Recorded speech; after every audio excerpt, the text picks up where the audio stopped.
Hey, good morning, fellas. Thank you for taking my call on the holiday show. Just wanted to call in and say, been a long-time listener, and I finally decided to take the advice, the long-time advice of this show to always divorce your first wife, and I can't say it's the best decision I ever made. Thank you, guys. You're welcome. I hate taking credit for that, and we don't necessarily condone. Well, no one else will say it, even if we it's don't true, necessarily right? condone. We're not condoning divorces. No. What we but are here's the deal. saying, though, is historically, and this is just analytics, historically speaking, there has been a higher success rate on marriage 2 than marriage 1. Yeah. Historically Sometimes speaking. those don't work either, but And there's for an the most upgrade, part- and there typically is an upgrade involved. But we're not saying you have to get married again, Giovanni. Okay, let the record reflect. You may just want to live your best life for a while. The first one And is your best just a life doesn't include a wife? Why don't we have a divorce lawyer on? Why don't we sponsor should. a divorce lawyer with the way At this show is points we going? did. do. Yeah, we do. I went to number 2, been great. You went to number 2, been great, John. I'm just historically Dell's speaking. decided To avoid Dell's one decided altogether. We're going to just avoid 0. Yeah. Yeah, and that's Just and, that's and just that's a fine. method too. And that's a method. Do you think Bill Belichick's next wife family is That appreciative? can't be real. It is real. He's really dating that girl. Have you seen her? dating her. She Yeah. looks Not like an marrying Instagram her. influencer. So that would be Bill Belichick's second wife, correct? Wait, he's not going to Well, marry he's not her, is marrying he? her. What? Not now, but a year from now? You don't know. She's either Well, kill or the Wait a other minute. one. Hold on. Why, She's either the F or the K. why wouldn't you don't think an old, rich, white dude would marry someone really young? Once again, I'm- historically, more that has than li- happened. More than likely, it's just a fling or He's whatever. not Anna. He's However, not Anna Doesn't he Nicole want Smith. someone to take care of him as he ages? I've never seen She isn't Bill going to take Belichick- care of anybody. I've never Albania seen Bill scored. Belichick's. Holy crap. I've never seen Bill Belichick's first wife, but I'm telling you now, he upgraded. Hey, yeah, there's no. Well, chance. he married that woman in 1977. Yeah, Right. this might be this one So might be a he's little definitely bit of a younger. pain. Yes, But I'm looking at the wife. I'm looking at his wife. Okay, she's an attractive woman. Yeah, I'm sure she's fine, but Bill Belichick is. I mean, my goodness. Or How did this happen? This girl, what's this? I know, Jordan right? Hudson. Jordon. She's got Instagram in her background. because of how her name is spelled? Yeah, for sure. Sometime I wish that it weren't that easy, Dell, but it is that easy. I mean, attractive brunette.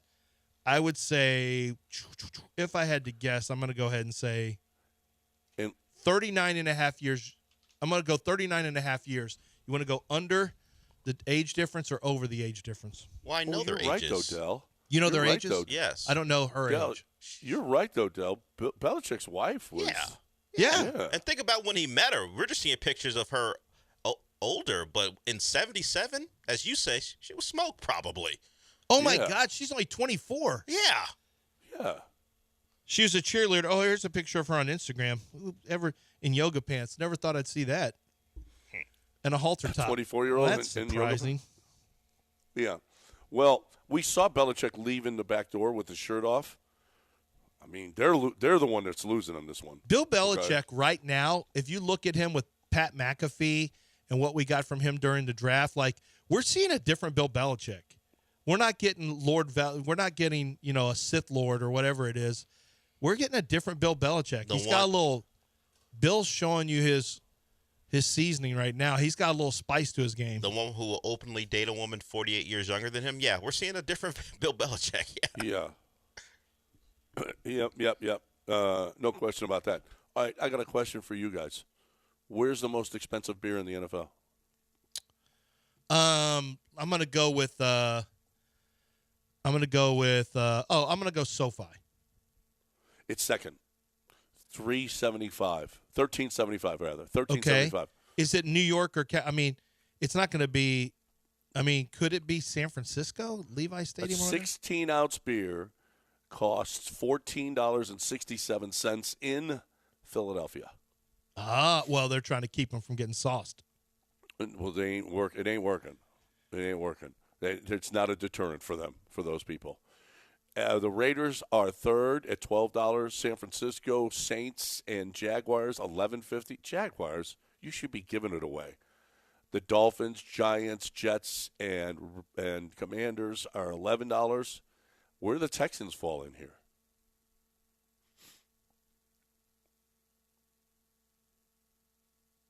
I'm going to go, they're going to fall at,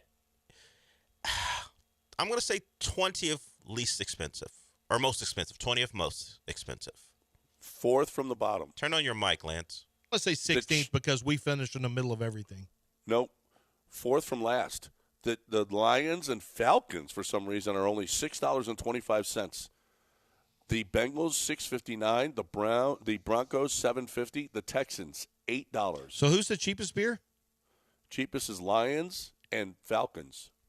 You would Working think the class Falcons beers. would be more. We what? Well, those are working class beers. Yeah, well, Atlanta. Well, I mean, for a game. Yeah, I don't know. Maybe they have a deal with whatever beer distributor, whatever. But the Texans, the Vikings, and the Colts are all $8. Fourth from last. Fourth from cheapest. And that's probably going up. There's more than likely ticket prices and concessions are going to be going up pretty soon. If did they raise? I think did they raise any prices this offseason? The Texans? I don't know. I think they did. From a ticket standpoint, I'm sure they. Oh, ticket wise, yes. Yeah, They did on tickets. I don't know about concessions, but it's coming. If they didn't, they're going to. That's just how it works. I give them credit. They knocked some prices down after COVID, and when they weren't very good. But once you win, it's back. It's on again. And season tickets for sure went up. Yeah. Season tickets for You sure. could have got a cheaper, much cheaper PSL. Like if you had taken a gamble on the Texans when they weren't very good, you'd be in good shape from a ticket standpoint. Now, if you haven't, they're back to being, sellers. It's kind of a seller's market. Yeah, absolutely. All right, 713-780-3776. If you want to get in here with us on ESPN 97.5 and 92.5, you're more than welcome to do that. Right now, though, Lance, got to talk Aqueduct Plumbing. We got to talk about Billy Brown. We got to talk about him coming to our homes, him taking care of our business, you doing some preemptive stuff like we did. We cleaned out our tankless water heaters. We both had resin in our tankless water heaters. A lot. It changes the way that the water gets to you. I mean, the force in your showers now, Lance, as opposed to before? Way, way better, and there's so much sediment in there. They had to clean it 3 times. It's supposed to be cleaned once a year. I hadn't done it in 7 years. They had to do 3 cleanings to get mine to where it was supposed to be, but that's what they did. They made sure and get it done the right way. And Aqueduct Plumbing Company, they can install hot water, tankless water heaters. That's what we're talking about right now. Tankless water heaters, I want to focus on this for a second. Do you know, if you're dealing with a water heater, when it goes out, it's a nightmare. You got to get it changed out. If you're going to try to do it yourself, it's a huge, huge nightmare. And honestly, the tankless water heater, once you get that done, oh my gosh, you never worry about hot water again. It heats up very, very quickly, and it's a much more efficient way to actually take a shower, especially if you have a little larger family that likes to take longer showers, like if you have teenage boys.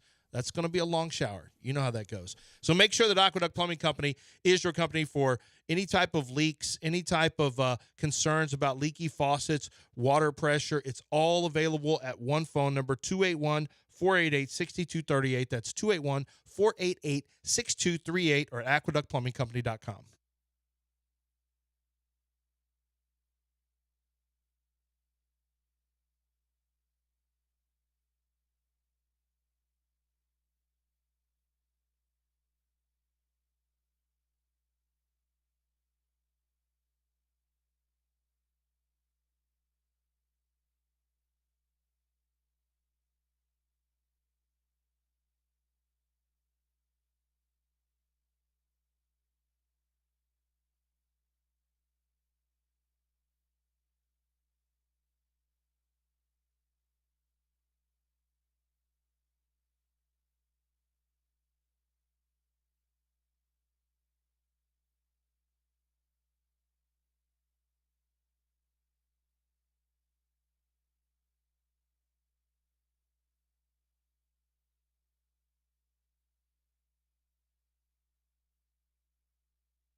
I'm big on preemptive stuff, guys, and I keep on telling you. And it's look, you're going to have all kinds of wind and rain and everything else. Your air conditioners are going to be sitting out there. You think there's not going to be a bunch of leaves and all kinds of other stuff that's going to get through the top there and going to make it dirty and the filthy water that's going to come into it. You need to clean your air conditioners. You need to do this. You need to maintain your air conditioners. You need to look upstairs to make sure that the Freon is all good and everything is working right. If you don't do this, then you're going to have bigger problems like I did. Don't be dumb like me. Have to replace your air conditioners.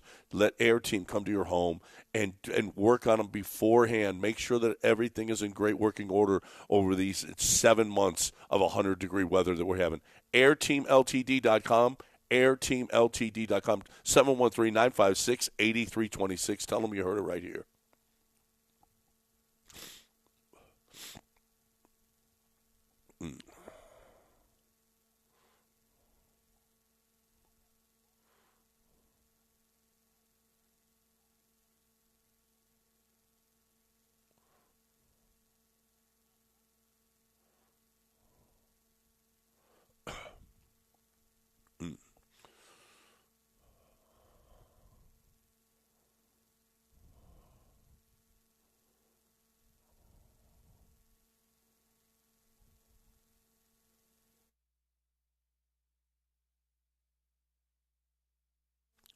So did you see the story about CJ? By the time he gets to free agency, he'll be an $80 million player?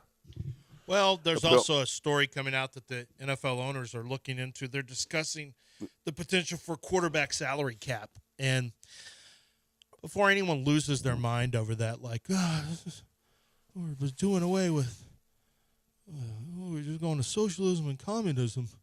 What about it is a socialist sport. There's a cap. There's a limited amount of money you can spend. You look at percentage of cap versus what other players are able to make.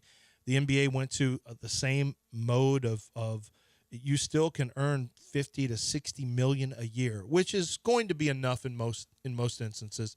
It's going to be a pretty good paycheck. But it's the NBA went to it because they got really concerned with how quickly the contracts were growing, and there was no real guardrail there. And I do think that NFL, based on creating enough parity, like I don't want to hear don't cap quarterbacks from the same person who also says running backs aren't paid enough. Like you can't make both arguments because one is tied to the other one. Well, they do it. They cap you in the NBA, right? Yeah, that's what I'm saying. The NBA has a player cap, but it's still a tremendous amount of money. No one's complaining about the max and the super max, and I think the super max concept, the max and the super max for quarterbacks would probably be a good thing in terms of, for teams to be able to not only hang on to quarterbacks with some type of bird right concept, but also the ability to have a better feel for other players and, frankly, distribute some of that money to other players as well, including running backs. Including it right now, it's just corners, rushers, left tackles, quarterbacks, and receivers making money. So what if they put the cap as a percentage of the salary cap? Let's say the quarterback gets up to 25% of the salary cap. I mean, you could do that. That's where Joe Burrow is right now. Okay, but what's the 25% of their cap? Yeah, that's a tremendous amount. So here's the deal, though. When the cap goes up, the quarterback gets paid more.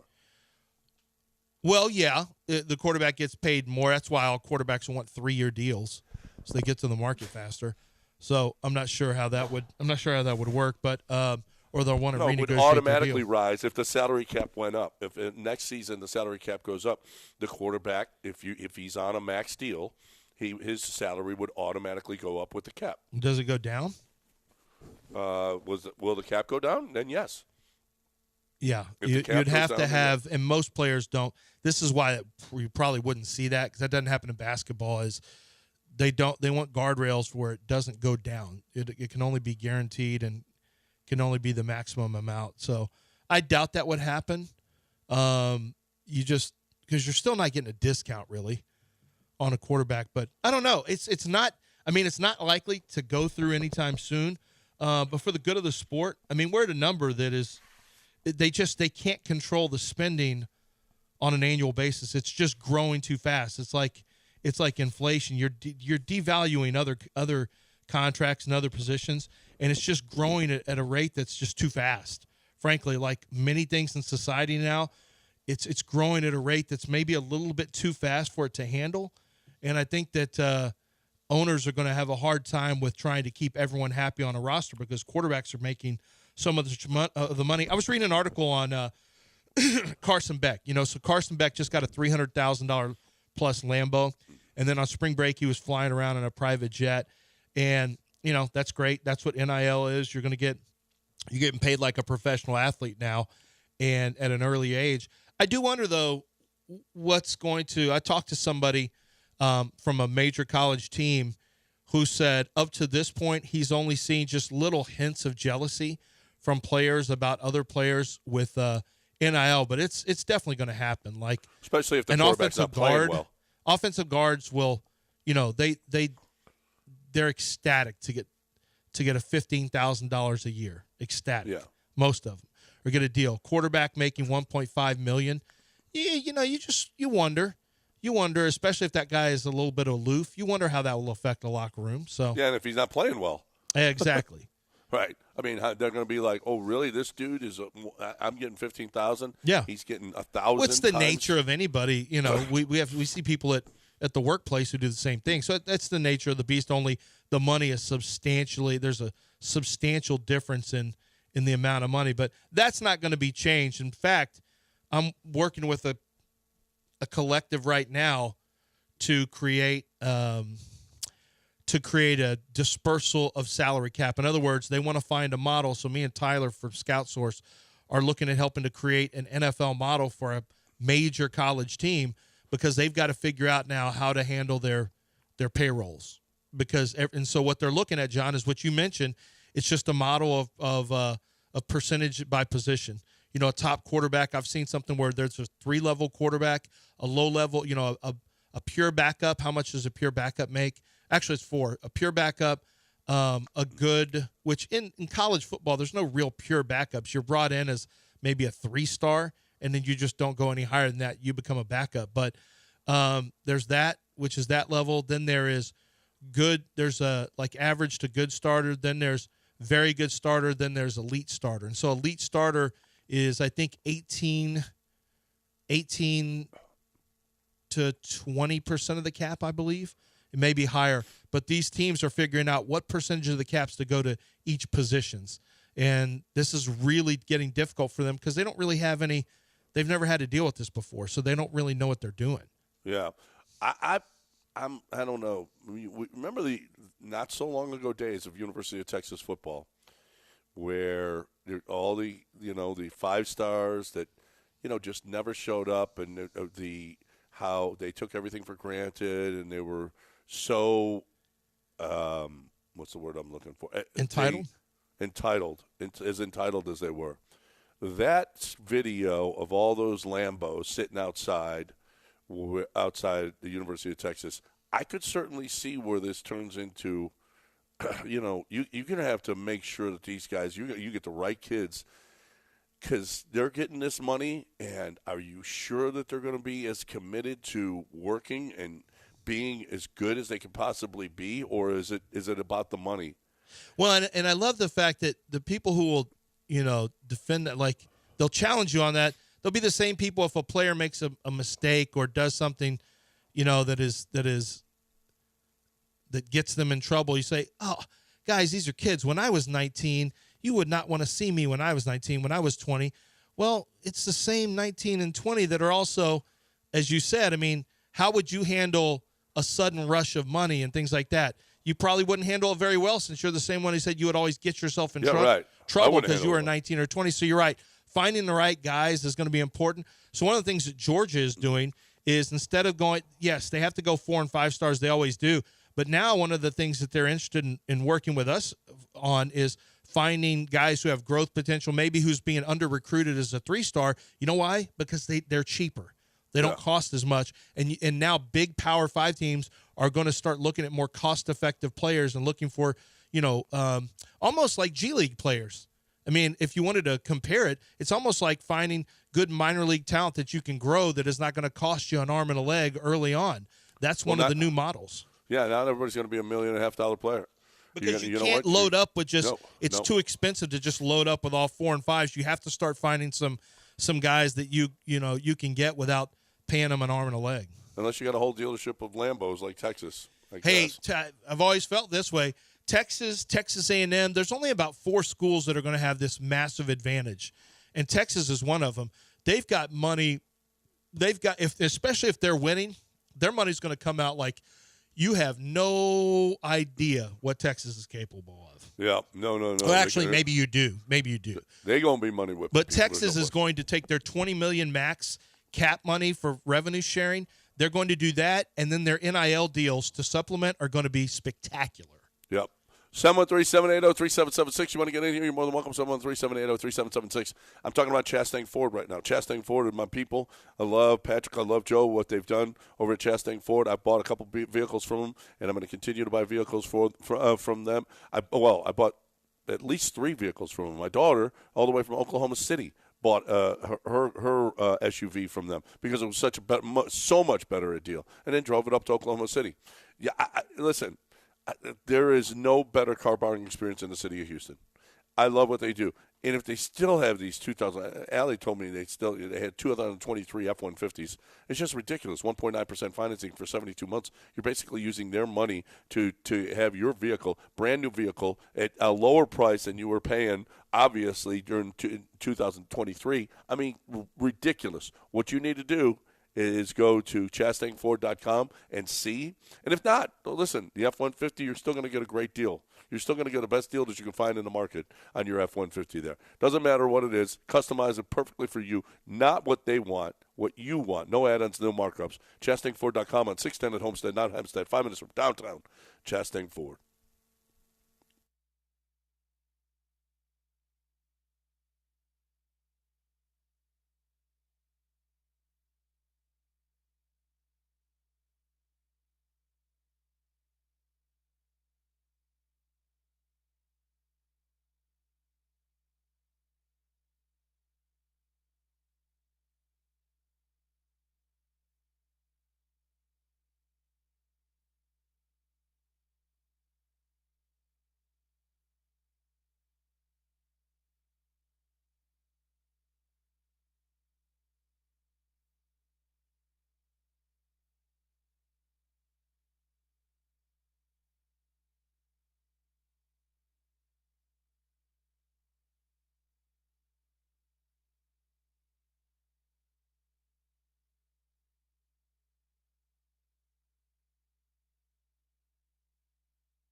Marry Me Month in June means Zadok Jewelers. This is where you're going to go check out the bridal selection. It's upstairs in their 2-story store, 28,000 square feet. It's a monster store with so many cases of jewelry. It's a lot to take in initially because, number one, it's beautiful. The selections are incredible. It's unlike any jewelry store I've ever been in. And the experts there, the family members, the people who work there, they know so much about all the products, all the big-name jewelers that you're going to see. They have selections and that you can't find anywhere else because of their boutique operation that they have and standing with so many of the biggest suppliers and the biggest jewelry makers out there in the market. Is Zadok Jewelers. When you're looking for a diamond ring that's going to blow her away, the engagement ring that's really going to make a difference, I think you're going to want to see Zadok Jewelers. This is the place you start, and it's a place you finish at 1801 Post Oak Boulevard at Zadok Jewelers.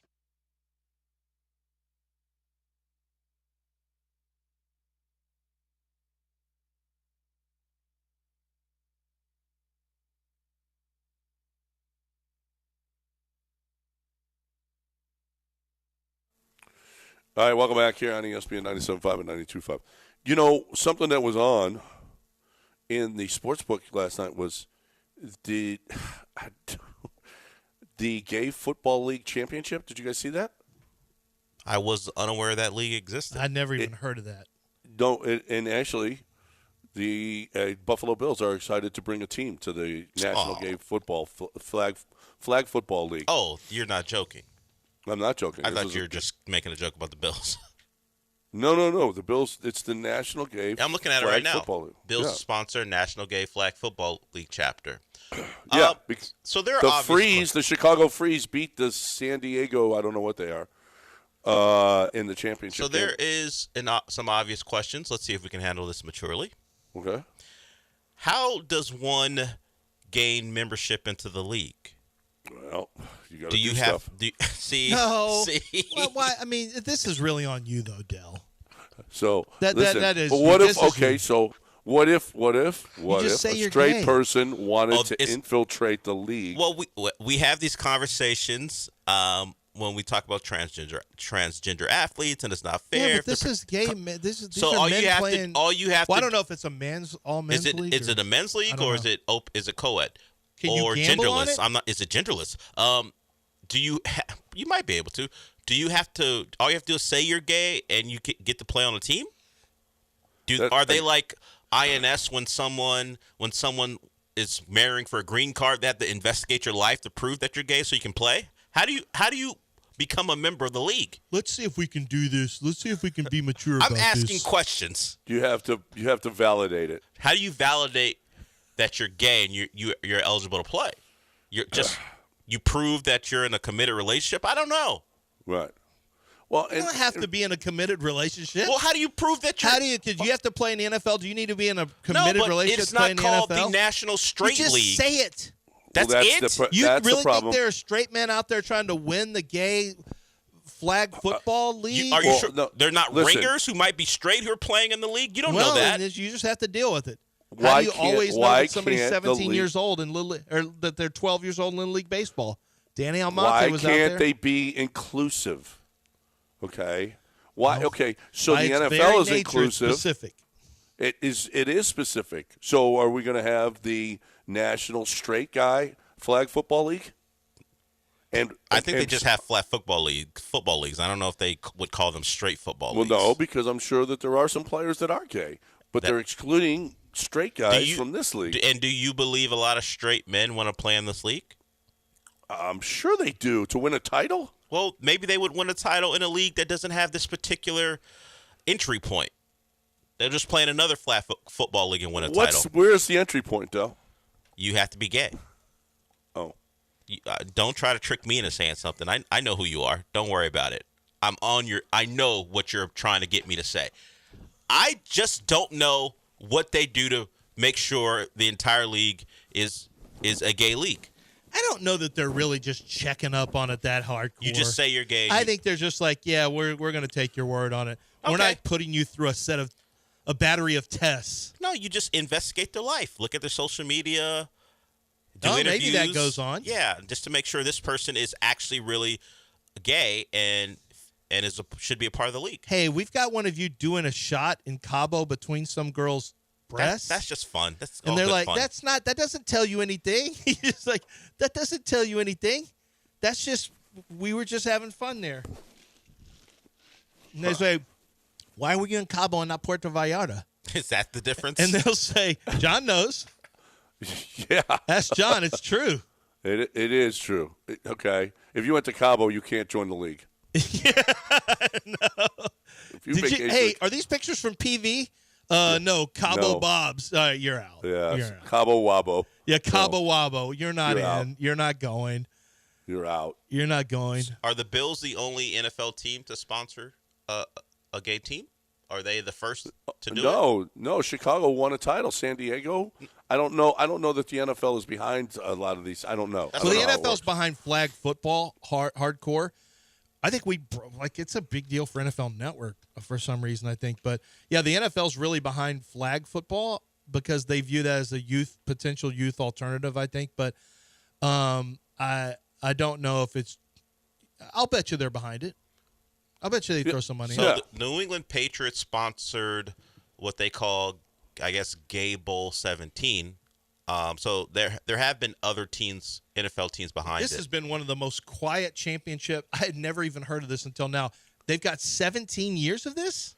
Started, And it took John, of all people, to tell us about it? they started in 2002. It's been At a around s- for 20-plus years, 22 At a years. Really? sports book in- Yes. That's the first I'd heard of honestly, it. I'd never heard of this before. I never heard of it either. Yeah, they have. Look what Whatever. happens when the Astros lose. We learn so much. Del, would you join the Information. team if you could win a title? I wouldn't because they are, by the name of the league, looking specifically for gay people to be in the league. I am not gay, so I would not do that to join. You know what? I don't need in my life a flag football title. I'm not going to lie about my identity to win a flag football title. Yeah, but I mean, the ladies would love it. A flag. You think the ladies would be impressed if I came back and, hey, you know what I did? I lied about my sexuality to win a flag football title? You think that impresses ladies? I'm a champion. No. Okay. Then you have to explain what the league and the trophy and the team picture. And you're like, hey, the National Gay Football League. Why were you in it? Well, I'm a competitor. I was trying to relive my youth, so I lied about my sexuality. That's not going to go over well with the ladies. No. Find a lady who's going to like that story. They just want titles. That's all. No, it's not. The ladies don't have ring culture. I got over. Okay. I got over. I don't think the ladies are subject to our nonsense when it comes to ring culture, where if you don't win anything, you don't win a title, you're lesser than. You're finessing the game, bro. Yeah, no. Yeah. I don't think that's something you should put in your Tinder profile. I lied about being gay to win a flag football title. Date me. But I got that ring. They can never take that away from you, Del. They probably could if they find out you're lying. That's probably part of the process. They'll take that ring away from you. Oh my God! Like Reggie Bush, they'll take it away. I don't know the rules. I don't know how they enforce things, but I imagine if the National Gay Football League found out you weren't gay and you played on a team and won, they'd take your title away. Oh man! Or at least take your ring away. Maybe the team still wins. What if you What if I went won? over to the other side after? You could prove. Okay, I went over to the other side after. By the other side, you mean you started dating women? Women, yeah. Or in a To the a icky woman's side. case, you started dating men. If it's a co-ed league, I don't know. I just feel like just don't lie about it. If you're gay and you're good at flag football, join the league. If you're not gay, stay out of it. Just avoid all complications. I don't know. It doesn't seem inclusive to me. Well, do you want to play in the league? I don't. I've Yeah. passed What do you? my- What do you? Stop. Why do my- you care? I'm past my prime. So what if there was a national gay golf league for people of your age and you're good enough to play? Would you lie about being gay to play in it? Yeah. Yeah. Okay. Kent says, ask Belichick if girls care about titles. Yeah, they do. No. That's how he's got that 24-year-old titles. But it Okay. wasn't. But he didn't lie about winning gay football titles. He just won NFL titles. Yeah, he won an There's a NFL difference. title. There are differences between the two things we're talking about here. A little, not that much though. Okay, tell Belichick that. Time to talk about my peeps Lance, over how at come you Texas checked Star. out of the conversation? This is literally He's a- sponsored by the NFL. I found out. Y'all are nuts if y'all think I'm going to be in the middle of this. I'm trying to get this contract signed. Listen, I've got less than 2 weeks till my contract's over. I'm trying to get this new deal signed. Y'all are crazy Hey, if you think I'm going to ruin we it have with this got segment. upcoming barbecue classes. They are hosting at 59 and Shepherd, a Texas Star Grill Shop. This is Mastering the Grill. Lance, you should be doing this one because you need this. You need this workshop. No, I am teaching that, and it's just a Try ticket. tip. No, you're not teaching anything. Yes, They've they, got if real they ask teachers. me, I'll come out. It's because it's tri-tip and picanha, and I'm familiar with picanha. A lot of the Brazilians love the picanha. It is awesome. Picanha. Well, is it's going to be delicious. with somebody that's really good named Doug Scheiding. Okay, it's June I know. 21st. Yeah, Doug's my dude, man. That's my carnal. So you guys are like on the same level He of doesn't barbecue. know it yet, but we're going to be friends. Okay. It includes 3 bottles of rub, tasting, and beverages. Your receipt is your ticket. Tickets can be purchased at TexasStarGrillShop.com. Join them for an exclusive barbecue shop. Doug Scheiding, 2-hour intensive class designed for barbecue enthusiasts looking to elevate their grilling game.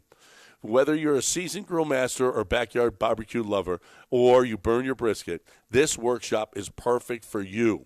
June 21st, 5 to 7 p.m., Texas Star Grill Shop, Shepherd and 59, 1-hour tri-tip picanha, and full brisket walkthrough in the second hour. Yeah, this is something you want to do. Go to TexasStarGrillShop.com, TexasStarGrillShop.com.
A big problem when summer rolls around is leaky windows, and it's a big problem because your air conditioner gets out and the hot air, the humid air gets in your home, and you're not comfortable. You're running your air conditioner, but you're not comfortable. And the air conditioner is running fine. You know that it's running fine. It can get cool.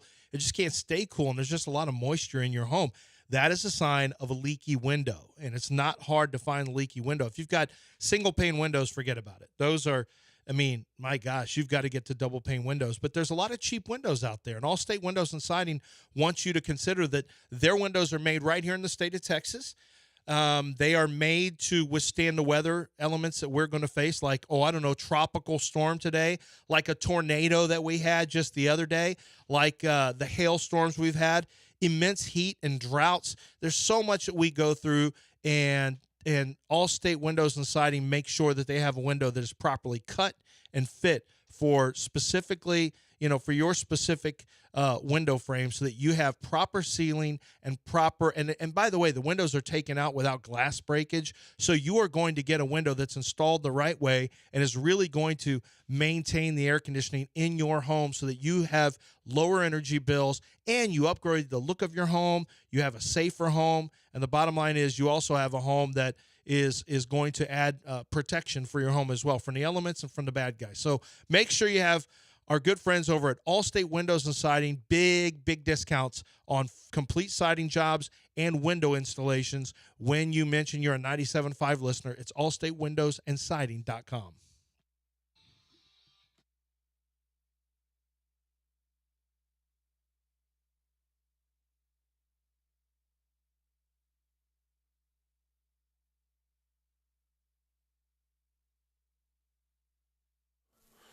Well, to answer your question, Del, yes, there are women in the NGFFL. So it is inclusive to women, just not straight women. people, correct? Not straight people. Okay. Which I might file a lawsuit. I don't think you're going to win it or file it. Okay. What's your stance on this? I'm straight. I should be allowed to play? Yeah. We got to be inclusive here. Okay. Is the NFL inclusive? Yes. A Houston man really wants to play in a gay league, even though he's not gay. Story in 10. Would Wendy do that story? But Nope. She'd be like, nope. She doesn't even prefer that this topic's on the air and John be involved with it. I'm just saying. John knows. I learned of this for the first time last night. They've really been keeping this in the closet. Oh. I mean, you guys. You can be better than that. You guys didn't know about it. You've never heard of it. Can he do better Well, than I that? guess he should be better than that. I don't know if he can be. Clearly the proof is he can't, but he should be better than what he just did. Well, I'm just saying. That's all I'm saying. You don't keep. You were accused by a listener of not having your best efforts when you were away from the studio. Is that accurate? What? Why? You don't- That you treat it like it's every day's a holiday show when you're in a hotel room somewhere doing a show. I mean, I don't are we think gonna that's the. fight that? I Nope. think I do that in studio too. Show a lack well, of when you're care headed for out your of town, job. yeah, for sure. But when you're effort, I think I put effort in. Now, do you mean my lack of care of what I say? Yeah. Okay. yeah, what specifically is this Maybe if I person can't- accusing him of? Lack of care, Yeah. lack of effort, Lack of care. lack of attention. Oh, lack of care. Okay, I can sense that. John mails it in when he's out of town on remote. Definitely. I said he thinks he is just on vacation a little bit. He's in Vegas for 8 That's days. what I'm He is saying. on vacation. He just happens to spend 3 hours doing this. He's on a gambling vacation. And Yeah. I actually was in bed at 8:00 the last 2 nights. I'm not feeling well. I got a bad cold, so and it's bad for the tables. It's not a good thing.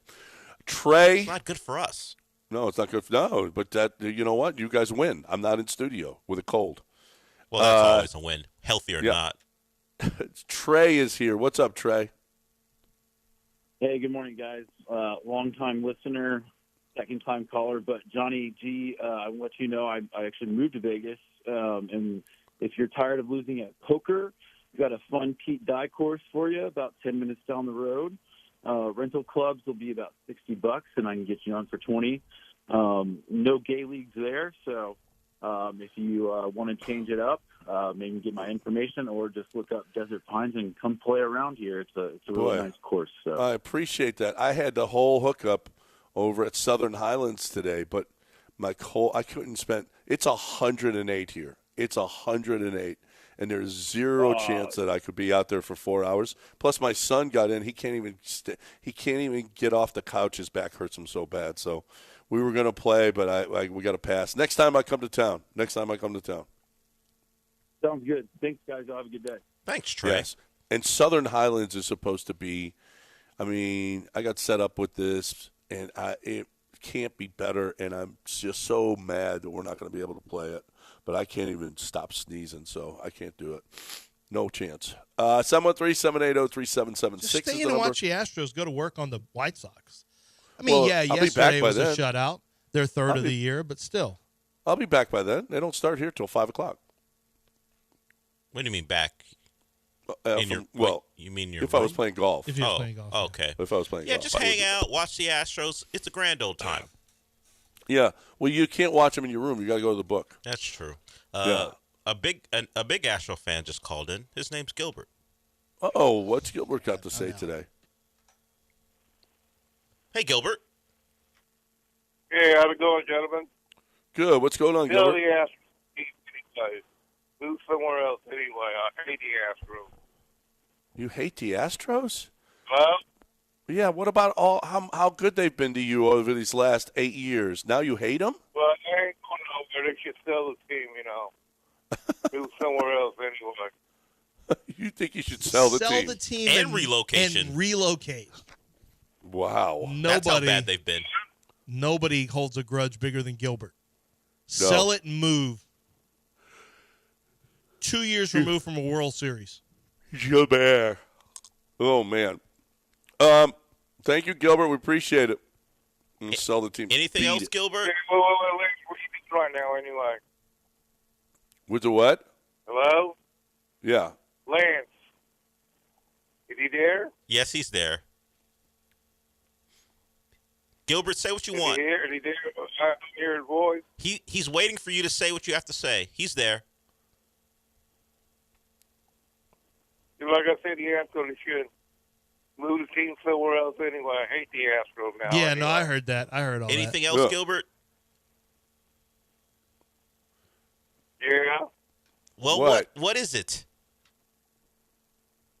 Can the Astros make it 540 All-Star break? No. Oh, that's an actual baseball question. Yeah, that's a real baseball question. The answer is no. The answer is yes. What else, Gilbert? You have Yep. anything for Lance? Are we gone? No. You're a fan that Willie Mays passed away anyway. Yeah. Saw You that. sad Willie about Mays that? passed away. Did About you that. sad about that, Gilbert?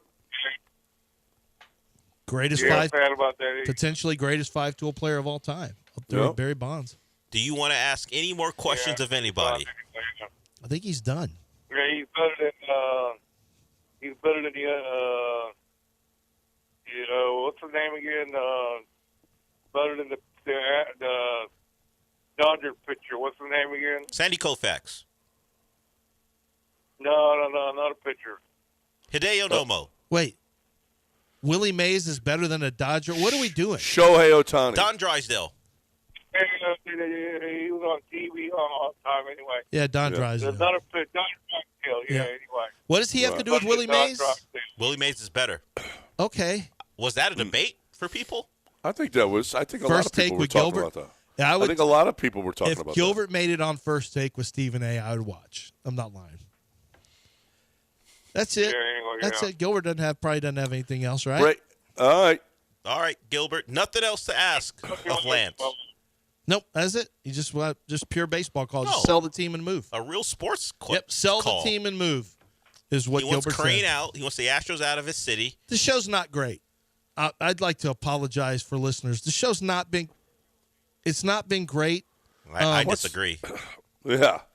Oh no, we dive into the topics. The Other last shows won't. 30 minutes has been nothing but gay football, flag football, And and Gilbert telling us people who have died and sell the team He's and upset. relocate. A lot of people and upset. I hate the Astros. a lot of people were broken by last night's game. Oh my gosh, Gilbert, one of it's them. a bad year. Big deal. Get them out of the city. Move on. Get over it. Bury them in a different city overall. Big deal anyway. So the Astros are not going to have a good year this year. Big deal. It is a big deal. People are expecting a good Don't year. sell the team and move. That's one man's opinion. Gilbert has become a real problem on this show. Well, John said the boys having a back issue. Lance, can QC Kinetics fix that? Ooh. Yeah, they might be able to. It might be able to if he has chronic pain. Now, if it's just something that's, I don't suggest it's not suggested for the something maybe a deep tissue massage will take care of.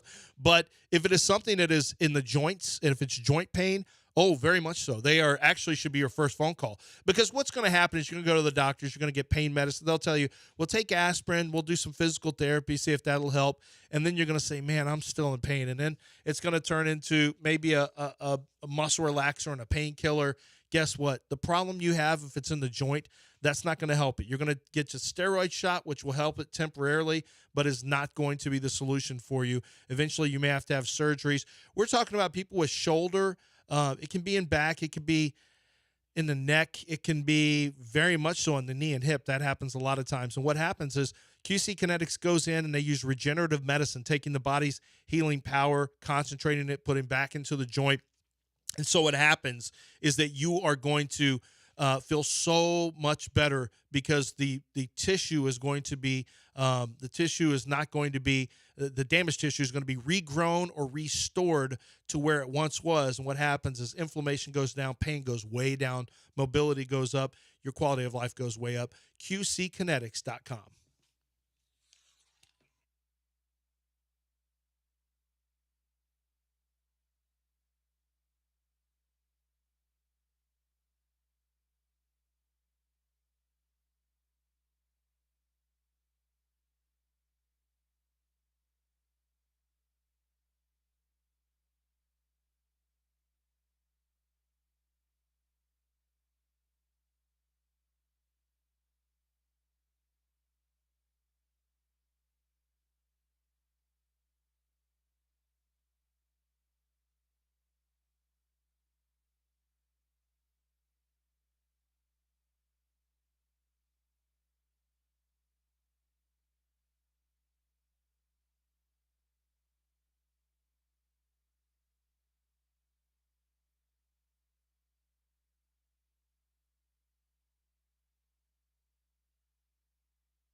All right, welcome back here on ESPN 97.5 and 92.5. Let me text him, Dell, and I'll tell him to answer the phone. Big Tony from the Golden Nugget, we're trying to get a hold of him, and we'll try to get him on the show. Big Tone, we've been knowing Big Tone for years. He's awesome. To answer the phone from a 713 number. Okay, Dell, try it. Hold on. So try it again. Big Tony, Golden Nugget, Las Vegas. We are here. By the way, the National Finals Rodeo is here in December, and this is the place to stay.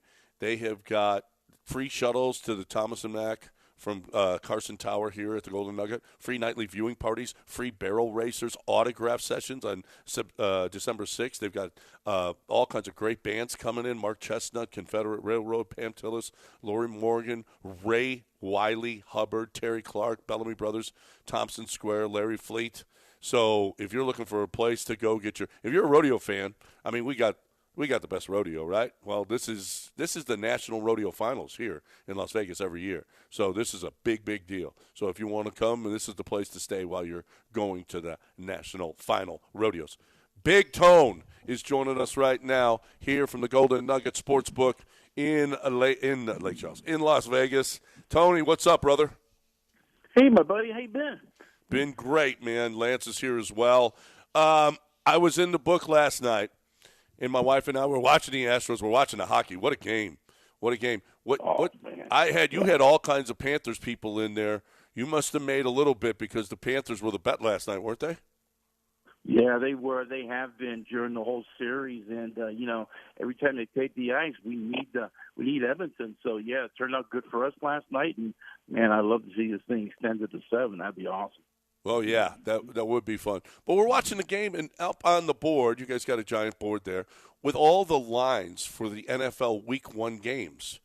And my wife is like, what is that? The games are 2.5 months away. Why do they have lines out already?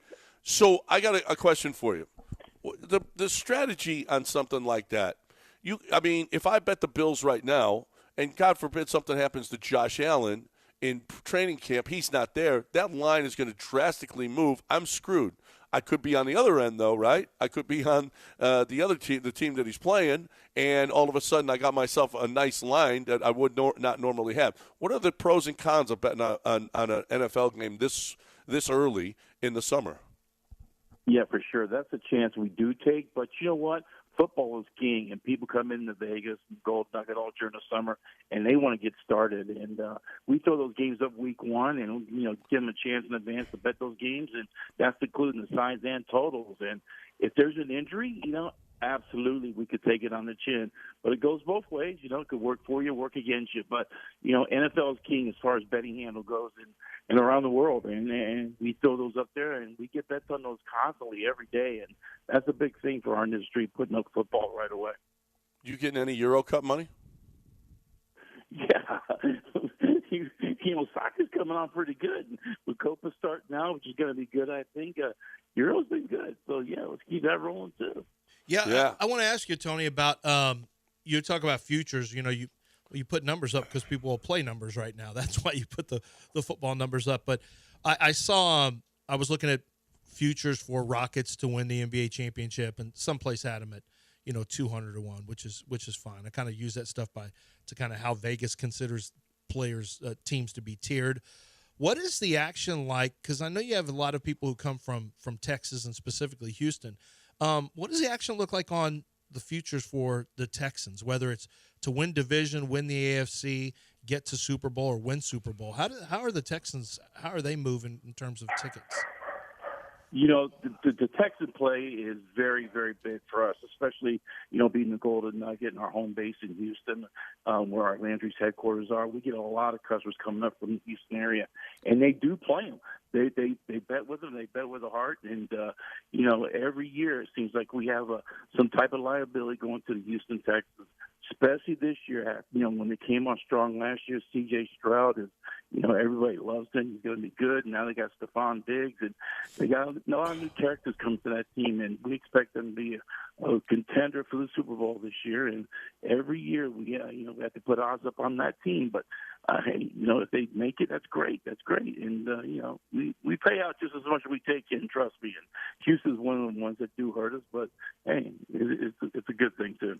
Well, you made some money on them the last few years, maybe just giving some of it back because they sucked so bad over a 3-4 year period that you must have cleaned up a little. Of course, people will bet against them when they suck too, but now I have not seen anybody that isn't all over C.J. Stroud. I mean, Chase Daniel did 25 minutes on him. T.O. was just asking.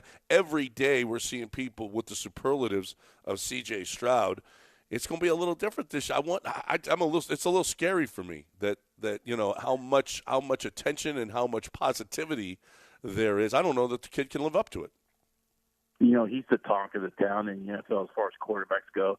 Him and Jordan Love both are getting a lot of attention right now as far as, the new kids on the block. But C.J. Stroud's awful good, and he proved that last year, I believe. And now they've added Joe Mixon and Stephon Diggs to the mix, and, of course, Will Anderson on defense. They look good on both sides of the ball, and I believe it's going to be a team to contend with for sure this year. You like that number at 9.5? What is it? Is it 9.5? If I was a betting man myself, I would bet that over. Because, they're not going backwards. That's for sure. They can only go forward. Yeah. Big Tony Miller from the sportsbook here. It's a DraftKings sportsbook, right? No, not here in Las Vegas. Not here in Vegas. And, not here in Las Vegas. Not here in Vegas. Okay, it's the Golden Nugget Sportsbook. I watched the games there yesterday. Great place to get your games on. You also have, and this is really, really cool, explain the annual Ultimate Football Challenge. The Ultimate Football Challenge is a contest I put on. We've been doing it for years now. It's unique in that you can bet. It's a contest where you pick 7 picks a week. Now, those 7 picks, you can mix it up with college football and NFL, not just one or the other. So we throw every college game every weekend up on that contest, no matter who's playing who. It's not just the Big Five or nothing like that.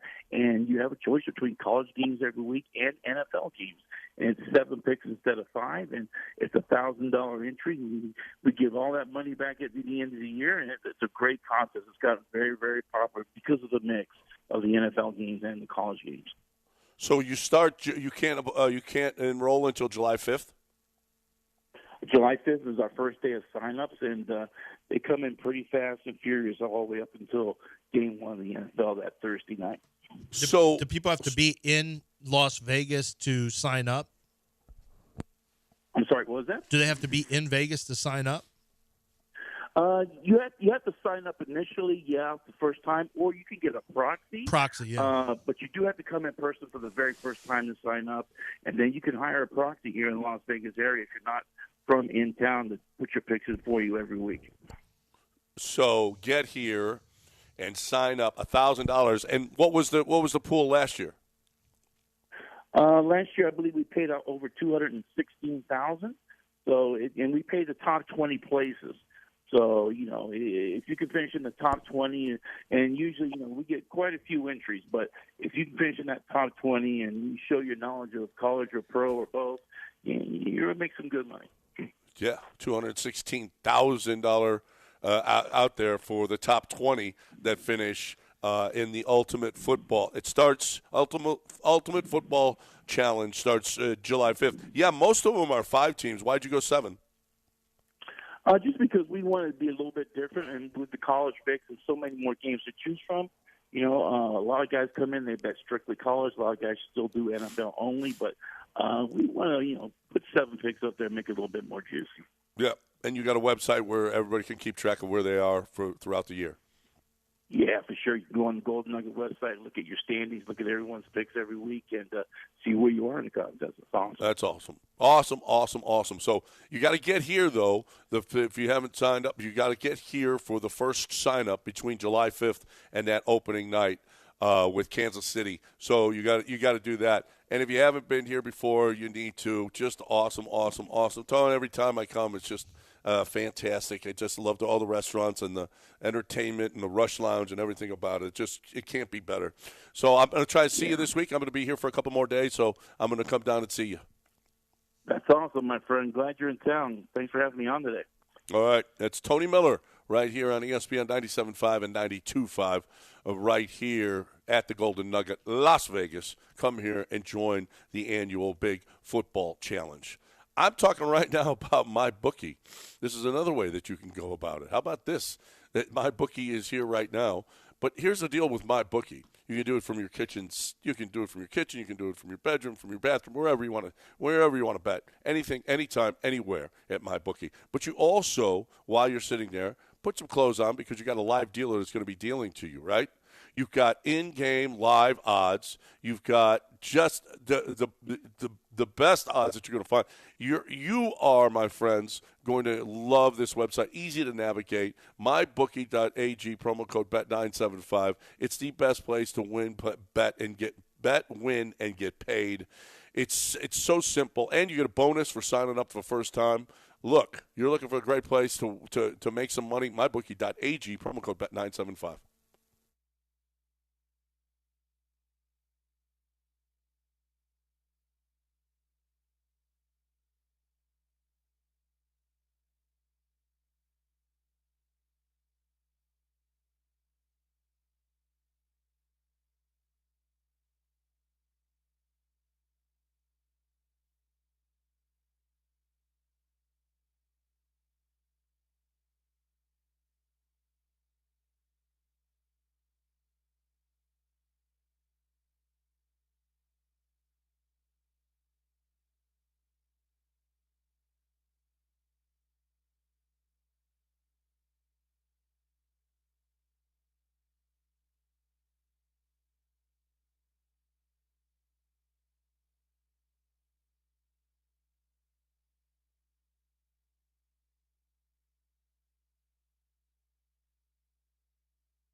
All right, welcome back here on ESPN 97.5 and 92.5. 713-780-3776 is the number to call in and hang out with us here on the show. You are more than welcome to do that. I'm looking through some stories of News of the Weird, and there are a couple of good ones here. And one that is very extremely interesting that we will get to in just a little bit. You do not want to miss News of the Weird. All right, Astros offensively were just not very good. They got something going in the ninth inning. We got 2 on, and they had to pull Cannon, but weren't able to come through with anything as they just went down meekly. No runs against the White Sox. No runs. And you got Crochet today, who's got a whip. I was thinking you had to sweep this series, and now I'm just hoping you get one out of them. One out of it. It's just incredible how terrible. And I think, Lance, we said it earlier, we've never seen Jose Altuve act like that. He came out of the dugout. He's pissed off about the calls, and Joe Espada got kicked out for it. He was so pissed off. We've never seen Jose Altuve acting like that, screaming and just pissed off as he could be. That's the frustration of this season. It's a frustrating season. I mean, Jose Altuve has been in nothing but winners since 2017. This is really, since 2015, it's been on the upward tilt. This has really got to be a lot for him to deal with right now. Knowing that this is kind of a wash season, that's what it's becoming. And Joe Espada may be looking at his one-year opportunity. He may be looking at his opportunity of a lifetime to turn into a one-year washout, which would be crazy. Uh-oh. Did Croatia score? No, you could see that on television. You know they didn't score. Speaking of guys getting 1 year, Monty Williams fired after one year on the job. Wait, with that big-ass paycheck? Yes, they owe him $65 million. 65? I thought it was 2 years guaranteed. Well, Woj is saying they fired him with $65 million plus left on the deal. Good Lord. I know it was 65. He got but 1 year. I had read just a second ago where they had a 2-year out. Well, maybe that's part of the more in-depth reporting, but from the newsbreaker, that is Woj, saying he has 5 years left and $65+ million left on the deal. Wow. After 1 year. Well, it was terrible. It was terrible. I mean, honestly, could they have been worse? A coach has to make somewhat of a difference, doesn't he? And for him to be the highest paid coach in the league is just ridiculous. That's embarrassing for Detroit. It really is. Like, I get that it was terrible this year, but what are we doing with coaches get 1 year? This is the dumbest. Or were you that stupid that you gave them that much money? And, like, who gets fired for that? Or does the owner have to apologize to the entire city? Sorry, I did something so stupid. Because what is your admission after 1 year? A coach getting 1 year. I get if you don't think he's the guy. And look, Joe Espada, I would love for him to get multiple years. But it's a little bit different in that Monty Williams had been an NBA head coach, and he ended up getting 1 year, but it was guaranteed for a ton of money, and they're not even going to – I guess you know if you know. You know, sometimes you just know that a guy's not the guy, but then I think that means the hiring process was a disaster. Your general manager did a poor job. Ownership did a poor job. Team presidents did a poor job. If you can't keep a guy for longer than a year and you give him that much money, what a poor job of hiring. And if you feel like you can't win with him. Espada, I'd love to see him get more than a year, but here's the problem. Well, I don't really care, but the problem for Joe Espada is he's only been a bench coach, and he's not making an arm and a leg financially. This was kind of, unfortunately for him, kind of a prove-it situation. And it's been a miserable failure many times through no faults of his own. I'm not sure what the faults would be. I don't really have huge qualms with what he's doing lineup-wise or whatever. But at the same time, you still got to get guys to play for you. You still got to get the most out of players. And it's hard when Fromber gives up, when your pitching staff gives up 2 hits and you get shut out and lose on the road. I don't know I don't know that I can blame. There's no, Jordan's not playing, because of a family matter. He did not. He was at home. He didn't play, but still, I really don't think Espada is going to make it through if this is what happens. I think Jim Crane's just going to get frustrated and say, "Hey, you just said how crazy it is to hit 1 year, and then you're going to fire Espada after 1 year." I think he'll be gone too. I think the big difference is Monty Williams got signed to a big ass payday. Espada didn't. Monty Williams is a former NBA, a playoff performance NBA coach. Joe Espada was a bench coach. So I mean, I don't. But this is becoming the norm that guys get a year. I mean, maybe it's just me being the brother of a coach and the son of a coach. I just know that situations often take time. You need to give a guy more than a year. But I guess that's just a new reality. Is you don't get that. It's a microwave society, so I get it. Steve Wilkes got a year with Arizona Cardinals. Monty Williams gets a year. It's a spot. Lovey got a year. Cully got a year. Lovey got a year. Yeah, it's kind of we're seeing that more and more. Even though I don't know how Cully ever got hired in the first place. Like that was kind of crazy. Yeah, no. That was just. I feel like we didn't get the whole story. I feel like somebody knows the story. Yes. There. Yeah. Well, that was a favor to Cully where, hey, listen, we're going to hire you. We're going to get you a good payout. You've been a great coach all these years. So it's almost like somebody did him a favor. Well, I think it was in the middle of that lawsuit, and the Texans were named in it. No, that didn't happen until Lovey. Cully they weren't named whenever Cully was hired. The Cully thing was like, what? He wasn't even. They were in the middle of the Deshaun Watson stuff. Remember, Deshaun Watson was still on the team, and he wanted to have say-so in the coach, and Cully ended up being the coach. I think they just said, bleep it. We'll just hire this guy. Whatevs. He's a nice guy. Yeah, he's a nice guy. He's never considered one of the best position coaches or anything, but he's considered a great guy, had been along a long time. It was almost like somebody just gave him a golden parachute and said, listen, we're going to get you a guaranteed deal. The owners don't know any better. We'll just get you a bunch of money, and if you stay, that's great. And if you don't, you're going to get a bunch of money guaranteed. So this is a great way for you on your way out to retire in style. I mean, if I were David Cully, would have done it in a heartbeat. Oh, in a heartbeat. Are you kidding me? Give me all that money, and with a guaranteed money and I don't care what happens to this team. I don't care. Just give me that money. Has anyone heard from David Cully since? I mean, honestly, have we heard from him? I don't remember ever seeing anything. Who, on Cully? Cully. No. I mean, I don't remember. Like, that dude did it exactly right. Give me all that money. I'm going to go disappear on a beach, playing golf, not care. Well, to be fair, work. I don't think TMZ is looking for David Cully. No. But like they might be looking for Bill Belichick. I mean, somebody would interview him sometime, or who?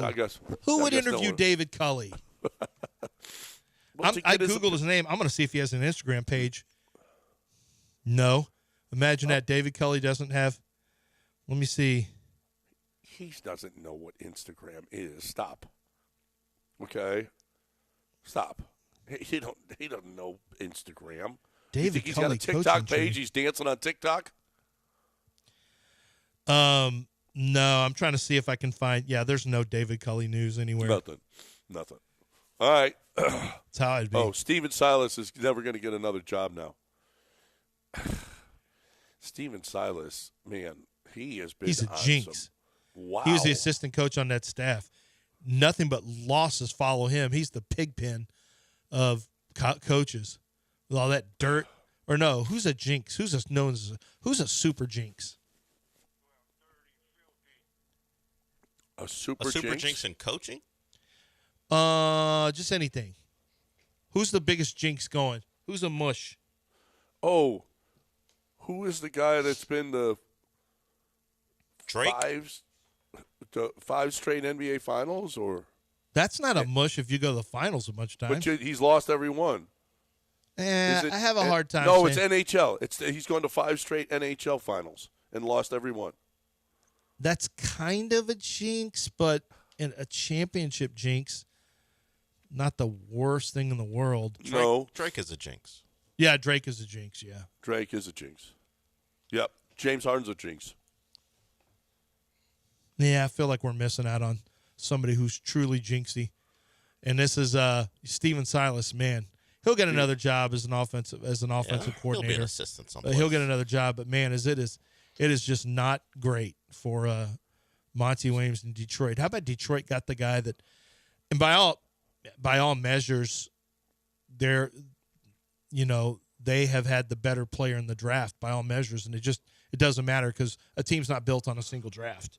The Rockets have drafted better than have drafted slightly better than Detroit. Detroit drafted okay, but they just have nothing to show for it. And where's their draft pick this year? They got screwed on that too. Yeah, they got bit by it. Yep. All right, let's break. And if you want to get in, 713-780-3776 is the number to hang out with us here. You got to talk a little Vanderford.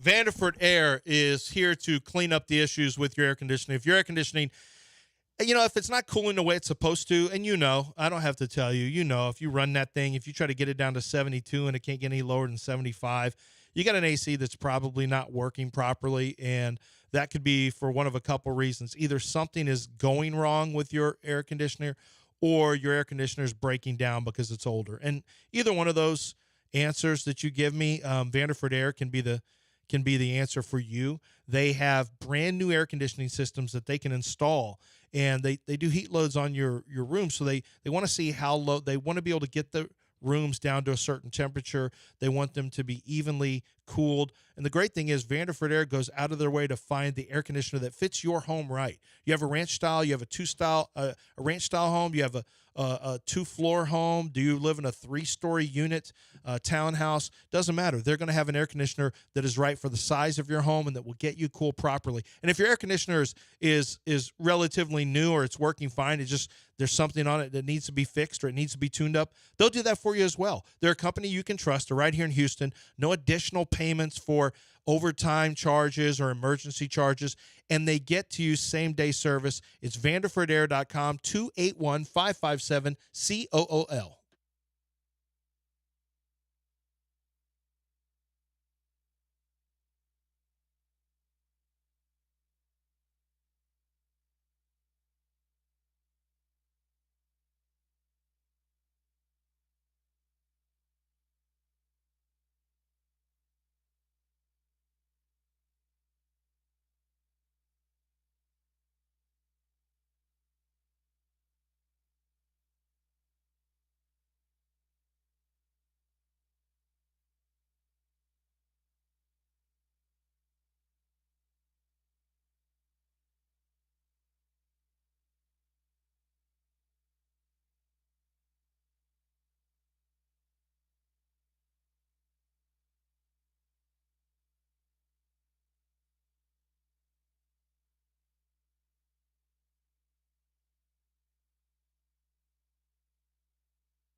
John, Ted Cruz. There's your jinx for you. Ted Cruz is the jinx? Yeah, so that would be the comparison for Steven Silas now. Ted Cruz. He didn't ditch a state. Well, to no, avoid yeah, bad that's not weather. really. No, but he goes to big games, and they always lose. He Yeah, went but to the Yeah, Texas but game. it's true. Yeah, No. You're right. You can't compare him to Tech. I'm going to pull your Jack Easterby thing to Jeff Bagwell. I'm going to treat Steven Silas like you treat Jeff Bagwell. You can't compare the two. Steven Silas didn't ditch a state in the middle of a terrible storm to hang out in Mexico. Coaches bad teams. That's He just true. coaches bad teams. He didn't leave a state hanging. No, but if you hire Steven Silas, what you're saying is we're maybe the worst team in basketball. Dallas had him. They weren't the worst team when he was an I assistant. know it started. But what they here. do? They got rid of him, and they went to the finals. They didn't get rid of him. He left. And When did it start? When he coached James the first year? well, then it's James.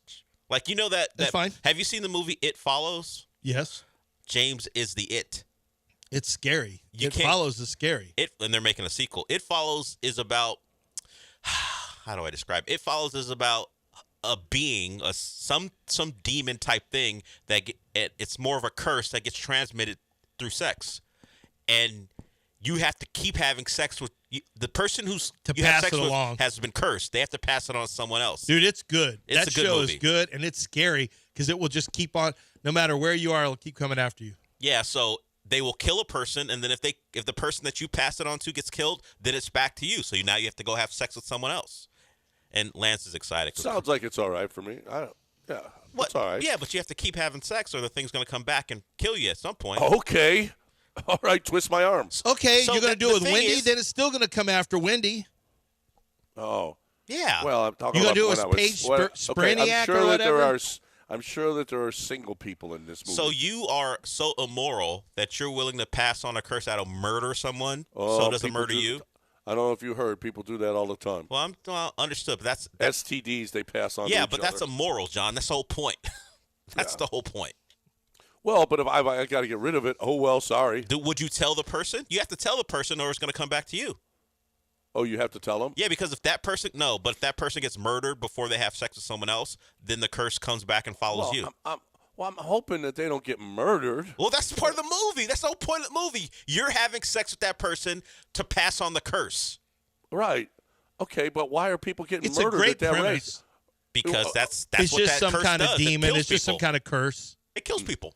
Yeah, some kind of curse. You just want it off your. Yeah, you just want it out off your yeah. docket. Yeah, sure. I don't know if I tell anybody. If you want to know the truth, I just got to get rid of it. If you don't tell anyone, once they don't have sex, they're dead, and then you have to do this all I know. over If again. you give it to a prostitute, then that's probably the best. That's way your to go. best chance, Yeah, yeah. that's your best chance. Yeah, because they're going to go get some right away, right? Yeah, but then you're risking all kinds of disease. Anyway, We don't have to get too far into the minutia of this. It's just Someone that's three. a show. It follows. It's a movie. Yeah. it's not like the clown. No, it's not. It's not the clown. No, Oh, okay. no. That's a curse. It's an okay? invisible curse that murders you at But some it's point. it's a good show. Rotten Tomatoes Stop- has it at 95%. Stop calling it a show. Well, a movie. Yeah. And there's going to be a sequel. I'm all hyped now because a bunch of things are happening for me. Nicole is on a plane, literally taking off. She'll be out of town until next Tuesday. Sounds like you're gonna play Croatia some just poker. scored their second goal in like 5 minutes, so now they lead, and Lance is very into Croatia winning. Yeah, this is an interesting, and you're way ahead of me. So Yeah, you're on you're on YouTube TV. I'm on Direct TV. It's wow, ahead of what you. clowny moves by Croatia. See, you can't stop the Croatians. No, so my wife's going out of town. My sons go out of town this weekend for like a whole week to go work on a ranch. It's just me and Marty. So It's so your sons are actually going to work? Yeah, they're going to go work on a ranch. Sebastian told me, he's gone to 6 straight Brazilian Jiu-Jitsu classes. I signed him up, and he's getting good fast. Like, he was putting some work in yesterday, and I'm just thinking, all right, I'm going to have to beat his ass here soon. Like, hey, let's wrestle. that'll be the he last time. always wants to wrestle me, and he knows little submissions. He's a squirrely little guy, too, and he's super competitive. So I'm going to have to – well, he's competitive when he wants to be, or he just lays around doing nothing. He's one or the other. I'm going to have to, just lay on him and try to make sure that and then retire and say that I'm undefeated and never again. just get that last dad W in and not mess with him anymore. Because once he starts knowing too many submissions, it could be a problem. Once he knows how to get out of stuff, but I still got him by quite a bit. He's learning from literally Gracie Baja, which is the Gracie family, and watching these guys roll around in there. I can tell you that's one thing I know that I can get 3 catches for 26 yards in an NFL game if I were a zone beater. You can't. But I feel confident watching them. Like, I don't think there's anything I could even joke about with these guys who train Brazilian Jiu-Jitsu. It's not something you want to joke about, that you could beat them, because if you know anything about the history of Brazilian Jiu-Jitsu, you can't really joke, because they'll take it as a personal slight in the front and they'll go challenge you somewhere. So I don't even want to joke about that. I know for a fact I'm not beating anybody in that class, and I'm not even going to say jokes about it. It's just not smart. I want you to do it. It's just not smart to joke about that stuff in there. Can we do pros versus Joes with you Nope. and BJJ? No. That's one that we're not going to – what we're not going to do is that, or me play against actual guys who play real disc golf. That's not going to work either. What? You can't even challenge the real disc golf guys? Really? I played with a bunch of pros in golf. That's fine. You're going to get your ass kicked. You can't get hurt, though. Who cares? You'll get beat badly. It's the same thing with my driver as your driver. A real pro would outdrive you by about, 80 yards or whatever. It's the same thing with disc golf. They throw that thing and it just takes off. So all my family's going to be out of town except me and Marty. So I'm going to be watching a lot of How Copa. can you get rid of her so you can go to Lake Charles? I know. I was thinking about this. What about the grandparents? And it's not really an option. One of them are in New Braunfels, and she can't go stay out at. Well, she could. Who said she can't go stay out in Kingwood? Why are you saying she can't? Yeah, I can't. I mean, don't. Yeah, actually, why am I being so negative about this? Find ways to make things happen. Yeah, because I'm so close. I'm so close. Give her to the grandparents. I know. I'm so close to making this happen. I mean, she and I are going to do some dad-daughter stuff, but I've got Copa, I've got the Europas, the Euros, I've got drive-by truckers. Monday I'm going to Paraguay versus Colombia. Everything's really falling into place. Your family's out of town. It's the summer of George, because my whole family's going out of town. It really is starting to. How long are the boys at camp? They're not at camp. They're just at a ranch, but same thing. Like a full week. That's great. I lose them on, I think Friday is when I lose them. And then it's just, if I could do something, I got to find something for my daughter. And she's constantly babysitting anyway.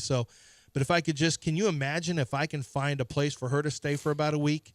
Oh, man, it all comes together. Any friends she can? Alec is not coming back in town for a while because he's got Alabama football camps he's doing. This is really, and I won't do anything cool. It'll just be me laying around watching shows. Cool enough. I mean, yeah, no. I'll get to live Dell's life, John. I get to live the summer of Dell. Well, that's just life. You want to be life. Me for and we're sitting there arguing. Oh, Dell, you don't know how good stuff can be if you just Dell actually is living the life I want to live now, almost. Except I'll include my wife in it and have the kids out of. I go empty nest. What do you want? What do you want? Me and my wife, and then that's it. And my dogs, and all the kids are out of town. Yeah, people try to clown me for my life. I'm like, okay, I hear your complaints most of the time about your own life, and you have a problem with mine. Okay, sure. Yeah, it's not as bad as I was thinking. I'm winning here. So how am I the one being accused of no effort here when this is our segment? Well, we're just following along. Yeah, you're the lead here, and we're just killing off the last segment for you. Yeah, and Dell said you sounded close to death in the break. Yeah, he said you were wheezing like you have tuberculosis. Yeah, are you bleeding from the mouth? People think what they're catching on the air can tell you how bad John feels. Nah, during the breaks when he's off air, man is going through it right now. Yeah. You asked if he had TB. I was really worried he had tuberculosis. I don't have tuberculosis, just for everybody out there, okay? Just so everybody knows, don't have tuberculosis. But don't feel too good right now. Not great. And so I can't even go to I'm going to have to figure out a way. Flonase or something that'll get me so I can actually go to the tables and not, sneeze all over everybody. That's what I got to do. All right. Did you have a caller, Del? Yep, let's get Chris in here. What's up, Chris? Hey, what's up, guys? How are you guys? Good, Chris. Good. Hey, real quick.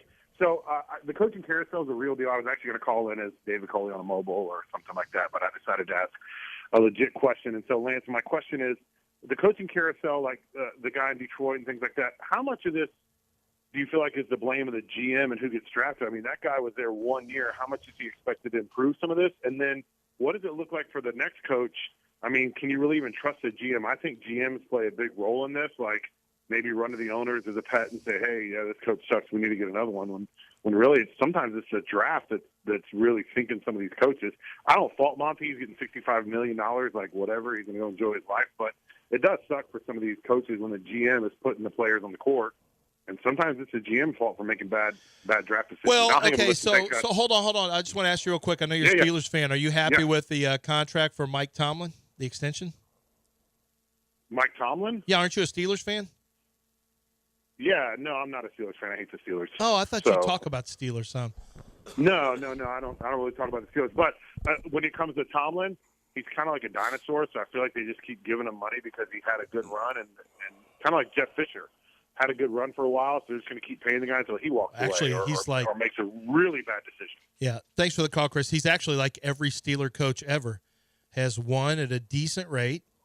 And they don't make changes. By the way, as of June 1st, Chuck Noll won at a high rate. Chuck Noll? Yeah, Chuck Noll did. As of June 1st, Trajan Langdon is the president of basketball operations for the Detroit Pistons, replacing Troy Weaver as general manager. Langdon has 12 years of front office experience. So there you have it. They switched out GM. So obviously the GM is being held accountable as well. The GM for the Detroit Pistons. Well, I mean, if you spearhead a hiring of a guy who lasts 1 year and you way overpaid and you're going to have to eat over $60 million, it probably doesn't bode well for you. And somebody made a point in my direct messages about David Culley and Lovie Smith being on, that Nick Caserio didn't have to pay any prices on that one. Well, I can't speak to Culley. I don't know what happened with Culley. I do know what happened with Lovie Smith. That's not really Caserio's. That's an ownership answer. They were going to hire Josh McCown, and once everything came out about the lawsuit that was going on about minority hiring and who was it? Brian Flores had that lawsuit, named the Texans in it. That's when the Texans changed gears and went with Lovie Smith, who was on staff. So that's not really, that one doesn't go on Nick. The Culley thing, I guess, went on Nick. I never really heard any background on how they got to David Culley. I've never heard the answer on that. That's one that I'd be interested in. But yeah, some teams, sometimes it's owners who are full steam ahead, and sometimes it's general managers. Depends on, and sometimes it's president of operations. But when Jack Easterby got hired, when Nick got hired instead of Omar Khan, who's now the GM of the Steelers, he was going to be given the job. He was going to be the new general manager, and I think Jim Caldwell was going to be the head coach. And that thing broke down, and one of the reasons Jamie Roots, who was the team president at the time, one of the reasons he ended up leaving was because of how that thing broke down and how they went behind his back. A deal, they thought a deal was in place, and then Jack was able to revive Nick Caserio. And honestly, and I like Omar Khan a lot. It's Omar's first time as a general manager with the Steelers. I think he's done a pretty good job so far. I liked his draft. But maybe, sometimes things work out for the best, and maybe that thing with Nick Caserio is going to work out for the best, John. I don't like the route, the circuitous route that was taken to get there. I think it was a little disingenuous and lacked transparency, and it was something that really, really upset Jamie Roots, who's no longer with us. But at the end of the day, it may end up being a move that leads to the Texans being a really, really good NFL team. So sometimes some good things happen out of bad situations. Yeah. No. Well, are you kidding me? Hiring D'Amico, Caserio has autonomy. I mean, it's all worked out perfect. We had to go through all those growing pains, but I don't think it could be better right now. I think Nick Caserio's done an unbelievable job. Looks great. This is a huge year. Looks great because they recapture the city if they win. All these season tickets, there's still tickets to be sold. People are coming back on, but it's not quite like it was before where everyone's on the train. But, man, you get off to a good start, and this is right back to, you're right back to your highest level. That's how quickly it can happen. And they need a good start. They need a good season. But if they get it, woo, it's good for us. It's good for everybody when your football team is good. It's good for everyone when all your sports teams are good. The idea that there were people who, and there were people who like failures because they get it's easier topics for them. But, man, it is good for a city when your team is good. Yep, it is. All right, breaking it here, and we will come up with news of the word for you on the other side, right here on ESPN 97.5 and 92.5. I want to talk about Champion Energy right now real quickly. Just got to tell you, if you're looking for it's so hot. You're using your air conditioner so much. Your bill is probably through the roof. You're wondering, what are we doing here? Why is this? This is crazy. Well, my bill's not crazy. And I've got an electric vehicle as well. I haven't noticed that big a difference, actually, in my bill at all. And I've got an electric vehicle. If you're somebody that is looking at your bill and going, what in the world? Hey, try Champion Energy. I love them because when my contract is up and there's a lower rate out there, they call me and they say, hey, you need to get into this lower rate. What company does that? They don't. They try to just hold you off on that old rate until you realize, man, I'm getting screwed. So that's not the way they go about it at Champion Energy. Champion.energy/1560. Champion.energy/1560.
Oh, we haven't wished everybody a happy Juneteenth Day.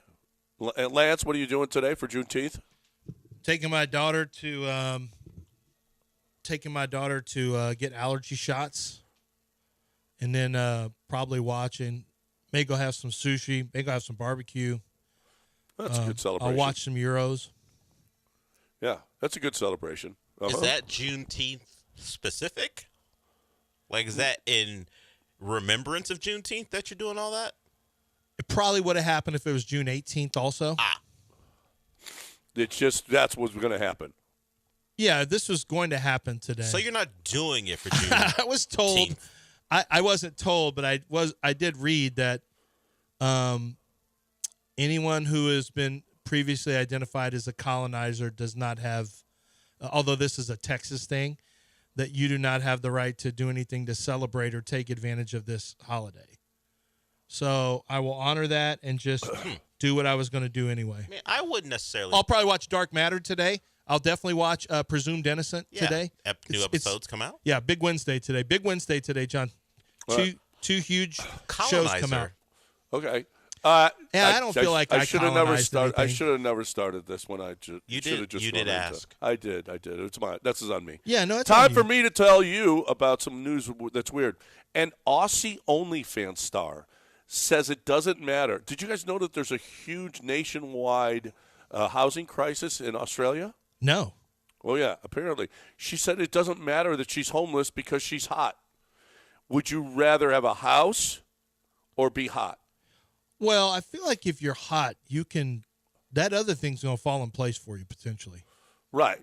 She's living in her car right now, and she's actually okay. She makes a lot of money. She just can't find – there's no houses. She's applied for different so she rentals. just can't find a house. She can't – yeah, but no, she's making tons of money on OnlyFans. Well, I feel like she could find a house. I feel like she's being stubborn right now. If she's making tons of money, you can find a house. She has a particular preference that she's not finding right now. Does she film in her car, or does she go to hotels? Yeah, I guess I don't know. It didn't go into that. All car, it says is it's just she called said, Backseat 11. She said, "I don't care if I'm homeless. I'm hot." And you know what? Well, I want you to take a look at this. Oh, look what I'm about to show you. Oh, if you're signing up for my premium content, I'll take the bottoms off too. A man is suing Apple after his wife discovered deleted messages with a sex worker. Apparently, due to device synchronization via the Apple, the messages remained accessible on the iMac. He deleted them on his phone, but they were accessible on the iMac. And now he's suing. He said, if you're told a message is deleted, you're entitled to believe it's deleted. Hold on. No, the iMac is separate. I know. It's like it's in your iCloud, right? Hold on. You better watch your Dell's. You better watch your deleted. No. All right. Oh my God. He's not reacting to you right now, John. He's reacting to Heartbreak on the TV. Oh, stupid Albania. Watch yourself. Russia's coming for you next. Oh, I wouldn't talk about the Albanians that way. I don't really have the any. Albanians scored in the 95th minute. Oh no! To tie the game. No. So whatever Lance had going for him, not going well right now. No, so 95th minute. You'd think the ref would have called it since it's only a 90-minute game. Well, it's 6 minutes of extra time. 96 minutes, yeah. Okay. Lame. Did you guys see the no, yeah. So what were you saying? There's an OnlyFans girl who's putting the choo-choo on never mind. He moved past that story. Oh, okay. Did you see that there's a mysterious monolith similar to Column seen in 2020, and it appeared in the Las Vegas desert now? No. Have you seen this? No, I haven't. You've seen that monolith before, right? Yeah, I have. Yeah. Well, there's one in Vegas now. Do you think I have anything to do with it? It's just called the Sphere. No, it's not. Actually. Hey, did your family? What'd they say about that? By the way, they went to a concert. They're going Friday. Oh, they're going Friday. Did you see the two climate activists who are anti-oil and anti-fossil fuels went and painted Stonehenge orange today? Yeah, I saw that. Or attacked it? Yeah, guess what they're going to have? A long stay in prison. And a beating. Oh my God, dude! You don't do that. Oh my God! Well, how else are they going to bring attention to things, John? What about the guy that was writing some graffiti on the Coliseum? He got prison time for it. You do not mess with stuff like that. Well, you got to bring attention somehow, and I think the best way is to ruin pieces of art and important things that have nothing to do with your gasoline or fossil fuels. These people really have to be dealt with rather harshly. If you block a roadway, you paint something, you throw paint on a painting, you just have to get hit with bats or something. No. You need to go to prison. You are destroying property, and you need to pay for it. Yep. Absolutely. Did you guys go to the World Naked Bike Ride on Saturday in San Antonio? No, did we were not not go. able to get out. No, I did. Well, you're not alone. No one showed up for it. It's in San Antonio. That's No one? Yeah, understandable. it's too hot. Who's going to San Zero Antonio? people. Zero people showed up. Yeah, now that usually happens, and apparently it happens all the time in San Antonio. Zero people showed up this year. Wow. So For what reason? maybe because David Culley's running it. I don't know. They were just over it. What? They're like, for what? For who? This is San Antonio. This is run that in Portland. It's not getting there in San Antonio. Too many big old women? Um, That's what Chuck would say. apparently, okay. Last one. Her Majesty's Penitentiary inmate. He's a prison. He is a prisoner in England. Devin Fitzpatrick. Yep. Says a rat gave birth in his pants. What?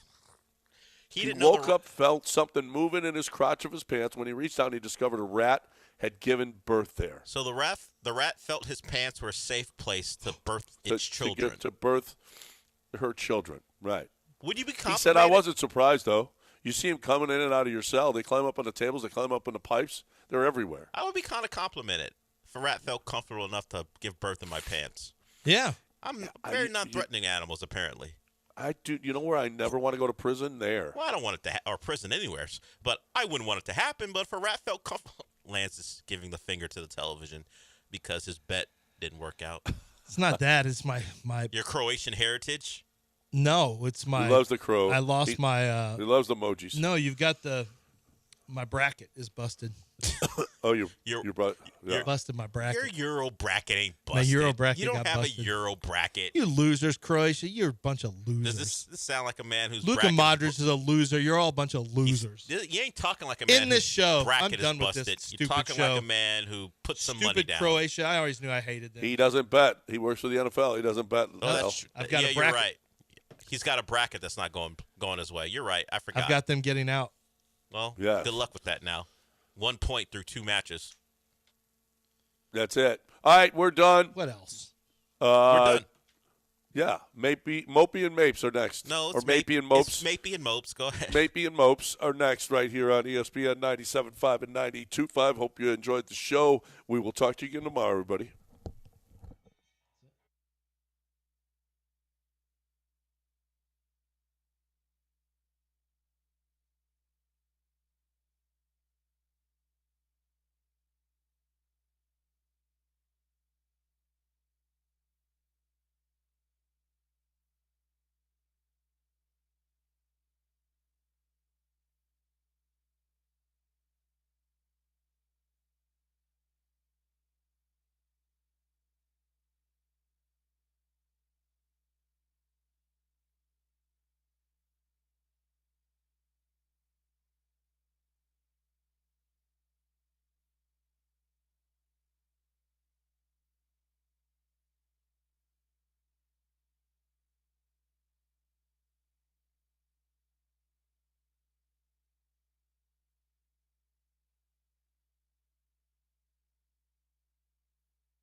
June 18th, 2024, or as I like to call it, Juneteenth Eve, is the day the Astros finally broke people.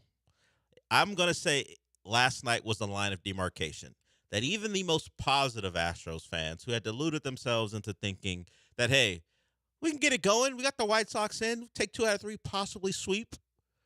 We're right back in it, at least in the wild card chase. Now we're just 3 games from getting to 500. I think last night broke them. From all the Twitter posts or tweets or posts, depending on what you like to call Twitter now, it changed people that last night. There was an assumption that this team would go into Chicago and win, not meekly get shut out and have a guy pick up his first win ever and get beat by 2 fielder's choice groundouts. That's part of it that makes it worse. Framber's walking guys in the 3rd and the 5th inning, and there are 2 fielder's choice groundouts that lead to runs by Andrew Vaughn, and that's the difference in the game. They lose 2-0, officially 10 games out of first, and now back to 7 games below 500. Look, the team stinks, and that's who they are until the foreseeable future. But it felt like that was the one. You see the White Sox, the worst team in baseball out there, and you think, you know what, we can at least beat this team. And on a Tuesday night in Chicago, anyone who believed that was wrong. They go down. It was a poor effort. Altuve, we never seen him like that, I think. Very upset about a couple calls as far as pitches that went against them. Joe Espada gets thrown out of the game. You know, they put a little pressure on the White Sox in the 9th inning. 2 runs on, check swing, single, I believe, by Singleton, and Dubon got on, and that was the end of the night for Jonathan Cannon. But their closer came in, got the final out. John Brebbia got the final out, and it's over, right, Sean? We can stop pretending, because even yesterday I heard you discussing it with Gallant and George about something we've talked about. Get to 500 before I start to take anything that's going on here seriously. Get to 500, and it's sad that is now the benchmark. Get to 500, then we'll have a conversation. And starting off a series, dropping one to the White Sox in that fashion, particularly losing the first one is tough. Yeah, because you think they're awful. We can beat this team, and turns out, at least last night, you're just as bad as they are. Well, in fact, worse. It's not like the game ended in a tie. You lost, so you were worse last night than they are. And Framber was fine. I mean, he walked, like I said, he gave up the walks, but you would think you'd find a way to scratch across 3 runs against that team last night. Because the White Sox, I believe, the Astros are up there as well. They have lost. This was maybe 2 weeks ago now. The stat came out that they had lost the most games after leading 7th inning on. They had lost the most games of any team in baseball, which speaks to why they are a bad baseball team. The Astros were disappointingly somewhat close on the list. That didn't play out yesterday. The White Sox took a lead in the 5th, and the Astros did not introduce the White Sox to what they're used to, blowing a lead late. Although it got close, but not enough, and they go down. So, June 18th, line of demarcation. They broke us. They even broke John. John's sick, but I don't think the Astros game helped them. He came in and this is the guy who has the Astros leading the division by the end of July. I think they broke him last night too. We can blame it on the illness, but I think the Astros season has been joyless for the most part. It's been more talking about things that were, things that should still be, and then of course the injuries play a part too. Justin Verlander now goes on the IL. It went from neck discomfort after the scratch start to he could be back. He could pitch Thursday. He could be back this week to he will go on the IL. And that's kind of the trajectory for the Astros, particularly their pitchers. An unexplained missed start, then we get an explanation about it, then we hear that it's discomfort, and then it's an extended time missed, and then we've got season-ending surgery, and we won't see you for like 18 months. I don't know if that's the case with Verlander. They're still leaning into neck discomfort. I just know the path that these things have taken in the past. Yeah. It always winds up with some guy having surgery and being out for the rest of the year and longer. Even Kyle Tucker, not a pitcher, not going to need season-ending surgery, probably. But it went from, he'll need a day off or two, and then he'll come. It wasn't immediately put on the IL after fouling a ball off his foot. And then, okay, maybe the weekend. By the end of the weekend, he'll play. And he's still, like, limping in the dugout. Just like, so what? There's now really no timetable? Yeah, what are we talking about? Like, why? Look, the Astros can't be trusted. Forget about what's going on the field. We know we can't trust them game to game to give us performances. That's something separate. We know. Last night proved that. We've known that is the case. They can't be trusted.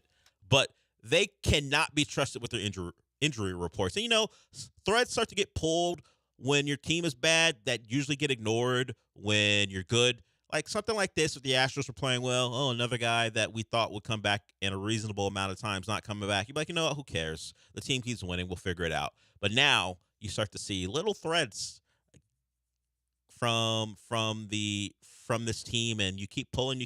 Okay, this is a problem. They can't be honest, or either they can't be honest about what's going on, or they're misdiagnosing players. And generally, fans are like, who cares if they're injured or not, or the team's not telling you. That doesn't matter when we win. When we lose, then we start to dig deep. I don't know what it is. I don't know why they just don't say, we don't know yet. Stop giving timetables for things that clearly have no basis in fact. You don't know. It's okay to say you don't know. I know it might sound bad, but say timetable undetermined. We're not giving you a date or a potential game because we don't want to look bad again when we're clearly wrong. It's never clearly wrong on the positive side. No, it's never. Man, we're really gonna miss. We're really gonna miss so and so. Actually, he's coming back next week. It's always, never that. It's always not that big of a deal. It's always optimism. Yeah, and then it turns out they shouldn't have been optimistic at all. It's always barely an injury. The way they explain it. Well, discomfort just sounds like an owie. Yeah, like I'm uncomfortable several times a day. Yeah. Like we're just, a part of my body's not comfortable. Like I might have accidentally stubbed my toe. That's discomfort. Yeah, or you like put your elbow down on a chair and now it hits your funny bone. And it's like, no, this is all like horrible injuries that potentially these guys have. Career-changing injuries are happening. But they're labeling them initially as discomfort. They got to come up with a different word. It would be one thing if they're just like, he's out of the lineup with discomfort. We'll come back with more. But it's always he's out with discomfort. Maybe he pitches Thursday. like maybe he pitches a couple days from now, and then it's a 2-week IL. He might miss one start. Yeah. But we expect him back, and it rarely, if ever, turns out to be the case. The initial diagnosis is generally always wrong, always too optimistic, and Justin Verlander is just the latest case of a guy we thought, look, considering what had happened before all the other pitchers, there was no real belief in me that even I would say, hey, the Astros think he's going to come back. But in the back of your mind is like, I'll wait. I'll see if he comes back before I'm really believing what they're saying. I'd never for a second thought that he was going to pitch on Thursday when they floated that out there. It's like, he's definitely not going to do that. No. Like, he's not going to get scratched from a start on Saturday or Sunday. I think it was Saturday. Yeah, and then play less than a week later. Like, that's not going to happen. Yeah, they don't need my advice, but the one thing I would tell you to do is never give a definitive or slightly definitive time of return when it comes to your pitchers or anyone else on the roster or anything. Never say if the GPS says that you'll be there in 10 minutes, say 10 or 15 minutes. Just say he's under evaluation. Yeah. And when we have something more definite, we'll get back to you. That's all. That's what I feel like that's what they used to do. They never were super open about injuries, but they were just like discomfort, we'll see, and then 2-week IL. But it wasn't discomfort, we'll see. There's a chance he might be back in a couple days. Maybe right now. Maybe he actually go look. He's pitching right now, and then he's in the IL. Like it never. It's. I don't know. Is it a messaging? Do you think it's more of a messaging thing? I hope it's just a messaging thing, or is it the doctors are? Oh, actually, we looked at the MRI upside down. Actually, it's terrible. if they're hiring doctors, they have Dr. Nick who go from The Simpsons. Yeah, if they're going from discomfort to UCL surgery or Tommy John surgery, I'm gonna go with messaging. Okay. I think whoever has decided discomfort is the way they're gonna describe things, maybe doesn't inform the people who need to know, who have to speak to the media, that discomfort could mean any number of things. So you follow up discomfort with, yeah, I know it doesn't sound that bad, so a couple days we'll talk. He'll be back. Just say under evaluation. More will be determined after further evaluation, and we'll have an answer for you in maybe a week or so. Because that's generally how this goes. A week after the initial report, we're talking about a longer stint being absent. And Justin Verlander's just the latest guy. Or they could just say, we'll provide an update. We'll provide an update in 3 days instead of he'll be pitching in 3 days. Like, what are we talking about? It's right. You're right. It's very these guys simple. Get paid millions. It's very simple not to tell people this guy won't be pitching for a while. Just say that. Just say we'll provide an update, and when we have further information, you'll know. But they don't do it, so I don't know if they're trying to sell hope in a hopeless season. It's so short-sighted. Like so short-sighted. Like 48 hours is all they're giving of hope. Yeah. It's not even hope because now everyone who's been paying attention, everyone who just rolls their eyes at everyone these. Who knows whatever Joe Espada or Dana Brown gives an update on something, everyone's just like, all right, we'll see. I know he did one of his weekly things on Friday. I'm not sure if that's an every week thing. It's Fridays when he does it with the rights holder. Oh, it's on Wednesday. It's Wednesday? Yeah. Friday was just a special Jose Abreu just got released. So we'll get the quotes today. Yeah. And we'll see what Dana Brown says about Justin Verlander going on the IL. I bet he says it's no big deal. And he'll tell us that, hey, he'll be back in a couple of weeks, right? Honestly, he could pitch tomorrow, but we thought we'd be more than cautious and put him on that IL. So he's gone for a while. We know about the other guys who are gone for a long while, and the season feels like it's been done for probably for a month. But, people still believe, although yesterday I think some of the belief is gone. So we'll continue to talk Astros throughout the show. We also have some NBA news, and it's really about the rule change that now players can and teams can now discuss deals. And we already have our first Woj bomb of the offseason. So we'll discuss that on today's show. We'll get into who may start with Verlander not being around. And that's still up in the air, but it's probably going to fall to Spencer Arrighetti. He is on full rest. He would be on full rest if he starts tomorrow, but that hasn't been finalized yet. Texans are official with their camp date, so we'll discuss when they start and the days that are open and the expectations surrounding them, because there's some quotes in there from players, and Cal McNair has spoke as well. C.J. Stroud was at a camp. He talks about the popularity of the team and himself, so there's plenty to get to on the show. We're just getting started here. We are going to try to be more forthright than the Astros. That's why I gave you all the things we hope to get to. And if I don't get to them, then maybe I'm just like the Astros too. We got stuff to get to. We'll be back.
So Jordan didn't play yesterday. Family matter. He could be back today. We'll see. It is not an injury concern. Till it is. I mean, I'm not saying he is injured, but why would he be immune to what's going on? Thankfully, he's not right now, but it could happen. They've actually had pretty good luck outside of Kyle Tucker with everyday guys as far as injuries. Nothing long term that kept guys out for a good amount of time. That's been really the pitcher's bag. Let's hope it stays the same. Let's hope that remains the case, because you saw that lineup yesterday without Jordan. Meek the entire way through. As far as I mentioned, Spencer Arguetti may be pitching on Thursday. He would be, as I said, on full rest, and then they could go with Blanco on Friday and Fromber on Sunday. They would need someone for Saturday, though, so maybe that could be a bullpen game. Who knows? But they do have options, and pretty good ones, as long as Arguetti knows he's going to pitch and not surprised by Verlander going, or at least missing that start, having it scratched. He's been pretty good over the last 2 to 3 weeks or so. So that's where the Astros stand right now. If any more news comes out, we'll certainly update you on that. And Dana Brown's doing his weekly thing. At least some of the quotes are coming out. No mention of Verlander as of yet, as far as the tweets about his time on the rights holder. So if he does have an update on Verlander and what the extent of the neck discomfort is, I'll talk about that and get you that information. So CJ Stroud was at a camp yesterday and entertaining the kids, just throwing the ball around with everyone, having a good time. And it's a good time for CJ. Very popular, right? Unless you are a national media member who's calling him out for his comments on a podcast or otherwise. But for the most part, really well liked. Certainly in this city, people are flocking to the Texans because of him and the surprising season they had last year. So CJ at the camp, he talked about a lot of things, but there was a focus on the Texans being popular. Sean, do you remember, we've talked about this, I think, before, but there's never been I can't even say that, because when Deshaun got drafted, people were excited. But we all like to forget about that time period for obvious reasons. There's never been a cool Houston Texans team. That's the case. I was going to say cool quarterback, but Deshaun was a cool quarterback. He was coming off a national title. We know. He was very cool until he wasn't. From 2017 to about 2021. About 2017 to about the second half of the Texans-Chiefs game. Everything was cool with Deshaun. That game, even the 2020 season, J.J. Watt apologized to him for wasting one of his seasons. It's true. Even though, J.J. Watt also sorry to you for wasting one of your seasons. Or your career, for the most part. Oh, what? Like that. A couple division titles. Back-to-back AFC South champs, Del. Never made it past the divisional round. Doesn't matter, Del. You kind of wasted a Hall of Famer's career. You kind of did. Then that man spent time in that ugly Arizona Red. Ring chasing. With the Cardinals of all teams. That was a poor choice. I saw how that played out. So, we've had cool quarterbacks, but the team itself wasn't cool. Bill O'Brien, among other reasons. The Texans were never cool. Now you're going to have modern uniforms that people seem to like, multiple helmets to wear, and you've got a cool quarterback who loves to talk. In fact, we'll get into where he's ranked on one publication's top 100 list of NFL players. But here's CJ yesterday talking about Texans' popularity. Man, it's been crazy. I've been everywhere I go. If it's out the country, in the country, I see Texan gear everywhere. I see 7 jerseys, I see Stroud jerseys, So, just to have that, I think what it is, inspiration. I think just to inspire people like that is just a blessing in its own right. I can do nothing but just thank God and, my family and just everybody who's spilled, something into me as a kid. I'm sure he does inspire people, but I'm not sure someone wearing a Stroud jersey is inspired by anything other than you play for my favorite team. That might be where the inspiration begins and ends. I'm sure CJ is likely an inspiration for younger people, but the 35-year-old at the team store, I don't know how inspired he is. Hey, you're wearing the colors of my favorite team. Let me put a jersey on. You're the quarterback. I think that's where it begins and ends. I could be wrong. I've never been inspired. Even when I was a kid, when I actually wore jerseys, I wasn't inspired by anything other than you're a good player on my favorite team. Yeah, I would not say that I was inspired when my parents bought me a David Carr jersey in 2002. Wouldn't say I was like every time I put it on, I thought, you know what, I need to represent myself the way David Carr represents the city of Houston. By running out of bounds and taking sacks? It wasn't all his fault, certainly, but is that how you were inspired? Yeah, I wanted to limit physical harm at all costs because I knew it was coming at some point. I knew I was gonna there are gonna be times where I couldn't avoid it, so let me avoid it when I could. It was like third grade was the equivalent of getting sacked 70 times in a season. Third grades can be tough. They can be. They can be tough. Elementary school can be tough. So I certainly think he's inspired a lot of talk, a lot of belief. So maybe that's what he's talking about. There's a level of belief in the Texans that hasn't existed for a while, and belief in this is a real title contender. That can vary depending on the person, but I think the level of talent will lead you to believe that at least they're not deficient. They're a team you can go up and down the roster and go, you got a lot of guys in spots who could play and start and be stars on different teams around the league. That's not something we're used to saying. From the quarterback, and particularly the offense itself, from the skill position, and then your pass rushers as well. So in those premier spots, in those spots that get paid a lot of money, the Texans thankfully have cheap labor there, but also have some exciting players to discuss. So as I mentioned, this is just a preview of camp. Camp begins in July for the Texans, and the first date for that camp is July 18th. They open practices on July 18th. And our fearless leader, Cal McNair, who I'm certainly inspires people as well, throw up the H. Every time he throws up the H, I'm like... You feel inspired? Yeah. Nice to know we have an owner who, in his 50s, has decided to embrace Houston culture by throwing up the H. There's a level to this where I'm like, can't you just put on a suit and not do that? But I get. But I understand. I understand the promo. I understand the marketing. But it's also, don't market to us that much. Now, you don't have to play to me that much. I don't really expect that of you. I'm not looking for that from you. It's cool. And I feel like he's marketing specifically more to you than he is to me.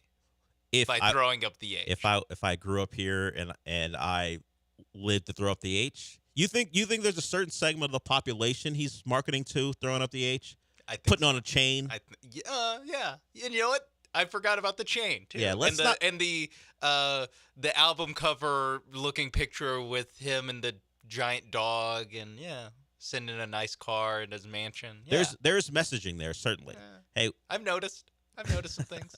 Hanging out with Bun B. What would you like, Cal? How would you like Cal? Handing me a copy of EA Sports College Football 25. I mean, now you're just looking for free stuff. Yeah. That's a little different. I'd be a lot nicer to him if he did that. Sure. If people give me free stuff, I'm nicer to them. I don't know. I don't know how would he market I don't know to how you? he's supposed to market. Yeah, I don't know. Have the cast of Furious 7 that specific cast, not 8 or 9. Furious 7. It's because it's on Max right now. Yeah, and I saw it last night. I was like, oh, add to list. I love doing that. I don't know. My list.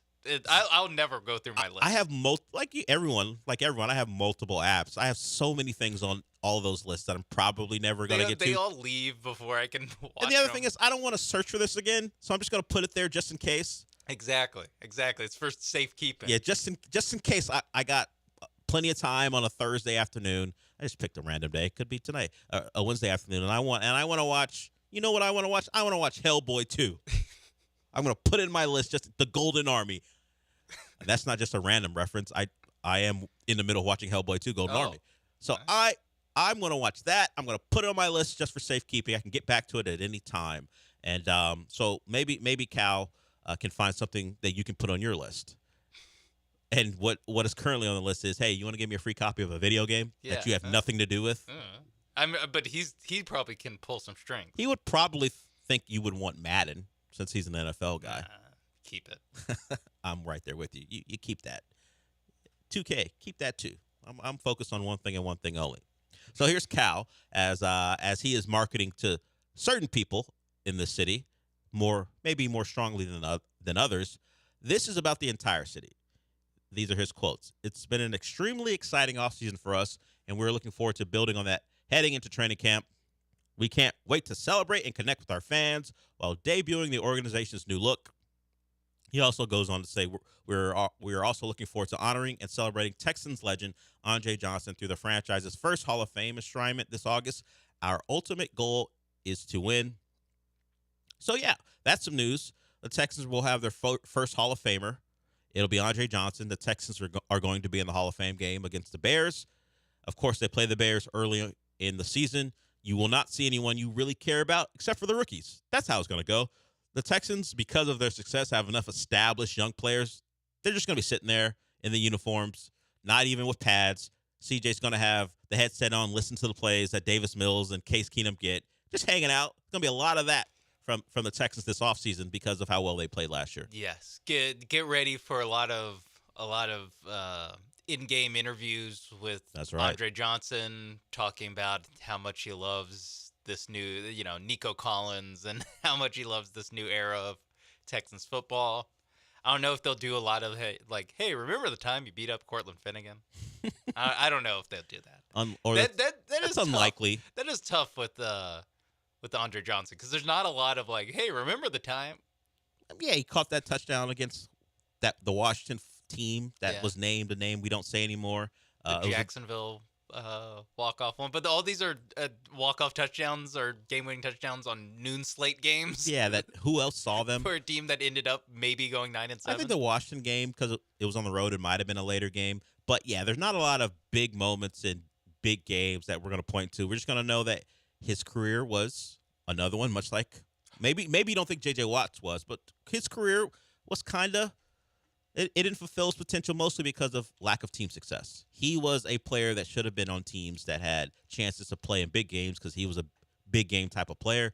Just didn't play in a lot of them because of issues that had nothing to do with him. There's going to be a lot of I actually, now that I think there's going to be a double interview with him and Devin Hester, and it's basically just going to be University of Miami recruiting all for 5 minutes in the third quarter of this game. While they're going to be wearing the jackets. You think they're going to be Miami references to the guys who they would be recruiting weren't even alive when they were at Miami?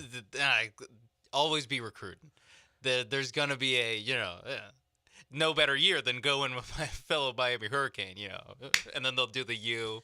And yeah, the problem for that is Michael Irvin might be there, probably, and other Miami players celebrating those guys. Maybe Santana Moss and Reggie Wayne; those guys. Ed Reed will be there. We're teammates of those guys. But the problem is Mario Cristobal will be there. Stay away. Run a practice. Don't go to that enshrinement ceremony. Get ready for the Florida game, all right, buddy? Yeah, you got work to do. The problem is it's just a sad reminder of how bad the team is now. Like, remember when we were really good before you guys were even alive? All these guys are done with their NFL career and waited 5 years and are now in the NFL and you guys, the Hall of Fame. And you guys haven't reached a modicum of the success they had since they departed the school. Yeah, Cam Ward, you're up next. Restrepo, you're up next. Why do you know so many Miami players? I don't know. I know those two. And one of them transferred. From Washington. He wasn't even a Miami player. He transferred from Washington State. I just know Restrepo because he made a lot of big plays. Because he was the only guy that Tyler Van Dyke would throw to. Oh, you must be typing on the Miami message boards because that's been a level of conversation. I'm glad it's over now. We are way late, and don't blame me for the Miami stuff. Blame Sean. I know I feel like sometimes I catch flack for that, but that's a Sean joint this time. That's all they're going to talk about Andre Johnson. There's no Texan stuff they're going to talk about. They're going to talk about his time there, right? There's got to be stuff to get to. Well, the thing is, he can't dump on, the best quarterback I had by far was Matt Schaub. You can't be like, it's even crazier you made the Hall of Fame because look at the trash that was thrown to you. Yeah, it would be an That's what we would say. That's true, but they can't say that. It would be an interesting conversation to have about a guy who his talents far outseeded anyone surrounding him, and how are they going to discuss the lack of on-field success? Because even the touchdowns you look at, he just had this many touchdowns? Yeah. I think, Yeah, I don't. Did he? He might have had 10 in the season like once. I think they'll find things to talk about, but you're right. Because Devin Hester is there, might be a lot of dual conversations, reliving the good old days when they played on good teams. One last question. Was it pass interference? Andre would say, no, it wasn't. He had a great day that day. Didn't matter, though. We are, once again, I said it already, but we're way late because of Sean. He loves reliving Miami history as a Texas Longhorn for whatever reason. I will try to get back on time. If you want to call in 713-780-3776. There's more Texan stuff to get to because Pete Prisco, of all people, works for CBS Sports, and he's ranked the top 100 NFL players. The Texans make the list. The Texans make the list with like 5 or 6. And he ranks a surprising quarterback on the list that we're going to slander him for because it's nuts where he has this guy. And not just where he has him, the blurb about what this guy can be in the 2024 year. We'll talk about that when we come back.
You're listening to the Del Olaleye Show on ESPN 97.5 and 92.5. Live from the Veritex Community Bank Studios, here's Del Olaleye.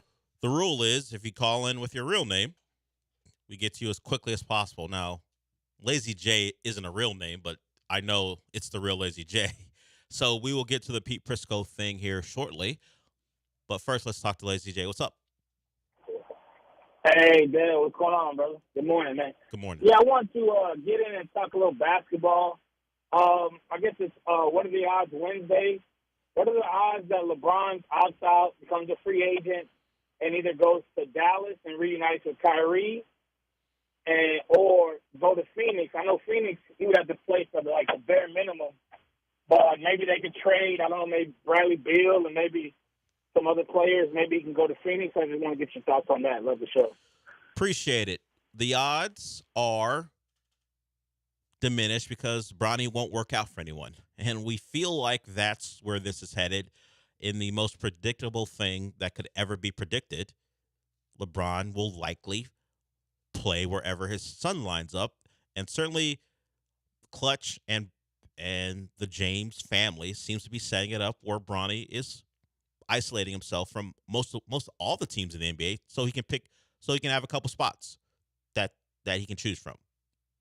As far as Dallas, does Dallas want to draft LeBron James Jr.?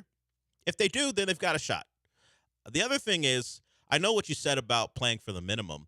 I don't think that's what guys do. I understand that's always the dream, and if he wants to play a certain spot, he gets the mid-level and be the minimum, probably would be the mid-level.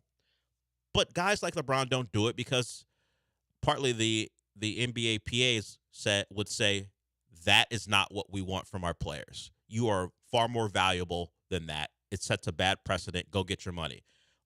There are some guys who have to sign the minimum as prove-it deals. Like Kelly Oubre signed a minimum deal with the Sixers. He was one of those guys like an auxiliary piece waiting on the Dame trade.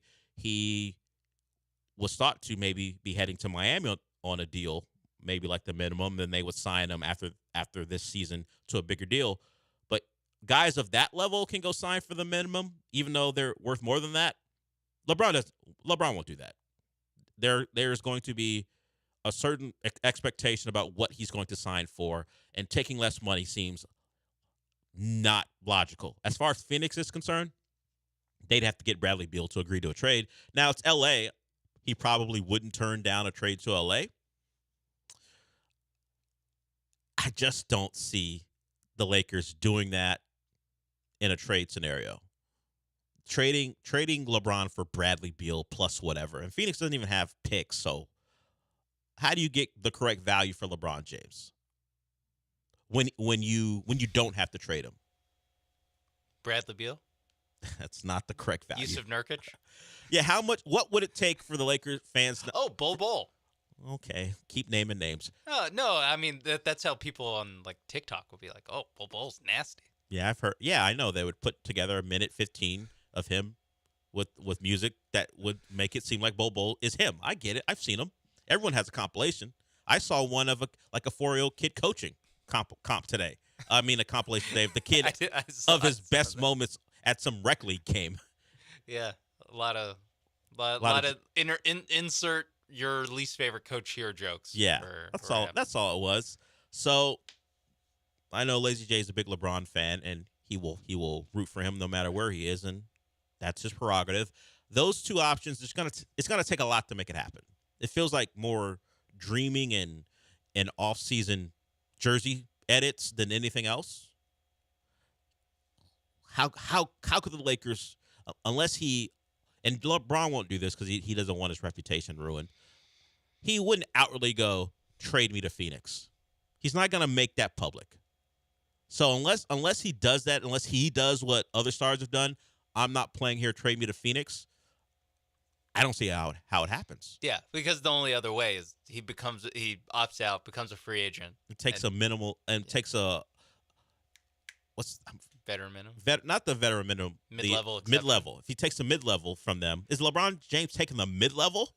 I don't know. Can you see that happening? I don't think the Suns are way into the tax. So would they even be capable of giving him They have that? a lower, it's called the taxpayer mid-level. Taxpayer mid-level. So it's even less than the $16 million or whatever the mid-level is. So no matter what it is, he's going to be playing for, you're asking him to play for at least over 2/3 less than what he could possibly make, his max, which you should just sign him to the max if you have the ability. Sure. It would take a trade.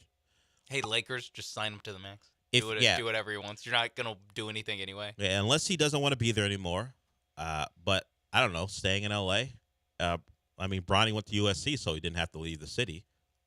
Maybe that's the other thing. Maybe we're just twisting ourselves into the knots, and he's just going to be a Laker. There's- They'll both be Lakers. There's no evidence that anyone in the James family wants to leave Los Angeles. Yes. There's just no evidence of that. So I don't know if he'll take a super pay cut to play in Dallas. Now, Phoenix is a short trip. Hey, the PJ is right there waiting. Yeah. It's not a long trip to get to Phoenix and back to LA. It just seems like a lot of maneuvers have to be made for that to happen, all to go play with. I know Booker and Durant And Bradley Beal are great. Well, someone's got to go. No, because he's signing the signing the minimum, the taxpayer mid-level, or whatever they'll have to offer So him. he'll be making like 10% of what Bradley Beal is making. I'm sure he'll be fine with that. I can't foresee it, man. It's all dream world stuff for that to happen. And Bradley Beal can be dropped. They can be paying a guy $50+ million to be the fourth option With the no trade clause, so they can't like get rid of him without his consent. Anytime they come up to him and go, "Hey, Bradley, we're thinking about F off. I'm not going anywhere." Although I don't know why he'd be so attached to Phoenix if they did want to get rid of him, particularly if he could choose the city and other teams wanted to take him on. I could see Bradley Beal relenting. I just don't know who's willing to give the Suns whatever they might ask. Yeah. And want Bradley Beal at that salary. The team receiving him would be like, "Oh, so this guy doesn't play, and he's best as like a third option." And when he does play, he was awful in an elimination game and the series overall. Great. And now he's told you that he'll only play for us, so we have no incentive to cobble together a good trade for you to bail you out. Yeah, why would I bail you out? Because of your dumb decision. Also, if I was Bradley Beal, the last thing I would want to do is play for the Lakers, the Knicks, You can kind of hide in Phoenix. You'll catch it when you're bad. Exactly but why. it's I don't want fine. to be traded for LeBron and play for the Lakers. That is something I do not want to do. I do not want the Because spotlight Laker on fans didn't even really fully accept LeBron. You think they're going to have time for you? No. Bradley Beal should be welcoming the stay in Phoenix. Hide behind Kevin Durant and Devin Booker and go put up your 17 points per game because you're the third option, then disappear in the playoffs, but still cash those checks. We were going to talk about... Do you think he calls Tobias Harris and he's like, "I just need some guidance on this. How do I... Who calls who in that scenario? How do I effectively disappear in... What? Who calls who? Because they both are great at it. So who's calling who I for think advice? Beal calls Tobias Harris. Well, Tobias Harris years in the game. He did it in a contract year. At least Beal had all his money and did it. Who Beal doesn't care. You still got to pay me. Tobias Harris was looking for a giant deal and did it. And now he's going to want the entire playoff run for the Sixers. all of what? 6 games, was it? Yeah. The entire time it was all they have are Maxey and Embiid. It's like, well, they do have someone who's making $40 million, but he has effectively driven down our expectations of him so low that he is now just a role player. Yeah, we forgot he's being paid like a max player. They chose him over Jimmy Butler. Jimmy let us on know. the contract he's still on. Jimmy reminded us after the 2022 series. And now, speaking of that, Jimmy is a guy who is looking for an extension. And I bring it up because Pascal Siakam got his from the Pacers. So those deals can be discussed. They can't be finalized until the new league year. But if you are a player on a team that is looking for an extension or just looking to sign a contract, those can start to happen, at least as far as the formalizing of the particulars, and then you sign the deal once July something whatever hits. So Pascal Siakam's the first. Who's next? We know the Rockets are having discussions about Şengün and Green, so that news can come at any moment considering the new rule. So once again, if we hear anything about anyone, we'll let you know. We will get to that Prisco ranking of top 100 players because there are a lot of Texans on the list. And once again, there's one quarterback on the list who should not be and certainly shouldn't have this particular blurb written about him. So we'll talk about that when we come back.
Broadcasting live from the Veritex Community Bank Studios, it's the Del Olaleye Show on ESPN 97.5 and 92.5. Now back to Del Olaleye. So, the Texans are on a list of the top 100 players. The list is full of your Houston Texans. Sean, have you seen the list? No, I have not. Okay, who do you think is the top-ranked Texan? The top-ranked Texan, probably C.J. Stroud. Incorrect. It's a new Texan, Daniil Hunter at 35. Huh. I was thinking Stroud or Tunsil, because Tunsil was always the answer for a while. But He was the only answer for a while. CJ is Rex 38. Burkhead. He's yeah, we all want to forget the dark days. CJ Stroud, number 38 on the list. Tunsil, 57. Nico at 77. Wow. Derek Stingley at 80. Wow. And Will Anderson at 99. So Wow. the Texans, and all the names you might expect. I'm surprised that they're all on the list. Like once you got to Derek Stingley, I thought that's one where I thought the national perception would be like, this guy doesn't play. But when he did, He was awesome. He was very impactful. I'm surprised he cracked the top 100 for this Pete Prisco. This is Pete Prisco's list. We'll see, I guess, later in the offseason. Maybe players' top 100? Players top 100. That hasn't come out yet, so we'll see where the Texans rank on that one. I think I value Pete Prisco's more. Really? Yeah. Well, let's see. The players one is always insane. You say you value Pete Prisco's more. Wait till you find out where one guy ranks and what he said about him in the blurb. And we'll see how much you value Pete Prisco. Is it a Texan? No, it is not a Texan. Oh, okay. We have all the Texans mentioned. He ranks a quarterback in the AFC South at 65. Excuse me, 63. No, I'm wrong again. I keep downgrading him because I think he shouldn't be on the list. He ranks him at 62. Who do you think this quarterback is? So my options are Levis, Richardson, Lawrence. Malik Willis, maybe. That's a head fake. A bad one. Or I guess Mac Jones if we're throwing Mac in Jones, the backup. maybe he really loves his time in his rookie year and still thinks back to that fondly. I have to think because Richardson and Levis did not play the entire season. I don't even know. I mean, Richardson didn't come close. I forgot if Levis even came close to the whole season. So I have to go somehow with the man who just got paid, $200-something million. So give me Trevor Lawrence. You are correct. Yes, Trevor Lawrence ranked 62nd on the list of best players in the league. He had him ranked. Can you guess where he had him ranked last year? 42nd? 23rd. Oh, my God. Yeah, Trevor Lawrence is the 23rd best player in the league last year. His 2023 season was a disappointment for a lot of reasons, including injury. Excuse train right we're there. We're already starting. But that isn't the most egregious thing. We'll get there. He threw 21 touchdown passes and 14 picks as he pressed at times. Another excuse. I think he bounces back with a hefty new contract and has an MVP-type season that will vault him up the list. That's what he wrote about Trevor Lawrence, an MVP-type season. Based on nothing, but he was the first overall pick and he was great at Clemson. That's all this is about. There's something about the MVP season. You are going a little far. That actually bothers me less than the rewriting of the past. Okay. Because at least you can go like that is projection, that is just a guess, whatever. The past is the past, dude. Like we cannot I'm still reeling from he was 23rd last year. I'm still What could he have possibly seen? Trevor Lawrence was a better player in 2022 than he was in 2023, but not the 23rd best player in all of football. Good or better. What could you have seen? He won a playoff game. Yeah, because the other overhyped guy was on the other side, Justin Herbert. Where does he have Herbert on? I'll find that here. Okay. I didn't want to. Those are my two bell cows of what do we talk about? Why are people saying things I don't see when it comes to quarterbacks? Those are the two at the top of my list. Herbert's on the list, big arm guy. People love him. I'm sure excuses will be made. He's 41. He was ranked one spot ahead of Lawrence last year at 22. He's 41 this year. Wow, a couple big tumbles for Prisco's guys. Yeah, and I think Herbert was one of his guys coming from the draft, so there is some bias here as well. He remembers where he had him ranked coming out of the draft, and really, Herbert had 2 really good years. The last 2 haven't been great, so he shouldn't have been 22 last year based off of 2022. But bias is playing a part.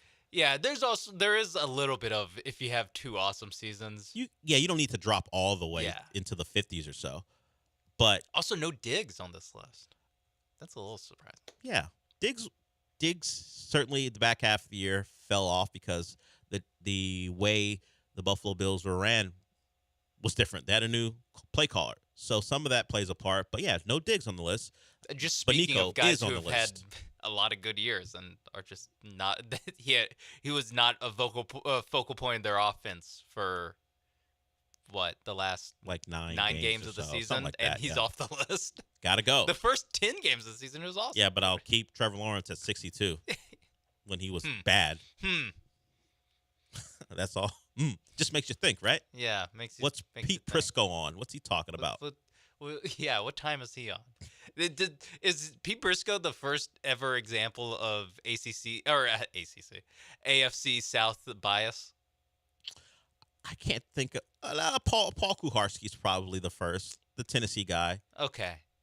Because this list seems very, I watch a lot of AFC South football. Well, but actually not that much because I think Trevor Lawrence is awesome. He's not watching it closely. But it's like we were talking about, I guess it was before the show, with the different conference mouthpieces in the media, whether they work for rights holders that have exclusively Big 12 or Big 10 or SEC games. Sure. There's always a guy who on Twitter is always going to pick up the flag for whatever conference his company owns. He will defend them. And I think that Prisco's that for the AFC South. But he's doing it for free. The love of the game. You think it's that, or he's got a preference for big, tall, underwhelming quarterbacks when it comes to loves a big Herbert white, and Lawrence. Big white quarterback. Big white strong arm quarterback he loves. Underwhelming strong arm quarterback. Can't blame him, but I could find a way to blame him. In fact, I am right now. That's all. That's also my type, you know. Well, I love a good, big, strong. Look at him. Look at him. Look at him when he gets off the bus. You're one of those guys. Yeah, I am. No, you would go to one of their pre-draft workouts to watch them throw the ball and go, or the pro day and go, the sound that the ball. Yeah. What it sounds like coming off his hand is different than anything I've ever seen. Yeah, it's just different. Anything I've ever heard. It's just different guy. Yeah. You know? The ball just comes off his hand different. You're one of those guys. Yeah, all these tiny quarterbacks. 6'1" and under. Get out of here. I have very like 2000s, like the 2000s prototype quarterback still in my brain. Like Kyler Murray. No, so tiny. You wouldn't been wrong about that one. At least the last couple years. That's the thing. I'm not Bryce Young. Not wrong. Okay. Drew Brees. More right, just being like, the 6'4" guy. Incomplete on Bryce Young. Give me the 6'4" guy. I don't know. Yeah, you would take 6'4" over 5'10" or whatever Bryce Young is. Anthony Richardson over Bryce Young. I'd take that. Anthony Richardson barely plays. I'd still take it. Yeah, Bryce Young is not only small of stature, he's also tiny. Wee. Yeah, he's a wee man. Yes, as far as even just size-wise, horizontally, he's tiny. Not a lot of weight on there. We'll see what Bryce Young does in the second year. Not on the list, Bryce Young. Others receiving votes? Not a chance. No votes. Even though it's one man's vote? Yeah. He uses honorable mention to avoid that particular others receiving votes category. What is there anything grotesque in the honorable mentions? Because I feel like that's where you can really slide in some personal agenda. I don't know. I mean, these are all players. These are all fine players. It's hard to get worked up over the 105th best player on this guy's list. No, he ranked the guy 125. Okay. I'm upset about that. But the Trevor Lawrence one got me. Stopped you in your tracks. Mostly because of the previous ranking. And then the blurb. We're rating him 62. I think that's nonsense, but whatever. The blurb being excuse, I think he's going to be an MVP is crazy. Nuts. How about he be the best player in the AFC South? before we start talking about MVP. How about he be the best quarterback in the AFC South? I was going to say. Yeah. I might question whether he's a top 2 quarterback in the AFC South. Let's see him play. Well, his ranking last year was 23rd. 23. Yeah. He's probably closer to 23, the number 23 quarterback than he is. Last year's performance, definitely. He's higher. He's definitely higher than 23rd. Not that much higher. Yeah, if we're going off 2023. I'll slap a big old 16th on him. Congratulations. You are the definition of mid, Trevor Lawrence. Right in the middle of all the starting quarterbacks in the league. I'm using my hand to actually stamp him. For people who can't see it on YouTube. Yes. Boom. Sean is right miming across his face. Oh, on his forehead even. Yeah. Okay. Well, I'm picturing of like it's a picture and it's just boom. Stamp. Number 16. With room for improvement. MID. Boom. Trevor Lawrence. It's got some. I think there's plenty of potential there, but I think people are using MVP maybe. No MID, not MVP. People are using potential way back in his college years to still prop him up for no reason at all, just to be right on what they thought he was going to be. We are through hour 1 and into hour 2 a little bit as well. We'll get to some other things beyond our undying, I wouldn't call it hate, but proper evaluation of Trevor Lawrence. We'll get to some stuff beyond that. We'll talk more about the Astros because Dana Brown spoke today, so we'll get you some quotes from that and what he said. Maybe some stuff about Verlander, maybe it was completely avoided. So we'll bring you some news on that. And we mentioned the NBA. There is a list about some guys who could get traded, some Rockets make the list. So we'll talk about that as well. Hour 2 when we come back.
Dana Brown spoke today, and it was more of the same.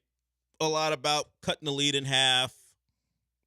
Got to get on one of these roles he's been talking about. They also will be looking into starting pitching if it makes sense. I'm glad now we're throwing in caveats because at one point the report last week from John Heyman was the Astros were looking for 1 to 2 starting pitchers. Now, Dana Brown, if it makes sense, and we know what if it makes sense means. If you're in the race, if you have any chance of competing for a title, because don't acquire a starting pitcher to chase a wild card spot, particularly if you think that's where this team tops out at no matter who you acquire. And I don't think they're acquiring anyone that's going to put them over the top to really challenge for a World Series. And that should be the goal for this team. There are teams with different goals who haven't accomplished as much as the Astros, and those teams should be looking to make the playoffs because it's a step in the right direction, particularly if you would have team control over the pitcher you acquire. The Astros aren't going to acquire anyone, at least in my eyes, who is better than what they have, injured or otherwise. Now, is Justin Verlander going to be part of a playoff chase? We know he's on the IL now. The question will be for how long. And John and I talked about this in the first hour. History suggests that the IL is just the first move in a longer time missing from the roster. It's just what has been the case with the Astros this year. Discomfort. We think he'll be back soon. Hold on. We were wrong. We're still evaluating on the IL UCL surgery, or I say UCL, but Tommy John surgery is the name. I don't know what the issue is with Verlander. He has neck discomfort. Christian Javier had neck discomfort. And then disaster. I'm hoping that's not the case for Verlander. I don't know anything other than neck discomfort, but the neck discomfort has now led to an extended absence. We'll just see how long that absence is. And Dana Brown will continue to make those weekly appearances as he's contractually obligated to, and have to. I'm looking for and have to answer questions. I'm looking for, as this continues to go on, how the discussion changes. He goes from on a roll to potentially adding a starter if it makes sense to we're taking a look at our young players. When do we get to that point? Does it happen in July? Do we wait till August where we start to see younger players get more time because they come to the conclusion that this is a season that can't be salvaged? Other than Joey Loperfido, though, are there really guys ready for? There are guys being the pushed. Major League, like the Major League level. Let's just take a look. Like, I maybe in the course of the discussion, it'll become more and more like, let's kind of shift it to the stuff I'm excited to talk about. Look at how Bryce Matthews is doing. Look how that pitcher Bliss. He starts to talk about some of the guys he's drafted. Yeah, start talking about. By the way, look at this great stuff we got going on in Corpus Christi. The future is bright. This year is a step back, but help is coming. Things like that. Oh, there's definitely going to be a. Listen, this year, we all know this year hasn't gone how we wanted, how we expected. But this is not a rebuild. 2025, we're building for 2025. We will always compete, and we have reinforcements coming. Yeah. Young guys who we like, who will get chances as we move along. I'm waiting for that point where he won't openly come out and say, this one's over.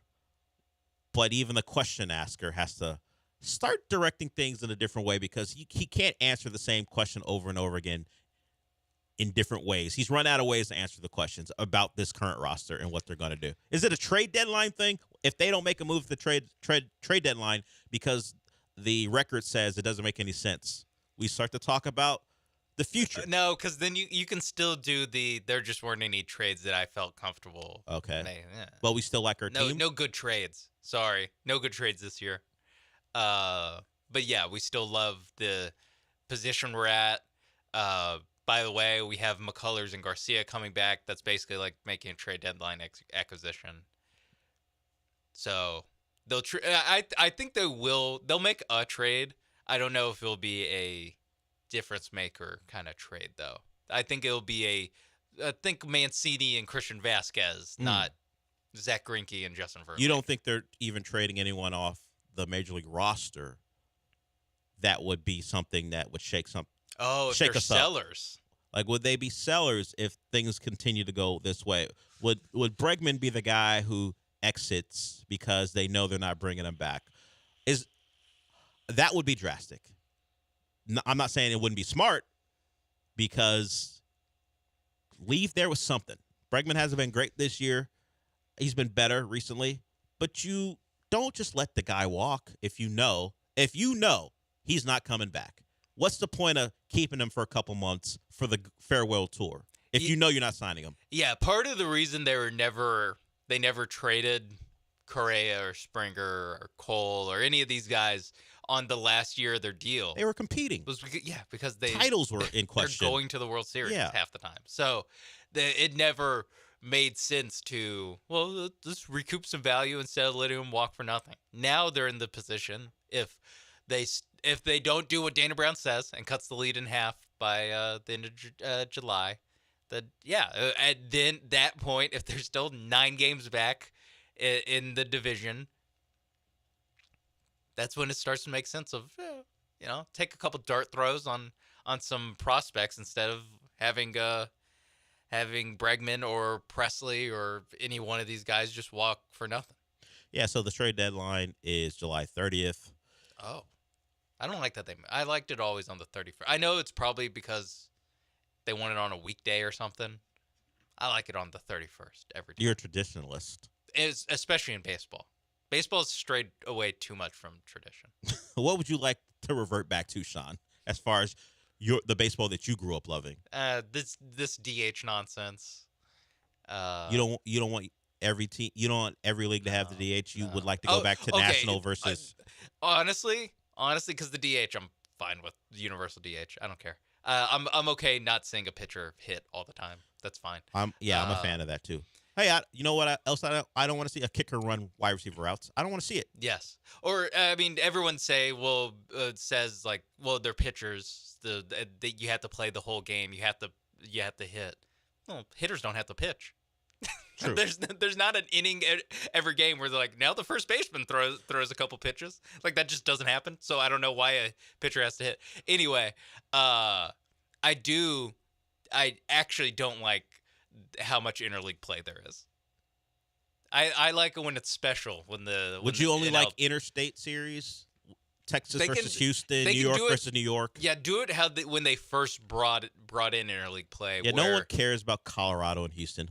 We're not looking for that. I don't care if they play. Yeah, they play Arizona every year. That does nothing for me. Who cares? Yeah. But but I like it when it was 2 weeks in June or July, and you play one division from the other league, and then like I guess a rivalry or some sort of year after year matchup. I actually don't like that. Last year they clinched the AL West the last game of the season. They're playing the Diamondbacks to do it. The Diamondbacks for now, some reason. The Diamondbacks turned out to go on a run in the playoffs and lose to the Rangers. But yeah, who cares? It was great for the Astros. They went in there and smacked them around and won the AL West, but took out some of the drama because you're watching the Diamondbacks on the other side. I think it should you should like how the NFL does it, where you end with the what's it called? With the division games, because there's just a more likelihood of those games mattering. So put them at the last game of the season. It would have been anticlimactic to go play in Oakland, though. I mean, you probably would have had the same results. Yeah, specifically last year the last series of the season for the Rangers and Mariners. They played each other. They played each other. So why aren't the Astros playing the A's? Yeah. If we're going to do that, yeah. And again, there's 5 in each, so maybe there's just not enough to actually pair them up. I'm sure the math comes into play, but figure it out. Yeah, come on. Give me something. Look at us, traditionalists, particularly Sean Mapes. Go to him for all your baseball takes. He will gladly accept them. Sean A. Mapes on Twitter to tweet at him about baseball. Yeah, tell me your minor thing that they've changed that bothers you. I don't like. It kind of bothers you. Interleague play. I'm sorry. It kind of bothers you, not much, but you would rather have a discussion with Sean about it than anyone else. Sean A. Mapes on Twitter. We're going to talk about something that Sean cares about deeply, Texas football, because Sark out here saying stuff you probably shouldn't believe. But you're in front of a microphone, you just start saying stuff.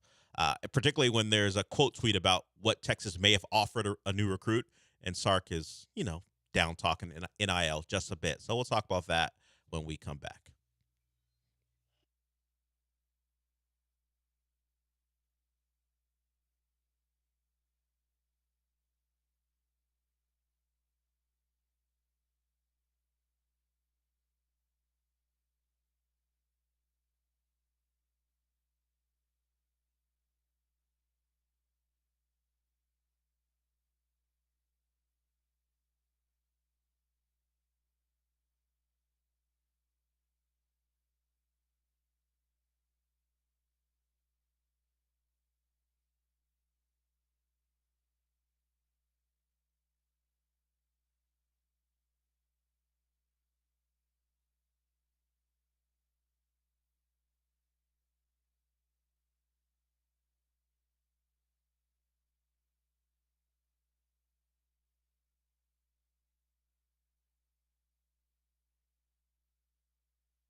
The Del Olaleye Show continues on ESPN 97.5 and 92.5. Live from the Veritex Community Bank Studios, here's your host, Del Olaleye. Germany scored in their matchup with Hungary. The Germans up 1-0. Was it Musala who scored? One of the best young players in all the world. Sean pointed out that the German-Hungary rivalry, the Germany-Hungary rivalry is one that would surprise you, right? Because the all-time records between the two is closer than you would think, considering Germany being the world power that they are. Yes, Fox showed as they're doing the anthems or sometime pregame that the Germany leads the all-time series against Hungary with 13 wins to 12 losses and 12 draws. So you generally never know what happens when these two old rivals get together. That's right. Throw out the record books. It ain't exactly Kentucky versus books. Florida. Don't throw out the history books, though. It's important that we remember. Well, for certain reasons, certainly. Yes. There are things you should remember about those two ancient rivals.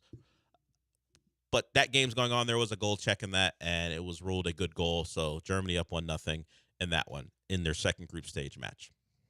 Second match of the day in the Euros. I mentioned Sark.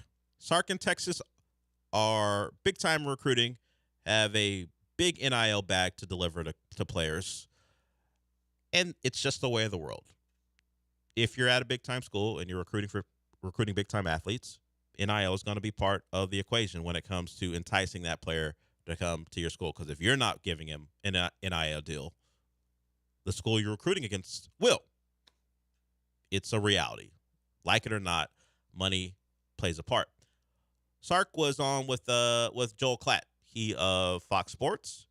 We know the Texas Longhorns in their time in the Big 12 had a lot of games on Fox. Joel Klatt called a lot of their games, talked a lot about the Texas Longhorns. That will change now that the Longhorns are in the SEC. So I guess maybe next season, Peter Burns will be doing this interview of ESPN. Who knows? Or maybe Paul Feinbaum will take a shot at talking to Sark. But Sark on NIL and how he feels it shouldn't be one of your biggest reasons for signing with the school. If you lead with NIL to get a young man to come to your school, Then that's why he came there. then a year from now, what's he going to ask about first? NIL. And so our kind of perspective on this and our approach to this is we've got an amazing product here. The history and tradition of Texas football is second to none. The education, the quality of education at UT is incredible. The coaching staff we have, the development of our players, the trajectory of what we've done from year 1 to year 2 to year 3 of our program, the city of Austin, all these things that we're talking about, that's why I want you to come to the University of Texas. NIL doesn't come up. That should be the last reason to choose to go to a school, whether it's Texas or any other school. Because if you take players predicated off of NIL, that you want them so bad that you're willing to go to whatever length and whatever degree to get that kid from an NIL perspective, of course that's what he's going to talk about the very next year when you bring him into your office. And so we've tried to create a culture that is a little bit different that way. I think we've got a healthy NIL program here. Our Texas One Fund is fantastic. But I got a lot of players that could probably go to another school and make more money. But I think we've created a culture that they like being part of. Yes. At the very end. But if you're wondering, you'll get paid. He didn't neglect to keep that as part of the pitch. And he goes further into it. I just cut it off where he's like, and by the way, it's all about producing on the field. The guys who produce the most get the most. Yeah, so pay for play? Is that what you're saying, Sark? I thought that was disallowed. So I understand that's the message he's sending. You want that to be the cornerstone for your program. You want people to know there are more things about your program that are appealing than simply how much money we can get you. But he mentioned, like, this is kind of something different we're selling. No, it's not different. Everyone who will do a public interview will say the same things. They don't, yeah, but yeah, I mean, Texas wouldn't do something where they, like, are just trying to be flashy in front of the recruits and what? This is a week and a half or so No, they would never do after anything. the Lambo lineup on a recruiting event during a recruiting event. They just happen to be parked there, revving their engines. Yeah. So while you should love the city of Austin, you should love the program, the school itself. NIL should be the last reason you come here, but we will throw the Lambos in your face and go, look how great it is to be here. Just also look at that. This is why sometimes when these interviews are done, I know you're doing it for access, but if you're Joel Klatt, what are we doing? Not a follow-up there? Excuse me. We've got video for you, Sark. Explain this. Or maybe just a sound effect of the Lambos and see how he responds to that. Look, the access journalism is a thing. How does Woj get all the information? He does favors for the people he's getting that information from. Joel Klatt ever wants to talk to Sark again, he can't have that video. I'm probably never going to have a chance to talk to Sark. So I will bring up right now that Lambo video. What are we talking about? Of course, it's the last thing you should be considering, but the first thing you see before you walk into our facility is all the Lambos. That's just marketing. Yeah, it's all of it is marketing. The conversation he's having, and yeah, with Joel Klatt, that answer is marketing, and so are the Lambos. Like he's not talking directly to the players when he's talking to Joel Klatt. He's talking to everybody else about why Texas is great. He's talking to the media. He's talking to high school coaches. He's talking to everyone who's possibly paying attention but the players, because the players are like, whatever. Hey, don't do that. No, they all chose to come to Texas because they love Texas. School. It's a great school, by the way. It's in Austin. They prepare guys. They develop them, prepare them for the next level. Well, the last 2 years, but there was a big gap. This staff. Okay, there it is. This staff. Not the last 2.5. Yeah, not the last 10 years until this staff got here. Yeah. Yeah, no, and all the guys you recruit, they all just take the money. Our guys are different. Of course, our guys are different. You come to Texas. They just happen to make a lot of money. You come to Texas, it's a different place. Just the same sell job that everyone else throws out there. But I respect it. The marketing never stops. And just know, Texas ain't about NIL. It's part of the package, but it isn't what makes you great. But by the way, we have a wonderful Texas One Fund. Exactly. Fantastic. Takes good. But great if you care do of us. happen to choose Texas for all those other reasons, we'll take care of you too. If Sark wasn't dealing with the cynics that we are, that would have got off and great. But we know better. There were a lot of people tweeting this, being like, what a fresh look. Like just people just eating it up. Listen to it and we're like, yep, this is the right way to do NIL. With no like, wait, hold on.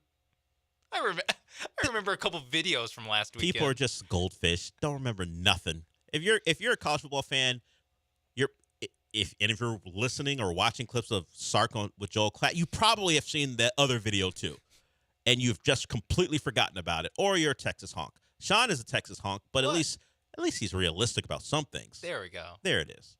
Other things, I mean, that's just part of. I will be doing some light propagandizing, but I'm also realistic. Yes, you understand the game, because the game doesn't. Realizing what the game is doesn't hurt Texas, because helps, really. Yeah, the Lambos are there for a reason, and Sark's interview is there for a reason too. Impress the people who aren't recruits, telling them how great Texas is. The Lambos are for the guys who help you win football games, and I respect it. But if you're gonna lie in my face, I'm gonna bring up the other stuff too. That's all. And Joel Klatt, shameful on your part, shameful. Weren't you the guy who showcased an entire lineup of expensive cars during a recruiting weekend? Nope. That wasn't me. It wasn't me. Always the excuse when you're clearly caught. That's the recruiting department. Aren't you the head of the program? Stop asking department. Questions. Stop. Wherever Lamborghini Austin wants to park their Lamborghinis, we're fine with. Yeah. We don't have any say in that. I mean, and you better watch yourself, Joel. I'll talk to Peter Burns real quick if you keep asking questions that I don't want to answer. Hey, I'm doing this because you're my friend. I don't have to talk to you. Yeah. No, I'm an SEC coach now. Yeah. No, we have an entire channel. Oh, your little podcast? Yeah. your little video. I got the SEC network for my propaganda, and they will gladly accept all the stuff I'm feeding them. You better watch it. So that happened, and I respect Sark for that. You do what you have to do on all accounts. It's the way the business has been done for years. We're just now more public about it. And that's fine. Just don't lie to me about it, because I see right through you.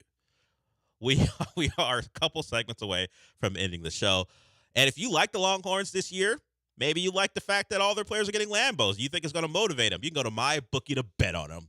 You think the Longhorns are winning a title this year? You can place a bet at MyBookie. Go to mybookie.ag for that. It's the place where you can bet pretty much on anything from anywhere at any time.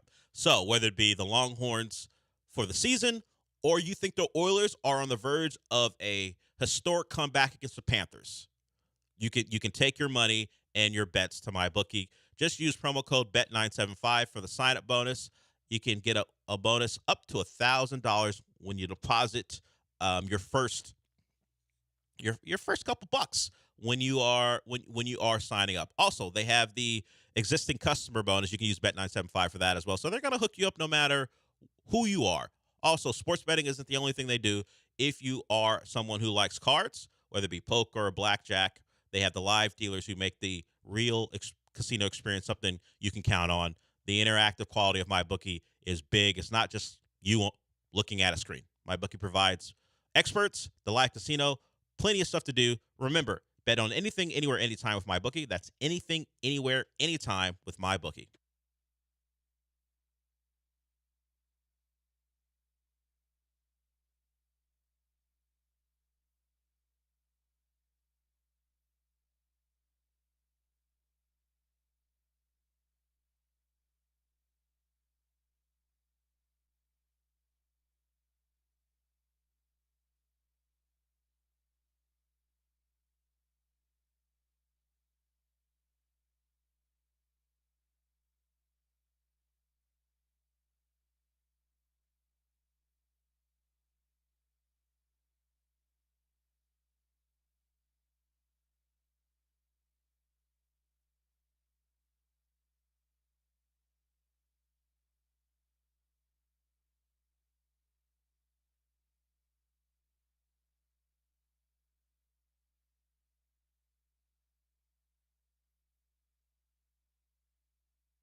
You're back inside the Veritex Community Bank Studios with Del Olaleye. I mean, you're not actually in the studio, but if you watch ESPN Houston's YouTube channel, it's kind of like you are. No, not really? Okay. No, not really. We went through the Astros yesterday about have they been able to put together a streak that would make anyone think, particularly Dana Brown, who discussed it again today, that they need to go on a roll or get on a roll? Have they put together streaks that would make you think that's possible? They did have the one where they beat the Rockies, and I think, what did they do? Sweep the A's, and that was their 6-game winning streak. Since that point, they are when that made them 20-25, they are 13-15 cents and 33-40 overall. So even that even that run where we think, okay, they're getting it together. We heard Jordan, or at least we read from Jordan, after the 2 games in Mexico City against the Rockies, that this is where they're going to string things together. So this has been going on for this hope of getting it together has been going on for over a month now. And they are worse in that stretch. At least they're more games below 500 now than they were at that time. 13 and 15 since that point. So I guess we'll continue this into July, and we'll see what takes place after that. Earlier, when I was talking about Pascal Siakam coming to an agreement with the Lance just texted me, my people are going to be hard to beat. He's talking about the Germans. They are playing really well. They played well this tournament. They're up 1-0 and putting pressure on Hungary, his people. I thought he meant hamburger Steelers, but I guess he just meant the German national soccer team. Back to my point before I got distracted. So Pascal Siakam has agreed to a deal with the Pacers. It'll be finalized in July. And CBS Sports has a list of free agents or potential free agents, and also guys who are under contract who could get moved. And they're listed from 1 to about 100 or so. Sean, if you could think of one guy, if you haven't seen the article, one guy at the top of the list, who would it be? A guy who 1 through 100, trade or free agent signing, who would you rank as, when we add these parameters, like could be moved, would be someone people would want, could be had for a somewhat reasonable price? They're all the things that make a trade or a free agency signing happen. Who would you put at number 1? I would go with pending free agent, I guess, because he could just re-sign with his team. But I would go with Paul George. The number 1 is the man from Tomball, Jimmy Butler. Jimmy Butler on this list is at the top of guys you can think of when you throw in possible trade, contract dispute with his own team. Yeah. I guess I wasn't thinking of him as big of a trade target. But yeah, and it's weird because he could agree to a deal with the Heat and he could be wiped off the board. But for him, Pascal Siakam has his deal. We could hear about the Heat and Butler agreed to an extension. Now it's only the second day after the finals, but we have not heard that, and the expectation is that we will not hear that because the Heat are reticent to give a guy who's that age money when they don't think he'll play a lot of games, which was the point of contention for Pat Riley. I mentioned earlier as well that some of the Rockets are on the list. Some Rockets are on the list. Not any of the guys who would be game changers, but like they throw Steven Adams on the list of a guy who could get moved. And these are segmented by veterans who could help another team. Matching salary. Some guys who are stars who get moved. So it isn't specifically ranked 1 to 100, but it does kind of talk about the level of importance, and they put him in the tiers. And Steven Adams is in one of those tiers where he would be a valuable piece someplace else. I guess, yeah, if you are going to list 100 guys that might move this offseason, that, yeah, at some point you would just get to he's an expiring contract on a very tradable deal. So yes, it would make sense to throw him on there. Yeah, I didn't even think about that. Is he the only Rocket on there? No, there are others. Jayshawn Tate on there? Because he's another one where he fits into that.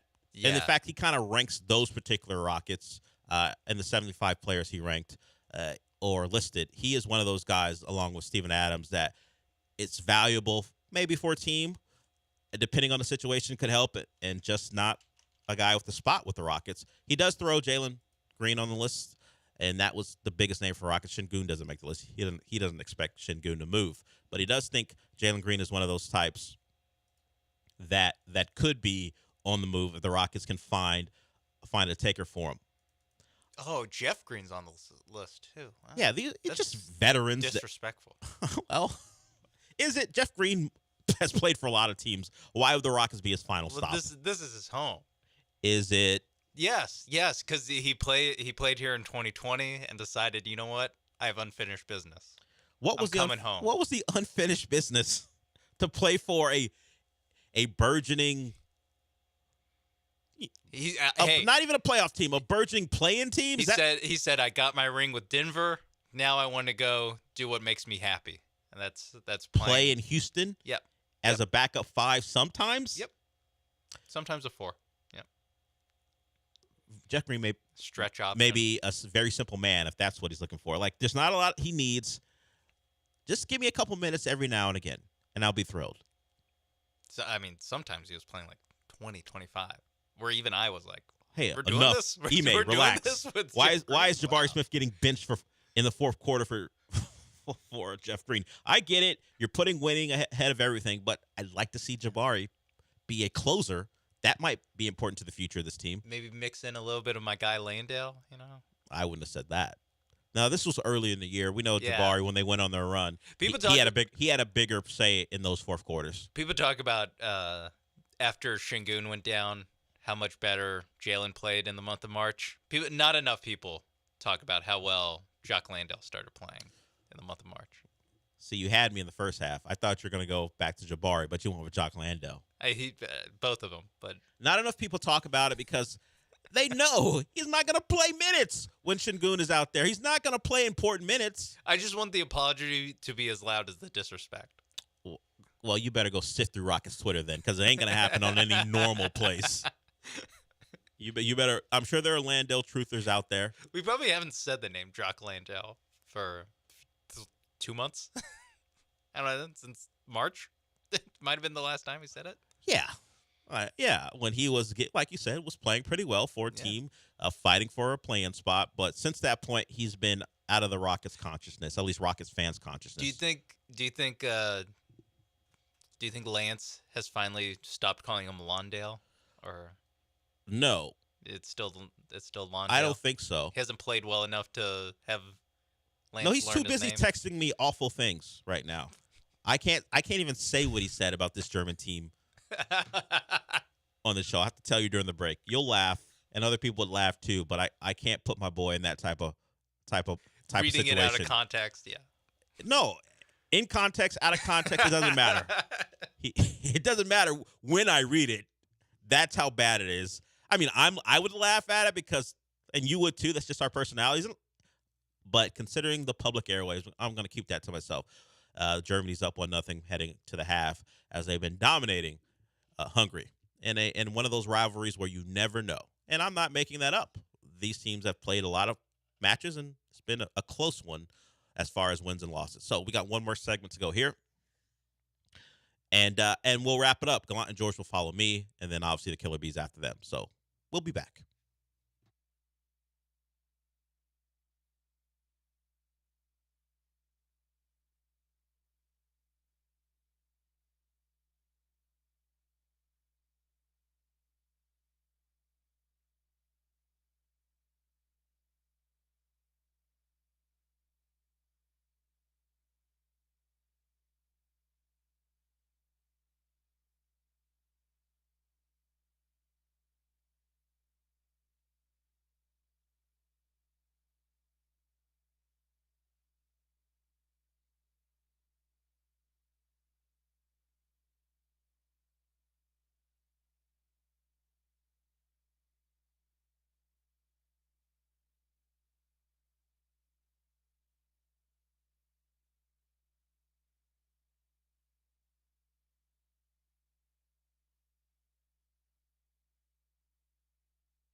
You're listening to the Del Olaleye Show. On ESPN 97.5 and 92.5. Live from the Veritex Community Bank Studios, here's Del Olaleye. So I was just looking through some things to get to before we wrapped it up.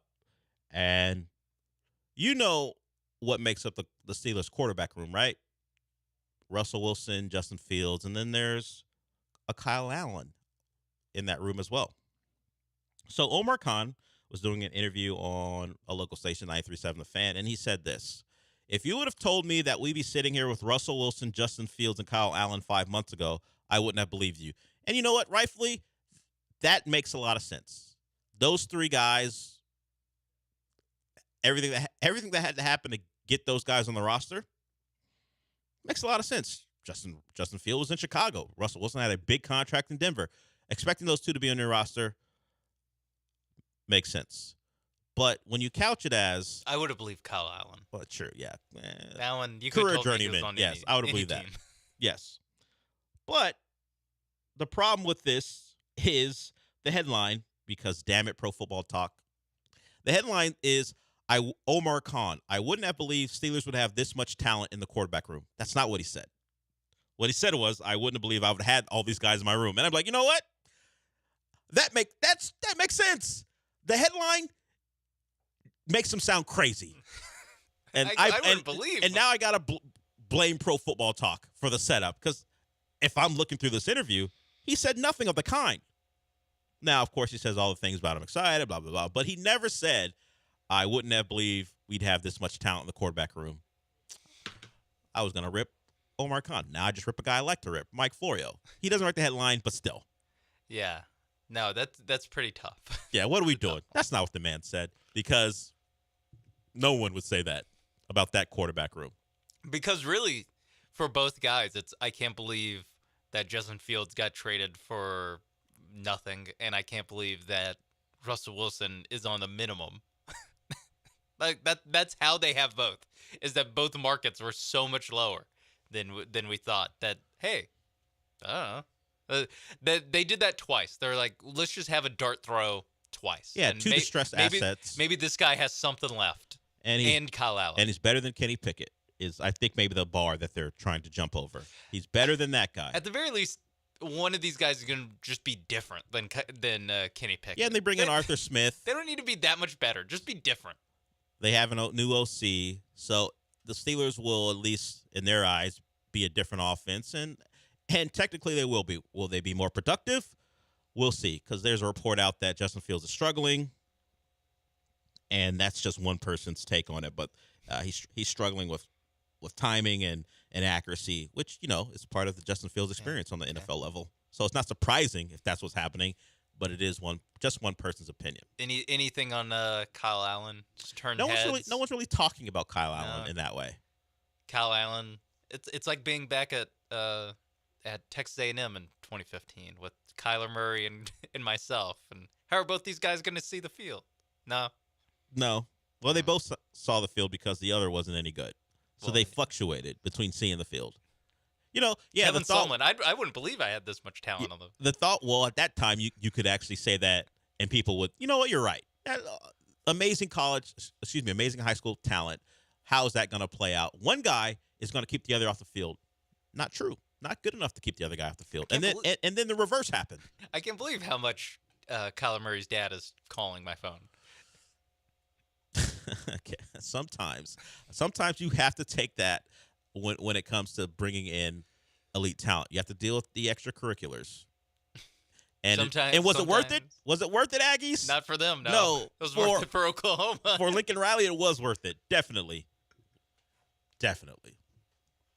So the news of the day, beyond the Astro struggles, is Monty Williams leaving his job with $65 million left on a contract that he's going to get. There's some reports, I guess, of maybe an out clause, but from what Woj tweeted, 5 years left, $65+ million left on his deal, and he's going to get that money, which is nuts. Why Monty Williams was getting paid that much to begin with for, getting run out of Phoenix because they didn't think he was the right guy for the job? I don't know. Detroit made a mistake. Steven Silas, by the way, has been named the interim head coach. Do they need an interim coach? This is my thing. What are you keeping together? Because you think maybe they think it's going to take a long time to hire a coach, so they need someone at the head of the snake for what? The draft?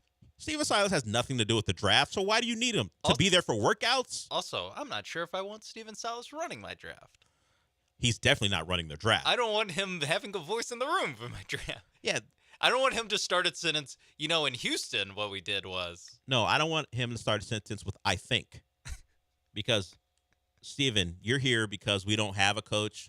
We're not looking for your input. I would imagine Troy Weaver has to make the hire. He's going to run the draft, but he is the interim coach. The thought was you're going to blow him out of there too, along with Monty Williams. But for now, they've decided they needed an interim coach.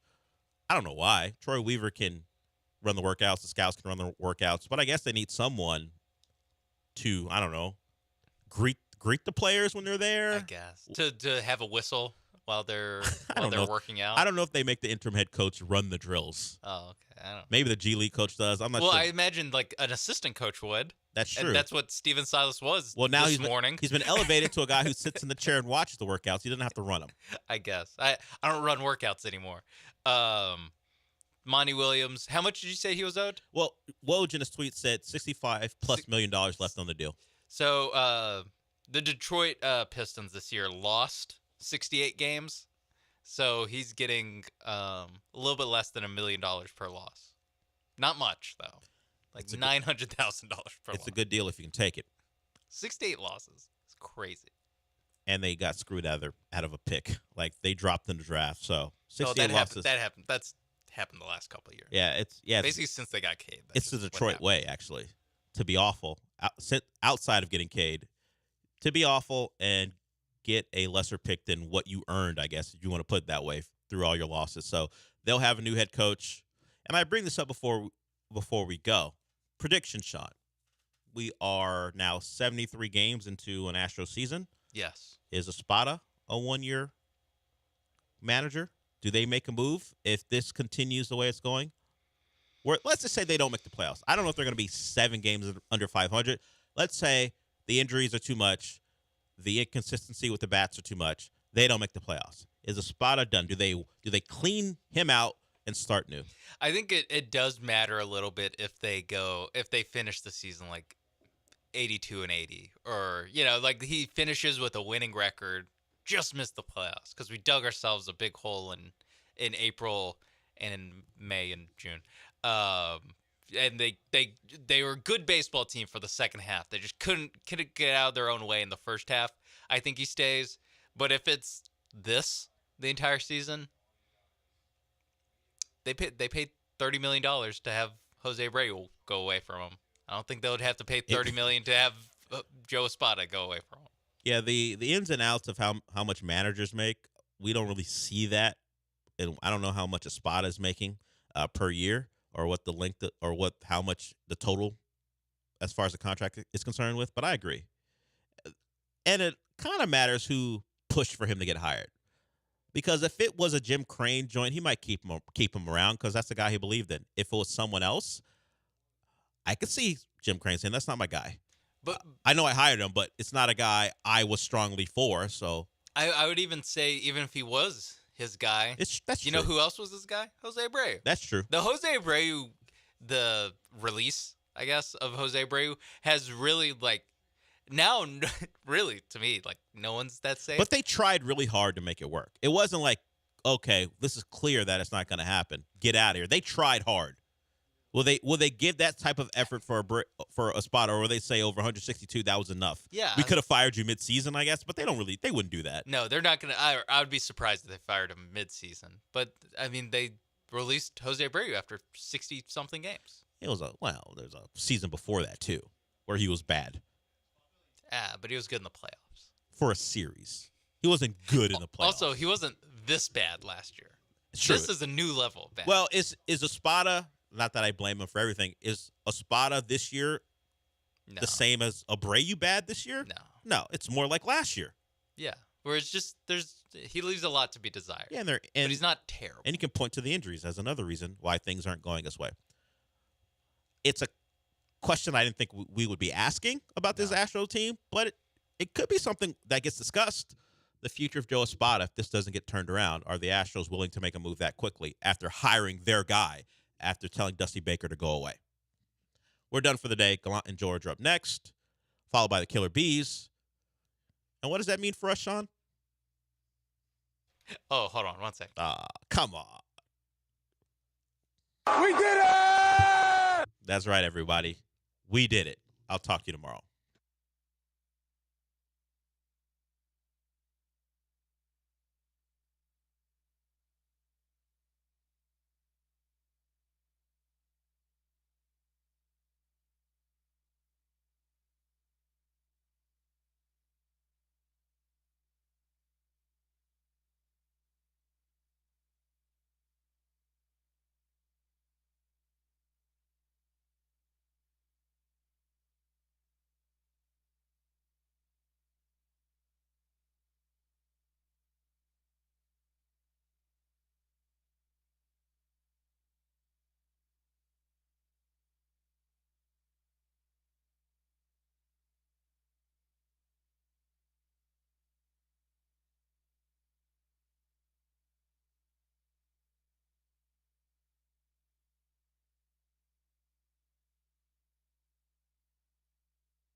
Called the top of the zone.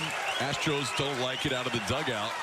You're hearing a few guys chirp at Derek Thomas. That strikeout against Jose Altuve was a two-seamer well above the zone. Altuve knew it, and he was not happy about it.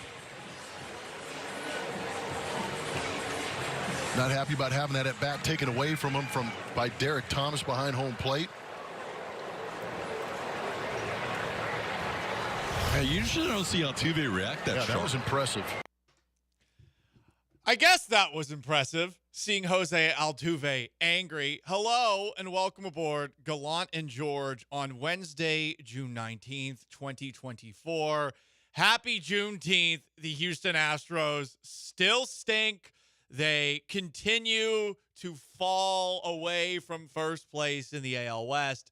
Now 10 games back after losing to the Chicago White Sox in a game where the White Sox had 2 hits. Joe George, it just keeps getting worse and worse. Well, I'd like to amend a statement I made yesterday on the show. We were asked, what are the chances the Astros get swept in this series? I think Sean and I settled on 5%.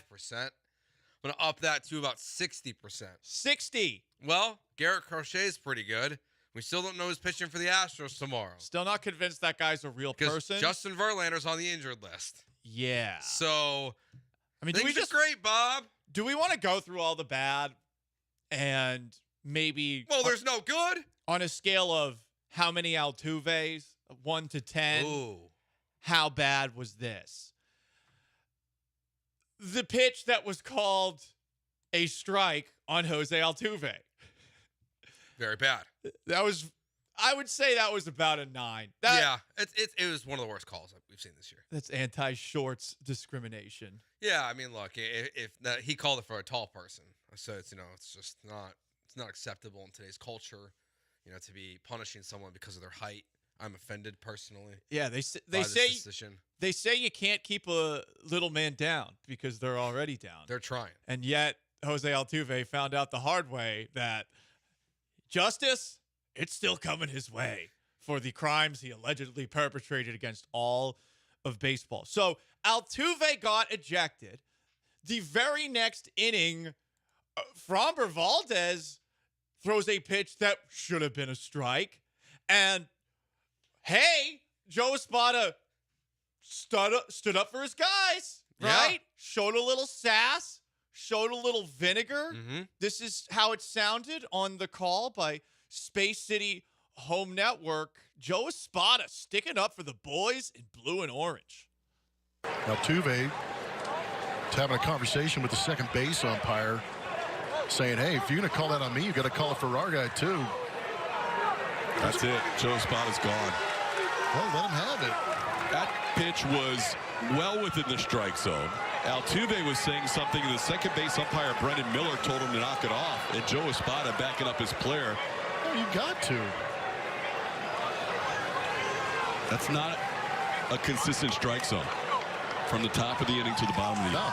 I mean, that's the one thing they did right yesterday. Yeah, congratulations to all the Astros fans that have been asking all season for Joe Espada to show some fire and to throw a temper tantrum on the field and get thrown out of the game. It really helped them. In MVP Baseball 2005, a baseball video game, good reference. It would have worked because you could get ejected as manager in that game, and it would give your players a temporary stat boost. Yes. This is not a video game, sadly. Is that why people ask for it so much, you think? That's why I ask for it. It's the only thing that makes logical sense to me because there's no real definitive proof that your manager getting thrown out helps you. Occasionally it will work, and you'll see players do well after it happens. I think that's coincidence. Probably something Espada would want to do more of, though, Joe, given that there's a chance he has made the fall guy for this season. So on a scale of 1 to 10, 10 being bad, 1 being good, I'm going to give that a 2. 2 Altuves. That was actually a good moment for the Houston Astros. It was a good moment. It did nothing for them. It didn't do anything. But you know what? The first time he got thrown out, he was having the most civil conversation ever and got thrown out of a baseball game. It was so stupid. This time, he at least he kind of got his money's worth. He didn't go full Lou Piniella on him, or the minor league baseball manager who was throwing out rosin bags like grenades back in the day. If he had done that, I would have felt like yesterday was worth watching. Because, spoiler alert, Joe, and sorry to admit this, I only watched the highlights of yesterday's game. I didn't feel the need to watch a game against the Chicago White Sox, the worst team in baseball, because I assumed the Astros would take care of business, and the Astros made an ass out of me. Can't assume, because the ASS, it'll be you. Yeah. If you don't end up watching the game, I guess. I'm glad I didn't watch it. More bad in this game. They had 7 hits and they scored 0 runs. Mm-hmm.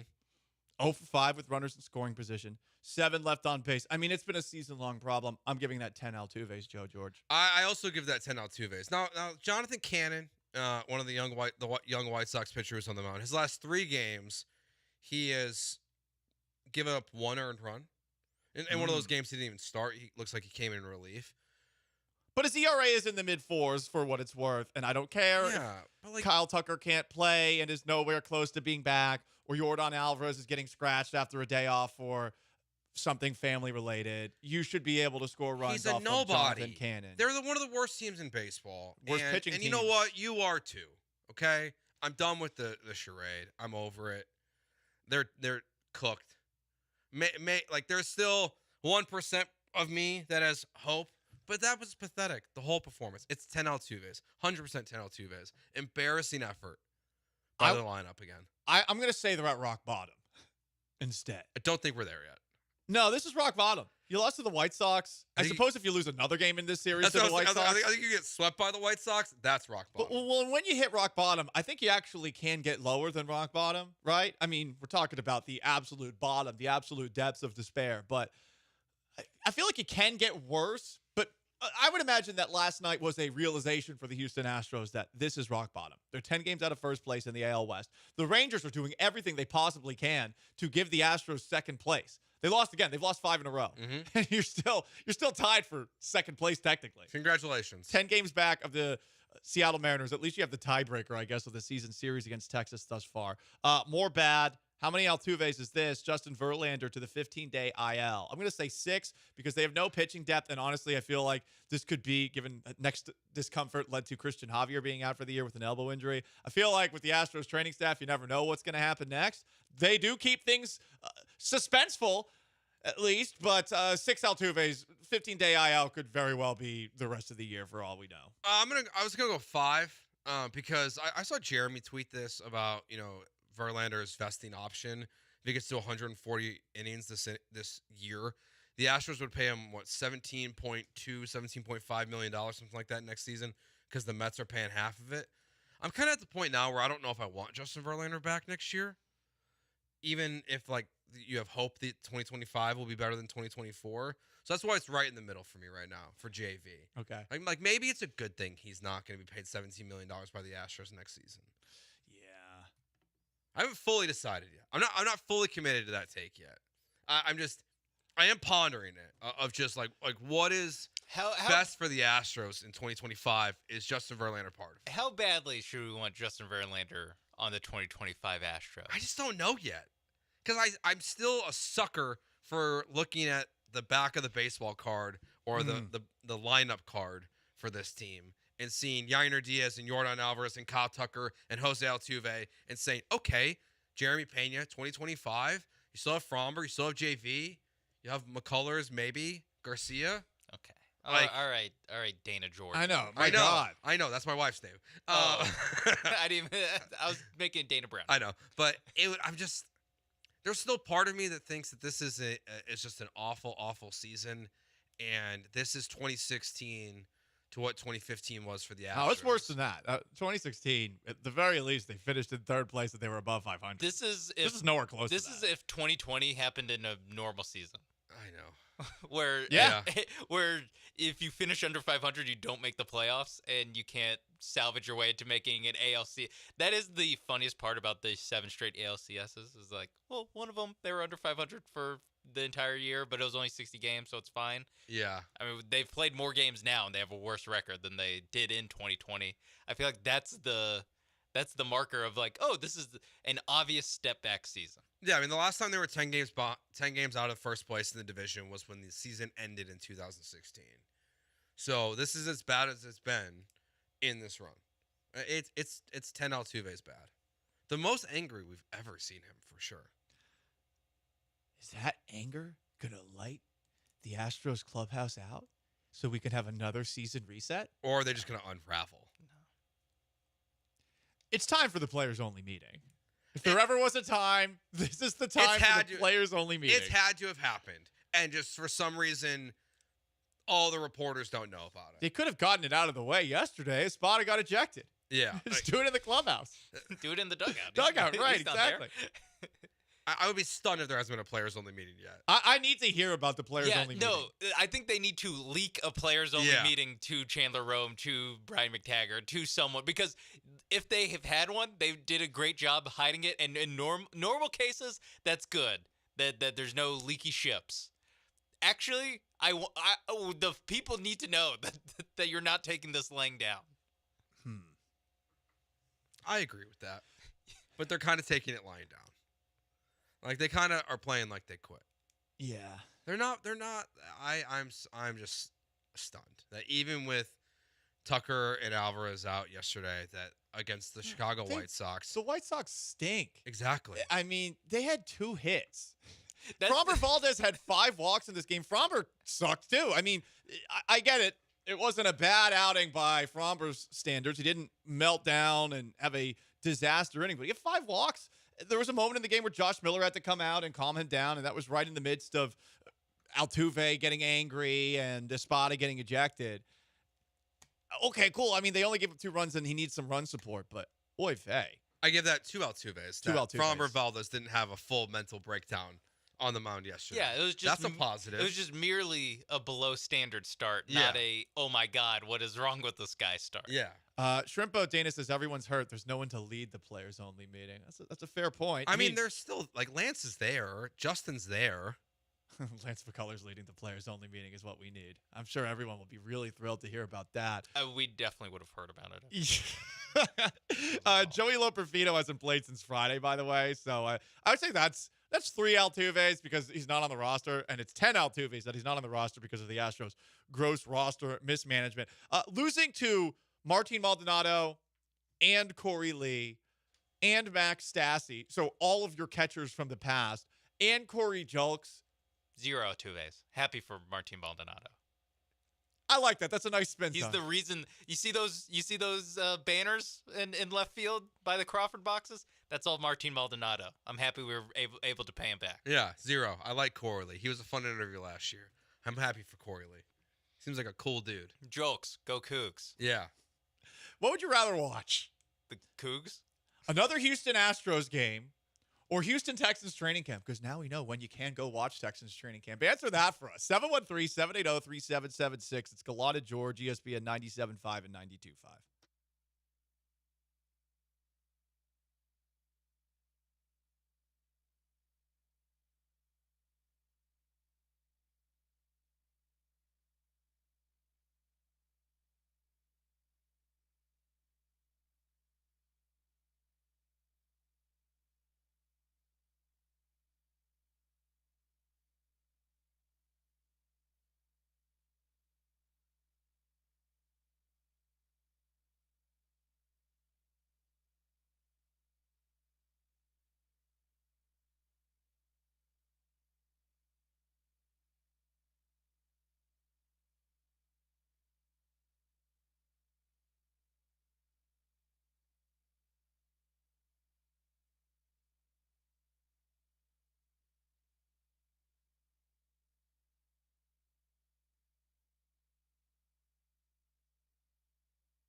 You are back with Gallant and George on ESPN 97.5 and 92.5. from the Veritex Community Bank Studios. Here's Paul and Joe. The Astros are at rock bottom after yesterday's 2-0 loss to the Chicago White Sox. We do have some comments on YouTube at ESPN Houston.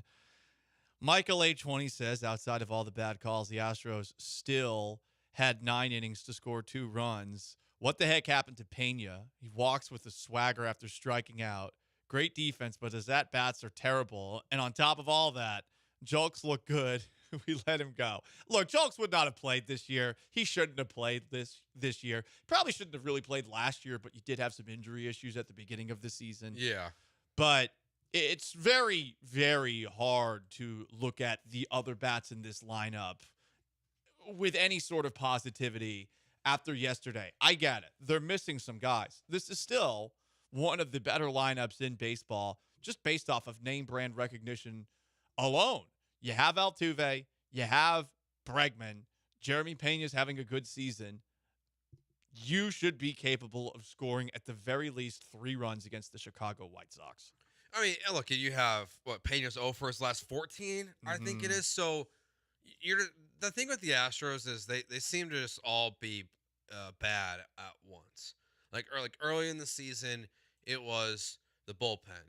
You know, you think back to that third game of the season when Abreu can come back finally, and Abreu, Presley, and Hader are all not good multiple days in a row. Your rotation, as you're calling guys up and spot starts and just bringing them up for the first time, and your established guys are all giving up 5-6 runs in games.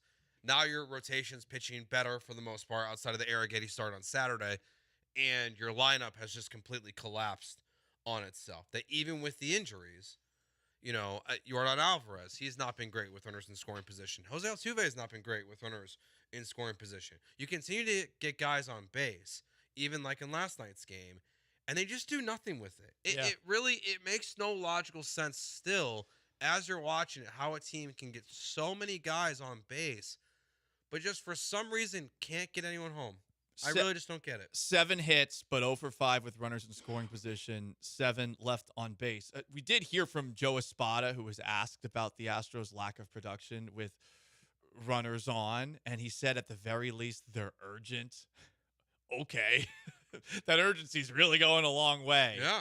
And more reasons to blame these struggles on Espada, even though I still think it's the fault of the players. We're doing what we did last year with Dusty Baker. The results are clearly different. And yeah, maybe somebody other than Joe Espada would be able to get more out of this team. But the players ultimately have to do their effing job, and they're not. You can go back to like the first time we had Jeremy Booth on. We had talked about the lineup construction, and then it's changed so many times. They've put in like 50 some lineups in different orders this year. I'm over all that stuff too. It's the players. The players are just not doing their job. Like they just are. They're not. It's not on Joe Espada. Joe Espada, they gave up 2 hits yesterday and they lost 2-0.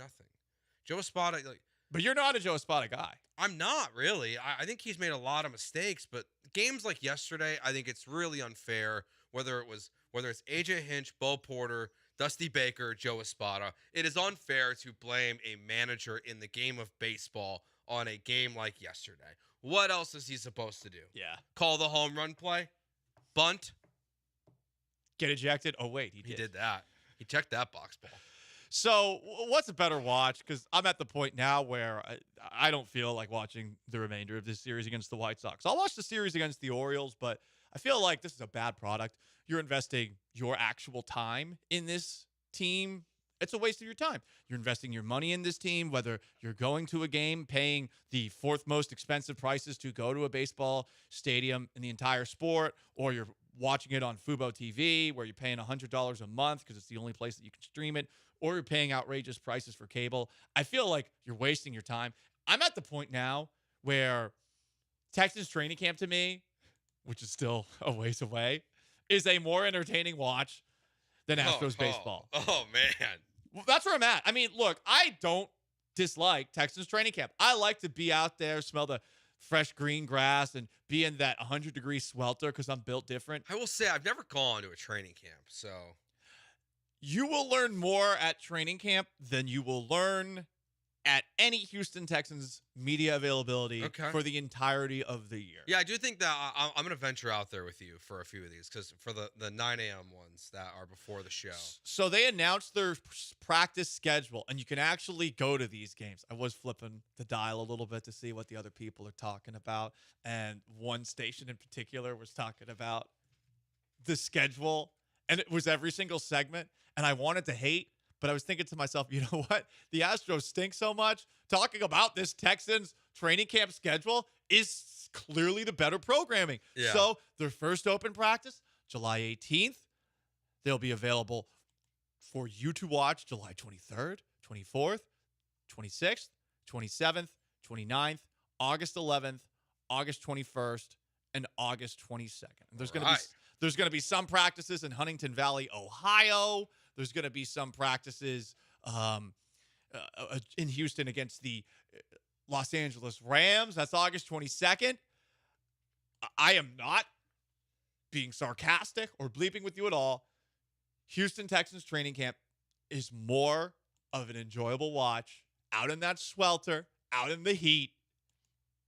Man. Not even an actual game than Astros baseball right now. You know, like our love for baseball is very different, right? Like I love baseball. I cannot stand it when the team that you're covering on a daily basis stinks. But I'm with you. I'm really with you. Come to the dark side. Yeah. Ignore the sport entirely like we did from 2011 through 2015. Yeah, training camp. Like I'm ready for training camp. I'm ready for football. I'm ready to talk about guys in shoulder pads and helmets only. I'm ready to see C.J. Stroud throwing passes to Stephon Diggs and how many Kamari Lassiter breaks up in practice. Yeah. Like that's what I'm excited about. I mean, we could talk about what we saw yesterday. C.J. Stroud, he's hosting a football camp. He is. And Terrell Owens is there. He is. And he doesn't throw Terrell Owens the ball. Oh.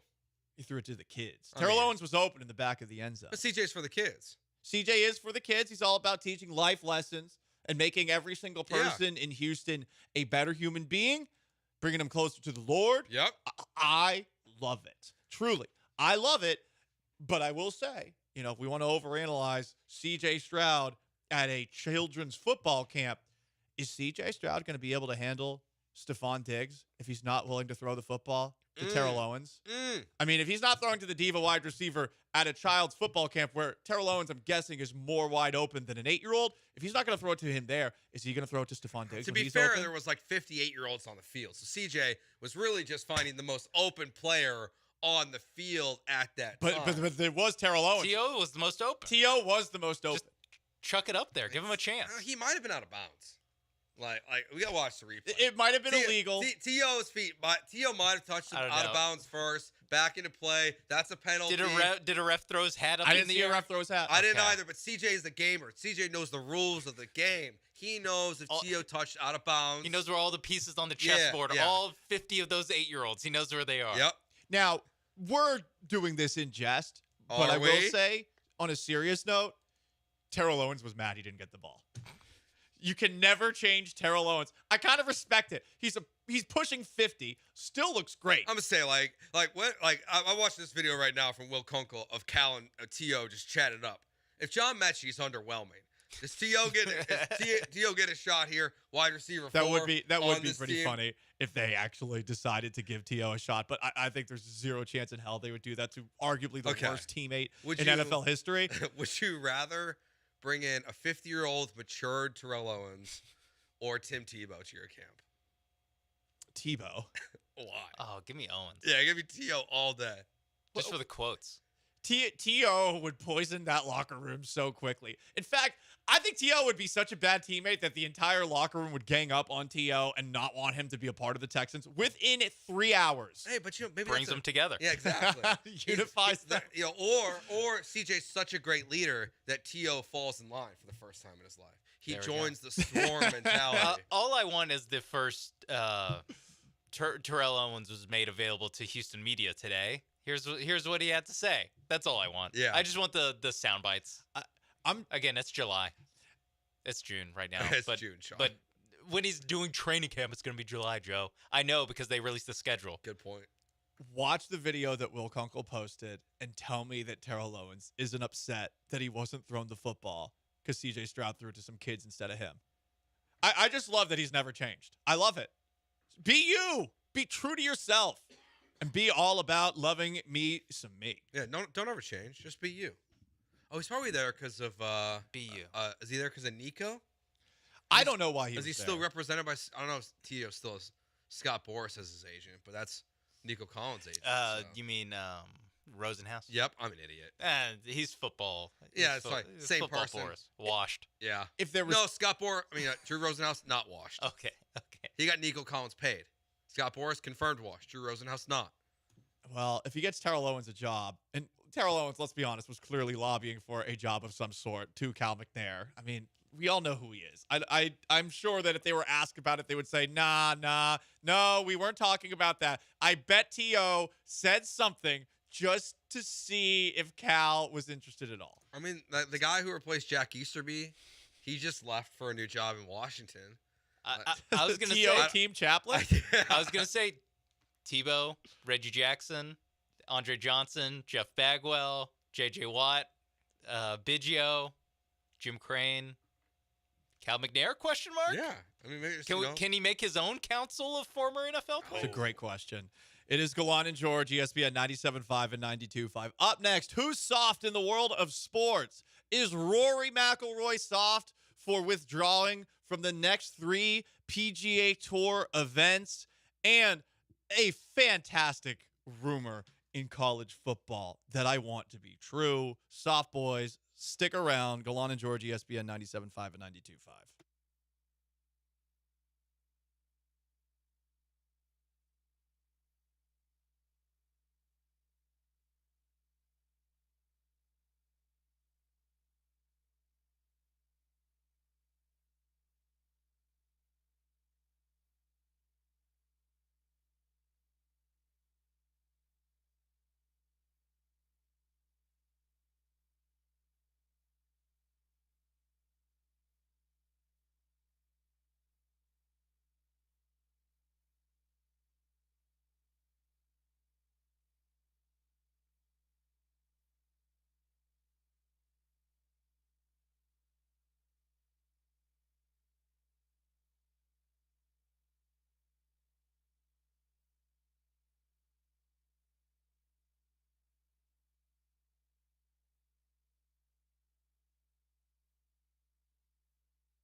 in honor of that one time that Ime Udoka said of LeBron James and his bitching at the referees, soft-ass boy. We do this every single Wednesday at 12:30.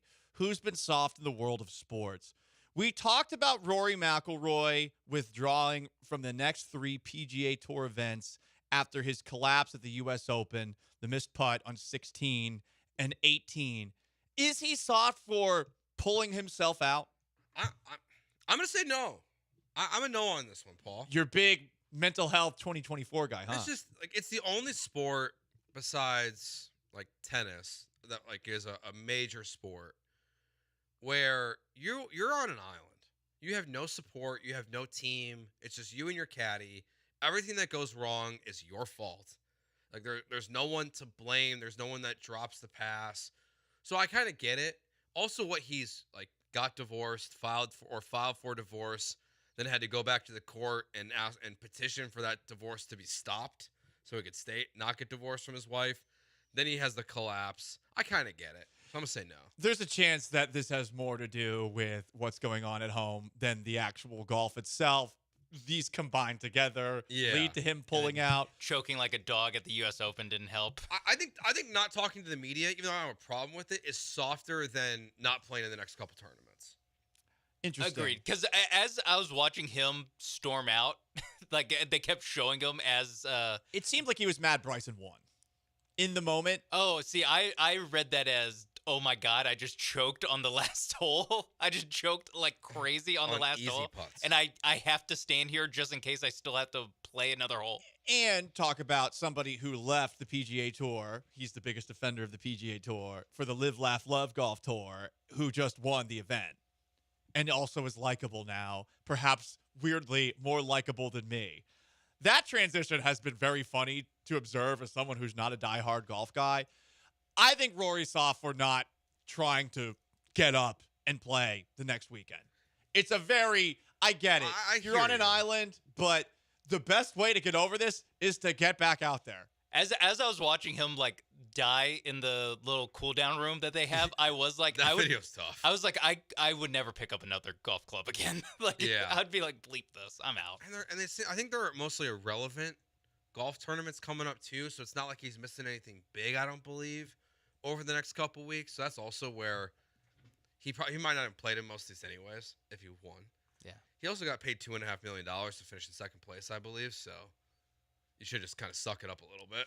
You still made $2.5 million. We're all jealous. So I'd say more soft for not talking to the media, not as much for not playing. But I understand why you view him as soft for not playing next week. Next up in soft boys, German police have issued a warning to English fans ahead of the Euros, encouraging them to smoke cannabis instead of drinking alcohol because it would make them calmer and chilled out. Also, it'll likely be an arrestable offense if the English sing their children's song, that's a football chant now, 10 German Bombers. 10 German Bombers makes reference to German bombers in defensive action by the Royal Air Force during World War II, sung to the tune of She'll Be Coming Round the Mountain, a simple repetitive song. There were 10 German bombers in the air. There were 10 German bombers in the air. There were 10 German bombers, 10 German bombers, 10 German bombers in the air. And then it basically, the next verse is, and the RAF from England shot one down, and the RAF from England shot one down. I'm just saying what the chant sounds like, Joe. That's the chant. That's awesome. They will likely be arrested. That's so soft. At the Euros in Germany if they say that. Now, Germany has a very strict, we do not want anyone to ever reference World War II at all, to the point where... Shouldn't have done it then. Good call. That's a good call, Joe.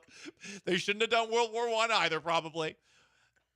You can't even wear a number 88 jersey in Germany because 88 has been taken over since the 8th letter of the alphabet is H. No, it implies HH. If you are wearing an 88, say, Michael Irvin jersey or Des Bryant jersey in Germany, you will be asked to cover it up. I can tell you this because one of my friends was doing that and was told to cover up, like he was wearing revealing clothing. They hate the World War II references. This is still soft, though. Okay, so that I get the 8-8 thing. I understand. Because that's in support. Yeah, I understand that. what they're telling the English to do is soft. Okay, I understand that in England at Premier League games and certain matchups, you're not allowed to drink alcohol in the stands because things got so out of hand. You can only drink alcohol when you're in the concourse. On the concourse, I get all that, but this is soft. I agree. You can't tell fans how to fan. I like the first part where they're like, just chill out, all right? Like, you're gonna lose this tournament like you always lose every tournament. Like, just like, what? At a certain point, just chill, all right? Soft boys up next. The Colorado football program.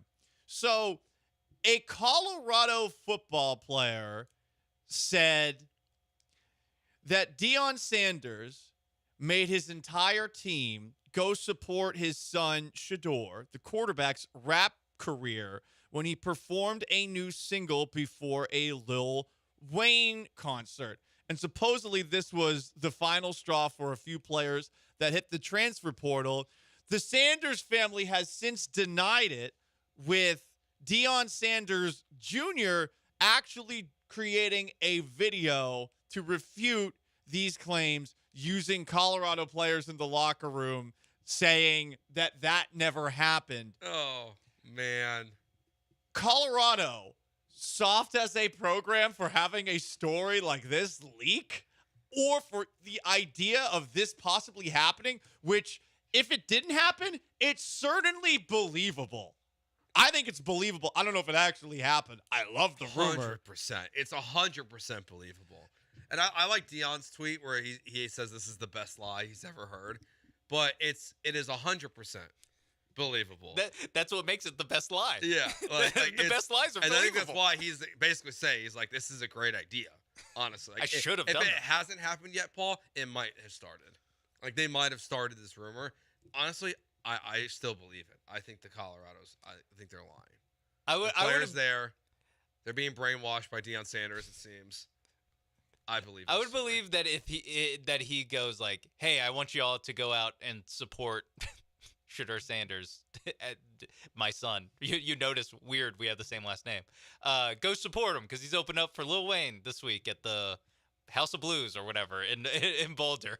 I don't know what the venue in Boulder is. It might be their field on their campus, but I don't know if it was like, if you don't do this, you're off the team. Yeah. I'm sure he was like, "No, come on, go out and support my son." Like, would you have any issues if Sark did this? Like, if Quinn That'd be Ewers was going to ridiculous. perform like a Yes, country yes, song with like yes. Morgan Wallen and being Put this like, on "Hey, any other you got to go team." up there and support my guy with Morgan." Put this on any other team, on any other serious football team. You're like, what the hell? No, that'd be terrible if they did that.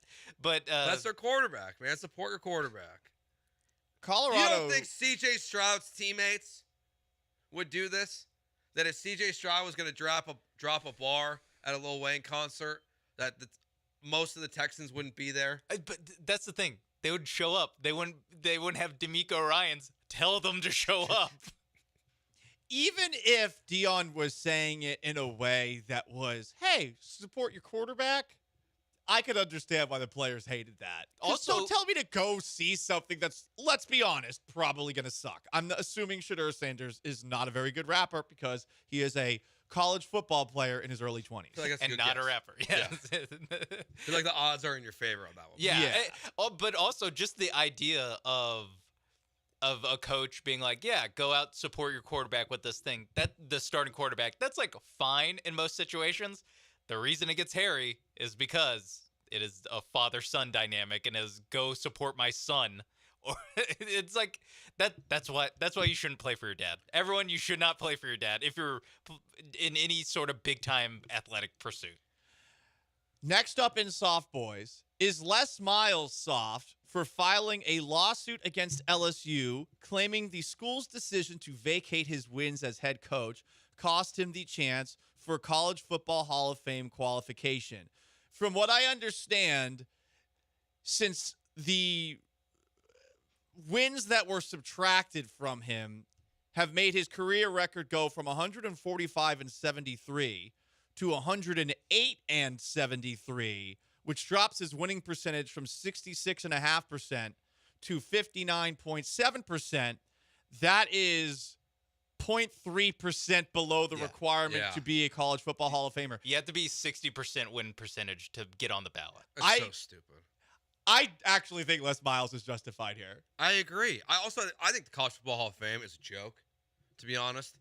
I visited it in Atlanta, Georgia. Because to put 60%, I get the idea behind this, okay?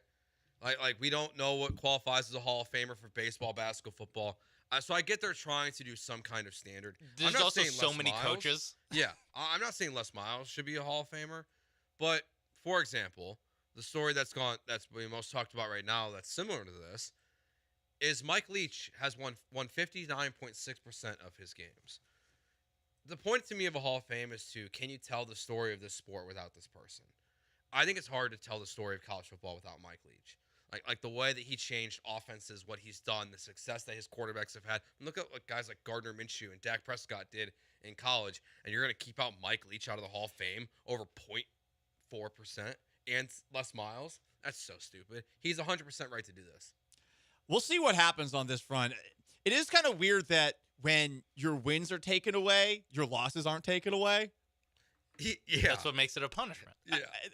I understand that, but it is kind of strange that you don't just remove the entire season. I would say in Les Miles' argument against him, don't lose all your games at Kansas. Good Especially point. seeing as Kansas is good at football now. Don't take the Kansas job. And that should always be advice. But Don't they're take good the Kansas now. job. Kansas is a reputable program now. I mean, they're not elite by any means, but they're good after Les Miles. So Also, go get a new job. That would help too. Just go get a new job. Someone as a you would head think would coach. hire him. Just rack up some wins. And rack up some wins. The go to the Sun Belt. The reason he got fired from Kansas is there's some allegations. Gotcha. Dating back to the LSU days, actually. Oh, gotcha. Yeah. Okay. So maybe he won't get hired super fast, but I don't know. Two more in soft boys. Klay Thompson unfollowed the Warriors on all social media. Soft, you're a 34-year-old man. Yeah, Grow this up. is so stupid. Even Draymond called it out. Whoa. Rightfully so. Respect for Draymond for calling it out. One last one.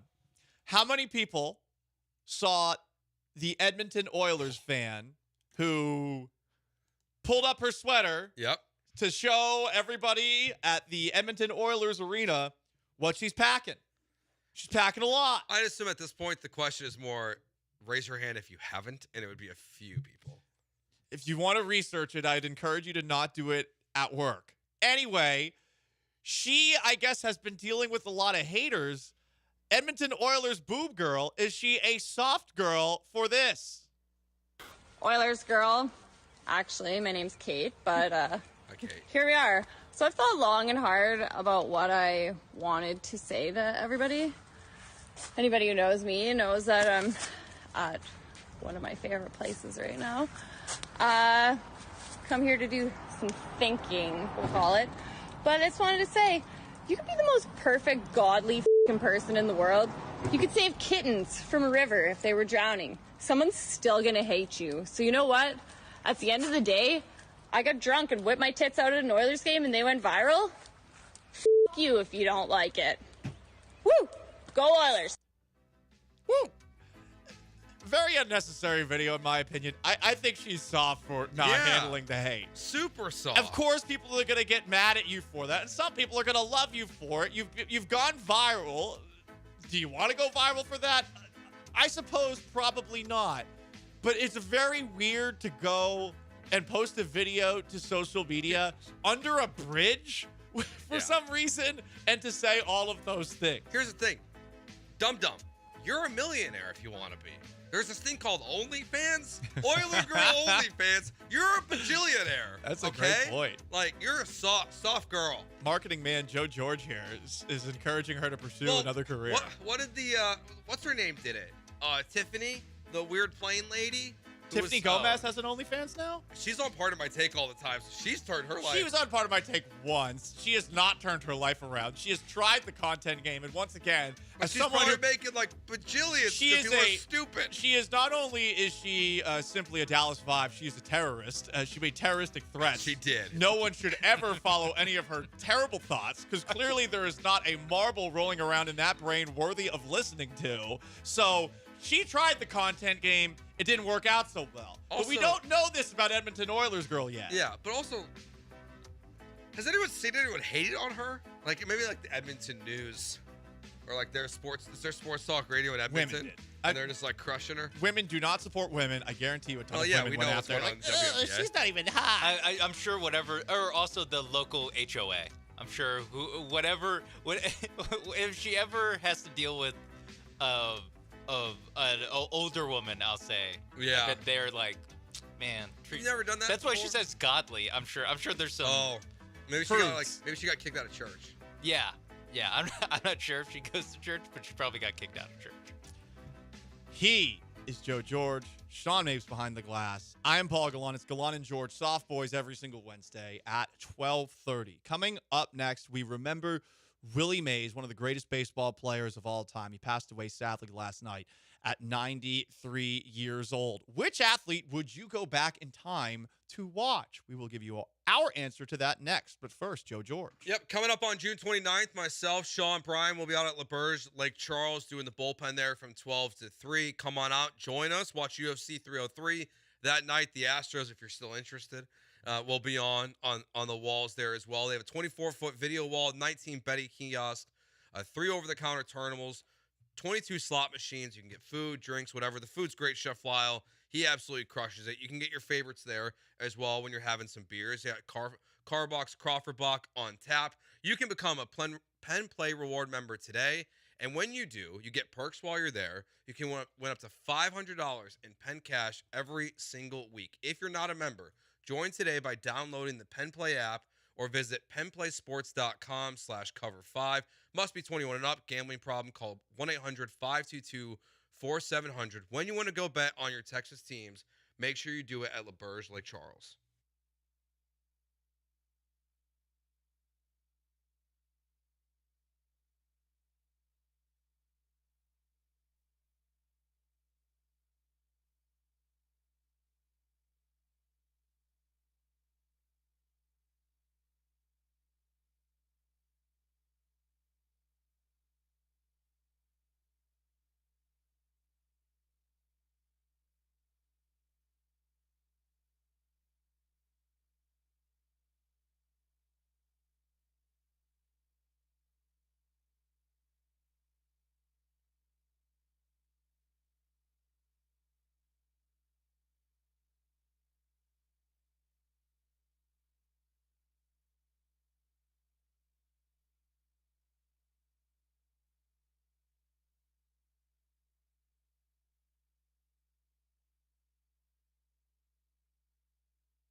Broadcasting live from the Veritex Community Bank Studios, it's Gallant and George. On ESPN 97.5 and 92.5. There's a long drive way back in center field, way back, it is. Willie Mays just brought this crowd to its feet with a catch, which must have been an optical illusion to a lot of people. Pretty crazy that For a man who hit 660 home runs over the course of his career, that catch in Game 1 of the 1954 World Series is probably the most iconic play for Willie Mays, who is probably the greatest baseball player ever in terms of everything that he was able to do. I know some people will make the case for Babe Ruth because he was a pitcher and such a great hitter during a time where guys weren't really hitting for power to the degree that they, of course, hit today. But Willie Mays was an incredible player, and sadly he passed away last night, Joe, at the age of 93. Yeah, I mean, and some of like the most incredible moments you have in baseball, he's around, obviously. I went and read Dusty Baker. He did an interview with Bob Nightingale because Dusty Baker is everywhere. I mean, like he is connected to every single person and incredible story and bad story throughout baseball history. It's wild, but I was reading that, and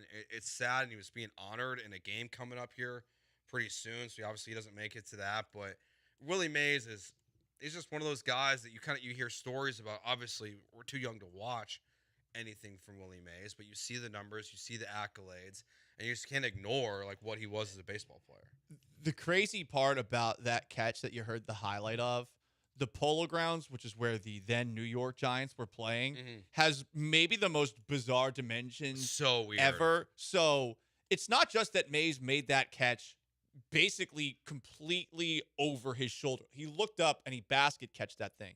Center field at the Polo Grounds was 483 feet deep, where right field at the Polo Grounds was 258 feet.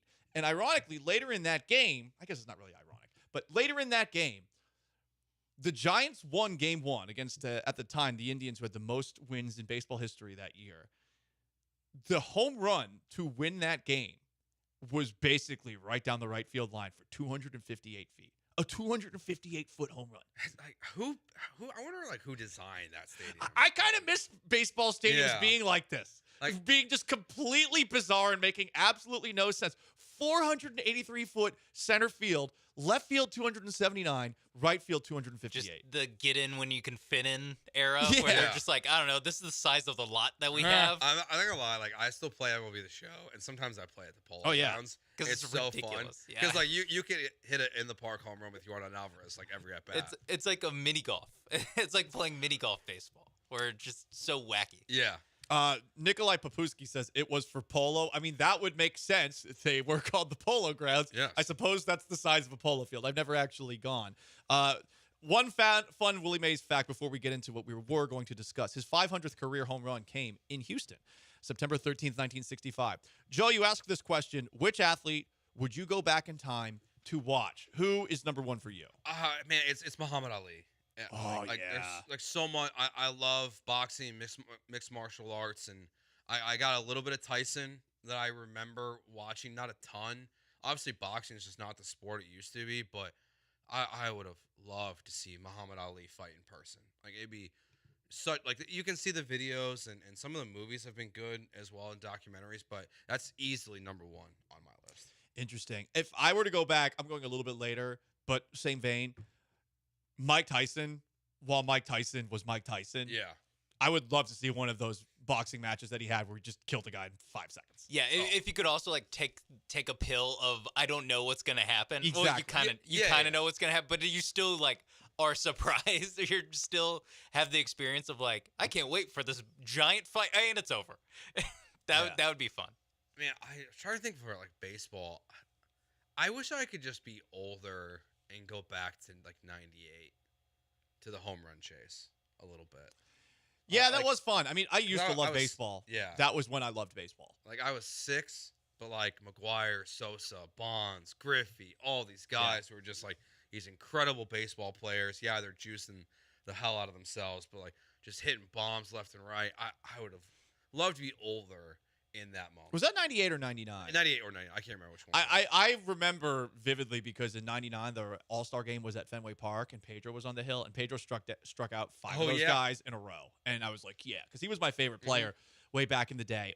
Someone saying Babe Ruth. That's a very good one. I would imagine the novelty of Babe Ruth back during a time where dingers weren't happening a lot, and also he was a really good pitcher. Come Would've watch been the pretty only insane. guy who hits home runs. Yeah, the It's only almost- guy in the league that But it's hits. almost like one of those sports conspiracies too, where like not like there's disputed evidence that he actually was calling his shot in that moment. So kind of being there in person to see like if he actually was like calling his shot right there, that would be kind of cool. So too. part of because my mind also went old to where they didn't have video and maybe didn't have awesome record keeping, and it is partially for the investigative purposes. Wilt Chamberlain. Yeah. I want to. Yeah. I want to see with my. I want to bring a pen and a pad and count 100 points. You're not 100% sure then. I mean, Tinfoil Where's hat. the video? There's video of like all these basketball games. At that There's time. video. There's video of everyone. But Yeah, that's and the then big there's problem. no video of Wilt. We talked about this a couple of weeks ago when or maybe It was it like wasn't a week last ago week. when Jerry West passed Yeah. away. I mean, I think biggest crime against guys like Wilt Chamberlain, but also Jerry West, is that there are so few highlights of them because they did a horrible job of keeping video. I mean, really, they are very fortunate that first Magic Johnson and Larry Bird came into the league, and then Michael Jordan came into the league, because before that, really, the popularity was not there, even though we've got some great players who played during the early days of the NBA. I mean, they literally used to tape delay NBA Finals games because they were that irrelevant at one point in time, which is crazy to think. I couldn't think of anything for football, honestly. I didn't think of a specific player, but I would have loved to go back in time to see early 1900s football that led to Teddy Roosevelt saying, hey, you guys need to add the forward pass or you're done. Because guys were dying.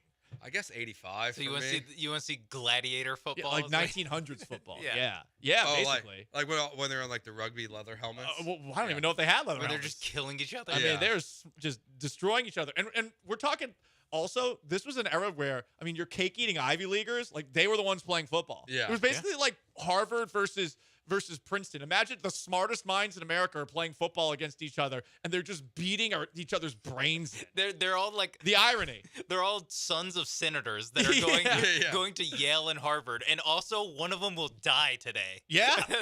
It's insane. Someone texted in Bo Jackson. That's a good one. I think this is a sarcastic one. Katina Mobley and Steve Francis. We don't know. There could be a 19-year-old listening. Yeah. 2017 World Series Game 5 in the front row by the Astros dugout. Yeah, I mean, that's the best Astros game ever, in my opinion. Game 5 of the 17 World Series. One of the against greatest the baseball Dodgers. games ever. That game was insane. That day took a lot out of me because I remember it was the Texans-Seahawks game earlier in the afternoon, and that game was a barn burner. And then right after that game was done was Astros and Dodgers Game 5. And I was at the flagship station the entire day.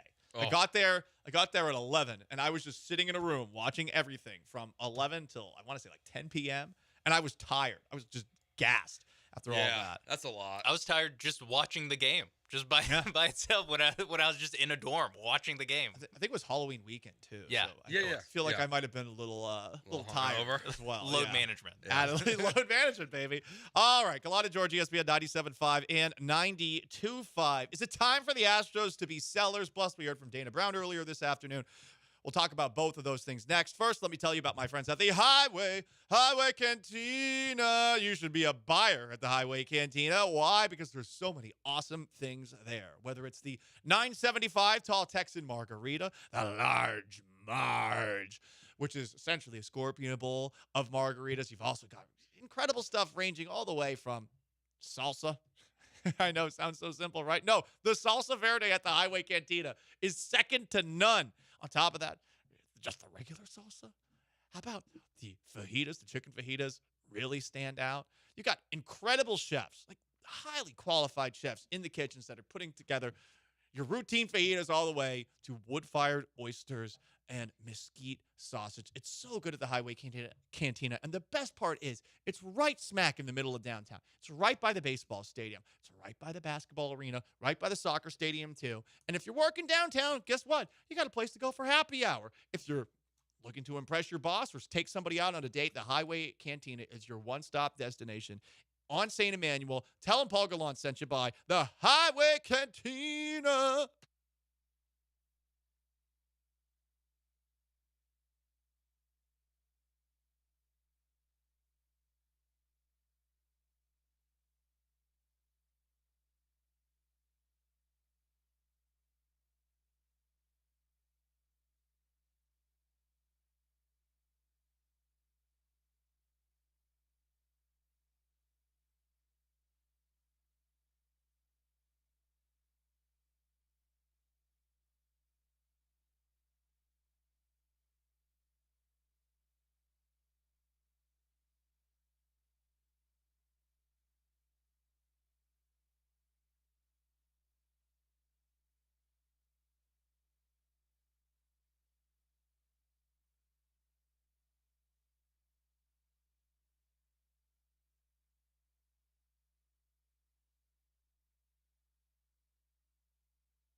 Astros lost 2-0 to the Chicago White Sox yesterday. Ugh.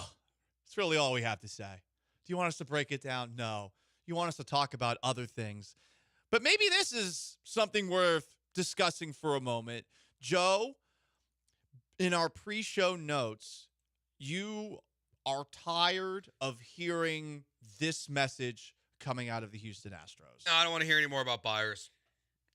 Getting 2 starters, buying at the deadline, not selling. I want Dana Brown to give a different answer the next time he's asked. Next time he's asked with the deadline, I want him just to be more honest and just say like, hey, like we have a lot of season to go before we have to really make that decision. But right now, everything and anything is on the table because that should be the truth. I'm tired of this. They're just you have to wait. But I agree. The sky is blue and they're telling us it's red, and we all know the sky is blue. Like, we all know that they're not a good baseball team, and they probably are going to be sellers at the trade deadline. And I don't want to hear it anymore. I'm tired of the PR spin that they're trying to put out there that it's all good. It's just fraudulent. And it's just annoying because you don't have to. I know he does not have all the answers. I know it's not all his fault. I know that like Jose Abreu is not his fault. But you don't have to try to make it seem like everything is sunshine and rainbows when it's just not. That's his nature, and it's perhaps encouraged by the Astros. That might be Jim Crane telling him, hey, we want people to still come to the games. We want the gate sales to be up, even though it's expensive. We want to be able to build our Astros world in downtown. Good luck with that. We'll see if that happens. Between the payroll and I would imagine less people going to the games this year and in the near future. If you gave Dana Brown truth serum, Joe, do you think that he would say we should be sellers? Because I actually think at this point he would. I think he's looking at that farm system, which he has been tasked with rebuilding, and realizes, yeah, we're going to have to make some tough choices over the course of the next month. And you should hold out hope that things turn around. There's still a month, I guess. Well, they're still playing some bad teams. This is just the first of 3 games against the White Sox. You're right. But when you're 10 games out of first and you're pretty far under 500, it really feels like this hill's at a grade incline that's too much for you. Well, yeah, I think he would, and that should be one of the reasons why you hire Dana Brown too. Is not just by not promoting within and not a Luno, a click guy, or someone who's just been in the organization, not going with Aaron Boone, who has been rumored for multiple jobs in the Astros in the past. Bringing an outside perspective like Dana Brown should actually be a very good thing for this franchise because when things are tough, he's just going to have a fresh perspective of, hey, this isn't – I know what you guys have done. I know what this player, Alex Bregman, has done for this franchise, what he's meant to this city. But we're not going to win anything this year. And what's best for this franchise is to move on. And the way you guys have operated in the past can't work anymore.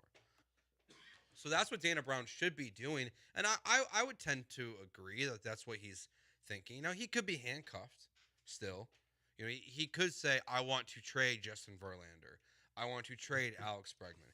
I want to trade Framber Valdez. If Kyle Tucker's agent's not going to come to the table and even have a real negotiation, maybe we should consider that too if we're not going to be able to get a deal done. The question is that we'll never get the answer to until Dana Brown one day gets fired is Jim Crane going to stop all of that? That would be my biggest concern with the Astros, is that Alex Bregman's legacy as an Astro is the good of that is outweighed for the best of the future of this baseball team if this season continues in the trajectory it's at. A month from now, I think they're going to have a completely different view of things. But right now, they are looking at this season through hopeful lenses. Do you need more proof of that? Well, Dana Brown was on the Astros flagship earlier today. It's time for us to determine whether or not we're down with what Dana Brown is selling.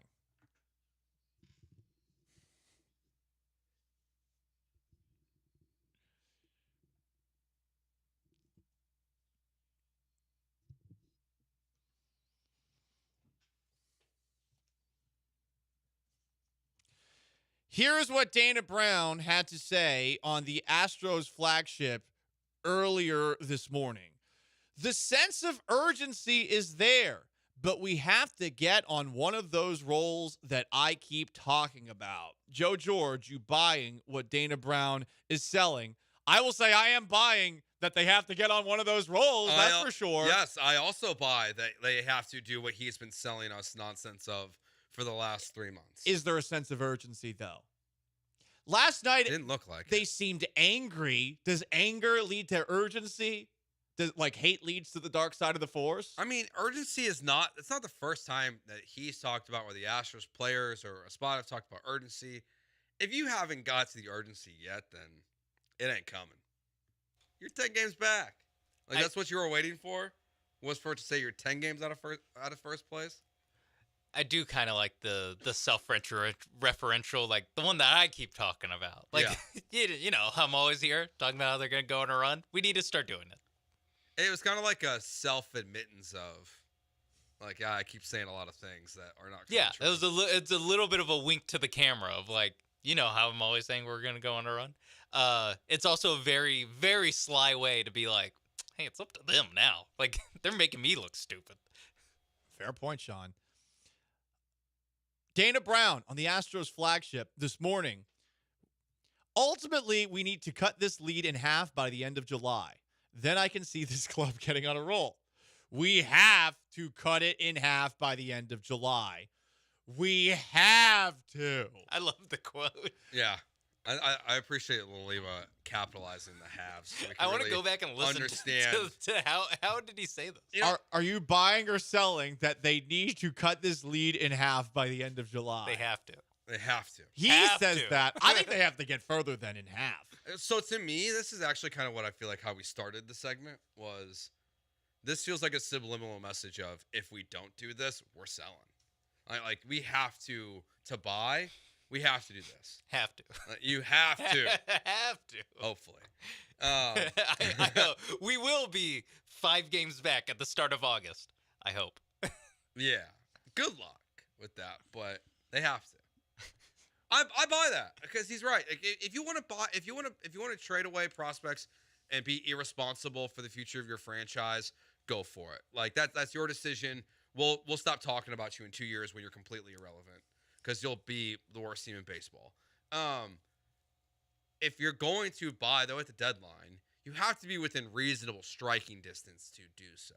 It would be so irresponsible to be 8 games out of the wild card and 12 games out of the division and be like, yeah, we're trading for 2 starters.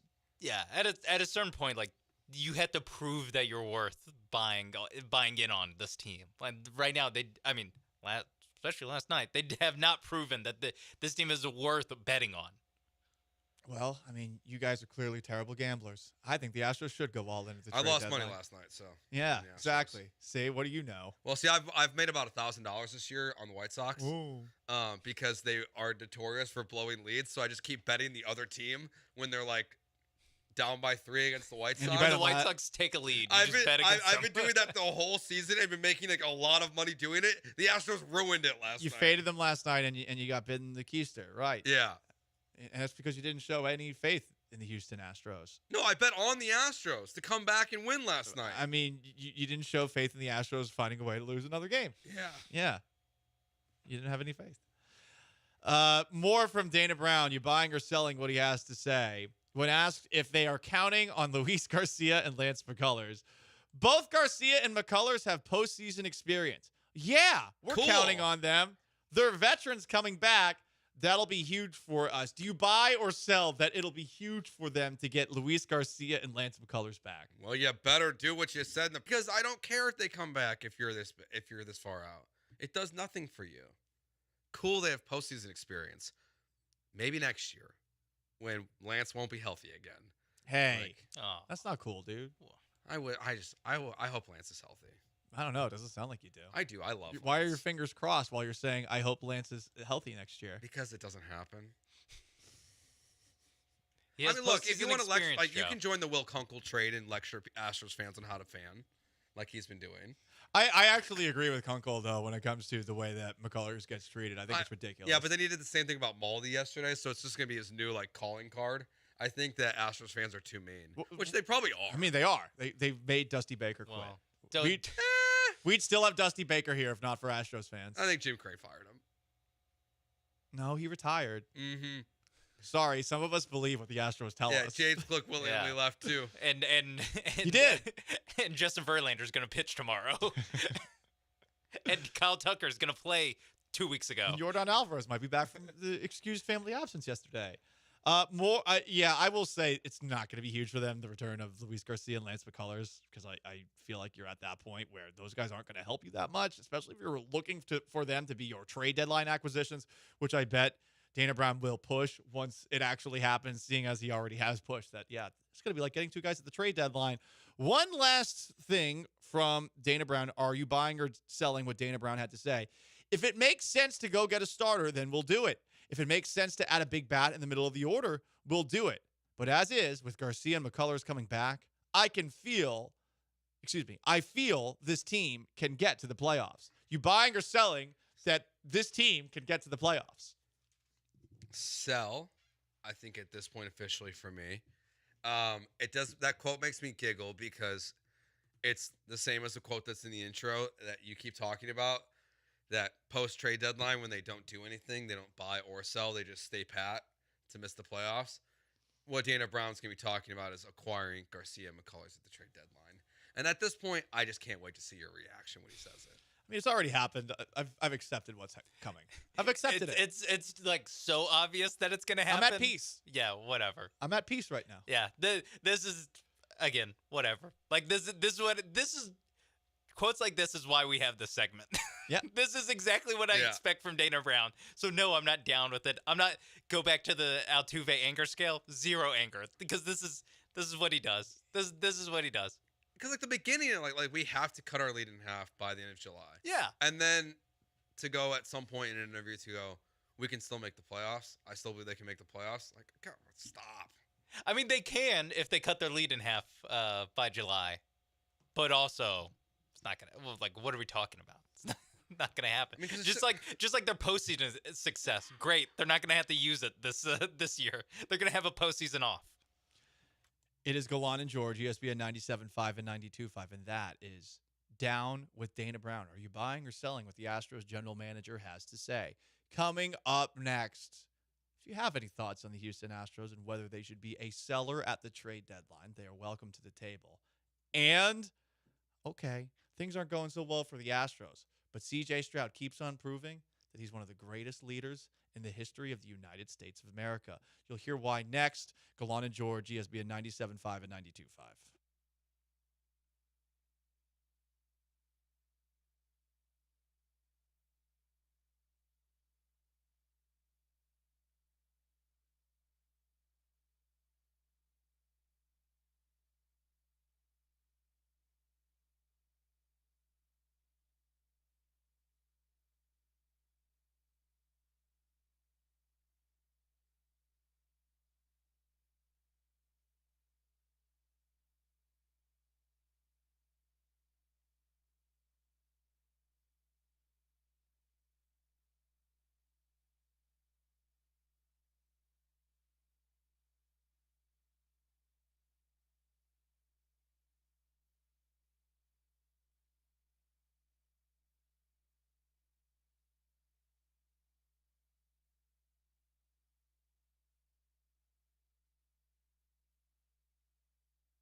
This is Gallant and George. On ESPN 97.5 and 92.5. Now back to Paul and Joe inside the Veritex Community Bank Studios. Got a question from YouTube at ESPN Houston. Michael A20 asks, will it come as a surprise if the Astros move on from Joe Espada? Do they need to make the playoffs in order for him to keep his job? We also have on the Twitch from a couple of different watchers, twitch.tv/ESPN975. Pinche says Espada is entering dangerous territory, falling behind by double digits. Grinding on Coffee and Whiskey says Espada is one and done. Shrimpo Dana says Espada shouldn't make it past the All-Star break. I am again going to say that this is not Espada's fault, but it does feel very likely that he is the next fall guy made. By the All-Star break would be really something, though. I don't know if it's going to happen that quickly. No, it just doesn't really happen that way. You have a lot. Their one and done is becoming more of a norm in sports. We saw the latest one just happen with Monty Williams. Got a $95 million contract, and the Pistons canned him after a year. You saw, the Broncos, the Texans, like multiple teams have fired coaches after 1 year. It's the American dream if you're a coach to get fired after 1 year. Good for Monty Williams. I mean, his wife had cancer, and he was going to sit out that season, and they paid him how much was it? 8 years. Was it 80? Was it $100 million? I know he's getting $65 million, according to Woj, to go away. And there's, I think, 6 years left on his contract? Something like that. I don't know what the NBA rules are, if he has to apply for jobs to keep on getting those checks, but I mean, good for him. He came in for 1 year, lost 68 games, got $65 million on the way out. Well, I'm really happy for Monty Williams. I do want that life. I would love it. We all would. It's the American dream. Shout out to Jimbo Fisher. To get paid and absolutely do nothing. You're right. Shout out to Jimbo Fisher. Jimbo did have to do a lot of work. Like, Monty only had to work for a year. That's true. And he was recruiting. There's NIL. Jimbo worked for that money. But Espada, I mean, he's going to be made the fall guy. Just going to what was asked. All-Star break, man, that's not going to wake this team up. If they do it, I suppose it's not completely impossible, but I think it's highly unlikely that he is gone by then. Yeah, I would just be stunned if it happens this offseason. This regular season. I mean, this regular season. It's most likely going to happen the offseason. Offseason, I would think so, yes. But the most interesting part, like I always go back to these stories that we got from Bob Nightingale and others that, like this one here is from November 5th of last year. Astros GM Dana Brown pushing for Joe Espada to be promoted to manager of the team. Crane wanted a bigger name or someone with more name recognition out there. So if Joe Espada is the fall guy, I do kind of wonder still if there's backlash to Dana Brown as well. Of Jim Crane goes, well, I told you to go, get a big name, and then you got me Joe, and look what's happened to this team. So my gut tells me it's just Espada that gets fired at the end of the season, and that they go get like Terry Francona. If he's really going to come out of retirement after just one off season or one full season. But I don't think Joe Espada will be the manager of the Astros in 2025. Someone's going to have to take the blame. And they're not going to blame Bagwell. And he's really not at fault anymore. Brave's gone. Sorry, I said his name. He who shall not be named. Put $1 in the jar. Is no longer here. Montero, terrible, whatever. Brantley was last year. They're not going to blame Bagwell. He's part of the inner committee. They're going to blame Espada. And I don't think he'll be the manager of the Astros in 2025 unless they pull off a miracle. Knowing Jim Crane, he'll probably try to get a big name. It would be fun to get Terry Francona, as someone who loved Terry Francona when he was in Boston. That feels like the next move. Yeah. Is that actually going to do anything to make the Astros better on the field? Probably not. And it will be very interesting to see what they do by the trade deadline. So we're talking about leadership here. Obviously, Joe Espada as a leader, not his fault the Astros are playing poorly, in my opinion, but he's certainly not helping in any way, shape, or form, even with his ejection yesterday. C.J. Stroud, though, he's helping the kids. It's time for a deep steel blue pill, baby. Hit me.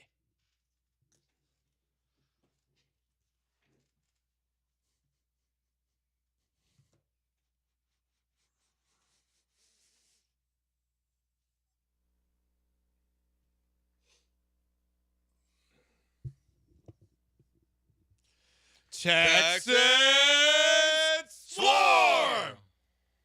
C.J. Stroud, man of the people, had a football camp for the kids. Terrell Owens was there for some reason. He even talked with Cal McNair a little bit. Texans? C.J. Stroud might be the most important human being in the city of Houston and continues to earn all of the flowers thrown his way, not just because of his football ability, but because of the lessons he's teaching the future of our country. Did you see what C.J. Stroud told the kids to say at that football camp? Here it is. How y'all doing? All the kids, on the count of three, I want y'all to say thank you to y'all parents. On the count of three, say thank you. 1, 2, 3. Valuable life lessons. Because the parents of those kids are the reason that those kids got to go to the C.J. Stroud football camp. That's also the reason why they're alive. That's true, too. Speaking of, I'm a bad son. You're a bad son? Happy birthday, Dad. It was yesterday. I missed it. Ooh. And I know he was listening to the show yesterday because we were talking about the bald hair segment. Oh, no. And I was like, I missed that one. Oh. Yeah, so. If it makes you feel any Sorry, better, Pops. I always used to be confused whether or not my dad was born on June 9th or June 10th. And every year I would get it wrong. Okay, here's the thing. Without Facebook, I don't know where I'd be at with some of these things. Just say June 9th every time. Just act like it's June 9th. And then you're early. Yeah. If anything, you're early. It is on June 9th. So this Okay. year, June 8th. nailed it. But my dad was also annoyed that I called him at 6 p.m. on Sunday, June 9th. Why? Was it too late in the day? It was too late in the day, apparently. Yeah. Okay. Yeah. I was like, was he eating dinner or he was just upset with the timing or just He was on his way to dinner, and I think he thought that I had forgotten about his birthday. I actually didn't. I just was dealing with a lot of things that Sunday. You're saying get there in time. No, I just didn't not do it early enough for him. Yeah. So I made it up for him. That sounds selfish. Yeah. Kiss my ass. For Father's Day, I got him 2 bottles of Belvedere vodka. That's his favorite vodka. I mean, you sound like a great son. I do sound like a great son? Yeah, you do. Or don't. Yeah. Okay. Yeah. I'm the best son there is. Those are great gifts. The Best son he child has. arrived Yeah. just the other day. Came to the world in a usual way. Yeah.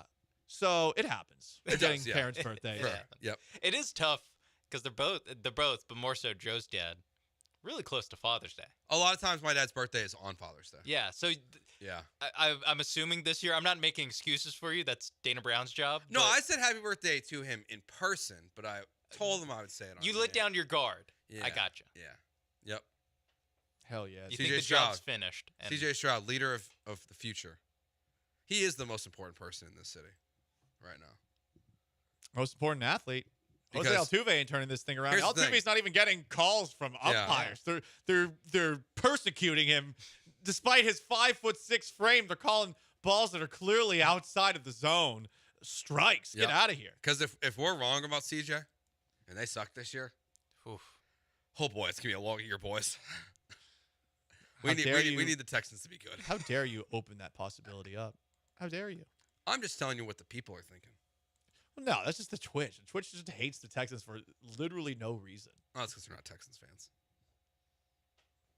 I don't understand how people can be so down on the team after what they did last year. I really don't. Oh, I don't either. Certainly, there were some moments where, yeah, they got a little lucky for sure, and they had an easy schedule. But if you're hating on them now, you're hating on them for the sake of hating on them. And hey, I've done that before myself.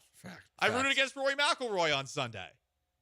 That one worked out well for you. Because he's Northern Irish. I had no legitimate reason. He's from Northern Ireland, the Protestant part of our island. CJ Stroud, leader of men. Leader of men. He's teaching Thank the you, kids CJ. What if valuable lessons. CJ Stroud does a 23andMe, or is it 23andMe? Is that the Yeah, that's one of them. Yeah. Yeah, he does a 23andMe, and he finds out that he's like 5% Northern Ireland. Oh no, that's a good question. What Paul, would you do? then what? There's no way he would. I mean, you see what's coming out of Northern Ireland? Rory McIlroy's their best athlete. Rory McIlroy. I don't know another thing that's coming out of Northern Ireland. Persecution of Catholics, that's for sure. Thou shalt honor your father and mother. C.J. Stroud teaching the kids the fourth commandment. There you go. Gallant and George, ESPN 97.5 and 92.5. 713-780-3776 to call. to text. You can join us on Twitch, youtube.com/ESPN Houston, twitch.tv/ESPN 97.5. We're 78 days away from the start of the NFL season, and an all-time shot fired from one NFL owner to another has us wondering, who would it be easier to be a fan of? Gallant and George, stick around.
We are 78 days away from the start of the NFL season. I don't think there's any debate on who the best number 78 is in NFL history. Larry Tunsil.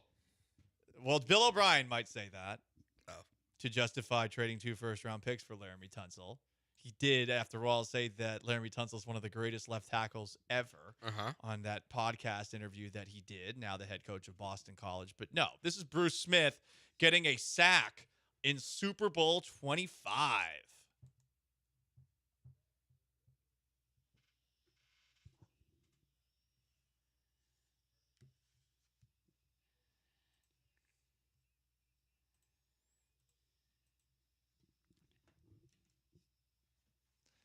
Al Michaels has been at it for a while. Crazy. Electric call. More electric than the Thursday night offerings By the on way, Amazon. That was for a safety, too, in the Super Bowl. He let it breathe. I mean, the camera zooms in on Bruce Smith, who did a hell of a dance after that sack for a safety. The Bills, of course, lost that game because Scott Norwood missed the potential game-winning field goal, the New York Giants, Super Bowl 25 champions. Oh, Buffalo Bills. Smith had 200 sacks from 1985 to 2003. The best Houston number 78, also not Laramie Tunsil, Joe George. It's Curly Culp, who played for the Oilers from 1974 to 1980. Yeah, I focus on Texans history. Okay. Not Titans history. I am wearing an Oilers t-shirt today. Culp, who passed away a couple of years ago, was the Defensive Player of the Year in 1975. And from Pearland, honorable mention, Anthony Munoz. The NFL Sunday ticket trial, which could still be dismissed, is ongoing. And as we continue to see transcripts from court, Jerry Jones, owner of the Dallas Cowboys, took a shot at Mike Brown, owner of the Cincinnati Bengals, when asked about the NFL's broadcast model and if teams should maybe go to a every single team gets its own TV deal model. Quote, I am convinced I would make a lot more money than the Bengals. I'm completely against each team doing TV deals. It is flawed. He and Mike Brown have had a long-standing feud over revenue sharing. Question I have, because Jerry Jones is right, the Cowboys would make a ton of money if they had a deal just for them. The Bengals, even with Joe Burrow, probably wouldn't. But who would you rather be a fan of in 2024? The Dallas Cowboys or the Cincinnati Bengals? Bengals. Joe Burrow. You said that so quickly, though. It's easy. It's Joe Burrow. How is it easy when they're in the AFC North and there's the Ravens and there's the definitely better this year Steelers and there's the Cleveland Browns in that division, especially given Joe Burrow's injury history? I know, but when's the last time the Cowboys went to a Super Bowl? I understand that argument. Do you think that the Bengals are going to make a Super Bowl this year, though? No, but I don't think the Cowboys will either. Because Joe Burrow's the quarterback, I think you have a better chance to every single year. You have Jamar Chase, who I like more than CeeDee Lamb. I think it's close. It's not crazy, the distance between the two of them. Obviously, Micah Parsons better defensively than anything Cincinnati has, but I'd just rather be a Bengals fan than a Cowboys fan. I think I would rather be a Cowboys fan this year from this perspective. NFC East, wide open. I feel like even though they didn't do much this offseason, you still feel pretty good about their chances to win that division. The NFC, not very loaded. I mean, the AFC's got so many quarterbacks. I actually think that there is a higher ceiling for the Cowboys this year than the Bengals. And that's nothing against Joe Burrow. That's nothing against the Bengals. For this year, I would pick the Cowboys. Yeah, I get your viewpoint on that just because the NFC is so much easier. It really is. Yeah. It's easier to make the playoffs and then go far in the playoffs. Although for the Cowboys, it doesn't really matter who else is in the conference. They won't go that far in the playoffs. But I do agree with Joe that as far as winning a Super Bowl this year, I think the Bengals have a better chance of winning the Super Bowl. Yeah, I mean, maybe when Bill Belichick is the head coach of the Cowboys next year, I'll feel differently. Yeah, exactly. But for right now, it's like we've already seen how close they can get to winning a Super Bowl. Yeah, they're the only team, like the only guy to beat Mahomes in the AFC Championship. Yeah, that's true. They are Brady is Burrow. They are the one team that seems to give the Chiefs fits. Yeah. So we'll see this year. I just think it's an easier path for Dallas, but I would not pick them to win the Super Bowl. You have a higher likelihood of this season being like, okay, pretty good year for the Cowboys because they're probably going to make the playoffs just by waking up and being better than the Giants. Yeah, well, that's not hard. Giants are a joke. John Gruden, back in the news. Oh, no. Oh, not for good reasons. No, not for good stuff. Before the 2021 draft, Gruden asked now Miami Dolphin Javon Holland this question in a Zoom interview. Are you going to change your name to Malcolm X? Hey, Javon, are you going to change your name to Malcolm X when you get into the league? I mean, the hits keep coming for that guy. They instead drafted Alex Leatherwood instead of Javon Holland. Holland went in the second round. Alex Leatherwood with the 17th pick. Holland went number 36 to the Miami Dolphins. It seems Gruden was not convinced by the answer that Javon gave that he would not change his name to Malcolm X upon entry in the NFL. The stories we get out of the combine interviews are always so. You got players being asked like if their moms are prostitutes, stuff like this. Like I don't understand what runs through the minds of these coaches and staff members when they ask these questions. I don't either. Robert Holland, the father of Javon Holland, shared this story. So this isn't even coming from Javon Holland, who kept it to himself in a DolphinsTalk.com podcast episode, because he, I guess, was there for the Zoom, Joe. And what happened was he got mad when Javon got asked that question, but Javon put his hand up and said, I use my platform to speak for those people who can't speak, and I'm only speaking for good. And if I'm not the kind of guy who you perceive as speaking for good or doing something wrong, maybe I shouldn't be part of your organization. And he hung up on Gruden. Good for him. That's a good answer. Good for him. Good move, too, but it might have cost him some dollars. Yeah, didn't get him drafted. Not a first-round pick. Second-round pick instead. I mean, John Gruden was the coach for the Raiders for what, like another 6 months? Yeah. like he got fired pretty soon after that. Yeah. What a time. John Gruden. I think he's still in the middle of his lawsuit, too. A lawsuit that we have not seen nearly enough details of, because I really want to see more transcripts of what these guys are saying. Well, the NFL tried to dismiss it, and I know that they lost that. Mm-hmm. But like this is good for probably the NFL's case here. Just be like, hey, like, you know, I know his emails got leaked when we were technically investigating someone else, but this is the kind of guy this is. Did we want this guy in the NFL? Wonder what John Gruden would have thought about this story. The Buffalo Bills have started a gay flag football league, the National Gay Flag Football League. I've been asked if I will join this league. I have no comment at this time. You know, I don't think you're gay, right?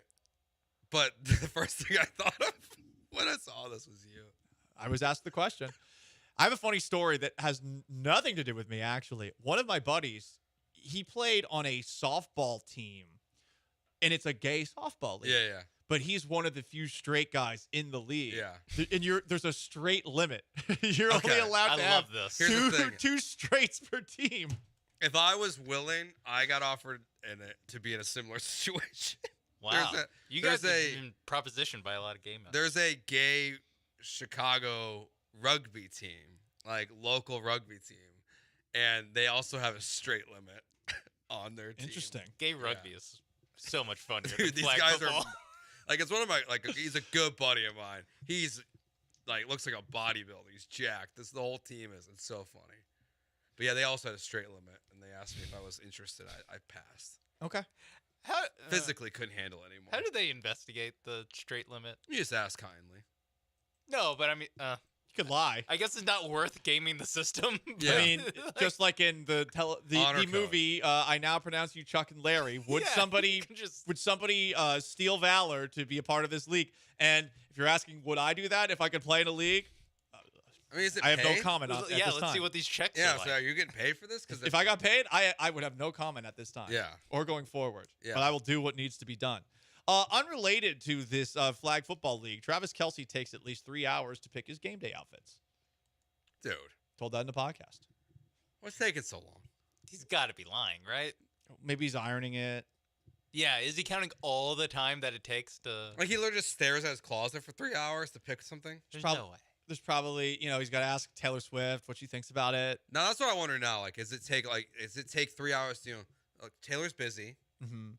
Even though they're in a lovely relationship, it might take 2 hours to hear a response from Taylor Swift. Oh, so he's just waiting for a text He's back? waiting for approval. And so he has to wake up at 6 in the morning to start this process? Yeah. I'd assume he would do this on, like, Friday or Saturday, though, right? Has to. How long does it take you to get dressed in the morning? Oh, it depends. I mean, do I look hot? Am I giving a bleep? It's a normal day. It's a normal day? Probably about, 30 to 45 minutes. Yeah. You just have to find matching clothes. Oh, yeah. I mean, got to look hot.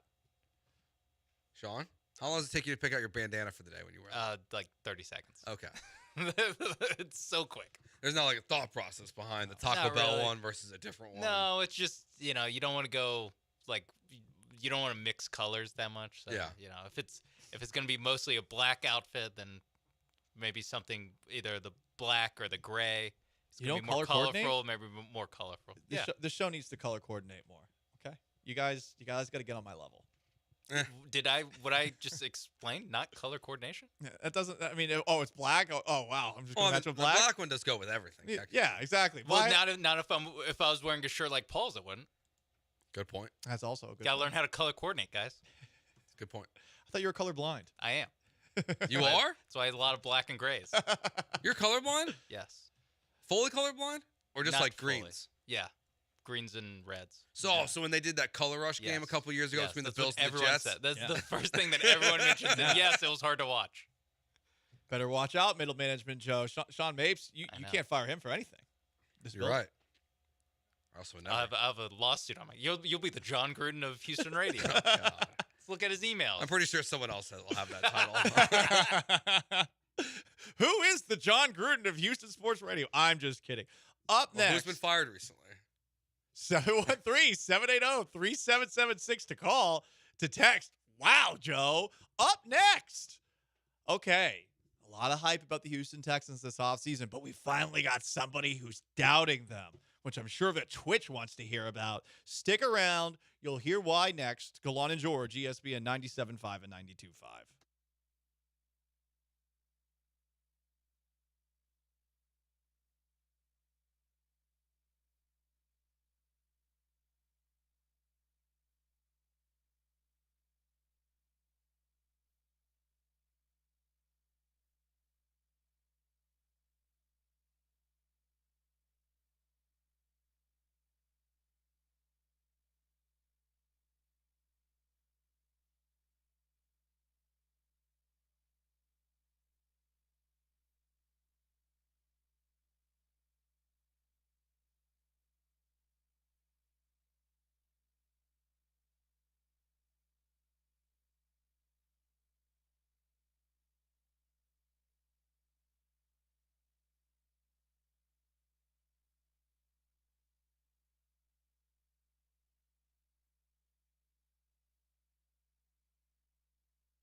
You're listening to Gallant and George on ESPN 97.5 and 92.5 from the Veritex Community Bank Studios. Here's Paul Gallant and Joe George. A lot of praise for the Houston Texans this offseason, but we have seen some people push back on that praise. Jason Braddock, before he left the industry altogether, said that he's getting a little bit tired of hearing the Houston Texans bravado. Joe George, I know, has co-signed that to a degree. Yes. Not an extreme degree. But pretty close. But you're a little annoyed by it. Yeah, they better win. Well, this could perhaps qualify as the national media doubting the Houston Texans. I've got a battle red pill for you guys. This one, oh boy, buckle up.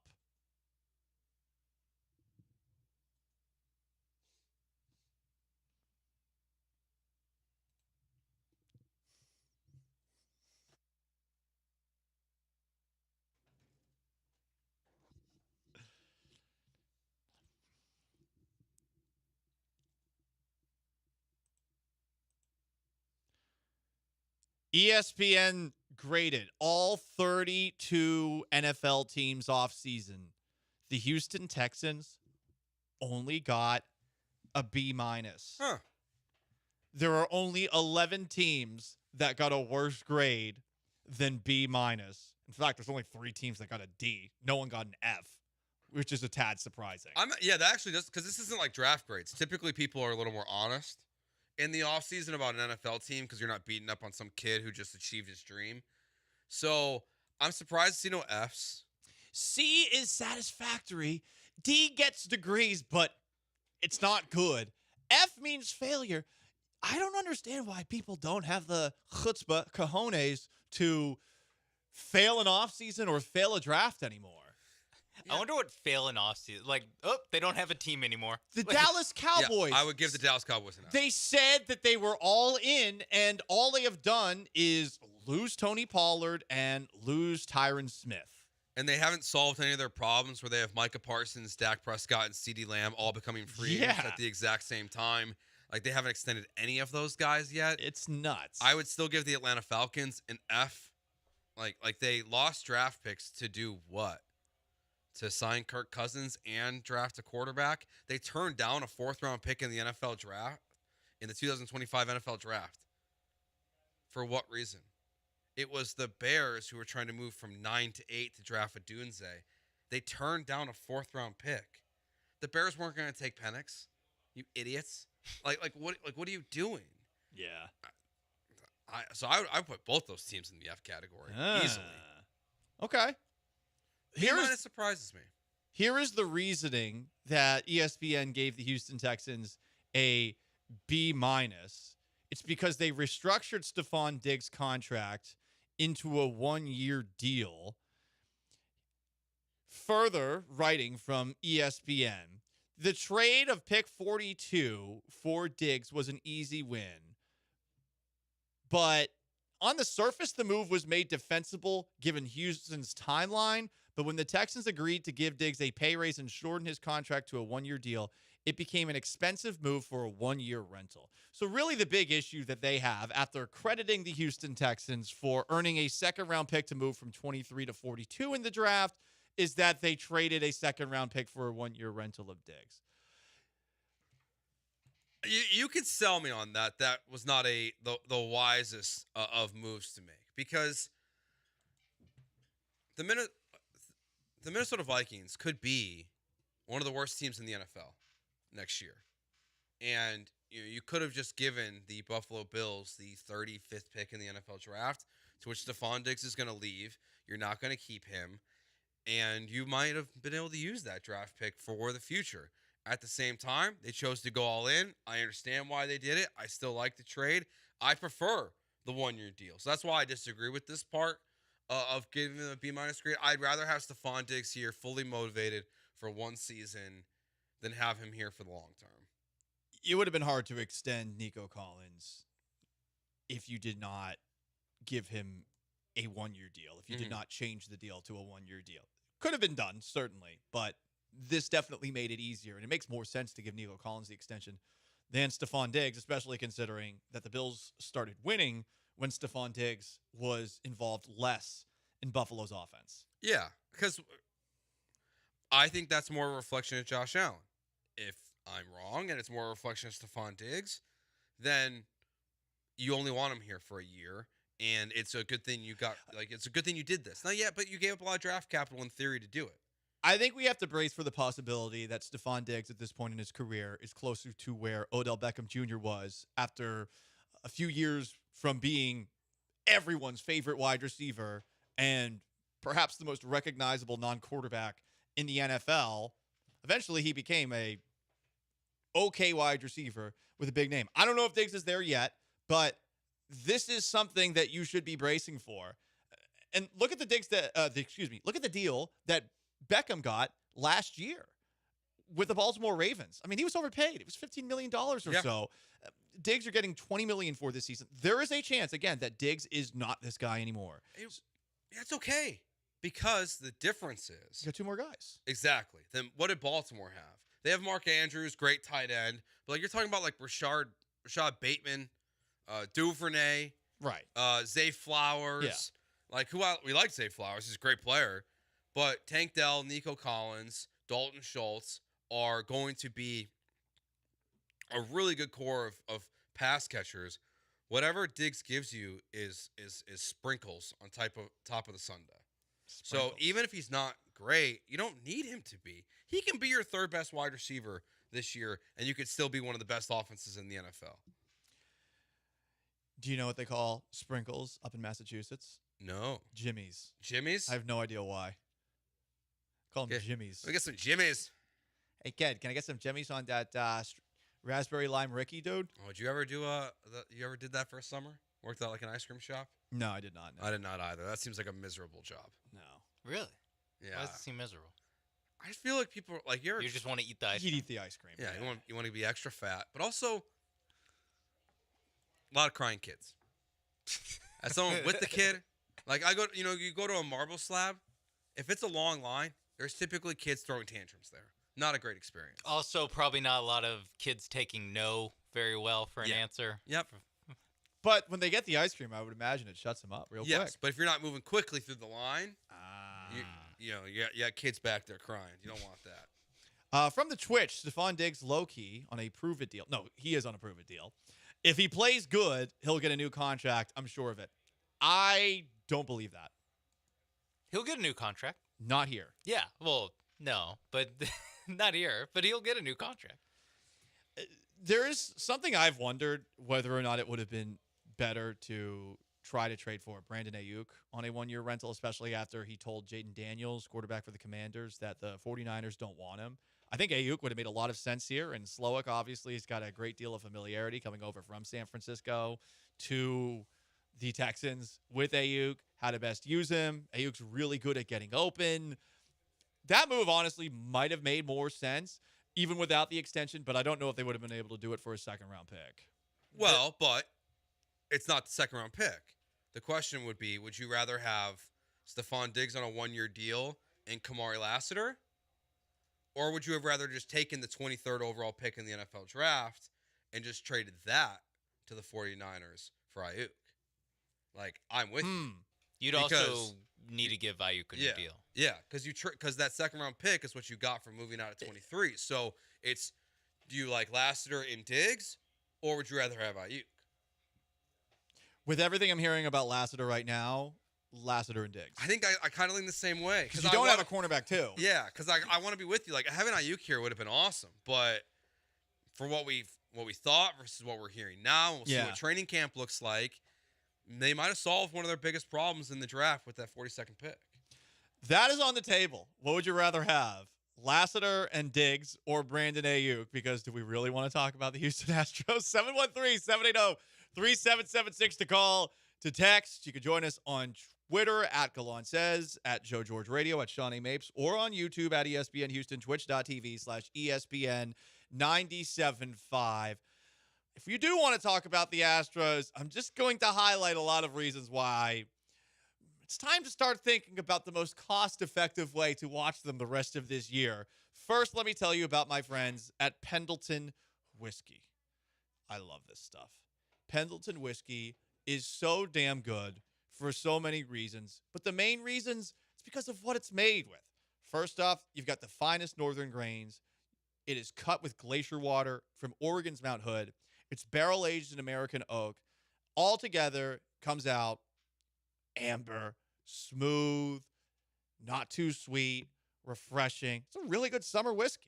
I like to put it in my coffee from time to time. Nice iced coffee with a little kick in it. But also, when I get that Pendleton whiskey, sometimes I'm just having it neat. One big old rock, 2 fingers worth of that delicious goodness that helps me satisfy my inner cowboy. You could do the same. You can go to Pendleton Whiskey's website to see all the different bottles that they have to offer, or to check out the many cocktails you can make with Pendleton Whiskey. It's Pendleton Whiskey. Satisfy your inner cowboy. It's true Western tradition.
Astros lost 2-0 yesterday to the Chicago White Sox. We're hoping they're back in the win column this afternoon. But, Joe, I'm at a point now where I want people to realize that this team in 2024 is just a bad product.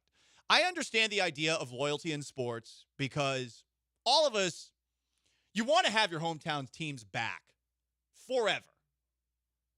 But there comes a time where the time that you invest in this team or the money that you invest in this team is a net loss.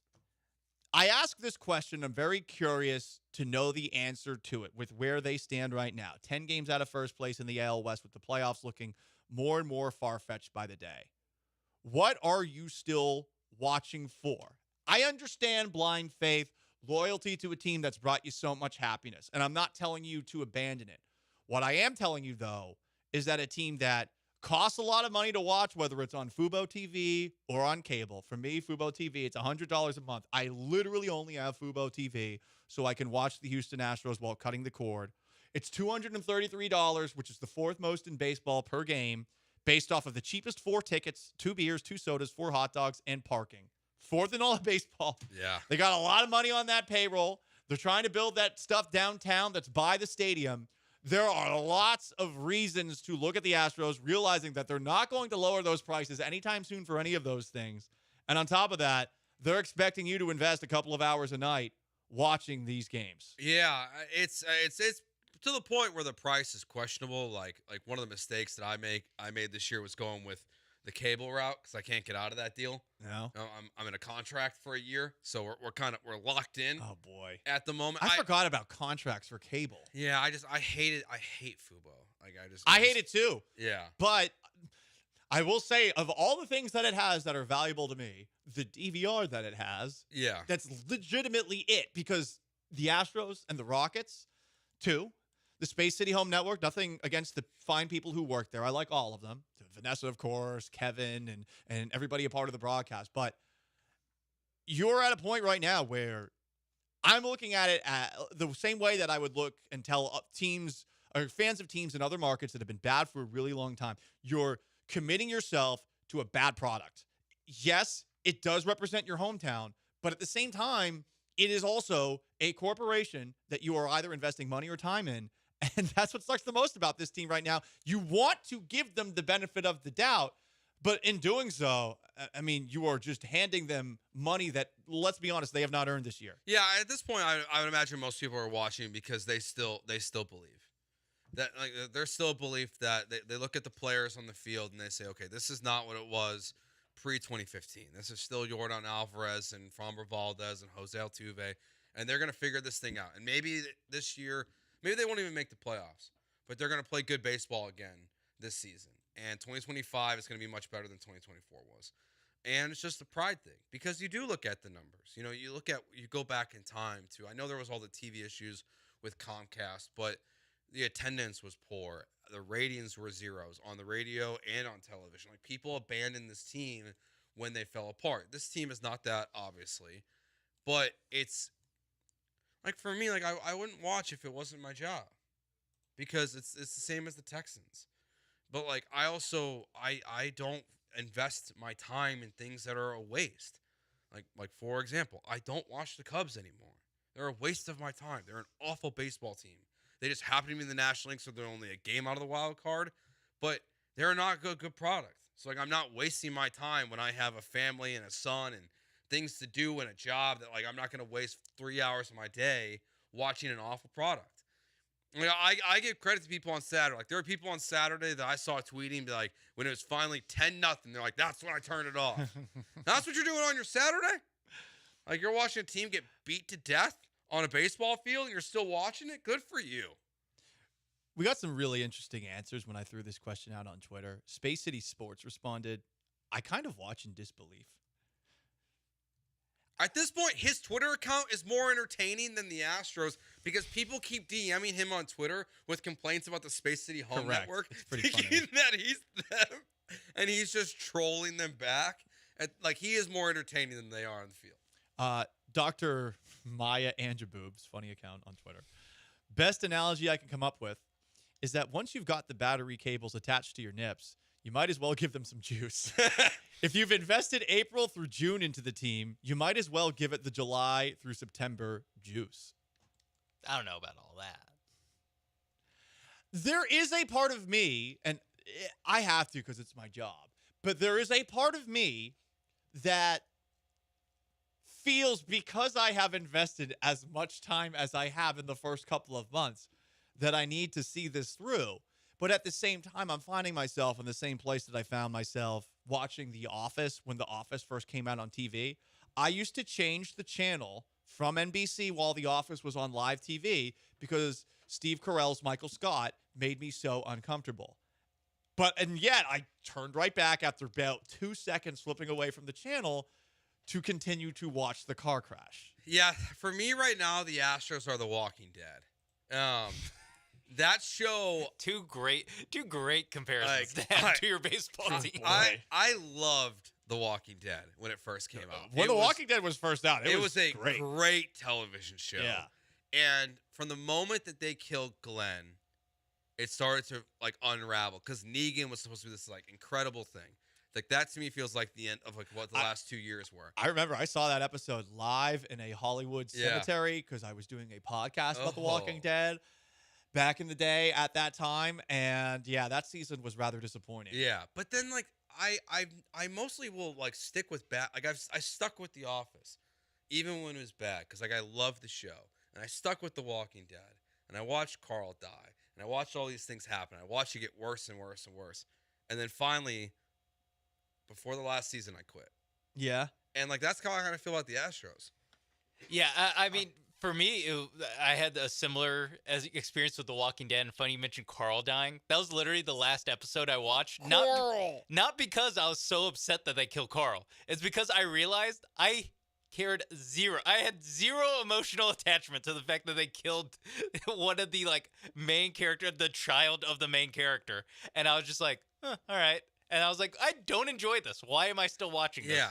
And that's a point where the Astros are gonna reach where, and I mean, even when I turn on the games, like I'm not. I wouldn't say I'm emotionally invested in this team at all. Like when they lose, I'm just like, oh wow. And like I just immediately go, and part of it is the job. I just go into, oh wow, well they keep giving us this to talk about. They keep giving us new ways to talk about how they're falling all over themselves. From the 936, we're still watching because we, the fans, are the true Houston Astros. We have watched this team through many years of disappointment, and this year kind of feels like that. I will pat people on the back who actually did watch this team through 2011 through 2015. I'll be honest, though, I have a hard time believing you just given what I know about this town. As far as sports go, from 2011 to 2015, they were legitimately mailing it in so they could get the best possible draft picks that they could.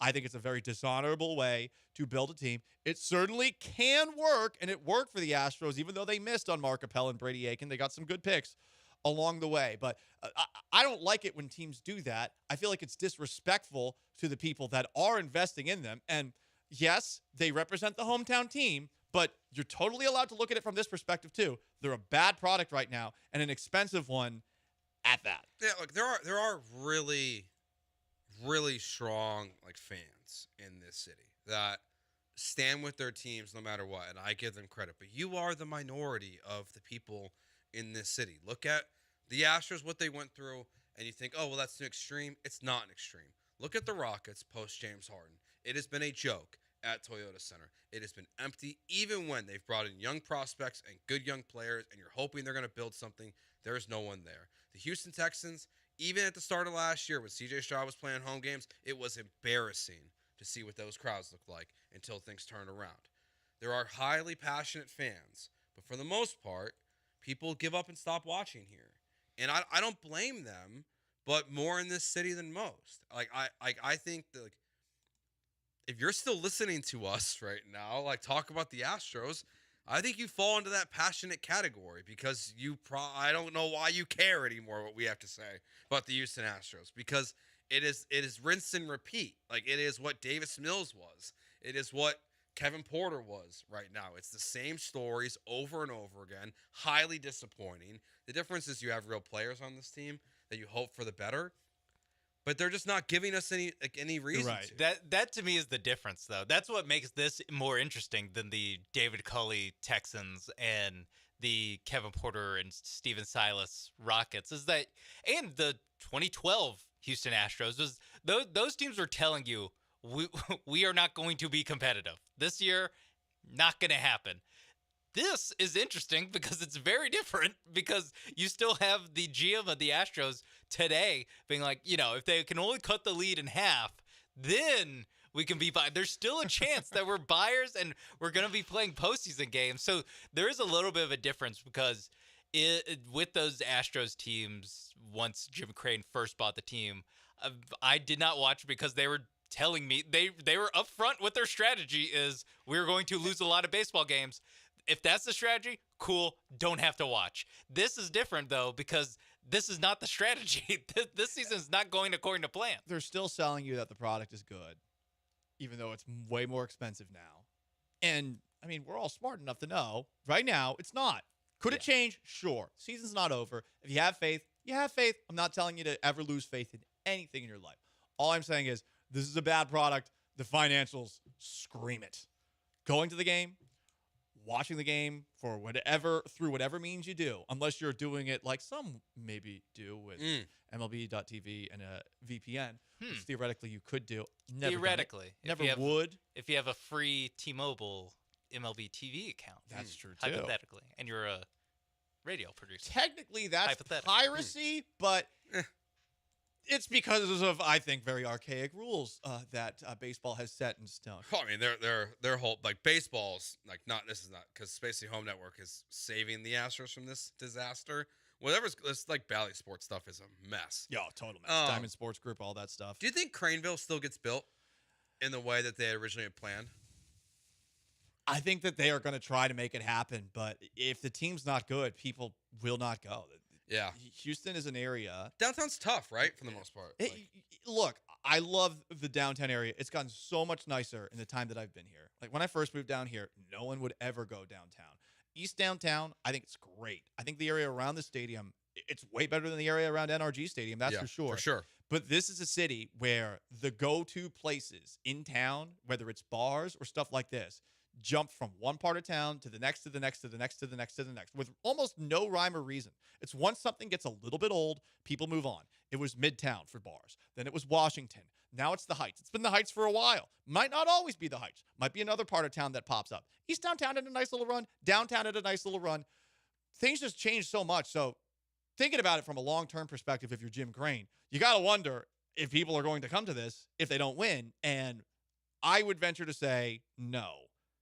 Even with how good they've been over time, especially if the ticket prices are what they are right now, I don't think people will. Yeah, I think he's banking on the Rockets turning it around a little bit too, because Maybe. because like the Craneville idea only really works if the Rockets are also good, because you need it to be year round 365 Exactly. or pretty close to that. You know, I mean, in theory, you have like 100 and probably 10 dates. Like there's not a ton of overlap between Astros and Rockets home games, so you have a good amount of days of the year where there's people downtown for a reason. But yeah, it is a bad product right now. Like I give people who are still like watching it because it's on, I get it. The people who are still like passionately like angry about what's happening, like I give you credit, because the players like are just failing in the same way over and over again. And I think I wonder if last night kind of killed the last little embers of passion that anyone having, like anger that this team can have, or that any fan of this team can have. Because at this point, I feel like people should be just kind of resigned to until they actually have a 10 game stretch where they play awesome baseball. You should not expect them to play awesome baseball this year. And yeah, as far as the product, if you still want to watch the Astros, and like I do, where I'm not really invested in, I'm not living and dying. I don't think a run's going to happen, but I'm watching just to watch because it's a Wednesday night, sure. But as far as like when you talk about the prices of like going to these games, and I don't think And the time driving from outside the loop. I can't believe the prices haven't dropped yet. I don't think that Houston, the city of Houston, needs me to put voice to this, but until they change the prices, going to a game is definitely not worth it. It's a lot of money. I mean, I have a great time whenever I'm there. Don't get me wrong, but if I'm going there in a non-work capacity, that is a ton of money for me. Just for me. Just go to a sports bar. I'm going this weekend. Highway and, Cantina. Like, go to Highway Cantina. We'll be there next Wednesday. Mm-hmm. I'm going this weekend, but like, I'm not going to watch the Astros. I'm going to like Yordan Alvarez hopefully playing, Kyle Tucker hopefully playing, but I'm kind of going to see Gunnar Henderson and Adley Rutschman this weekend, and like because they're great young players, and I want to see a cool baseball team. I'd go to see my friend Kevin Brown, Orioles broadcaster. But the actual game, I don't know. I mean, that's where we're at right now. It's unfortunate. I truly hope it turns around. And, hey, if they sweep the Orioles over the weekend, maybe we have a totally different song and tune on Monday. I hope that happens. I really do.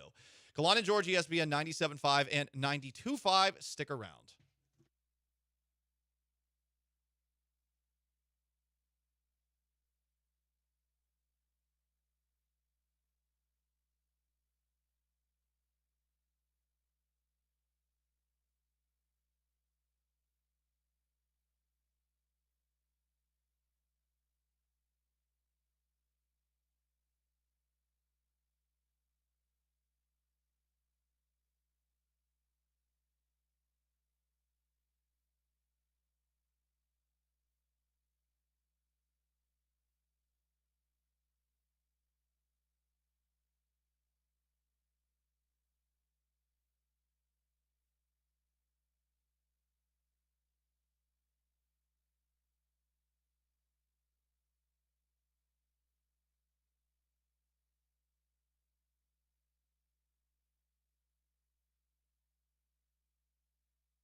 It's Gallant and George. On ESPN 97.5 and 92.5. Broadcasting live from the Veritex Community Bank Studios. Here's Paul Gallant and Joe George.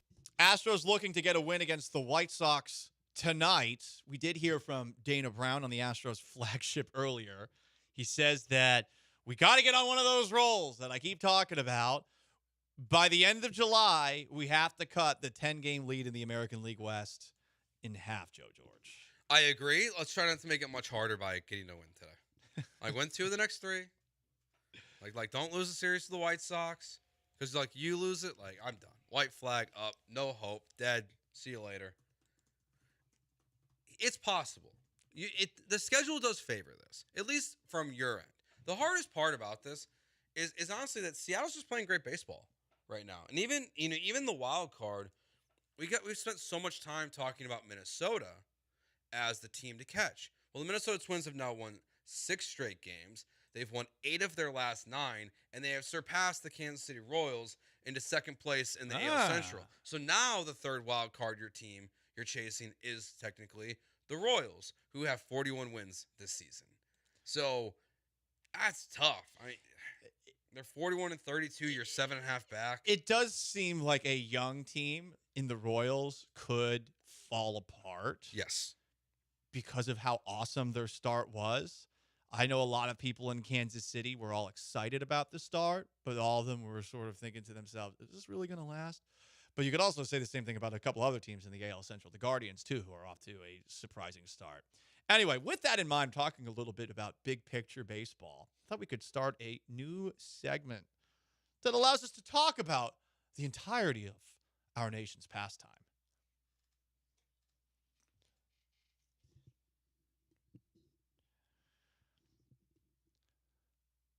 So, I don't know if anybody's noticed this, but the New York Mets have won 7 games in a row since they allowed Grimace, the purple McDonald's mascot, to throw out the first pitch.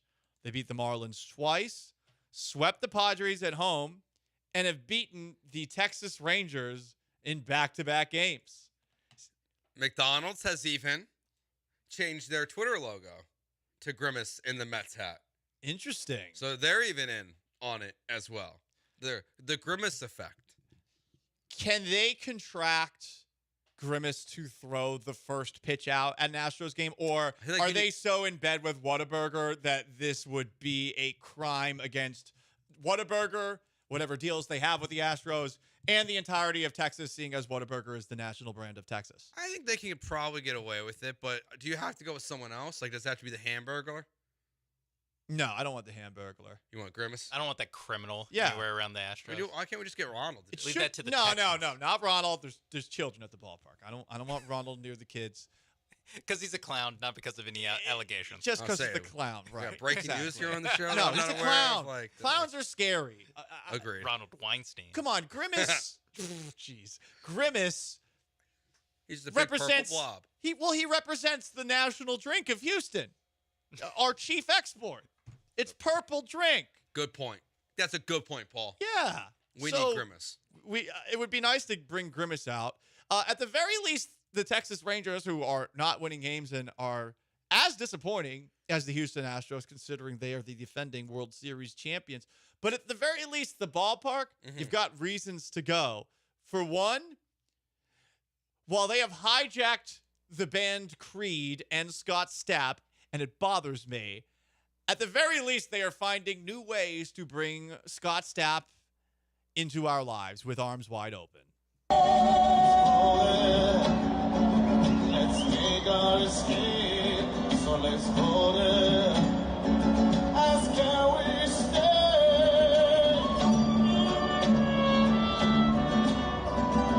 Hell yeah.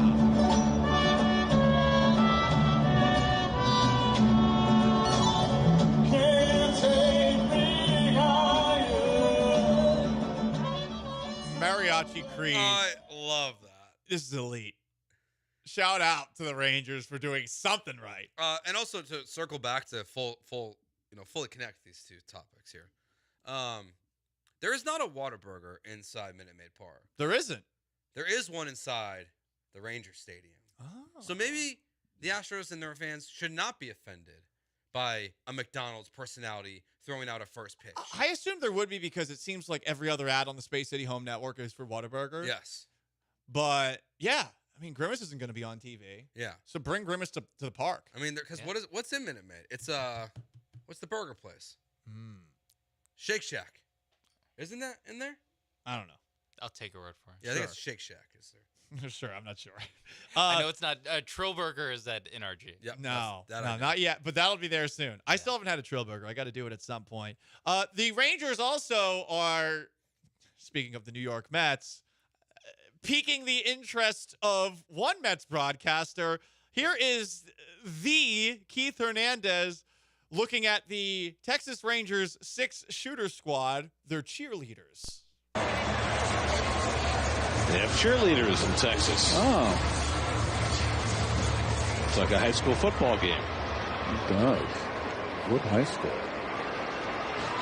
Not yours. Adam Ottavino leads off in the home 7th. What a subject change. Holy crap, Keith. Woo! Good pivot by the play-by-play guy. Hey, get out of that one. My God. He knew what was coming next. Listen, I get it, Keith. You were a sex symbol back in the day. let's We're gonna let's tone it down. You need a bonk mid-broadcast. What high school? What is that line, too? God. Very weird. Oh, my goodness, Keith. Keep it in your pants, buddy. Continuing to go around baseball, Aaron Judge got hit in the hand by a pitch in last night's game, and it led to an all-time out-of-nowhere take by Washington Post NFL reporter, I say reporter in quotation marks, Jason La Canfora, who believes that Judge getting hit on the hand is karma. Quote, if Aaron Judge is hurt, he should have a long talk about his jackass right fielder about how he runs the bases. Getting pinch hit for now. Oh, well, you know what they say about karma. He has been crushed for this take that Aaron Judge got hit because of karma for Juan Soto, I guess, being a jackass. Yeah. Coming from the biggest loser on planet Earth.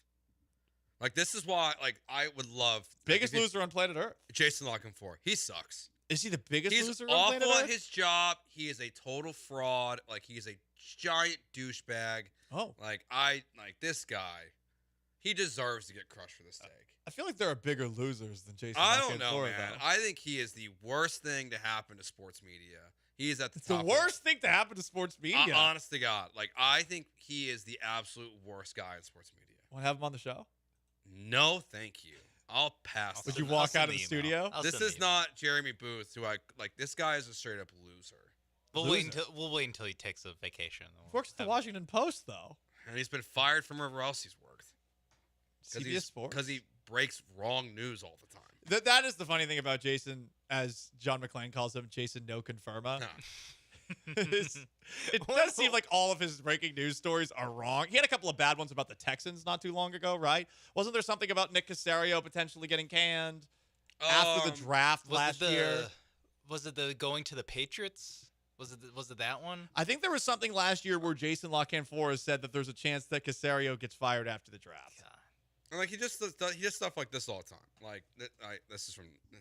I knew Jake Asper was going to help me out with this one. I knew it. In 2014, Jason La Canfora tweeted, "There is no place but baseball where we encourage adults to throw things at people over hurt feelings." So he's not totally against it there, right? And then but he's not saying he's all about it. And then this year he is encouraging people to throw 99 at Juan Soto's ribs. Yeah, I don't know why he thinks Juan Soto deserves some sort of karmic retribution. I'm going to take a wild guess here, but I'm probably not going to say it on the air. But probably has to do with, like, I don't know. Maybe there's some racial tones to this. All right, I don't know. I'm just saying.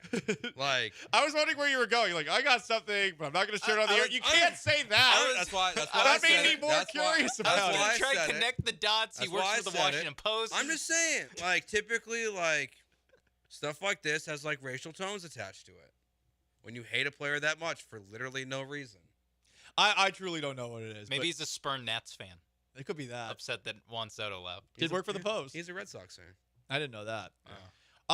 Nick Castellanos is at it again. Of course One, he is. he destroyed a reporter's laptop with a foul ball. Love that. And he had a walk-off hit the same day that Willie Mays passed away, upstaging yet another national tragedy. Well, I think that's unfair to put this first one on the reporter. I mean, on Nick Castellanos. Be an athlete to the reporter. Catch the ball. Well, I don't think this is you Nick. have to reach forward to catch it. It's an unnatural But motion. if it hit your computer, Just protect the computer Yeah. at the very least. I think this is I'm on not the even reporter. not even make the catch. Yeah. Protect the computer. Yeah, that's unfair to put on Nick. I wonder if the company gave him that computer. We also, so that was going on with Nick Castellanos. And Joe, you mentioned the Twins at the beginning of the segment, how they're playing well all of a sudden. But you know who didn't play well? J.J. McCarthy, quarterback for the Minnesota Vikings, threw out a horrible first pitch before last night's Minnesota Twins game. It was really bad. It was like really If bad. either quarterback. if either you or Jeremy throw a first pitch that bad, well, you would have some problems. I wouldn't have any problems. I would find it hilarious. But you guys would have problems. You guys were not picked in the first round of the NFL draft. If I throw a better pitch than J.J. McCarthy, should I be considered as a quarterback option for the Minnesota Vikings? We'd have to run the triple option because I don't know if I can run the ball past throw the ball past 10 yards. You might be a better fit for the Chargers and just being back with Harbaugh. Let's go. Handing it off. I'll lie about going to Michigan. Hand it off and be good to go. That would work. All right, guys, that is baseball today, this afternoon, this week. A new segment that's sweeping the nation. Up next, Gallant and George, ESPN 97.5 and 92.5. Maybe this is why 18 won the championship on Monday night. They were willing to sacrifice one of their fan favorites to cross the finish line. If there was a fan favorite you could sacrifice here in Houston to turn the Astros season around, who would you pick? It is Gallant and George, ESPN 97.5 and 92.5. You answer that after this. What high school?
Now back to Paul Gallant and Joe George, broadcasting live from the Veritex Community Bank Studios. After yesterday's show, Sean Mapes, the producer of the Gallant George radio program, made us aware of a tweet from a Boston sports account. It showed a picture of two beloved fan favorite athletes in Boston's recent sports history who were traded right before their teams won a championship. First, you have Nomar Garciaparra, who was traded at the 2004 trade deadline before the Red Sox won their first championship since before that, 1918. And then you got Marcus Smart, who everyone in Boston was obsessed with because of his defense and hustle. Yeah. Even if he wasn't necessarily the greatest fit. The Celtics traded Marcus Smart. They end up replacing him with Kristaps Porzingis and Drew Holiday this offseason. The Red Sox traded for Orlando Cabrera, who was a key piece in their 2004 eventual World Series victory. Who among Houston's fan favorites would you be willing to sacrifice with the understanding that it would make things turn around? You get a championship? You get a championship. Well, I think we have to kind of connect the history here of what we're talking about. And I think you have to go to the standard of the last time and the ultimate sacrifice was made in Houston sports for a championship. The morning after the Astros won in 2017, Deshaun tore his ACL. So I think the question is, would you be okay if C.J. Stroud tore his ACL at this football camp so the Astros could turn it around and win a World Series this year? This is bad vibes. In front of the 8-year-olds? Come on, And man. Terrell Owens? I think that's the question. Like, Deshaun tore his ACL so the Astros could win. I was thinking it flipped. I was thinking how many Astros need to get Tommy John surgery for CJ Stroud. Well, so the on Houston the list Texans. already like 15 deep. That's what I'm saying. Christian Javier already did his part. And Urquidy. And now maybe Verlander. It's neck discomfort. Come on. So is Javier's. The Astros training staff's got this. Nothing to see here. Nothing to see here. Please disperse. I think it's unfair, though, to make the sacrifice happen in another sport. I mean, that's fair. That wouldn't be consistent with this because the Celtics won after moving on from Marcus Smart. The Red Sox won after moving on from Nomar Garciaparra. I mean, we're talking about how low are you willing to go in terms of a sacrifice for the Houston Astros to win? Would you be willing to trade Jose Altuve at the trade deadline? No. Because that is probably the extreme here. And I think we all draw the line there. We all want Altuve to remain here the remainder of his career. But is there anybody else? How about Yordan Alvarez? Would you sacrifice Yordan Alvarez to win an Astros World Series this year? I mean, you would probably. I would. You would get so much in return. I would. You would? If it gets them the World Series, definitively gets them, I have no problem moving on from Yordan Alvarez. Altuve is the only person I will draw the line at. Love Yordan, but, I mean, would have been nice to have him yesterday, too. And again, family issue. That's at least what the Astros told us. They did have a day off the day before. Hopefully everything is okay on Yordan Alvarez's front. All I am saying is I'm willing to move on from Yordan Alvarez if it means a championship. If the Celtics can move on from Marcus Smart, if the Red Sox can move on from Nomar Garciaparra. Marcus Smart was like a below-average player who's just really good on defense. You shut your mouth. That is not how anyone in Boston views him. I understand that's not how they view him. Yordan Alvarez is actually one of the best players in baseball. Okay. So that's Marcus why I feel Smart like was Defensive Player of the Year, apples kid. and oranges here a little Defensive Player of the Year. You don't understand the impact he had. As a non-big guy, here you are looking at Marcus Smart like he wasn't a big deal. What about Bregman? Easily, right? Bregman's an easy decision to make right now. That's why I added Alvarez in here, because I think both Bregman and maybe even Kyle Tucker, I think we both are sort of thinking, well, they're not going to be here this much longer anyway. I was thinking Bregman is the fan favorite analog too, as far as like longtime Astro, just like Smart was longtime Boston Celtic. Yeah, Bregman would hurt a lot of Astros fans, even if it resulted in like how it did for Boston in something great. Especially like with like the Nomar comp. Like Nomar was a great player. He was awful in Chicago when they got him. But Bregman probably is the right comp for Nomar, I would say. Mm-hmm. Someone on the text line says sacrifice Jeff Bagwell. Doesn't work that way. I feel like Bagwell's already tarnished his reputation enough where he's no longer a fan favorite. Texas Tags on our YouTube says bye-bye Verlander as well. The thing is with Verlander, you've moved on from him before. Yeah, I don't think that's much of a sacrifice. Yeah, this is like the fling after the marriage where you're not sure it's going anywhere and it's not quite the same. It's also tough with the Astro picking any Astro because it's either they just got here or are relatively new, or they're at kind of the end of, like Justin Verlander at the end of his career, Bregman at the end of his contract at the very least, and they've already done so much winning. Where the Celtics, they had one for 16 years. The Red Sox had one for 86.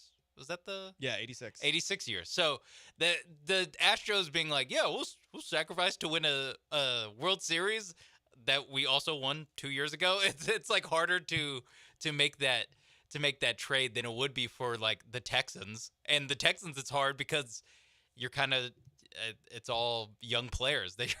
It's hard. You're not mentally or emotionally ready to get rid of any of them. Yeah, so maybe Jordan is the one that would be the ultimate question.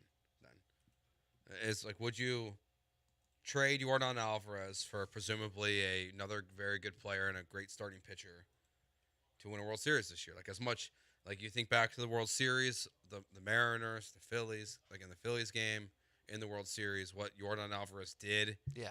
For this team to move on now, but to get another one. Again, we're doing it. This is a ritualistic blood sacrifice that we don't feel good about, but it is going to get us something in the end. We're selling our soul to a degree here. Pena? He's my friend. I can't do that. Someone on the text line asked that. That's right, yeah. From the 409. Someone from the 281 says, haven't we sacrificed enough?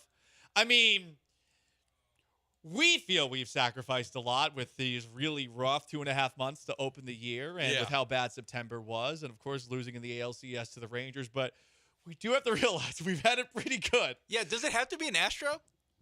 I think it does, to be consistent with this conversation. The text line's trying to sacrifice me, but that guy doesn't like me, so he almost doesn't count. We don't want to sacrifice Joe. I don't want to do more work. You kidding me? Come on. Yeah, I think you have to. Who would you sacrifice from the Texans to guarantee their Super Bowl this year? Fan favorite. Tank Dell. Damn, dude. Damn. He got shot this offseason. You just shot him again. What were you thinking? Come on. I was thinking like an injury. I forgot he got shot for a second. It's like you making fun of those Boston Marathon. I know. Oh, yeah. By the way, I actually got in a fight with somebody over. I got in a fight with Matt Peralta over that on the internet. No one cares about that, but I was like, it's a shameless cash grab by the Red Sox, which it is, by the way. I forgot. It is a shameless cash grab. The Red Sox have have more expensive tickets than anyone in baseball, and they blow. Here we go. They probably have a better record than the Astros. They do have a better record than the Astros. But would you sacrifice Tank Dell if it meant a Super Bowl? Yeah, trade Tank Dell away. Listen, everybody other than C.J. Stroud on the Texans, gone. Sorry. If it needs a ritualistic sacrifice consistent with this argument, if I got to do it, I'll do it. I don't think there's anyone for the Rockets that this applies to. Like, I would trade any of them for a championship. That's the thing. Like, they're all so young that it's like no one I'm attached. It's realistic that some of them get traded. I mean, like Alpi. I guess most people would. Yeah, I guess Shingun would be the hardest one to part with. Turkey might come after us if they trade him, but. Oh yeah. And they might attack Houston. Well, they would definitely attack us if we said that we would trade Alperen Shingun for a Rockets title, which we're not saying. Yeah, we're not saying that. We're not saying that. Dell was saying it all during the 10 o'clock. Dell called Alperen Shingun a big Turkish stiff. Again? I don't what know. happened last time, Dell? You should check out the podcast, people of Turkey. Check out the podcast for that. Also, maybe check on history and subscribe. Yeah, make sure to like and subscribe. Leave a 5-star review. YouTube.com @ESPN Houston, Twitch.tv/ESPN975. Listen, clicks are good. Also, while you're on the internet, maybe, I don't know, do a little research into the way that you guys look at people who are different than you. Just a thought. #Armenia. Up next, Gallant and George, ESPN 97.5 and 92.5. We wrap things up with a little thing that we like to call garbage time, and we are going to dump so hard on one of the worst host cities for a huge sporting event of all time. Proof next. Stick around. Tell you about my friends at O Athletic. I was over there in the Heights this morning, 767 North Shepherd. I love going there. My routine is simple. Wake up, drop the kid off, go to the gym, come to work. Like, you might listen to this and say, Joe, you live in League City. Why do you go to the gym in the Heights? Well, it's nice and convenient for me for work. Plus, it's a great place to work out. Over 100 classes per week that you can take. Today was an interesting day, though, at the gym. I got to say, I walk in, and really for the first time, I saw a full-on, like, UFC training session going on. Terrifying. Not going to be taking part in that class myself, but you can if you want to. Jiu-jitsu classes, weight training, agility training, whatever kind you want there as well. Also, if you're a parent, you want to look into some of the programs they have. They're doing a thing with the Dynamo right now and doing soccer training during the summer while kids are not in school. So all these cool things you can do at O Athletic. Training, classes, recovery, all that's there for you. Check them out, oathletic.com, 767 North Shepherd in the Heights, and tell them Joe George sent you by.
You are back with Gallant and George on ESPN 97.5 and 92.5. from the Veritex Community Bank Studios. Here's Paul and Joe.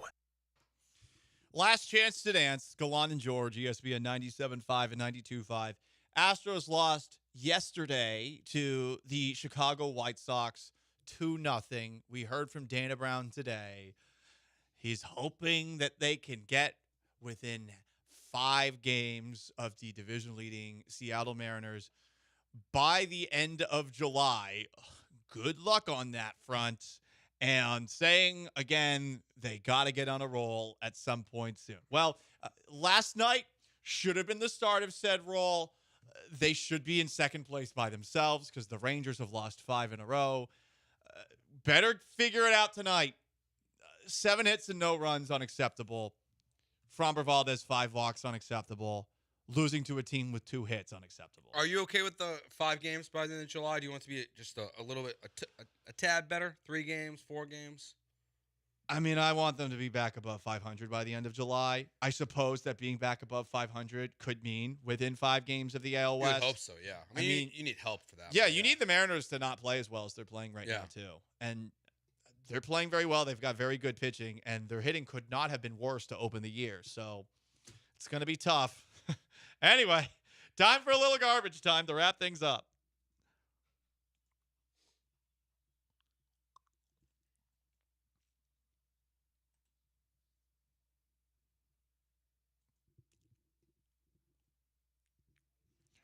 I did a podcast episode on my live stream show talking about what a terrible destination Green Bay would be for the NFL draft next year, highlighting some of the absolutely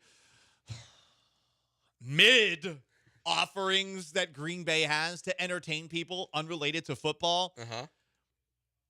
They do not deserve the 2025 NFL draft entirely based on this. Every Green Bay area hotel room is already booked for the week of the 2025 NFL draft per the Green Bay Press Gazette. A 3-bedroom home across Lombardi Avenue from Lambeau Field is asking for, get this, $17,900 per night. Whoa. With additional fees that would make the total cost for staying there the full week of the draft $142,000 plus $875. Holy cow. Yeah, I mean, this always seemed like a bad decision to me because it's the middle of nowhere. Yeah. And I mean, it's a hike from Chicago and from Milwaukee. Exactly. 3 hours, I think, from each. Exactly. So you don't, and plus you get the weather that you typically get around the draft time. Like it could be snowing significantly. Yeah. It could be beautiful out as well, but like that time of year in the Midwest is a total crapshoot. So you're going to commute from Chicago or Milwaukee to Green Bay for the NFL draft every day? Like, good luck. Yeah, that doesn't sound fun at all. I believe John Granado worked in Green Bay for a hot minute, way back in the day, and he could probably tell us better things. Way back in the day. I thought you said he wasn't that old. I'm saying way back in the day. Oh, okay. I mean, he's been in Houston for at least 20 years. So true. John Granado, radio legend that he is, godfather of Houston sports radio, perhaps at the young age of 12, was working in Green Bay. I could see that. Because it's a small market. You can probably work in a place like that at a very, very young age, breaking child labor laws in doing so. Continuing to go through garbage time, this might be a make you feel old moment. We talked about Justin Timberlake getting arrested for a DWI over the weekend. The police officer who arrested him was so young that he did not know who Timberlake is. What was your most recent I feel old moment, Joe George? Pro Football Focus. They did best players at each position in the NFL born in the 2000s. The Texans had 3 of them. But still, just seeing that list made me feel old. Like seeing CJ, Will Anderson, that'd make me feel old Jr. I'm just like, I can't believe we're making lists that start with best players born in 2000 and after.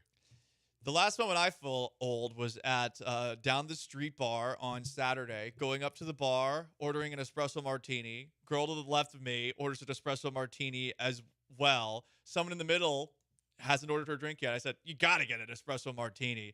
This girl, who might have been a little bit younger than me, proceeds to take a step back and walk around the friend that got the espresso martini to move further away from me at the bar. Oh, no. I felt very old there. Old? Why old? Yeah, why old? Felt old. Not creepy? I didn't feel creepy. I just felt old. I know. You shouldn't have. The silver in my hair. I'm pretty sure. I think we have to make a decision. Space creation. Again, there's no evidence that's because you're old. Yeah. I It made me feel old. I think we either need to go. I'm not even getting acknowledged. What's going on here? We need to go more gray or less gray. Like we need to make you more. That's like, what we talk full about. silver fox. More daddy. Lean into the daddy issues. Well, the problem is one of my friends who's a good-looking guy has like full gray hair. I can't. I'd be like stepping on his block. I don't think you don't need to do that. I can't step on it. Add a little bit. No. I like can't. for me, it's like, do I go fully bald or like half bald? For you, it's like, do you go full gray or not full? I can't appropriate silver fox culture. Not here in 2024. I think you can. Can't do it. Anyway, that's going to wrap up today's show. Big thanks to Sean Mapes behind the glass and, of course, Joe George. I am merely Paul Gallant. So long, farewell. Have yourselves a wonderful Wednesday. The Killer Bees are up next. Peace. It's like a high school football game. What high school?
Ooh, what up, H-Town?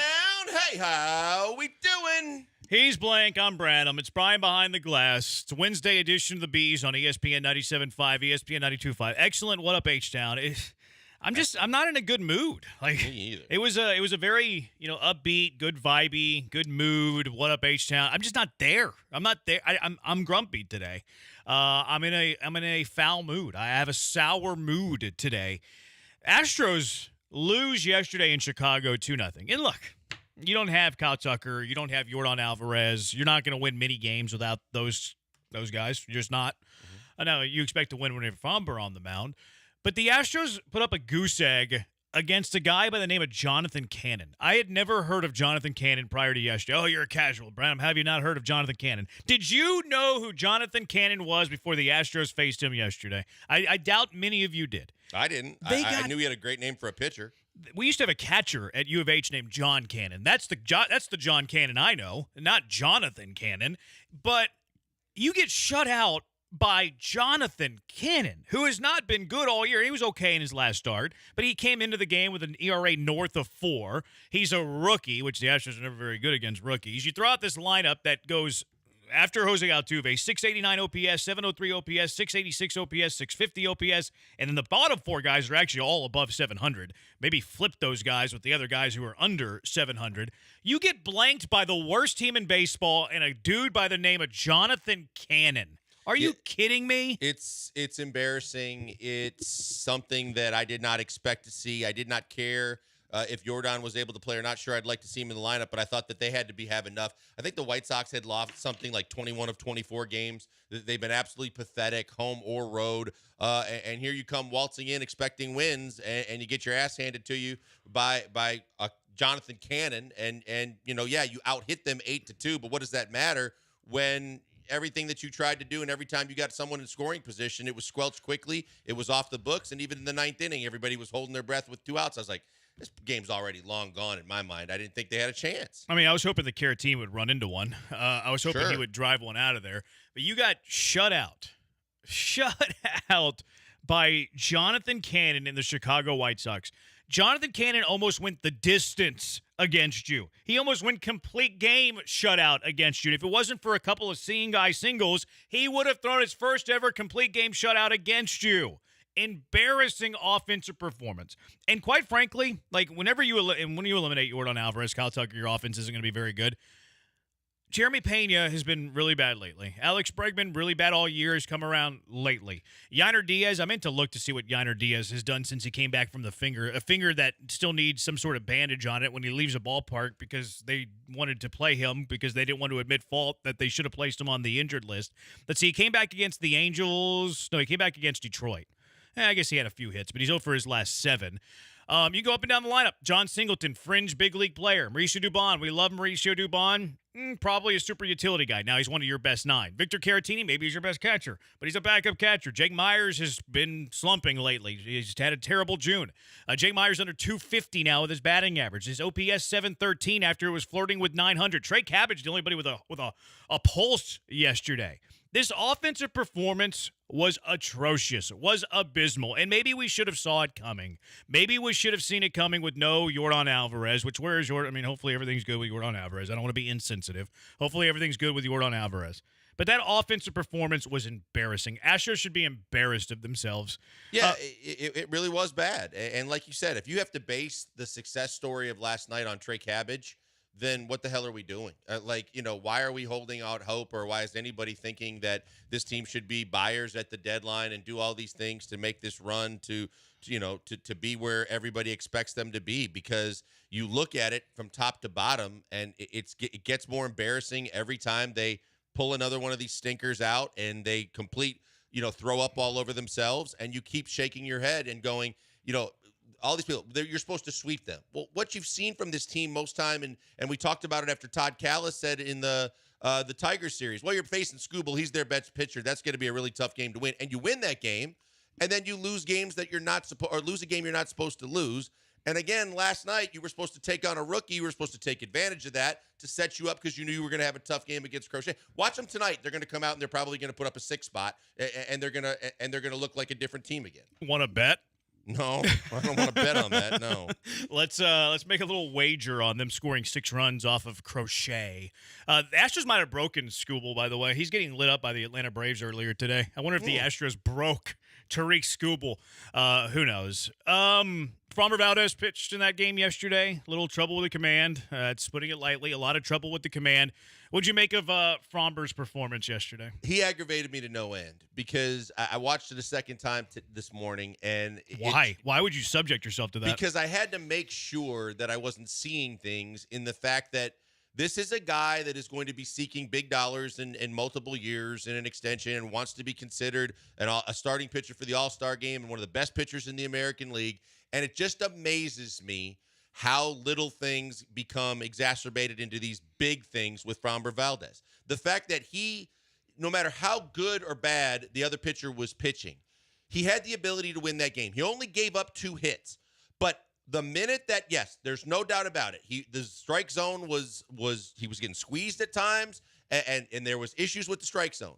But good pitchers that have mental toughness can dial in and still pitch around it. He insisted on continually trying to throw the same pitch that he could not locate. He consistently walked guy after guy, throwing ball after ball in 2 different situations. That was the difference in the game. And when you watch him, he was doing the same things. The uncomfortable look on his face like he had gas, the little mini shake of the head, the continuously, looking in and in disbelief on the calls he wasn't getting.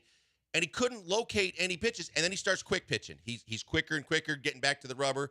He's quicker and quicker just trying to get the signal and go. And he just didn't focus enough. And it drives me nuts. Gave up 2 runs in 6 innings. I don't disagree with what you're saying, but I can't blame Framber Valdez for that game. He gave up 2 runs in 6 innings. If Framber Valdez gives up 2 runs in every start that he has in over 6 innings, I can't be upset with Framber. His command was atrocious. Yes, they're the wild horse attributes that one Framber Valdez possesses that annoy the heck out of you. I can't really be too upset with it. Against a good team, I think it's a way worse line. I think if you're playing a mediocre offense to a good offense, you're looking at a 4, 5, 6 spot that he had yesterday. But if you give me 2 runs over 6 innings, it's hard for me to be too upset with my starter. It could have been a lot worse. I understand what you're saying, but I to me, it's the bigger picture of a guy that just hasn't figured it out for someone that is as established as he is in this league that has the stuff that he has. You're playing the White Sox. We just got done talking about the fact that regardless of anything else, you should beat this team. And so you don't know what you're not going to get, or what you're going to get, but you have to do everything you can to try and keep them at bay and keep this game, in the palm of your hand. Yes, 2 runs in 6 innings, that's great. But at the same time, I thought that with the way he was mowing guys down and he wasn't giving up hits, if he just kind of dialed in, that I don't think that he would have given up any runs, because I don't think he'd have walked the bases loaded. I don't think that he would have done the things he did in 2 separate innings that possibly could have put a goose egg on the board. Yeah. I mean, it is the things that frustrate you with Framber, but I think that he's trying hard. I just think this is who he is. He is somebody who gets lost in his emotions. He's always had, shaky command. He's been able to kind of harness it better, during his premium years. But whenever he came up, he was somebody who had trouble with command. He still has spotty command issues. And in the mental aspect of Framber Valdez, this is who he is. He's 30 years old. Expecting Framber Valdez to develop some sort of, strength when it comes to the mental side of baseball, I don't think he has a chance, quite frankly. I don't think that he's changing his stripes at 90 and at 30 years old. To me is who Framber Valdez is for the rest of his career. Look, I loved the fire of Jose Altuve last night, but some of the fire was directed at Framber Valdez in the 2 different innings when they had the mound visits. The second one in particular was when he really got on him. The fact that I'm sure it's frustrating his teammates too, because they know what he's been able to do in the past. They know he's got the stuff. But with everybody starting to press a little bit more and every little, mistake or misstep turning into a bigger deal now because you're falling further and further behind, it seems like everybody is noticing the fact that this guy just can't kind of keep it dialed in when any kind of adversity comes that starts ruffling his feathers. I hear you, but how is that new? Because, it's not new, but after the Angel game, you would think that, hey, you know what? Maybe this is the kicker that gets whatever. He finally realizes, I do have to try and change something. I am 30-some years, but I do have to change this. I have to be better. And I have to be able to get through those moments. You go back to the sports psychologist. Maybe the Angels game was what I thought would be the turning point. But yet these moments keep happening. He keeps having these slip-ups. And God forbid if they do get back into it, because if he's not going to change, it's going to happen again, and it's going to happen at a more inopportune time. Yeah, my point is just that this is who he is. Like Mike Tyson is Mike Tyson. Like you don't expect Mike Tyson to be a good character human being. You don't expect Framber Valdez to have a very strong mental game when it comes to pitching. Joe Espada got ran early in that game yesterday to that, the pitch you were talking about to Jose Altuve, called strike 3. Not a good call. I'm not the big, umpires are the worst thing in the world. Although I am to the point where, because everybody complains about umpires, I just want RoboZone. Just give me universal RoboZone so I can stop seeing everybody griping about umpires. That said, Jose Altuve had every right to be upset. Strike 3, took the bat out of his hands on an 0-for-4 night. RBI situation, was still yelling at second base, was talking to the second base umpire. Joe Espada came out, had the back of Jose Altuve. What would you make of the ejection? I liked it. I still think he should have gotten his money's worth. I think that it still looked very, very casual, but at the same time, I thought that he probably prevented Altuve from getting tossed, because the first thing I thought about as they showed Altuve's cuss-laden tirade back to second base was the last thing you can afford to do with the lineup they already got tonight is to have him get tossed. So I do like the fact that to some degree Espada came out. He had his players' backs. He was also probably deflecting in some way from Altuve being the guy, because the second base umpire evidently already told him to cool it. I still expected more, especially once you get tossed, get your money's worth. Continue to get out there and try and make your point. But I at least like the fact that he went out there and had his players back. And I mean, it's pretty much the rule of the game that if you're going to argue balls and strikes, you're going to get tossed. Yeah, I was a fan of Espada. I thought that the fire was fine. I like that he didn't cover his mouth with his hand. That act was getting old on me. Let him fly, man. Let John Boy do a little. Let him read your lips and do a video on you. I saw one today of the Padre guy, where the Padre manager was telling the umpire, "Hey, you got to throw me out. I got to back up my guy. Throw me out." Was excellent work. I want a Joe Espada John Boy. I want one badly. So I love the fact that Joe Espada finally didn't put his hand over his mouth whenever he was, getting onto the umpire. Maybe we can get a Joe Espada John Boy. Yeah, I thought Espada was fine there. Protect the player, make sure that the player stays in the game. Although Altuve was 0-for-4 with a couple of strikeouts. Replacement player might have been better. Just kidding. But yeah, I was in favor of what Espada did today. Espada's taking some heat. Everybody's calling him David Culley. I feel bad for Joe Espada, who was once the most interesting manager in the world. All right, busy show today. Larry Durker's going to be joining us at the top of the hour. We'll dive into some of the Astros struggles and what it's like managing a team through struggles. We'll also ask the Larry Durker about the great Willie Mays, who passed away yesterday. Confession, I didn't realize he was still alive, but very sad that he is no longer with us. We'll talk to Larry Durker about that. A Would You Rather Wednesday. Sell, and are we waving the white flag about the Houston Astros? But first, was this the most embarrassing loss of the year? Some are saying it was the most embarrassing. Or are they right? Or is that some correct? 713-780-3776. We're on Twitch, twitch.tv/ESPN975, on YouTube at ESPN Houston. That's where all the sophisticated people hang out. ESPN Houston. All the casuals hang out on Twitch. We're on Twitter at Pac-Man Joel. He is. Brian's at Sacked by BMAC. I'm at Jeremy Branham. It's the Beast on ESPN 97.5 and ESPN 92.5.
You're locked in with the Killer Bees on ESPN 97.5 and 92.5. Live from the Veritex Community Bank Studios, here's Joel Blank and Jeremy Branham. We'll get into the most embarrassing loss of the year in a moment. I can see why the Killer G's call us the Angry Bees. 713-780-ESPN. Let's go out to the HRP listener line. Willie, you're in the hive with the Bees. What's up, Willie? Hey, thanks for taking my call. Always. The most embarrassing loss to me was when they were in Washington, and they had a 4-2 lead going into the ninth and blew it, and they lost that series 2-1. And I haven't gave up on the season, because I love baseball and the other two major sports I really don't care for, but. I didn't think they would go do as good as last year, but I haven't gave up on the season. Thank you. You got it, Willie.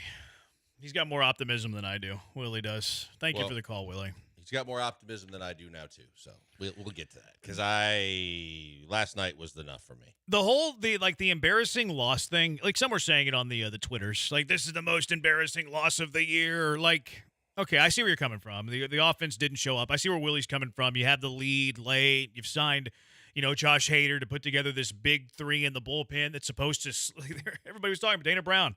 The game's over after 6. Like Joe Spada, spring training, yeah, we feel good if we have the lead after 6. Everybody talking in Houston about the Astros heading into the season. You have the lead over 6, game's over. It's a 6-inning game in Houston. No. Blown save. So I see where Willie's coming from on that front. I see where people are coming from yesterday's loss, getting shut out by a Jonathan Cannon. I get it. I think that every loss is bad. Like to me, the most recent loss is the worst loss. That's kind of how I've always operated. Like the game that Willie brought up, I had forgotten about that game. If the Astros win 6 in a row, Branham, you've lost your mind. Astros win 6 in a row. But if the Astros were to win 6 in a row, you totally forget about, yesterday's game. The Astros, was it 2 years ago, whenever they won the World Series? Like, they went in Seattle, and they swept Seattle out of the All-Star break, and then they went to Oakland, and they got swept by the A's. That's embarrassing, but the Astros still won the World Series. So, the whole, embarrassing thing, I don't really care about how we're labeling these losses. I care that they're losing. I care that they're now 10 games back in the American League West. The fact that they got shut out by a Jonathan Cannon yesterday, who I've never heard of, is that embarrassing? Sure, that's embarrassing. But you want to know what's the most embarrassing thing? That you trailed the division by 10 games on June 19th. Yeah, to me, it's the fact that, yes, you're going to lose games. You're going to lose games to bad teams. And that same year and in other years, when the Orioles were awful and the Tigers were awful, and it might have been the same year, they also got swept by those teams too. The problem being is that when you're in control of a game, it becomes a really bad loss. The 2 losses to the Angels stick out to me the most because you had a 3-run lead, as you said, in the 7th, I believe, in Anaheim, and that's the game where Cabbage dropped the ball over the wall that Hader gave up the home run. You lost that game. The Fromber game where you're up 5 or 6 runs and he gives up 3 bombs and completely melts down, and that's another win you should have that turns into a loss. Those are the ones that become memorable. Those are the ones that where you're like, this is the worst loss of the year, because I'm with you. Look, there's going to be nights you just don't show up. Sometimes there's series, but then you normally get your doors blown off the entire game, or you just don't look like you have a chance. When you have a chance with a team that's far better, with players that are supposed to be far better in the roles that they were supposed to be playing in those games, and then they just basically screw it all up, those leave the mark that you can't stop remembering. Yeah. I mean, baseball will humble you. Like, baseball has a way to do that. And getting shut out by a Jonathan Cannon certainly humbles you. I think when the White Sox scored a run yesterday felt like a getaway game to me. Like, the Astros at bats felt like a getaway game. I was like, are the Astros leaving Chicago tonight? Like, I could have sworn this was a 3-game series. Like, it felt like a getaway game yesterday. Like, how quickly they were swinging early in counts, not working counts. Lack of productive at bats. Whenever they do make contact, very weak contact. It felt like a getaway game for me. Once the White Sox scored that run in the 3rd inning, I thought it was over. I thought the game was over. So, the Astros being the better team, yes, I think the Astros are better than the White Sox. Yes, the Astros have 13 more wins than the White Sox. The way that game was going early yesterday, White Sox get on the board with a 1 spot in the 3rd. I was like, oh, all right, I guess we can chalk up game 1 to the White Sox, who, by the way, have not won a series since mid-May. Yeah, it's awful. Like I said, I think it's 21 of their last 24 total games they've lost. And I didn't feel it after the first run, but I was like, okay, now they got to scratch one across. And I kept watching the innings go by. But then when the second one crossed, I was like, yeah, as lucky as they are to get away with only one run there, I think that was insurmountable. I thought that they weren't going to do it at that point, and then I had really lost hope because of the level of frustration and where I've gotten with this team, that it just seems like it's not their year. It just seems like, this team, especially now when you don't have Tucker, you didn't have Jordan, and the lineup was already less than, that they weren't going to put anything across. No, it's pretty depressing right now for the Astros. 713-780-ESPN, HRP listener line, 3283. What's up, Bees? Since it's What Are the Odds Wednesday, I don't think we do that on this show. No, that was the Blitz, I believe. The Blitz did What Are the Odds Wednesday? Okay, since we can play homage to the What Are the Odds Wednesday. What are the odds of Spot as the manager next season?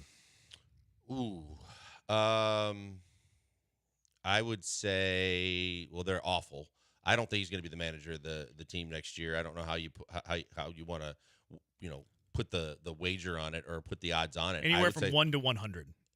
I think that there is a 80% chance. There's 20%. There's a 20% chance he's back. There's an 80% chance he's fired. Okay, I'm at 60-40. He's back. I don't think they're going to fire Espada after one season. Now, Crane has ruled with an iron fist. He got rid of a manager or a general manager who just won a World Series. Mm-hmm. Now, whenever he's had a manager GM, now he also fired Hinch Luno because of the whole scandal thing. I wonder what Espada's contract looks like. I wonder how much it would cost Crane to do that, and I wonder how much blame he's going to give Crane. Like, if I look at the failures of this year so far, and there is still time for the Astros, who have played 73 games this year and are 33-40. I wonder how much blame he'll assign Espada. I don't think it can be that much.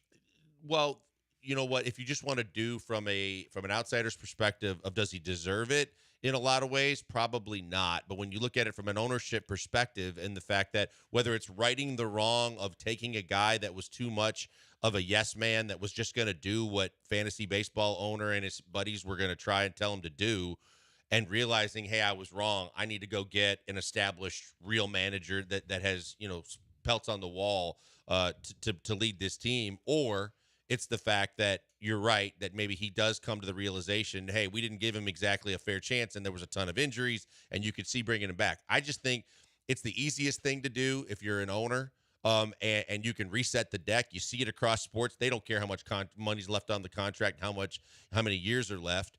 It's the easiest, best way to kind of reset the deck, and I could see it happening. It depends on who the owner is. Like, some owners will keep managers or coaches whenever they have to owe them a lot of money. Crane has been called cheap, I think unfairly. He's in the luxury tax this year, et cetera, et cetera. I'm going to give Espada a 60% chance he's back. You give him a 20% chance he's back. Yep. Poncho says 0 to none, but I don't know if he means that he's back or he's gone. He does say Espada's a wimp who doesn't stand up for the players other than Ronell. They don't respect him. He stood up for Altuve yesterday. And the players like kind of wanted Espada. Like, they advocated for Espada to get the managerial job in the offseason. Now, it hadn't really worked. Poncho also says that Stump, I think that's their pet name for Joe George, had a sly smirk on his face talking about the White Sox-Astros game last segment.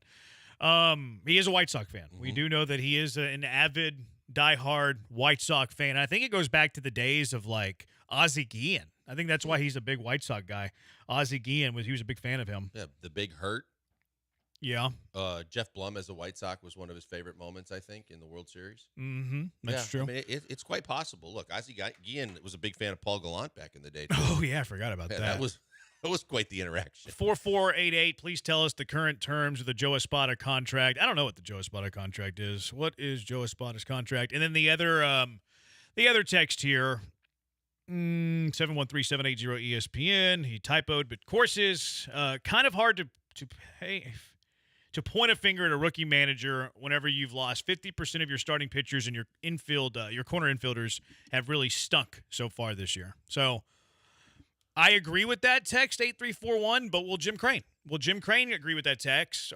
And will Jim Crane, who he's had to endure a lot of criticism so far this season, his best buddy Jeff Bagwell's had to endure a lot of criticism this season. A lot of times people in power, when they're enduring a lot of criticism, they like to look for a scapegoat to pass that criticism off to. So how much will Crane do that? I don't know. Crane's been weird, man. Like, Crane has operated in really weird ways. Like, at first, like, he cleaned house. He, like, stripped everything down to the studs, completely rebuilt what the Astros organization was going to be, let Jeff Luhnow control all of baseball operations. You had the whole firing of Reed Ryan, which I think was more Jeff Luhnow than Jim Crane, actually. You had the sign-stealing scandal where he came down with an iron fist and fired both Hinch and Luhnow, and then when he hired Click, he didn't really give Click full power. So...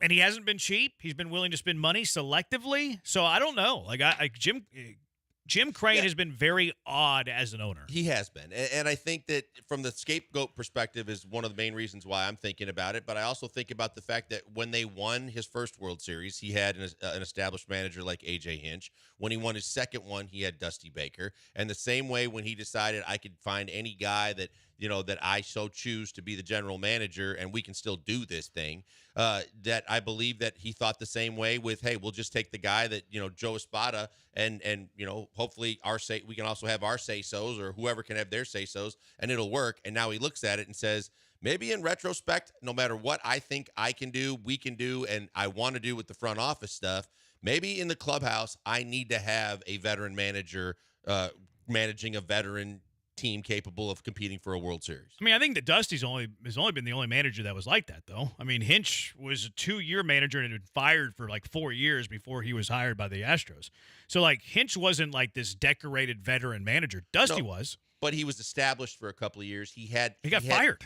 But I'm saying, when he got to Houston, he had a couple years before they made the run, and he realized that he had command of the clubhouse. If you see that a first-year manager doesn't have command of the clubhouse with the veterans that you have and with the aspirations that you're trying to get to, I think that you can make a change. Yeah. I can't say that he doesn't have a command of the clubhouse. Like, a lot of times when people are losing, like teams are losing, we automatically assign blame. Oh, the clubhouse is bad. The chemistry's terrible. The leadership is poor. Sometimes the team is just bad. Sometimes there's bad teams that have good chemistry, the manager sound, et cetera, et cetera. So it's hard to know. Like, I'm not in that clubhouse. I don't know, and we haven't had anything come out yet saying that, like, Espada, has been awful. We had the one report where lack of communication or whatever, but was that Abreu who was in West Palm? Like, who knows? Who knows?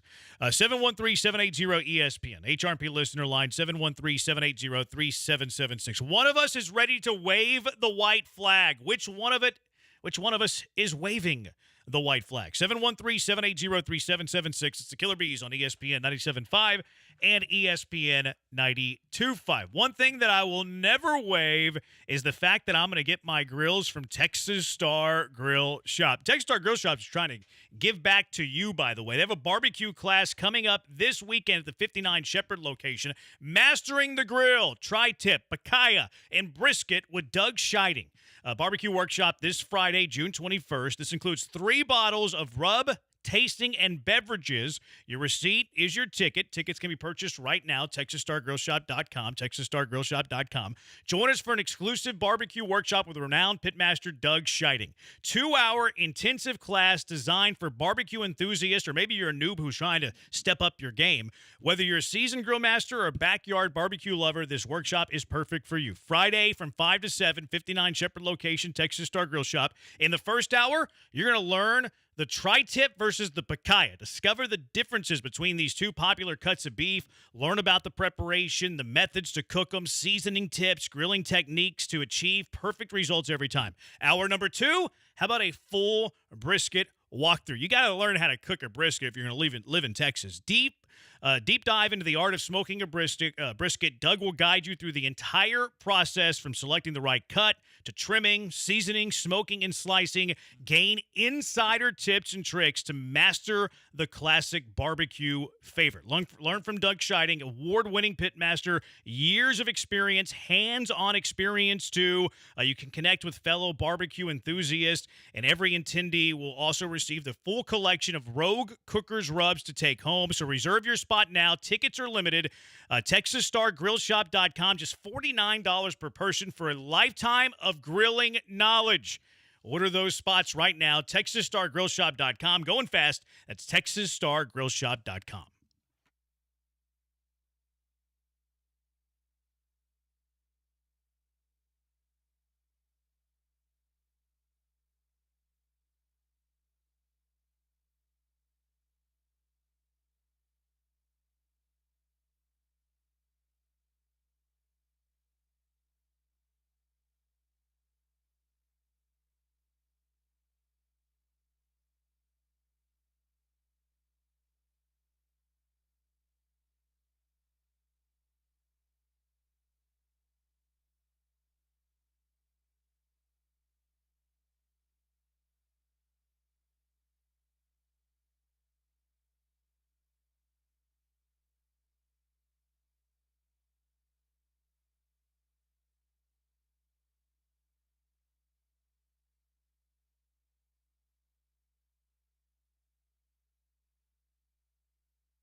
Coming to you live from the Veritex Community Bank Studios, it's the Killer Bees. On ESPN 97.5 and 92.5. Here's Joel Blank and Jeremy Branham.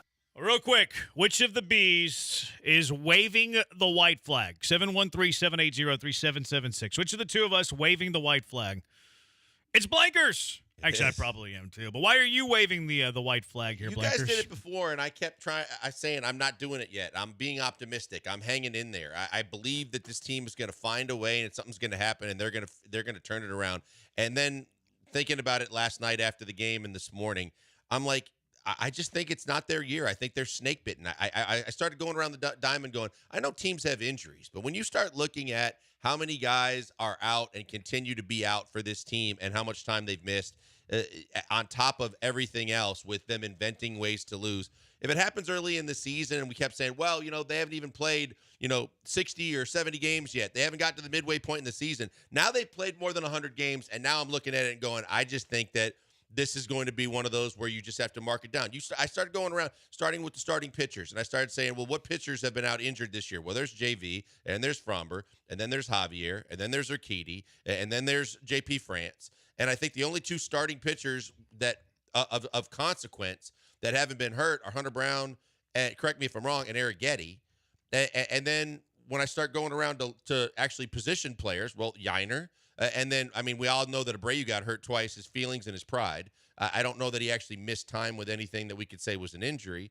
But Bregman, and he got hit on the back of the hand. Tucker currently still out.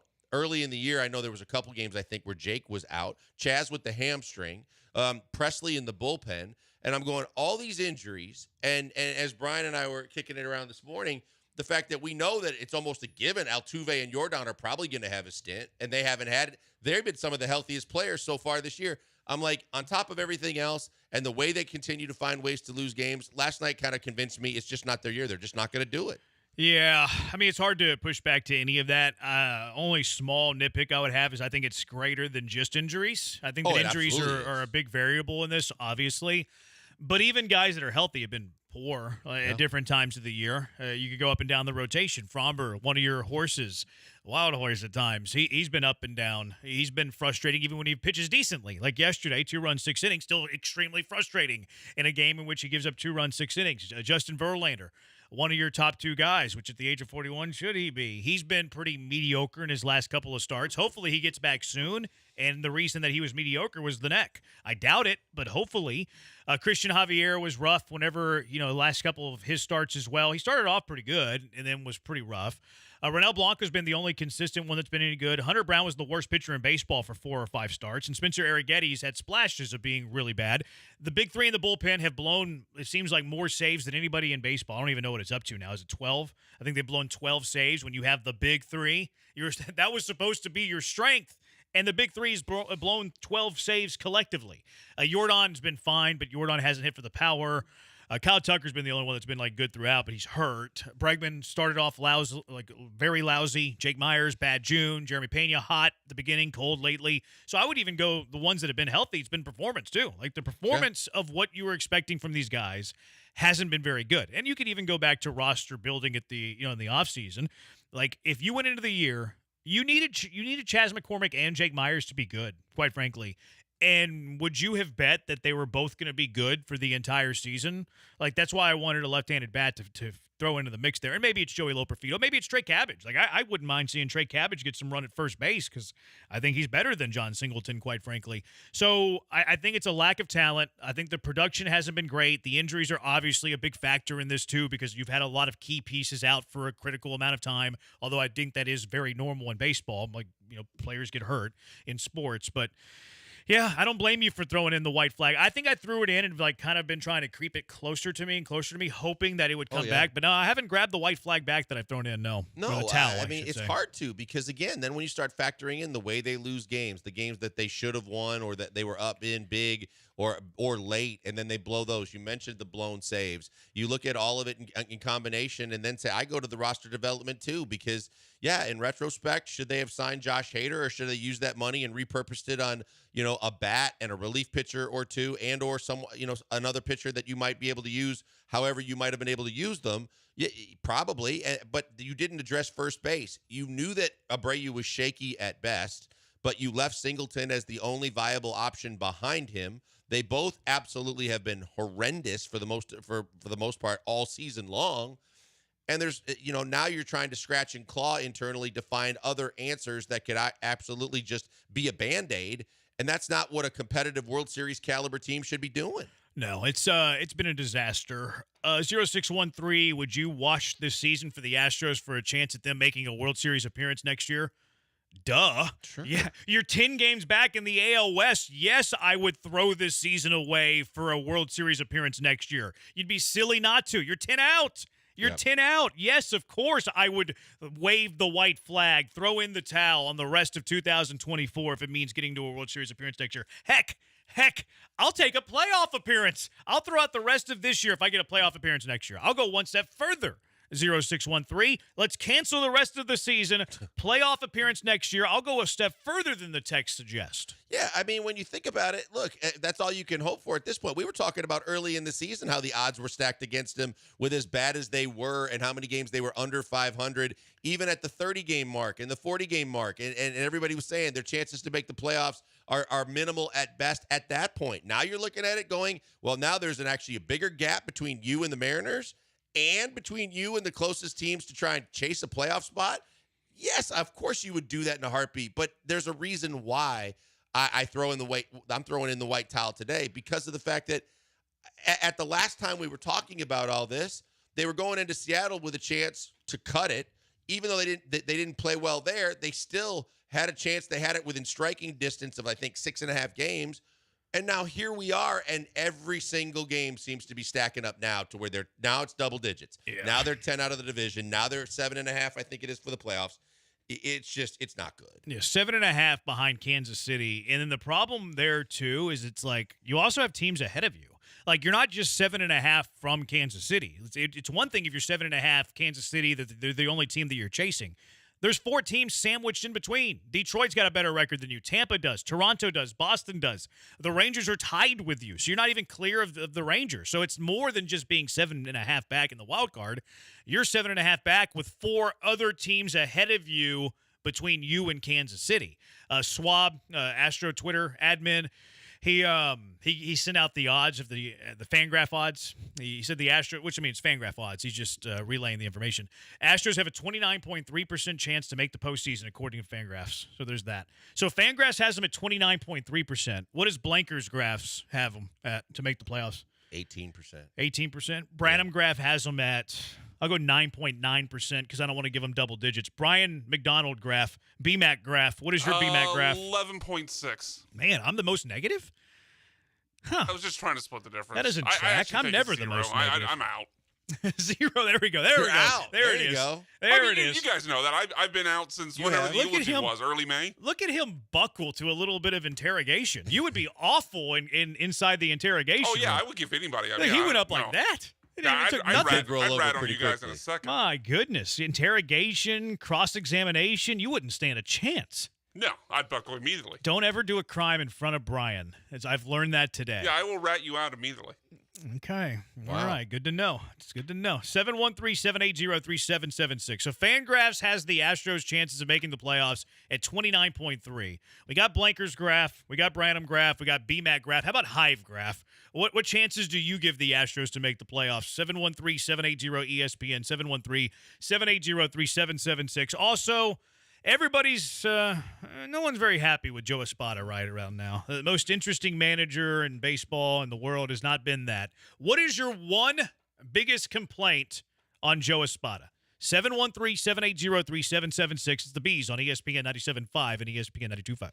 Guys, before we go to the break, I want to tell you about Allstate Windows and Siding. They're the best in the business at what they do, and it's windows, it's siding, it's doors, it's so much more. Let's start with the main things that are in their name, and that starts with the siding. The siding, if you're looking to give your home a facelift, don't paint it or try and stain it. Go to Allstate Windows and Siding and see how siding can be a difference maker and a game changer for you. It creates a unbelievable hard shell finish on the exterior of your house, and you can choose from a variety of colors and textures, and the product is energy efficient, impact resistant from wind and weather and hurricane season. It's basically the protection that you need on the surface of your house on the outer edge while keeping all the elements out. It also keeps all the temperatures exactly right when you need them, the cool in the summer, and of course the heat in when we have those little winter spells. Siding is fantastic, and it can upgrade the overall appearance of your house, just like the windows can. I did the windows recently. The curb appeal went way up. The energy bills went down. The fact is, it's a game changer, too. And the people at Allstate Windows and Siding are the best in the business. They've been here for almost 50 years. They take care of Houstonians on a daily basis, and they want to take care of you, too. It starts with the fact that they will come to your door and tell you exactly how they can help with one or both of their main products, siding and windows, just by calling them, 832-204-1936. Call them now, 832-204-1936, and have them come out and give you an estimate on how they can help.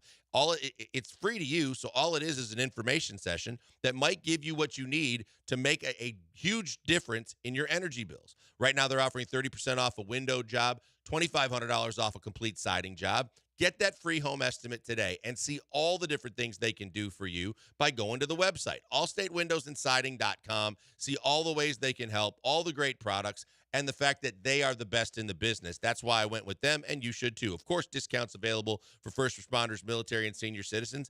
Get in touch with them today. Call them or reach out, allstatewindowsandsiding.com.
You're back with the Killer Bees on ESPN 97.5 and 92.5. Live from the Veritex Community Bank Studios, here's Joel Blank and Jeremy Branham. Larry Durker in 12 minutes, 713-780-3776. What is your one biggest complaint on Joe Espada, the most interesting manager in the world? 713-780-3776. Blankers, what is your one complaint about manager Joe Espada? It's kind of a combo platter, but I don't like the way he's managed the bullpen or mismanaged the bullpen throughout the year, and it has nothing to do with using Hader in multiple innings. It has more so to do with kind of where he uses guys when, and the fact that the why I said the combo platter is I think that he has rabbit ears. I think that he's looking over his shoulder all the time, whether it's from management's perspective or from the backlash if he does things a certain way.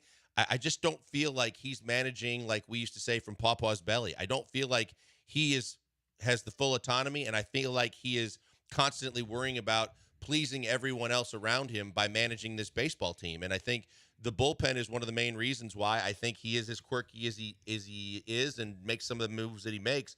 But that's where I would start. Yeah, I don't think the bullpen usage has been great. Obviously, it's been not good. I wouldn't go as far to say it's the worst thing he's done from my point of view.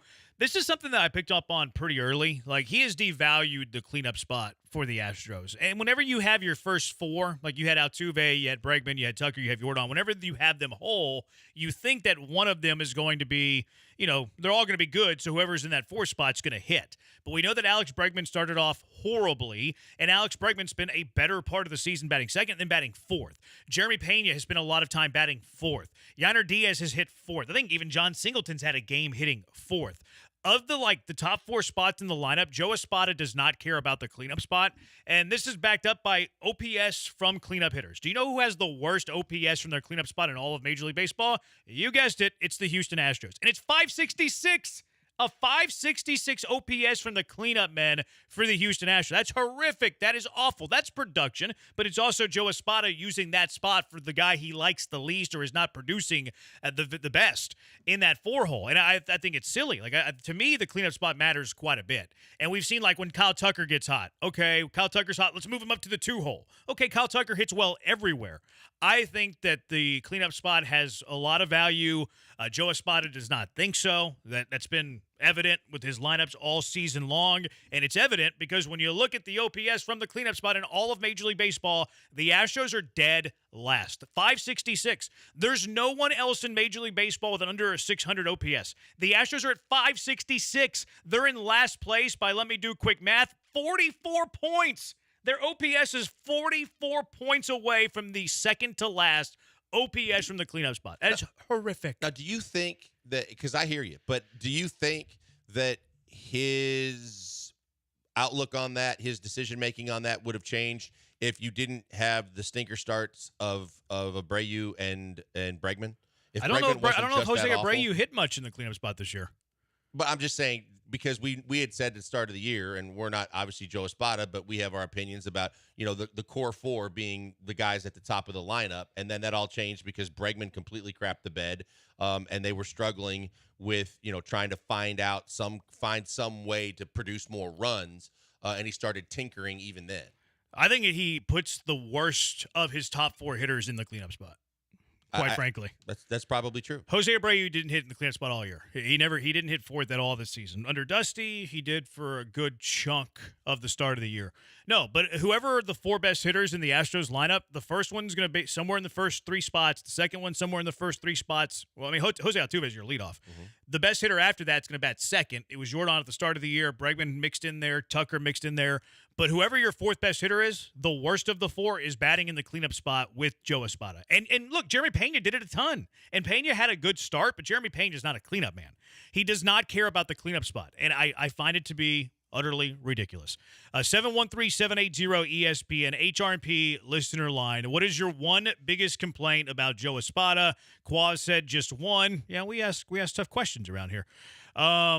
What else we got here? Some people laying in 5% chance to make the playoffs, 0% chance. You guys are really depressing me. Can we talk Texans? Yeah, we'll do that later. Although King of Twitch doesn't like when we do that. Somebody needs to build a fire under Joe Espada's bad word. Joe Espada should have been a punter.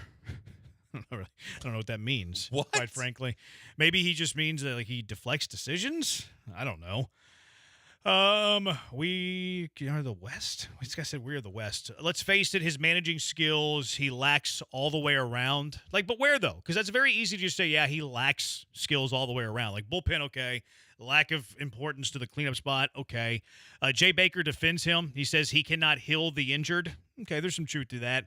Seamus on Twitter won't leave the lineup alone. No manager in this modern day baseball leaves the lineup alone, though. No, you're right. And even with Dusty's feng shui and then guys' days off, and he would just say, if you're filling in for so-and-so, you're filling in their spot. Every manager has their own quirks that way.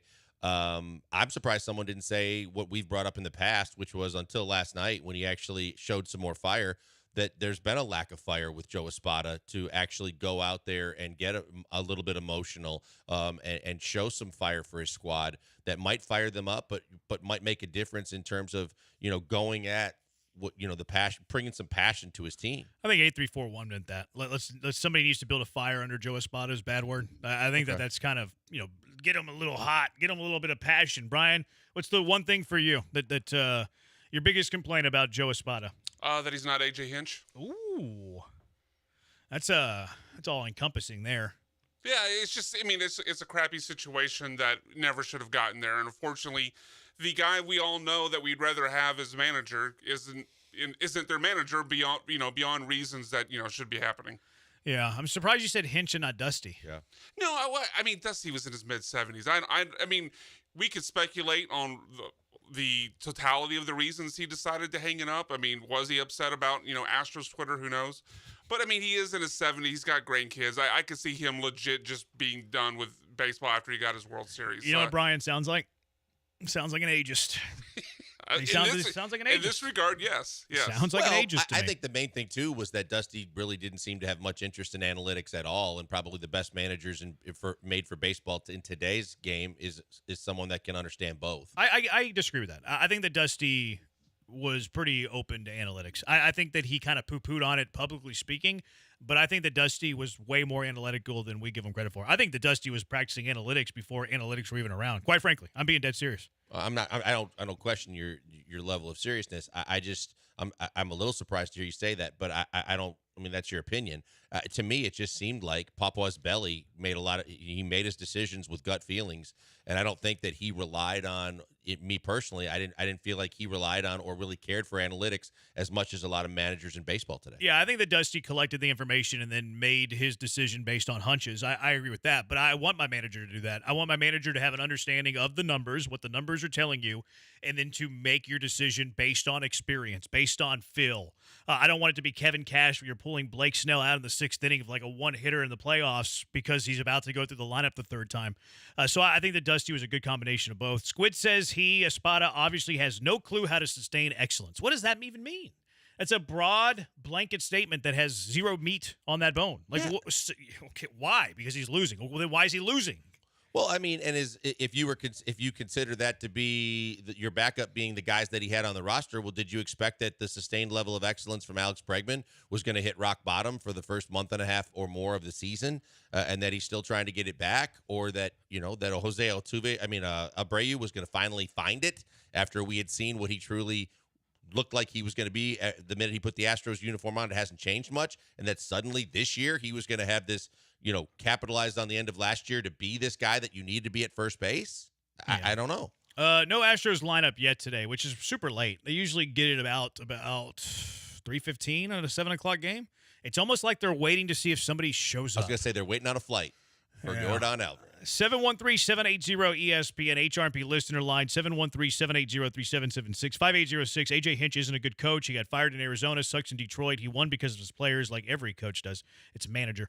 5806, head coach doesn't matter. It's the player. It's manager. And we're going to speak to a former manager, Larry Durker, manager of the Killer Bees, is going to manage us, but also see if he has some good stories on the Say Hey Kid, Willie Mays. It's the Beast on ESPN 97.5 and ESPN 92.5.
Broadcasting live from the Veritex Community Bank Studios, it's the Killer Bees with Joel Blank and Jeremy Branham. On ESPN 97.5 and 92.5.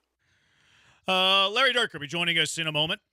Killer Bees. He used to manage a couple of Killer Bees. Now he's going to be on with the Bees. Astros lineup is finally out. And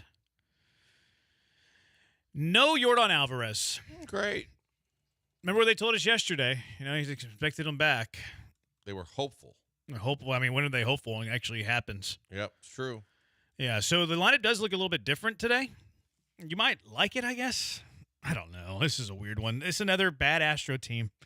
Another bad Astro team. No Yordan, no Tucker. The Houston Astro lineup, Jose Altuve at second, Mauricio Dubon at first, Alex Bregman at third, Yiner DHs and cleans it up, Jeremy Pena at short bats fifth, Jake Myers in center in the sixth spot, Caratini's back out there, catches, hits seventh, Chas McCormick, right field, bats eighth, and Cooper Hummel makes his Astro debut, a righty against a tough lefty. So that's why Hummel's in there. He's stacking the lineup with a bunch of righties. There's not a single lefty in the lineup against a tough lefty. But no Yordan Alvarez. That's unfortunate. That lineup just screams winner. It looks very similar to yesterday. Crochet. Yeah, rough one. All right, let's go out to the HRP guest line, being joined now by the great Larry Dierker, 1998 NL Manager of the Year, two-time All-Star, his number 49, retired at Minute Maid Park. When Larry Dierker was called up, it was his 18th birthday, his Major League debut, 18th birthday, struck out the Say Hey kid, Willie Mays, who unfortunately passed yesterday. Larry, what was your memory of that debut, big league debut, facing Willie Mays, and then just the career of one Willie Mays? Well, a lot of memories. The first inning, of course, was, I don't know, the big one was sort of a bullet point, striking him out in the first inning, and then later on, there was a game, an afternoon game in Candlestick, and they'd start about 12:30 or 1 o'clock because the wind would come up in the afternoon. In the first inning, he hit a home run off me right down to the left field line, barely made it inside the foul pole and just barely over the fence. And then later in the game, and that was on an off-speed breaking ball away, and then later in the game, I threw him a fastball inside, and he took an inside-out type swing and sliced it over the right field fence. That one wouldn't have made it over the fence either if it had been hit in the first inning because there wasn't any wind. So I thought, this guy, he's playing the wind on me. He was, his instincts were, just legendary. One time, he bunted and stole bases a lot too.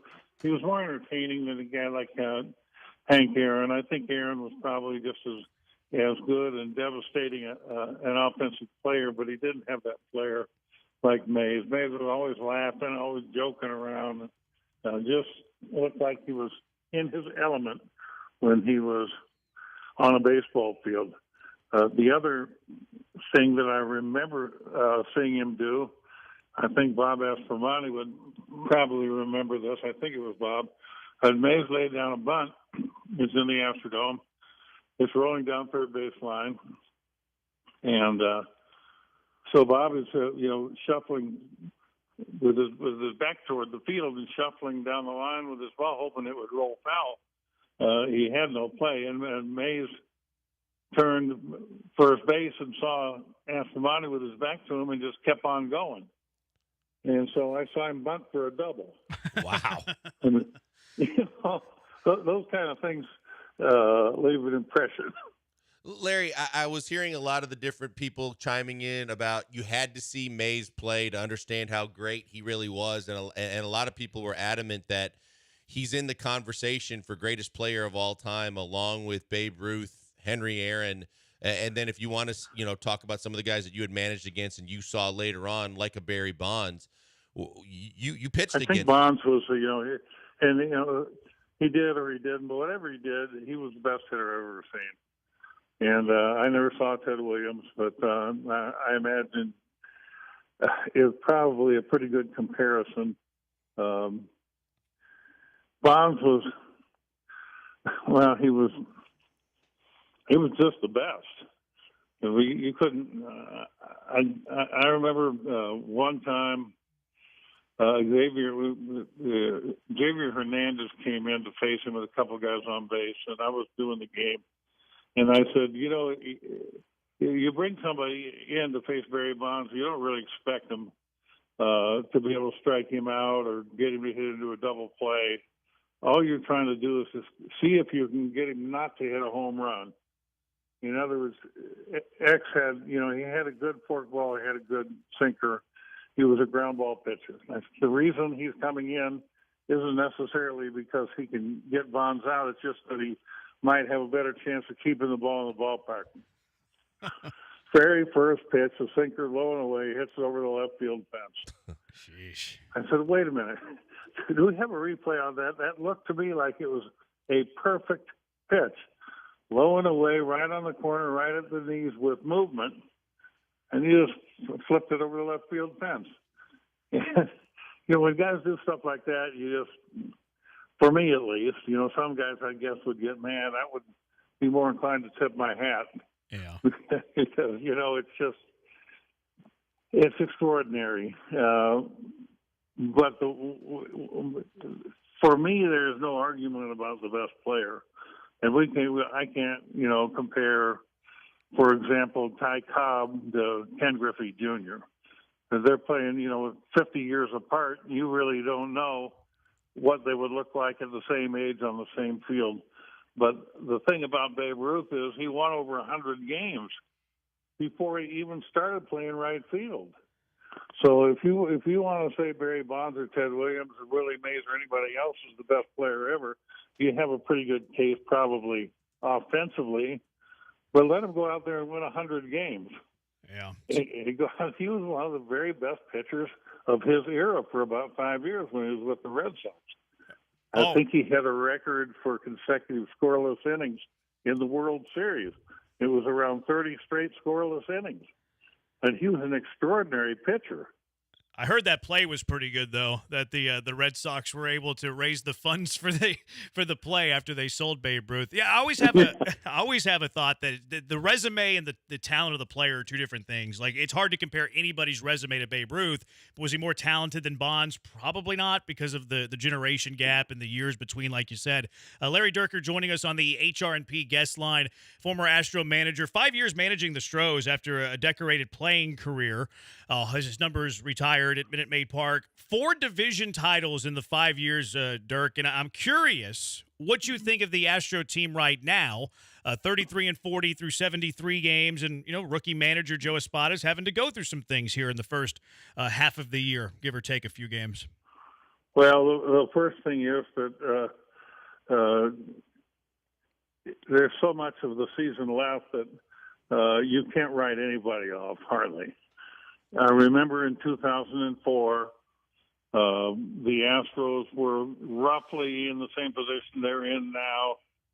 And I don't know if they were in last place or fifth place, but they were way below 500. They fired Jimmy Williams and hired Phil Garner. They kept on losing for another 2 weeks. And everybody was just giving up. They went roaring through August and September and made the wild card. They got past the Braves, which I was never able to do. And then the Cardinals eliminated them, and the Cardinals went to the World Series. The next year, in 2005, you guys could probably look this up on your computers. I don't know what their record was, exactly which date, but Garner was still managing the team, and the team was just as bad in the first half as they were in 2004, and they were roaring through the end of the season that year as well, and ended up in the World Series. So, the idea behind that is, if you really love them, just hang in there, and they've got a chance still. But a lot of people have given up. I myself have not been watching as much as I normally would. I'm hoping that they can find some way to get some consistent pitching, because I think they've got enough hitting and fielding to make it. But if you don't pitch, you don't win. and they have pitched well on occasion, but now Verlander's hurt again. It just seems like they haven't been able to get anything going, like an 8-game winning streak or something where you're getting good pitching day after day at the same time when you're hitting pretty well. And it looks like no end in sight, but you never know.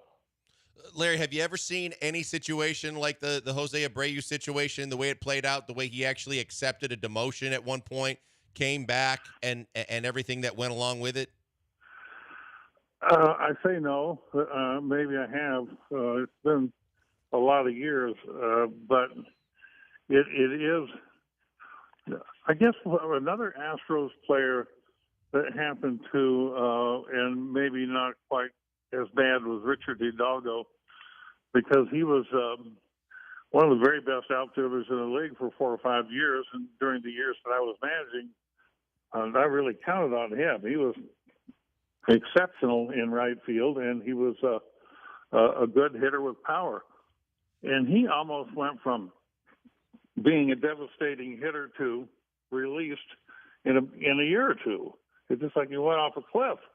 Yeah, that's the way it seemed like with Abreu. Abreu's a little older now than Richard was then. But for a guy to go from where you can just count on 80 to 100 RBIs every year to being an easy out, almost like pitchers hit better than Abreu was hit this year. So I kind of feel for him. I think he's been a good pro for an awful long time, but nobody's out there to lose. It can be cruel, and if you don't have it, nobody's going to lay it in there for you and see if they can help you get over it. And that's it. It's tough. Yeah, we were talking about Hidalgo the other day. He came up, had that 44 home run year in 2000 whenever you were managing, and then he was completely out of baseball. Out of baseball in 6 years at the age of 30. It's bizarre. Yeah, it is. It's just tough. It's the best league there is. What do you do if you're Rory McIlroy? Yeah. How can you just get down to the last 3 holes and miss a couple of short putts? I mean, nobody was going to help him. He had to make those putts himself, and he didn't. So it's not just baseball. It's not just golf. It's every sport. And when you get to the pro level, it is what it is, as they say, and it is unforgiving. Yeah. Larry Dierker, the great Larry Dierker, joining us on the HR&P guest line. Larry, thanks so much for a few minutes. Hope everything is well, and look forward to maybe catching up again down the road. Okay, guys. All right. We'll do that. As soon as the Astros get in first place, we'll have another talk. All right. Talk to you in 3 years, Larry. Larry Dierker joining us on the you too. Larry Dierker joining us. Yeah, it's funny. The year, like sometimes people confuse the year that Garner replaced Jimmy Williams as the Tombstone year. The Tombstone year was actually Garner's second year. He replaced Williams in 2004, and then the Tombstone year was in 2005, when of course they started 15 and 30. Fred Fowler, the editor of the Houston Chronicle, buried the Stros, which people have tried to do that this year, and it's not awakening the Houston Astros. 713-780-ESPN, HRP listener line, 713-780-3776. The Houston Texans have announced their camp dates, their training camp dates. All of you care so much about that. But what is your offseason grade for the Texans? 713-780-3776. It's the Bees on ESPN 97.5 and ESPN at 92.5. You know what my current season, regular season grade is for the Houston SaberCats? It's an A+. The SaberCats, they beat Seattle this past weekend, 28-25, 3-point win over the hated Seattle rugby team. SaberCats are now 13-1, best record in Major League Rugby. They're winners of 8 in a row, hottest team in Major League Rugby, and they have clinched home field advantage in the playoffs. That'll come up in July.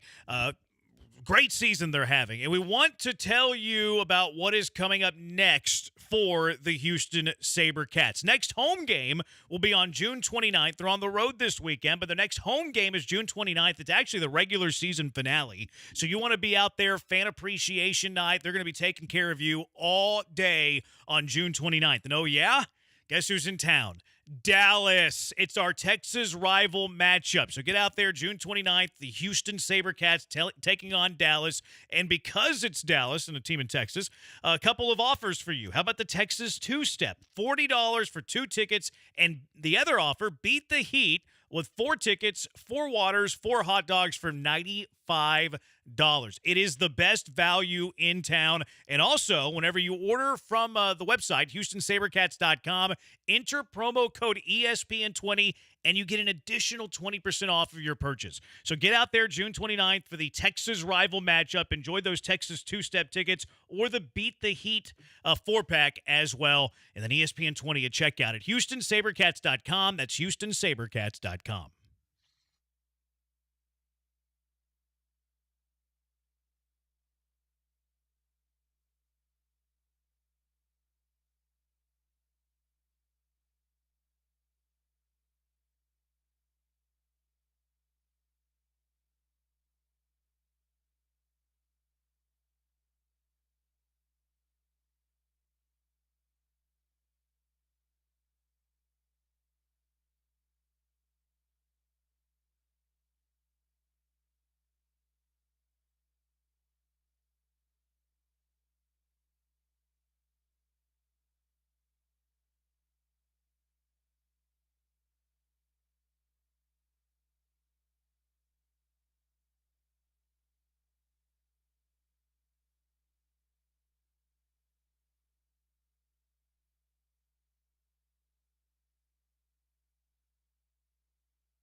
Now back to the Killer Bees. On ESPN 97.5 and 92.5. Live from the Veritex Community Bank Studios, here's Joel Blank and Jeremy Branham.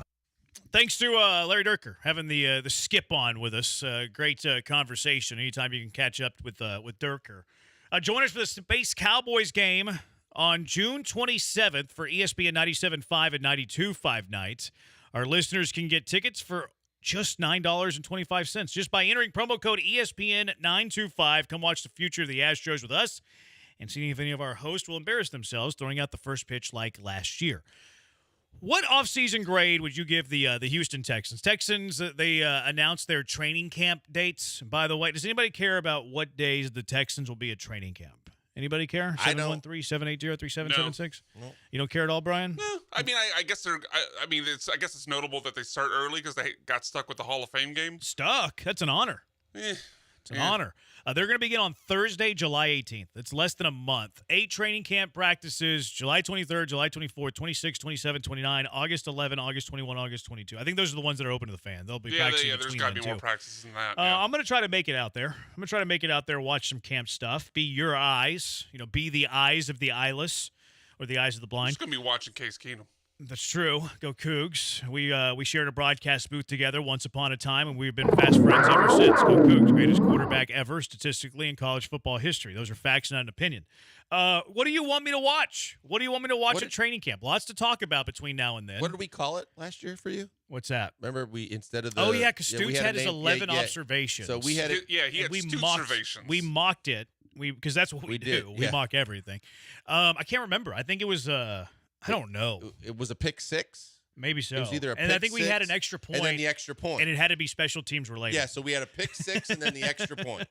That was special teams related. Because you get it? You get it? I think extra I get points, a special teams play, Brian? I think you should really break down your thoughts on what you're seeing in practice on the new kickoff rules. I mean, really in depth. Hey, that's a thing. What I would do is I would have Darway Ogunababa kick off for me. That's what I would do. He should be, because you get an extra tackler out there. That's what the Chiefs are doing with Justin Reed. Justin Reed's going to be their kickoff guy because you get an extra tackler out there. Because the kickoff guy, it's a savvy move, is going to matter more now than ever. I think a lot of people are just going to kick it out of the end zone and give up the extra 5 yards, quite frankly. But it'll be fun to watch. Yeah, I want to be the eyes for the eyeless. So whatever you want me to watch at training camp, if they allow me out there, they might allow me out there, I'll be your eyes. So whatever y'all want to see, I will see them and then relay the message for those that are unfortunate and cannot see. I think Willie's blind, actually, the caller that we get. He's legally. I think he's legally blind. I think he's mentioned that he's legally So, blind. Willie, whatever you want to see, let me know. 713-780-ESPN. Well, what is your text? No one really cares about training camp dates.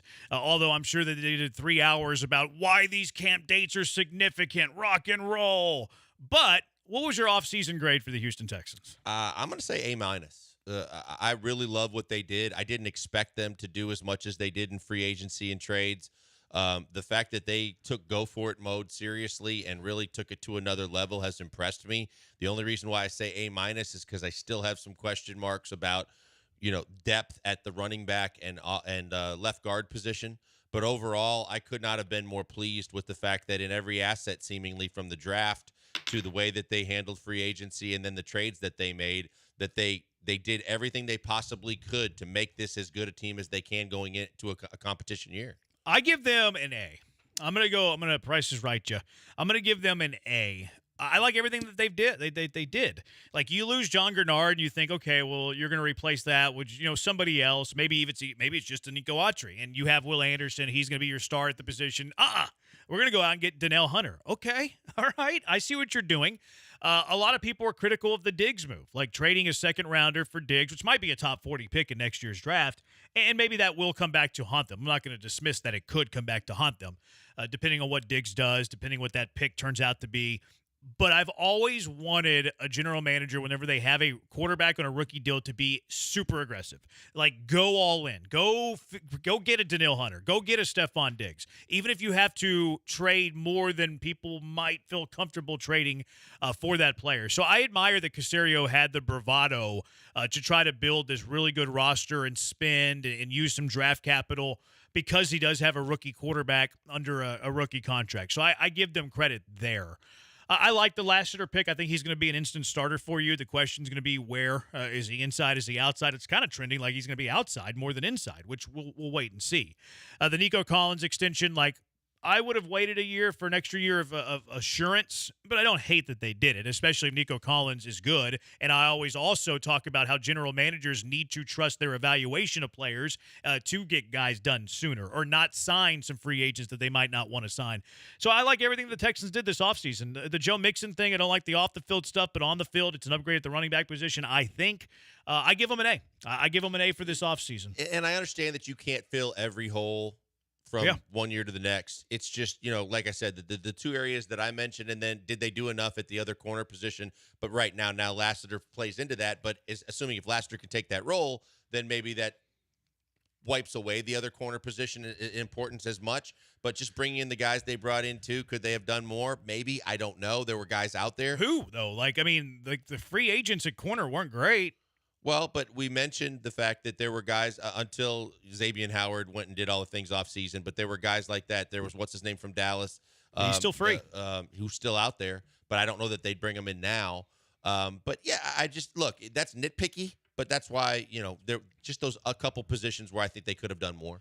Brian, where do you give the Texans offseason grade? I'd like to give them an A+, because kind of what you guys were talking about. I didn't have the expectation they could fill literally every single hole in their roster. So the fact that you improved the strength with your pass rush with the Nico Autry and Donnell Hunter, you improved the strength with your wide receiver position with Diggs, and made the roster overall, I'd like to give them an A+. I drop it down to an A and agree with you, Jeremy, mostly because of the contracts, what Nick Caserio decided to do with Joe Mixon and Stephon Diggs after those trades. I wasn't a fan of either of those contract moves after the trade. So for that reason, and that reason mostly alone, I will drop it down to an A. All right. So A plus. Or you have it at A minus? A minus, two A's for the Houston Texans. ESPN, they gave an offseason grade to the Texans of a B minus. B minus. Biggest move. The biggest move they had was trading for Stephon Diggs. Is that a bigger move than signing Danielle Hunter? I don't think so. I don't think so at all. I don't think so either. Maybe they're looking at it from more of like a skill point of view. But yeah, I never even saw it. It started with free agency splash to add edge rusher Danielle Hunter. I would have Danielle Hunter as a bigger move than Stephon Diggs. I think Danielle Hunter is going to be a bigger factor on the Texans than Diggs will be. A move that he liked was Nico Collins' extension. Okay, that was pretty universally liked. And then the move I disliked was restructuring Diggs' contract into a one-year deal. That's also been something that's been pretty wildly popular when it comes to that Diggs restructure. I think it's a way of Nick Caserio trying to get the absolute most out of 1 year of Stephon Diggs, but is it worth trading a second-rounder for 1 year of a player? I think it's a fair thing to point out. USA Today also had their offseason rankings, offseason grades for the Houston, or for every team. The Houston Texans grade for USA Today, B+. So USA Today has the Houston Texans with a higher grade than the ESPN grade, B+ versus B-. So are we homers?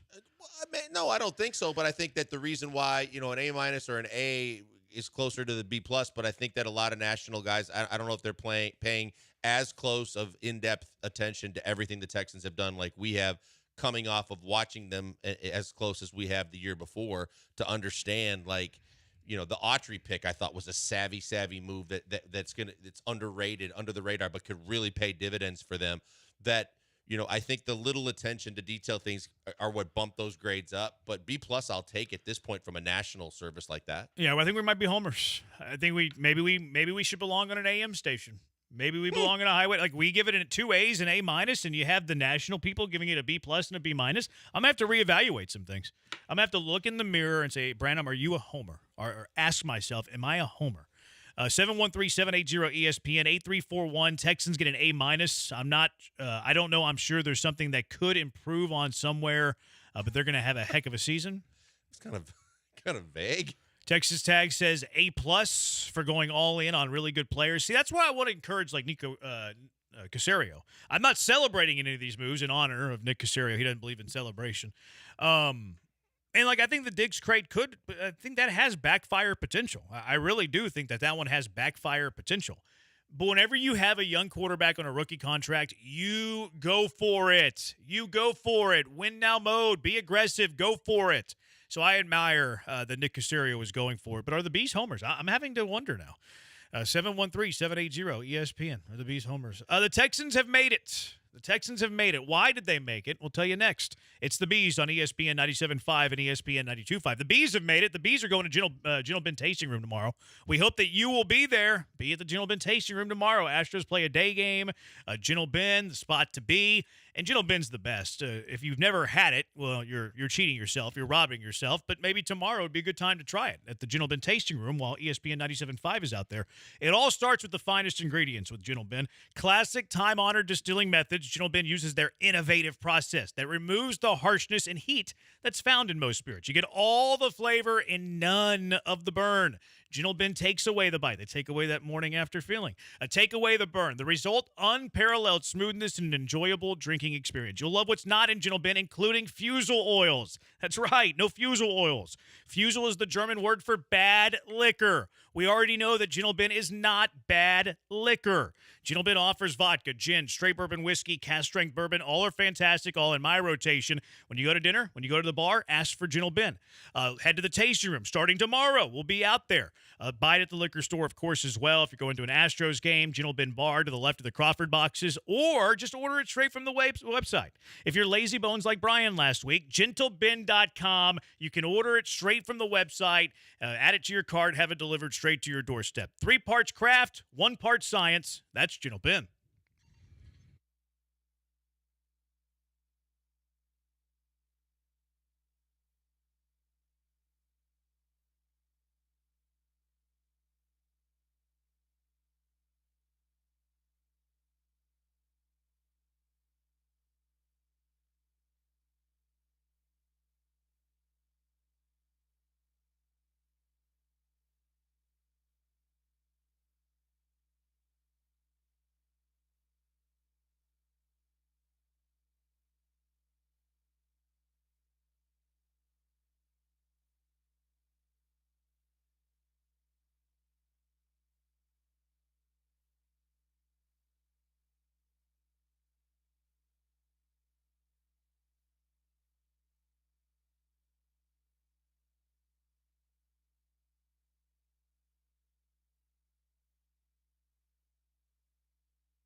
Live in the Veritex Community Bank Studios, it's the Killer Bees. Now back to Joel and Jeremy.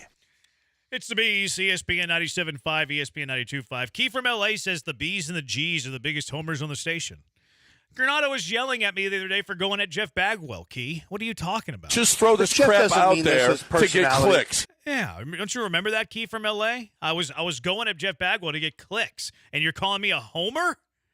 I probably am slightly a homer. What is your homer, Needle? 1 to 10. Look, I think as constructed the way we do the show, I think we just give you honest opinions. Oh, you're being way too serious about this. But for me personally, I mean, you guys have made fun of me. I mean, I take losses extremely hard. I mean, you hate Jordan Love. I think your homer needle is like at a 1.5, maybe a 2. Right. I'm not a homer for the Packers as much as I'm a homer for the Texans and the Astros. I don't know if you're a homer for the Astros. I mean, you did wish ill upon Jordan Alvarez's family yesterday. Yeah. I didn't wish ill upon them. I said it was good news. I was just having a huge sigh of relief that it wasn't a medical issue that he was missing games for. Right. I don't wish ill upon his family. I'm just thankful that it wasn't a bodily injury that I was dealing with. You just had a huge sigh of relief that his wife might be sick. Okay, we don't know what it was, but I'm just saying, like, I get extremely bothered with every loss that teams here have, and especially the Astros, and especially the I don't think that makes you a homer, though. Homer's like unrealistic optimism, in my opinion. You waved the white flag today. That's not homery. I think that I had the Astros at 9.9% chance to make the playoffs when Fangraphs has them at 23%. I root for the Houston teams. There's no denying that. Now, homers, I get crushed from being too critical of Houston teams. So I think you're off base on that one by King from L.A. Why are you all of a sudden... Key, did I say Key? Yeah, King. We don't want to bring King in. Did I say King? Yeah, because King hates the Texans. Apparently, he's rock and rolling on the Houston Texans nowadays because he's unhappy with the Houston Astros. 0904, why are you all of a sudden saying the Bees and not the Killer Bees? Because I'm trying to separate myself from Jeff Bagwell. Jeff Bagwell B. Don't tell Granado I said that. That's why. That's why I'm doing that. Kinda. Wink, wink. Jeff Bagwell's a big fan of the Killer Bees, though. Brian, are you aware that we have that cut in our system? It was an old cut. Yeah, there's an old drop back in the day. Jeff Bagwell was on with John Granado. Yeah. You guessed it. Jeff Bagwell was on with the bench with John Granado and Lance Zierlein, and they, I think it was Dell that asked him if he could hang on the phone for a couple of seconds and say, "Hey, I'm Jeff Bagwell. I'm a big fan of the Killer Bees." So it's in our. And I remembered this last week. Isn't that in the open? I don't know. It's not in the open. No, I think that's Daryl Morey that says that. Yeah. Oh, okay. Yeah, no, there's a clip in our open that says I'm a big fan of the Killer Bees. That's Daryl Morey. Oh, okay. I forget who was our main contact in the front office when that was happening, but I was the one that, when I heard Bagwell was going to be on, had called up to try and get Bags to do that because I thought it would be cool when we were kicking off the name and everything. It hasn't aged well. No, I think it's aged perfectly, actually. I think it's great.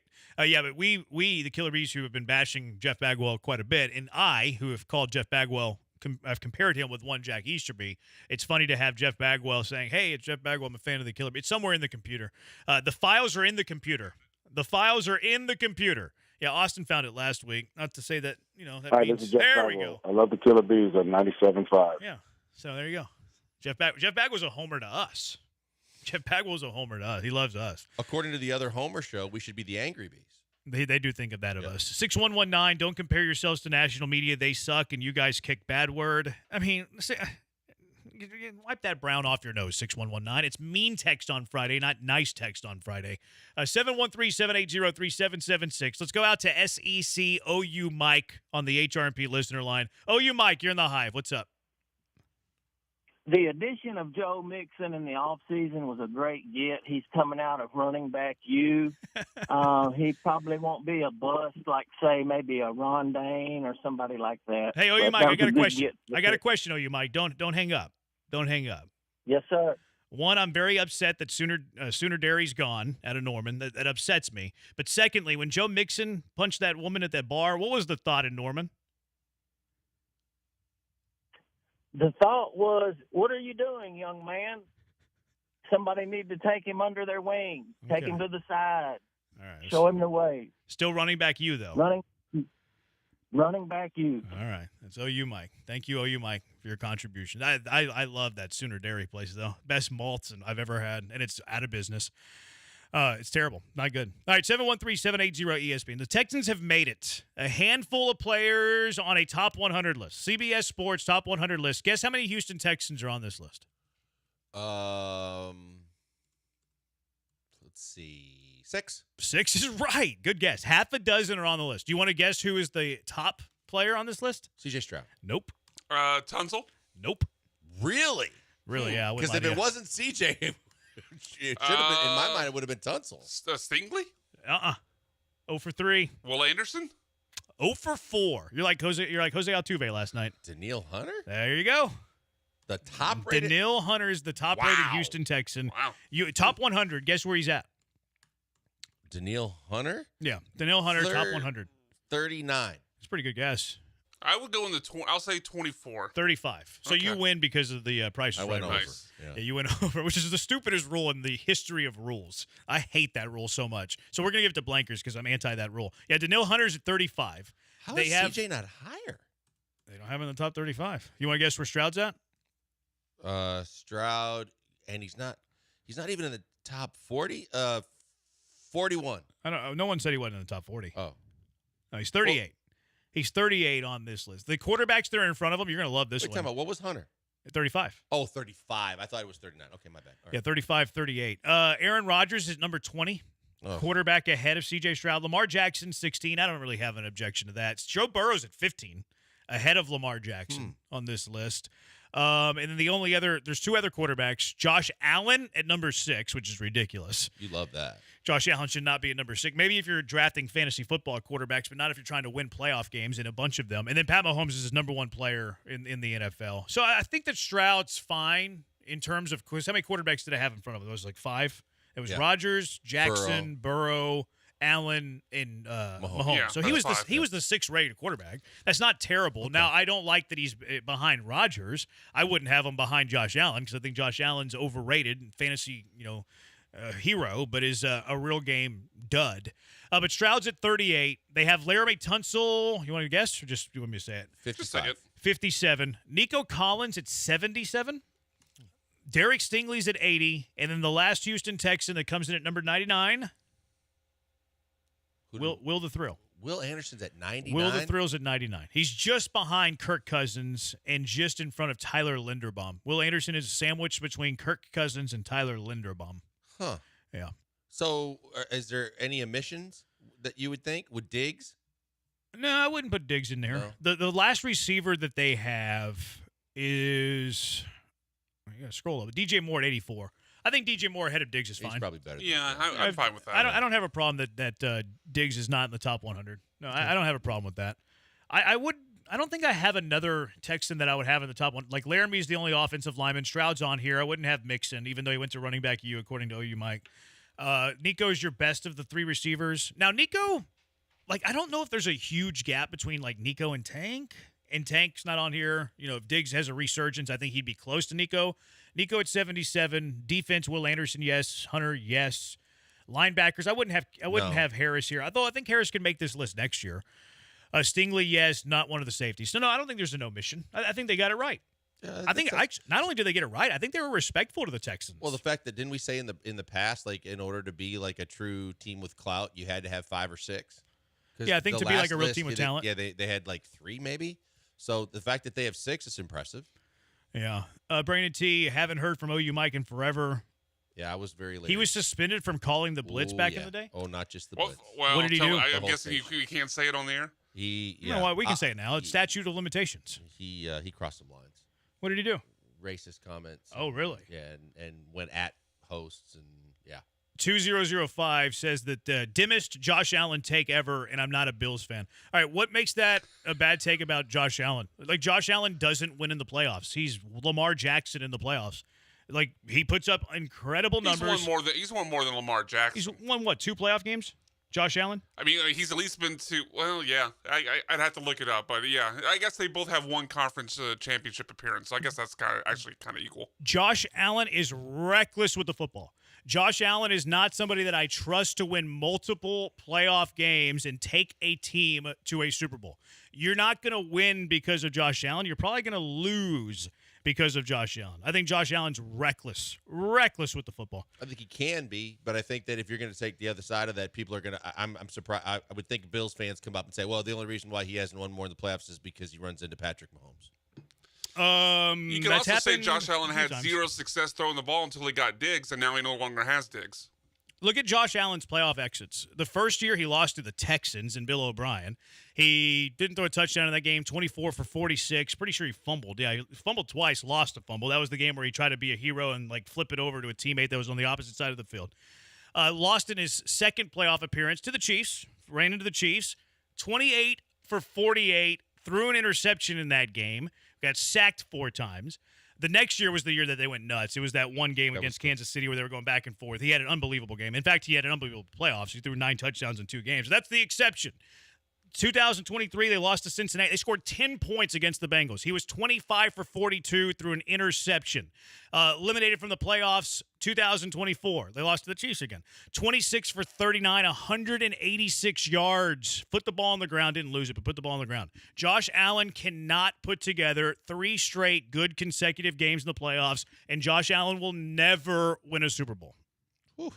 Never win a Super Bowl. Not actually the right way it looks right now. The chances are less and less because they let a lot of good players get away this offseason, and I don't think they're quite the team anywhere close to the team they were when they were competing with the Chiefs. Yeah, not a Super Bowl winning quarterback. I'd rather have Lamar Jackson than Josh Allen. I'd rather have C.J. Stroud than Josh Allen.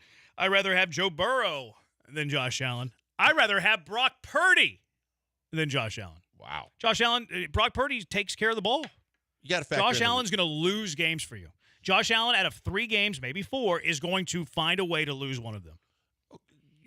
I think I see where you're coming. I think you factor in from the rushing standpoint too. He won a playoff game with his legs last year. He still rushes. He still runs the ball very, very well. I understand what you're saying about turnovers.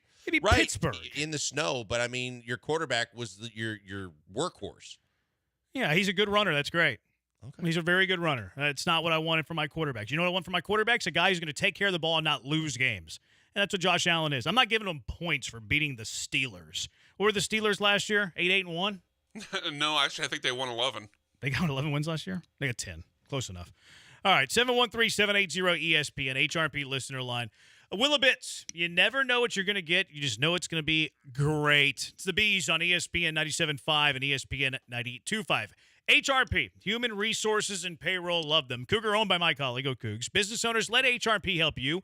Whether it's HR compliance, benefits administration, payroll, onboarding, HRP can help in any or all of those areas. There's no boxes with HRP. Doesn't matter how small, doesn't matter how big. HRP completely customizes a plan for what you and your business needs. You have a problem, you have an issue, you want to take a little bit off your plate, HRP will find a way to help. They do it in a way that's unique. Technology meets service. They have the best tech. You'll love that. But you'll love their service. Guaranteed fulfillment. You'll never talk to a stranger. You'll be talking to someone who knows you. They know your business needs. We use HRP here at Gal. Great way to take care of your employees. Anytime that I have a question, very easy to understand. A great interface on the website. Love having HRP here. Give them a call right now, 281-880-6525. Let HRP customize a plan for you, 281-880-6525. Or check them out at hrp.net. That's hrp.net.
The Killer Bees are back, and I honestly have no idea what's happening next.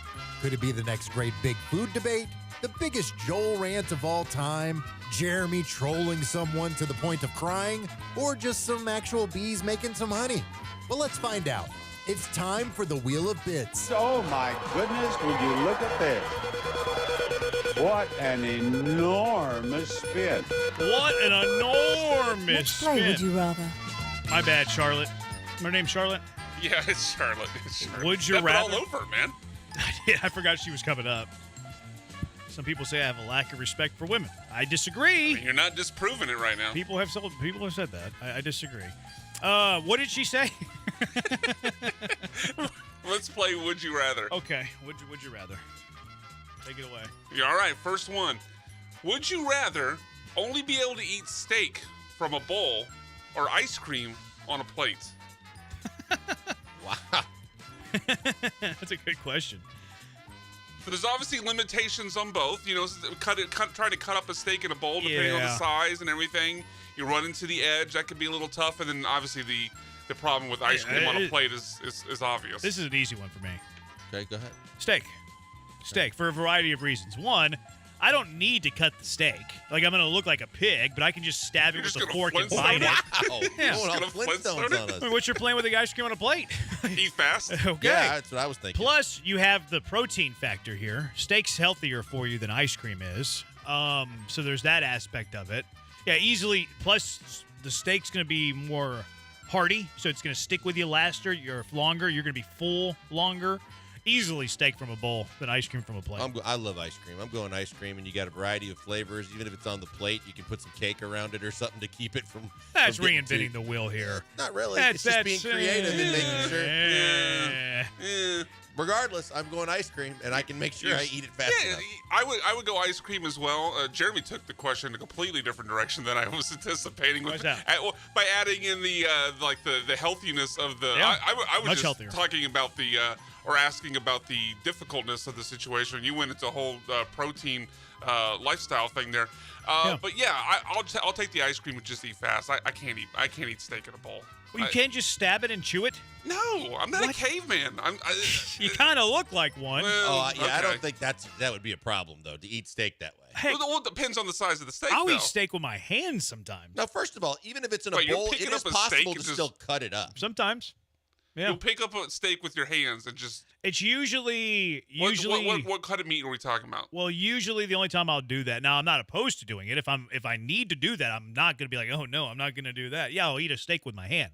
The only time I really do it, because we do live in a first world country with plates and knives and things like that, is if I'm cutting a steak off the bone. Then sometimes I'll gnaw off the bone. I would Absolutely. say the logical choice would have been a T-bone, though, because you can actually hold the bone to get all the meat off the bone, so you could actually hold the T-bone. Yeah. That's one of the cuts that you would that could work. cut it off the That could bone. work. All right, next, would you rather here? Let's stick with food here for a second. Would you rather have DoorDash or pick your delivery service? It could be Uber Eats, it could be Favor, it could be any of these. Would you rather have DoorDash as it is now, completely as it is now, or you have unlimited orders, but you're limited to one specific order? I don't get it. I don't get it at all. How do you not get it? DoorDash as it is now? Yeah, so you can pick any restaurant? Yeah, well, you can order as it is now. So you're having to pay for it. You can order from anywhere, order anything you want, or you can have DoorDash for free forever. But you can only order one specific order. One restaurant or one item? Well, I would say one item. But it's free? Yeah, it's free.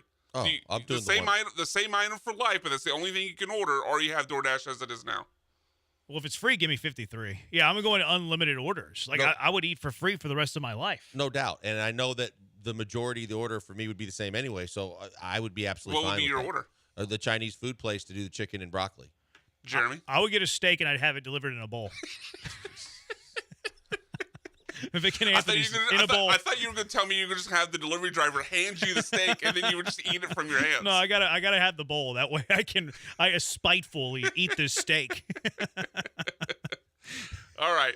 Next, would you rather here? Would you rather have to deal with a breakdown on a big city interstate during rush hour or a breakdown of your boat in the middle of Lake Michigan at sundown? I've been in I've been in both. I've had a breakdown. Wait, you in had Lake a breakdown Michigan. in the middle of Lake Michigan? Oh yeah. But just before the sunset? Yep. That's not that bad. Lake Michigan is not that bad. Can you swim to the bank? No, not from the middle of Lake Michigan. It depends on where he puts us. I mean, No, I said the middle. Yeah. I think there's enough boaters around you that you can find help. At night? Oh yeah. Especially but again. But how would you tell like if you had to call and tell someone to come pick you up, how would you tell them where you are? The lake guard. Like, just come to the middle of the lake. I mean, it's a massive. Isn't it bigger or close to the size of an ocean? Brian, where you are. So if I tell you that if you don't tell me the location of Lake Michigan, well, if like I'm in the Indian Milwaukee, Ocean, I was thinking, but if I'm in Milwaukee and I'm on the lake, and I could be a mile out or whatever it is, but there's so much activity on Lake Michigan around Milwaukee in the summer months, that there's going to be plenty of other boats around. Even at sundown. Yep, for sure. Well, they got Summerfest for the majority of the summer and festivals every weekend with fireworks. There's boats all the time in Lake Michigan. Lake Michigan flexing. I know a lot about Lake Michigan. Yes, I do. Okay, well, what if it's in the winter, Joe? I don't know. Then you don't have to worry. It's ice. You For might be skating on some thin ice, but you can make it. You might have heard of Firefest, but have you heard of Summerfest? Summerfest is awesome. I sounds fun. I'd rather be broken down on a highway. I would be mad. I'd be upset. I'd be grumpy, but I'm not worried about my life. Like, I'd be a little bit worried of my life if nobody's saving me in the middle of the night on Lake Michigan. Like, I would be a little worried about that. So I'm going to go break down on a highway. You wouldn't be at all worried for your life if breaking down in the middle of rush hour, trying to get out and fix it on those skinny shoulders? Yeah, here. Like if you had to change out a tire on a busy interstate at rush hour on those skinny shoulders. That's a good point. It's on the news all the time here. I would mess up the rim and get off the highway. Because people on the emergency lane are getting clipped all the time here. Yeah, that's a good point. What's the fishing like on Lake Michigan? I have no idea, That's Joel. what I'm saying. I don't understand what's the fishing like during Summerfest. Yeah. But look, I can honestly tell you that even if you stayed on the boat overnight, as long as the boat's not leaking, and I don't assume that it is, it's just that it broke down, you'll be fine till morning. There's not like sharks in Lake Michigan. There's trout and things, but there's not any like major danger in Lake Michigan overnight. But have you seen the size of the trout in Lake Michigan? Some good ones. How big are they? What was I going to say? But I think if you break down on a highway, though, you're getting in your bed quicker. Yeah, well, you definitely, I think, can tell people where you are quicker to be able to come. You could say, "Oh, I'm at exit whatever," and people would know exactly where you are. Versus, "Oh, I'm in the middle of a lake." Okay, well, that's a massive, massive lake. Yeah, but you also on the boat, you have like your whatchamacallit points where you can say I'm at longitude and latitude here. And I have never used longitude and latitude in my life. Oh, I think it's more than quite possible. No, I'm sure more better people than I have used it. I would be, if you told me my life depended on me giving you the longitude and latitude, I'm dead. Okay. Where would I even get that? Will have it right there for you. Do they? Yes. If I go on Google Maps that has the longitude and latitude, you should be able to get it. Yes, for the lake. I think you can plug in longitude, latitude on it on can Google Maps. pinpoint it for you. Yeah. Yeah, I know that you can do it. I've never used it either, but I do know that you can. Joel, in fact, I think it's the default thing on Google. Is it? I think so. The Google I think that might be right. Yeah, I do believe so. Is Lake Michigan set up for Wi-Fi? Is my phone still going to work? Now the 6966. Again, it depends on where you are in Lake Michigan. Okay. Near what city? In the middle. The middle. Whatever's in the middle. Dead Mill. Well, that's a big lake. Like you could be in the middle centered, but are you like you're middle, right down the middle? Yeah, middle. You're a Spencer Arrighetti meatball. It's inside of Lake Michigan. You're the knuckle curve. Right in Lake Hunter Michigan. Brown, yeah. right in Lake Michigan. You're Arrighetti cement mixer right down the middle in Lake Michigan. 6966 boat all day. You're gonna have beer on that boy. That's a good point. You could have beer in the car. No, you shouldn't. You could. And again, here it's possible. All the boats now have GPS coordinates, so do the safety boats that come out to find you. And stuck in rush hour traffic is in rain. Oh, that's a good point. Give me the boat, Lake Michigan all day. You can drop a pin on your phone. Every smartphone has GPS capability. Lake Michigan for sure, says Blaine. This dummy just said Lake Michigan is the size of the ocean. Oh, boy. I said, oh, boy. Okay. We're going to have to compare it to, I thought it might be close to the Indian Ocean, but I might be way off. I own a boat. My longitude and latitude is not given to me by a GPS. It's also I've never owned a boat. I have no idea. It's lat long, latitude first, says Blaine. There you go. You know what they say the best 2 days to be a boat owner? The first day and last day. The day that you buy it, the day that you sell Yep. it. I'm going on a cruise in July. First time I've ever done that. Should I be concerned? Yeah, this I tropical would. storm, by the way, has got me a little bit in There's my a feels. lot of issues on those cruise ships. Like what? Well, you see on the news, a lot of the times they lose power. They have backups on the plumbing. Bathrooms go and out. things. Yeah, a lot of things. There's been a lot of stories about the cruise ships. Uh-oh. I'm a little worried. And don't crap on Summerfest, by the way. You guys would love it. No one crapped about it. We said it sounds like a great time. No, but it sounds like Brian made it more sound like it was one of these like backwoods, No, it's not couple backwoods. day thing. It's 15 days. Well, I know it's not backwoods. It's on a lake. It's 32 Backwater. 32 stages, 64 restaurants on the lakefront, and it's like the Cynthia Woods Mitchell Pavilion's on the end of it with the biggest of big name artists. But then they have Rock Stage and all the different stages you can see. I'm waiting all on the kinds of big invite, names. Joel. Yeah, we no one said it was bad. It's great. Why don't we all take a week We all off in thought it was July good. and go to Should. Summerfest? It'd be amazing. 2585. My wife thought that Lake Michigan was man-made. Okay, now I feel better. Oh, wow. Stuck in Lake Michigan, try stuck in the middle of the ocean, but I guess they're the same according to BMAC. One ocean. Getting stuck in the middle of an ocean is not something that No, that's I a like to different think story. about. Now I'm taking But now traffic. you're going on a cruise. I know. I don't like thinking about it. Yeah, I'm not doing the ocean thing. It wasn't really my idea. I mean, I'll be all right. Maybe. There's things that you can do on that boat that make you forget about your troubles Play a little some bit. poker. That's not what I was referring Drink to. a little bit. Maybe. There's a whole lot of 713-780 ESPN, HR&P listener line. When was the last time you wanted baseball season to end abruptly and baseball season to start? 713-780-3776. It's the Bees on ESPN 97.5 and ESPN 92.5.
Broadcasting live from the Veritex Community Bank Studios, it's the Killer Bees with Joel Blank and Jeremy Branham. On ESPN 97.5 and 92.5. Brian pulled a Joe with that Lake way to put Michigan Indian I Ocean totally thing. did. I totally did. I got to own that one. Brian was fact-checking, thinking he was going to be right. No, I was more wanting to see how bad I was wrong, and it's real bad. It's real bad. He found out that the Indian Ocean was 1,217 times larger than Lake Michigan. Yeah, well, that was a bit off. What are the analytics on that? David Coley, I don't even think could figure out those analytics. That's pretty poor. 713-780-ESPN. When was the last time you wanted baseball season to end and football season to start? Because the Texans have been bad for a while. They've been bad for a little bit. The Astros have been good for a little bit. Like, even the year they didn't make the playoffs in 2016, I know the golden era started in 2017, there was still a lot of optimism about 2016. It's like, okay, Astros playoff team in 15. They're going to continue to build off of this. They're going to be a playoff team in 16. They're going to be a playoff team for the foreseeable future. And even in 16, when they missed the playoffs, they were still 84-78. They were still 6 games above 500. Meanwhile, the Texans had, the O'Brien years. They had a year of Cully. They had a year of Lovie Smith. And look, maybe your teams aren't Astros Texans. But when was the last time that you wanted the baseball season to end and the football season to start? I think for me personally, it had to be during the 100-loss seasons. As much as I was still watching the team, and I was trying to see the young players, and I remember everybody clamoring to see George Springer get called up. Those were tough to take, and the losing took its toll. And at that point, it was like, yeah, I'm looking forward to football season. But at that point, I was looking forward to football season with Packers and Texans at the time, because the Texans weren't to that level yet. But it definitely had to be during the 100-loss seasons, because otherwise I love baseball season. And I was telling some friends this morning, like, you don't realize how spoiled you are at how much fun it's been for this 8-year run, that's why it's so tough to take everything that this team's doing this year. See, 2014 is probably the earliest or the most recent year where you could say this. The Astros in 2014, this was their last year before not being a playoff team. 16, they weren't a playoff team either, but that's kind of the start. 15, you were decent in 16, and then you've been in the playoffs every year since then. 2014, the Astros were 70-92. 70-92. They finished in 4th place. They finished 28 games back. That year, the Houston Texans, 2014, under one Bill O'Brien. It was actually the first year of Bill O'Brien. Went to the playoffs.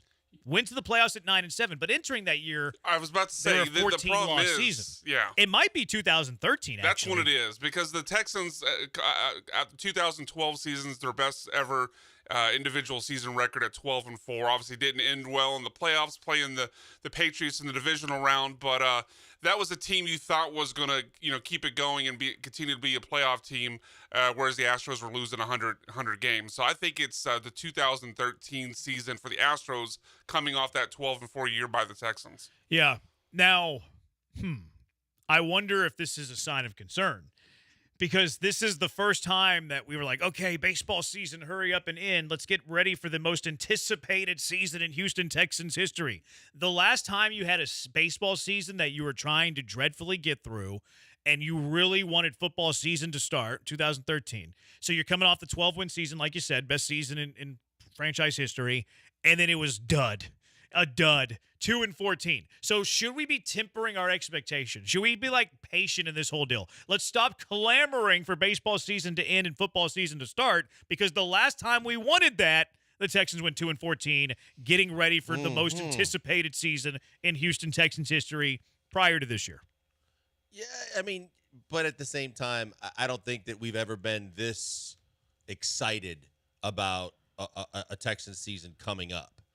Literally, maybe I think in the history of the franchise, because even when Deshaun was here, the record wasn't great. I think that overall, this is the first chance that for everybody to really truly say this team's got a chance to go to a Super Bowl. Sure, but when was the last time that you wanted baseball season to end and football season to start like we currently do? The Astros are terrible. We are very, very excited about the Houston Texans. That's the baseline. That's the standard. When was the last time we wanted the baseball season to end and football season to start? 713-780-3776. I think that would be the year if you have the Houston allegiances. 13? It's 13. Yeah, it's got to be 13. Because you weren't excited about the 2014 year. Like Brian said, you were coming off a 2-win season. Why would you be excited after a 2-win season? Now, O'Brien in that first year did go 9-7.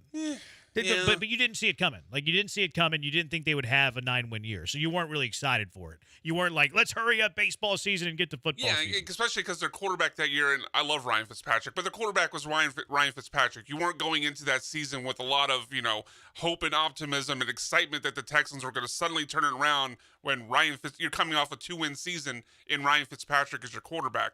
Yeah. But, I know you're just probably tongue-in-cheek there with the worry about the repeat of coming off the great season and then falling flat on their face. Obviously, the main difference is you don't have Matt Schaub throwing pick sixes. So as long as C.J. Stroud doesn't start off the season with the pick six, I think we're going to be just fine. 0788 says, does every year count? Is that Paul's number? I'd have to look it up. I also remember the fact that I think it was Lamont that said, would you trade a World Series title for Deshaun Watson's knee right after the Astros won the World Series, and then Deshaun blew his knee out, and everybody was excited about Deshaun Watson and the Texans that one off season too. I would do a lot of things to Deshaun Watson to get into the World Series in Houston. Now, yeah. Name them. Well, I don't want to. 713-780-ESPN. HRP listener line, 713-780-3776. Does every year count? Someone asking, is Jordan in the lineup? No, Jordan Alvarez is not in the lineup today. He's not making his city. That Jordan Alvarez. I was looking at this before the show. The road trips that Jordan Alvarez has missed.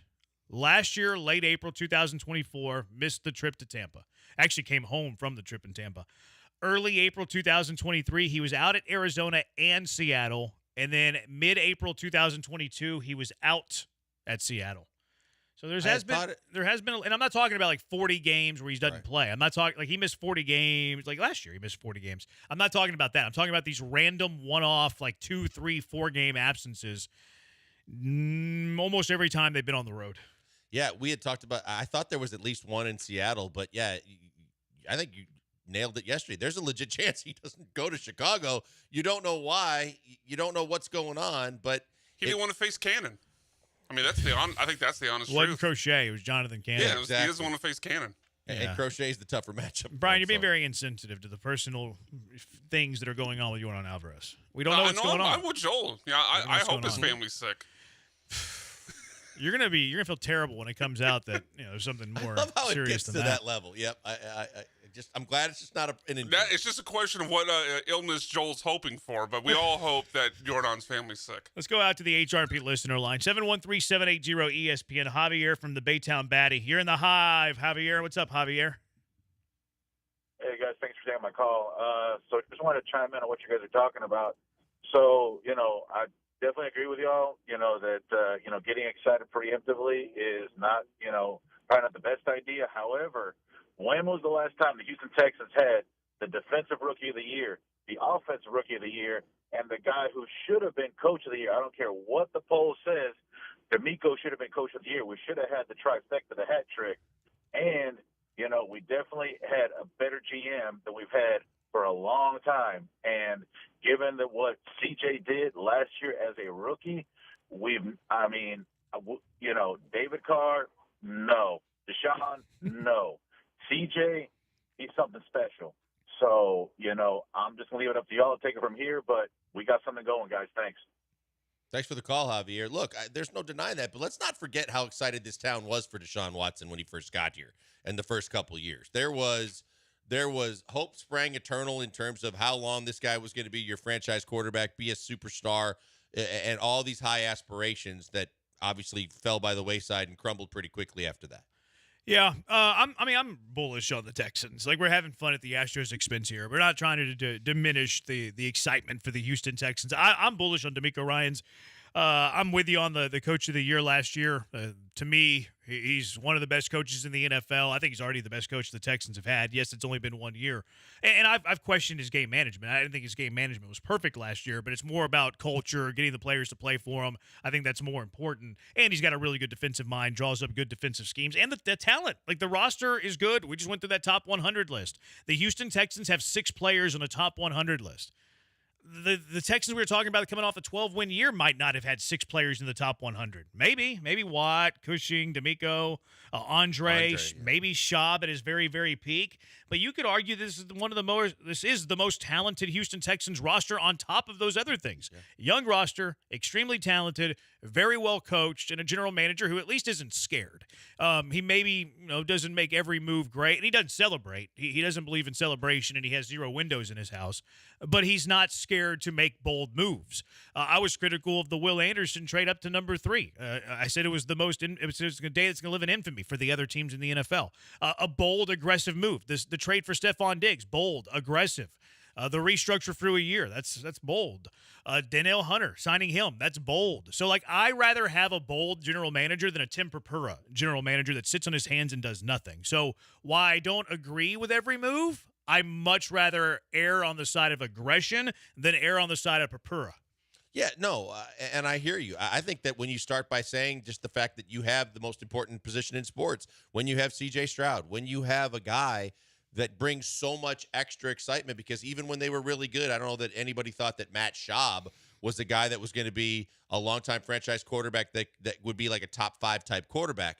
Deshaun, there was hope that he would get to that level because he was still raw and he was extending plays and doing a lot of things, a lot that were making people bite their nails and be worried. I think CJ's got everybody pretty much rest assured that this is the guy for the next several years, and with the roster that goes behind it and the coaching staff and the organization, and even the owner that's turned people around 180 degrees from where they were feeling a year ago, I don't think that there's ever been any more excitement and anticipation for a Texan season than right now. That's why I'm going to be out there at training camp on July 18th for my 6 points in the extra point. Is that what we call it? No, it's pick 6. Pick 6 in the extra point. Pick 6 in the extra point. What's yours going to be called? You're going to make it out there? I'll make it out there, but you what is yours going to be called? I don't know that I have. You're going to do it for the No, we both have one. It'd be good. Better for content. Okay. Well, then I'll have to get creative with a name. The Blankers half dozen. No. You don't like that? No. What's wrong with the Blankers half dozen? Because I came up with it? No, I mean I came up with yours. I know, but I'm more prone to your ideas than you're prone to my ideas, or however you say that. All right, 713-780-ESPN, HRMP listener line, 713-780-3776. The Astros, sell, sell, sell. It's the Bees on ESPN 97.5 and ESPN 92.5.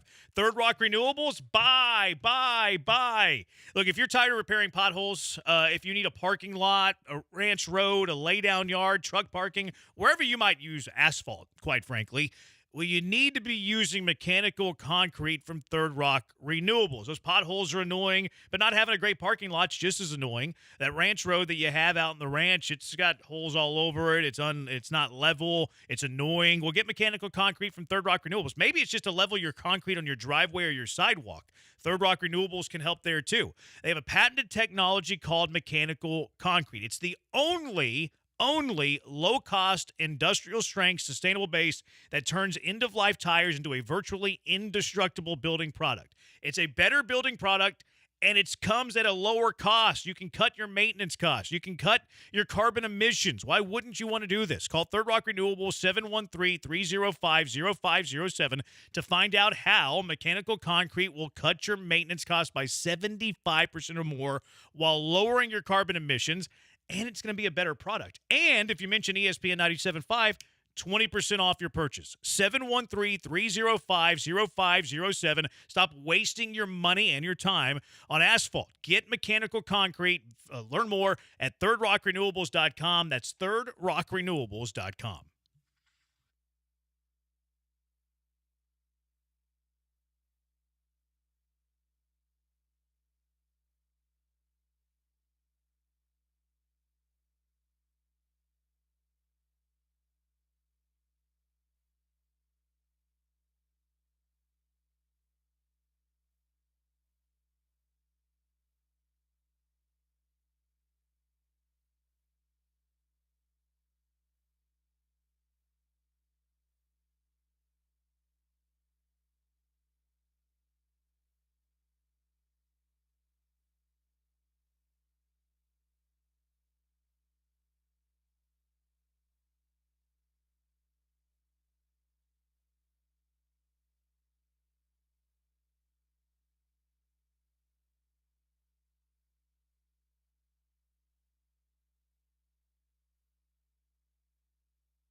Now back to the Killer Bees. On ESPN 97.5 and 92.5. Live from the Veritex Community Bank Studios, here's Joel Blank and Jeremy Branham.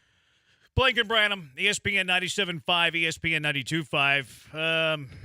Dana Brown, hey, we're going to add pieces, blah, blah, blah, blah, blah. Astros are 10 games back. They are 10 games back at the Seattle Mariners for the AL West. They are 7.5 games back from the final wild card spot, which is currently occupied by the Kansas City Royals of all teams. Dana Brown was on with the quarterback on the AM side of the dial earlier today. He said that they need to cut the lead in the division by half by the end of July. If they're not there, and I'm already there, the Astros need to sell. Like, start looking at all the pieces that you can sell.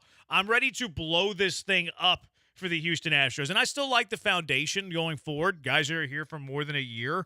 Yiner, whether it's catcher or first base, people have heated conversations about that. Altuve's here. He's still a fine player. Pena, he's having offensive struggles, but I still think that Pena's an everyday shortstop in Major League Baseball.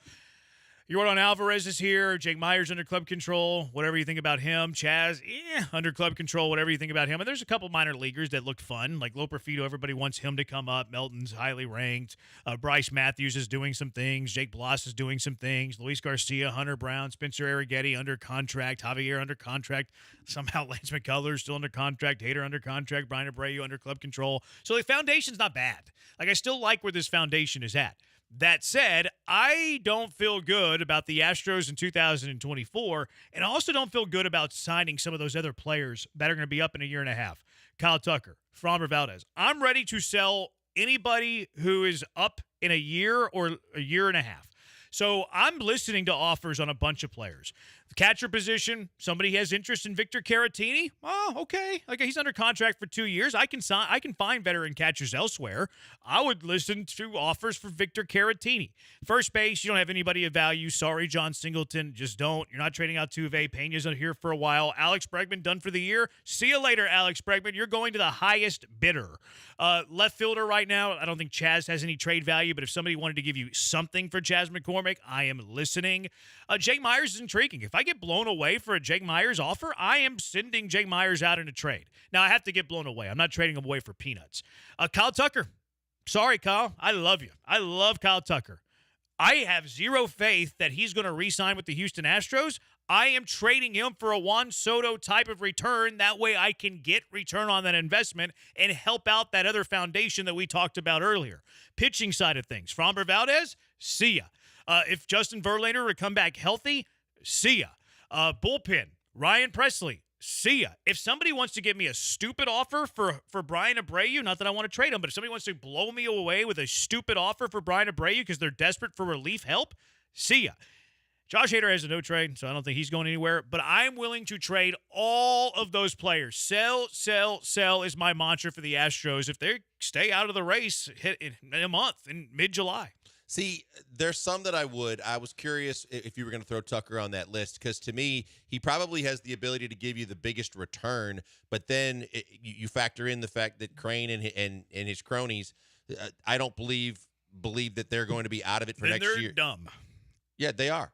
But we already know that. We know that the way they've been operating like a fantasy baseball squad is scary for the future of this team. But definitely with you on Bregman. Looking at some of the guys, I would love to trade Presley. He's got a no trade. That would concern me a little bit. But if he was willing to do it, he's going to waive that for sure. Get rid of him because Hader, like it or not, he's going to be here for 4 more years. He's there. I wouldn't trade Abreu simply because he's young and he's got such a live arm that I think that he's a part of that, and he's not expensive to where I would keep him around. But look, if you could, I'm with you on Chaz and Jake. I'm with you on Bregman. I'm with you on almost everybody else. Yeah, I mean, the Yankees traded Aroldis Chapman and got back Kleber Torres. Like, I'm not married to relievers, even if they're under club control, and even if they're like, I love Brian Abreu. I've been the biggest Brian Abreu stan. I think that relief pitchers, though, really aren't all that valuable. Like, I'm not signing Rafael Montero for $11.5 million, $11 million. Ryan Presley makes like 14, 16, somewhere in that range. Josh Hader, $19 million. The Astros have way too much money invested in their bullpen. And if somebody's going to give you a crazy offer for a relief pitcher, in my opinion, you're silly not to do it. Relief pitchers are going to, like, Brian Abreu is probably on the leaders for appearances, probably around 80 appearances is what he's on pace for, somewhere around there. I don't know that exactly. He's going to give you 80, 85 innings. 80, 85 innings over a year is nothing, especially if you're a bad team. Relievers matter on really good teams, but the Astros aren't a good team this year. You expect them to be next year, hopefully. But if somebody blows you away, even for Brian Abreu, I'm sorry. I gotta trade Brian Abreu if I'm getting some like pretty good prospects back in return, because I don't put a whole lot of weight in relief pitchers unless I'm a really good team, and the Astros are not a really good team. So the question then becomes, though, if you want them to be competitive next year, how do you replace all the guys that you get rid of if you get rid of guys like that? A big contributor like Abreu. How's Taylor Scott doing this year? You can find relievers for cheap. Okay, but Brian Abreu, I think, is in a different category than Taylor Scott. But it's also the opportunity cost. Like, if Brian Abreu is returning you a top 100 prospect, you are missing out on a top 100 prospect because you're reluctant to trade a Brian Abreu. I agree Brian Abreu is way better than Taylor Scott. Taylor Scott's not going to return you a top 100 prospect. There's another name I would be interested in trading around if somebody wants to give me a stupid offer for Taylor Scott. Plus, I think he's only here on a one-year deal. Maybe he has club control. I don't know. But all these names, if I were to get a good offer, I'm getting young. I'm replenishing the system. This isn't going to be like a long-term rebuild. I think you can win as soon as next season, even if you are trading a Fromber, even if you are trading a Kyle Tucker. Now, you have to do it with some of these young pieces that you're getting back in a trade, but it resets you going forward. I think it starts to reopen the window. Maybe it takes away from your peak. Maybe it diminishes you in 24. No doubt it does. Maybe even diminishes you a little bit in 2025. But it starts to open that window, and I think starts to increase the amount of time that you have to be a winner. All of these names would be names that I'm entertaining. Yeah, the biggest concern, I think, because of the fact that the Crane gang has shown a propensity to want to win every year. Crane said it. It seems like they think that they're going to be able to bounce back next year, and I don't. That's why I think they would be apprehensive on Tucker. Even if it means he walks at the end of his contract. I think they're going to be apprehensive too, but I don't care about their opinion. I think their opinion's poor. Like, if you're holding on to him, okay, cool. Like, so you're trying to do what next year? Obviously, you're trying to win, but what also is the likelihood of re-signing him? Like, look at two teams have traded away Soto because they knew they weren't going to re-sign him. The Nationals traded away Soto, got a king's ransom. The Padres traded away Soto, get a king's ransom. So if you keep Kyle Tucker for one more year, you're hoping that you can return back to the postseason. What if you don't get there? What if you don't get there? Now you've blown this opportunity to get an even bigger return for Kyle Tucker at this hope that you're going to be a playoff team. If you feel like your chances of re-signing Kyle Tucker are like less than 30%, you should be trading him. And if you're not going to be a playoff team this year, you should be doing it at the deadline this year. Yeah, the big thing to me is just the fact that if you can get money off the books, then can you?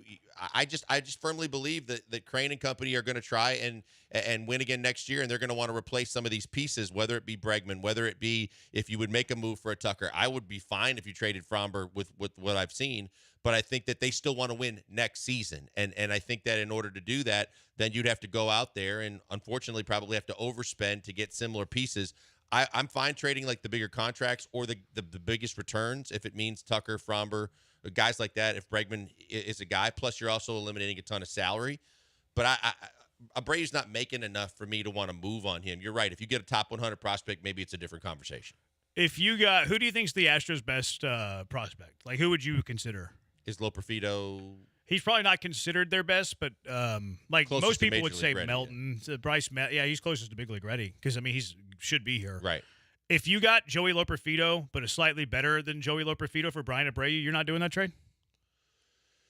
Yeah, it'd be hard. It'd be hard to pass on it. It probably would be hard to pass on it because he's an everyday player. Because it's an arm in the bullpen. It's a different story. The same reason why $19 million for your closer seems to be excessive, and the money could have been spent better on multiple players. So yeah, I mean, I think you have to consider that. I'd be interested to see how that all played out, but I get what you're saying. I have zero confidence that this ownership group and these guys making decisions are going to even entertain anything close to. Yeah, I'm with you on that. To me, though, that's not like a talking point. Like, it's not. Who cares what they think? Like, we can say that they're stupid, that they're wrong, that if they don't do this, they're being moronic and they're setting back the organization. So it's one thing to like, this is what I think they should do, and then another like, this is probably what's going to happen / predict what's going to happen. But I'm not really in the predict game. Like, to me, it's what is in the best option for the Houston Astros at this deadline.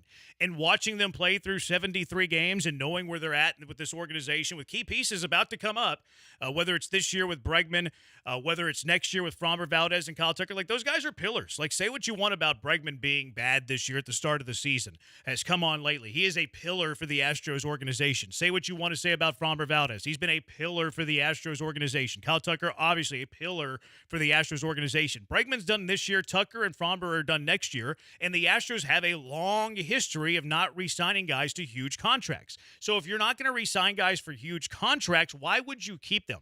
And in the past, the answer's been because we want to be a World Series contender. Well, you're 33 and 40 right now. You're not a World Series contender. And if you want to be completely honest with yourselves, how much of a World Series contender are you next year? So you have to answer these tough questions. And in my opinion, they're not a World Series contender this year. As currently constructed, they're not a World Series contender next year. So I'm starting to think long-term when it comes to the Astros. And I think because those pieces are pretty dang good, I think you can get something pretty dang good for Alex Bregman. I think you get a lot of really good stuff for Kyle Tucker. Framber's like this, volatile son of a gun, but Framber's going to command a lot if he was on the trade market. Probably be the best starter on the trade market, or top 2, top 3. Best starters on the trade market. And then Brian Abreu would probably be the best reliever on the trade market. So you sell these guys for these high prices, and all of a sudden you're talking about another, I'm not going to call it another golden era, but you're talking about another long, sustained window of being good with this foundation you have that's pretty strong. I'm trading, and I'm being aggressive with my selling. See, I think that's the biggest difference. I think they could be a World Series contender next year for one more year. So I think that they could add a few pieces, or they could do a few things, and they could still be a contender for a World Series next season. But it's a different conversation if you're saying, can you open up the window, or can you keep the window open for an extended period of time? Then absolutely. Then if you could get a Soto-type deal for Kyle Tucker, and you could get a substantial deal for Framber, absolutely, then I would entertain that. 713-780-ESPN. Sell, hold to the moon. What are you doing with the Stros if they continue this, I guess, position in the standings going into July? Dana Brown said they have to cut the lead in half by the end of July. What if you don't? You holding? You selling? You buying? What are you doing? 713-780-3776. It's the Bees on ESPN 97.5 and ESPN 92.5. Guys, before we go to the break, a word from a good friend, Doc Linville, and the NeoGraft procedure, PRP, and all the different ways he can change you, change your hairline, and change your self-confidence. Doc Linville, best in the business, does so much. Does plastic surgery, Botox, spot treatments, and a whole lot more. But the one that I have personal experience with, that's the NeoGraft procedure. It's one of the two ways he can help you either maintain the hair that you have or get more hair where you need it most. And because you listen to us at ESPN here, we're going to give you a chance to meet with Doc Linville and his staff. It's absolutely free. No signing on the dotted line, no commitments to make, just getting information about the services that he has to offer to see if one might be right for you.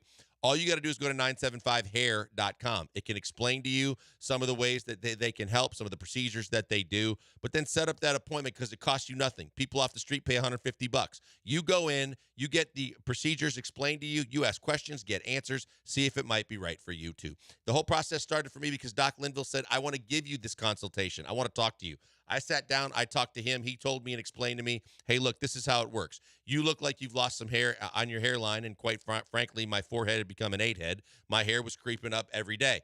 He told me how with the NeoGraft procedure and the fact that you're never going to lose the hair on the sides and the back of your head, he can move some of those follicles to my hairline where I need them. You're going to see results immediately. You'll see the true results in 6 to 9 months, and you'll get your hairline back. And because it's from a place where he's taking the hair that it never goes away, you'll have it for the rest of your life. I was in. Hook, line, and sinker, I was in, and I am so glad that I made that move because it's a game changer, and you could be the next in line. Check him out today. Tell him I sent you by, but explore all the different ways you can get your hair back at 975hair.com.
Live in the Veritex Community Bank Studios, it's the Killer Bees. Now back to Joel and Jeremy.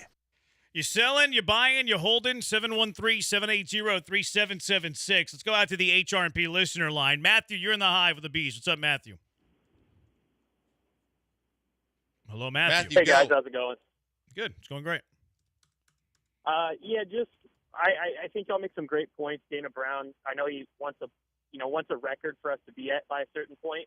And I think if we're not there, I think we have to be sellers. We have a lot of great pieces that'll make us great in the future. And I think that, we've had great run as fans. Not a lot of people get the run that we've had. You can be appreciative for what you have, but also setting yourself up for better in the future rather than leaving a big gap, potentially, instead of being a contender again in 5 to 10 years, making it 10 to 15. So I think you have to be sellers if you're not at the point Dana Brown wants you to be at. Appreciate it, Matthew. Appreciate the call. Look, trading Tucker and Fromber diminishes your chances of winning a World Series in 25. Now, people are like, World Series? You're 33-40 with this team. Like, how is World Series even in the equation? But it does propel that next wave, that next generation. So at what point do you trade that? Like, if Fromber and Kyle Tucker increases your chances of winning a World Series by, let's call it, 20%? 25%? What does your baseline need to be for you to be confident chasing after the World Series and then diminishing what the return for them could be? Because, Fromber, you would offer him the qualifying offer. You would get compensation, which is a pick after the first round. Same thing for Tucker. Probably the same thing for Bregman. Or are you trading those dudes for, 2 or 3 top 100 prospects that can be in your starting lineup or in your pitching staff in 2 years? To me, and like Matthew's point, you expedite how quickly you can get to that new wave and that new generation. And because I'm sour on the Astros right now, you threw in the white, you waved the flag earlier. I've been throwing in on the towel. I'm to the point today, though, where I'm selling. I'm trading all these guys, and I'm listening to offers on everybody, including players that are under club control, like a Jake Myers, because I don't think Jake Myers is a top 10 center fielder in all of baseball. And if he's not a top 10 center fielder in all of baseball, but I'm getting a top 7 offer for him, see ya. Brian Abreu, I think, is one of the best 32 relievers in baseball. I don't think relievers are that important, especially if your team's that bad.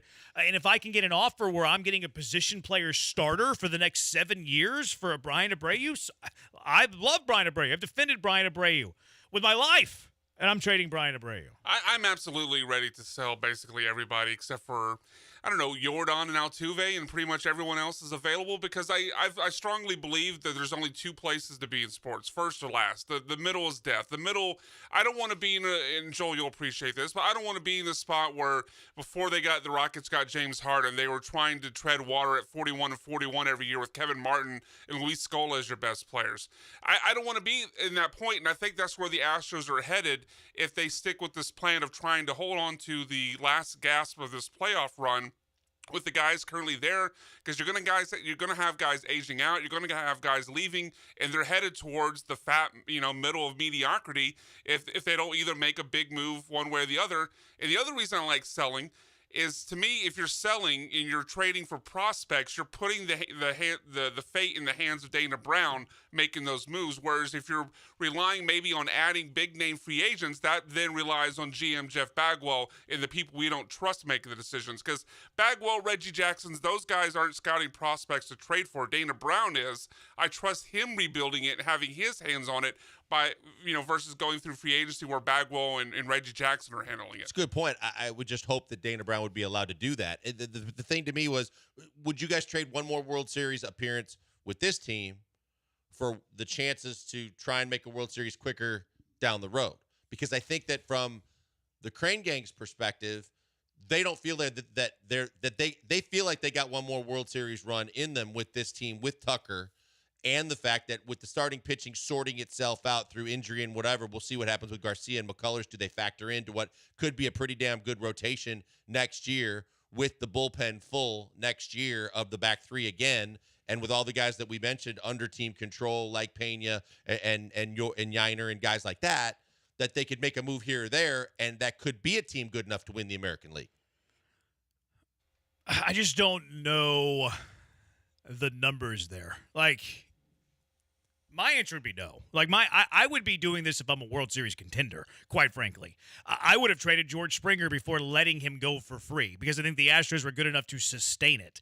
I would have traded Carlos Correa before he left for free because I think the Astros were good enough to sustain it. And the Astros won a World Series the year after Carlos Correa left. I would do business this way even if I were winning. So the fact that I'm losing, I'm doing it tenfold. I am super aggressive with my selling. If the Astros went 90-72 this year and went to the ALCS and lost in 6 games, whatever, I would be looking at trading Kyle Tucker and Framber Valdez this offseason. So the fact that they're losing, I guess, accelerates my desire to sell. I would sell if I'm winning. I don't believe in letting players enter free agency. I think it's bad practice because you let a Kyle Tucker enter free, like either you re-sign him, which I also think is bad practice, or you let him enter free agency and you get a measly compensation pick for them. It is bad business. And everybody hates when I bring up the Rays model, but the Tampa Bay Rays do not let players enter free agency. And yes, they trade away a bunch of stars. They trade away, you go back to Carl Crawford, Evan Longoria. You go talk about now, Tyler Glasnow. I mean, the list goes on and on and on. But why are they always good? Because they're always replenishing the farm, and they're good without financial backing.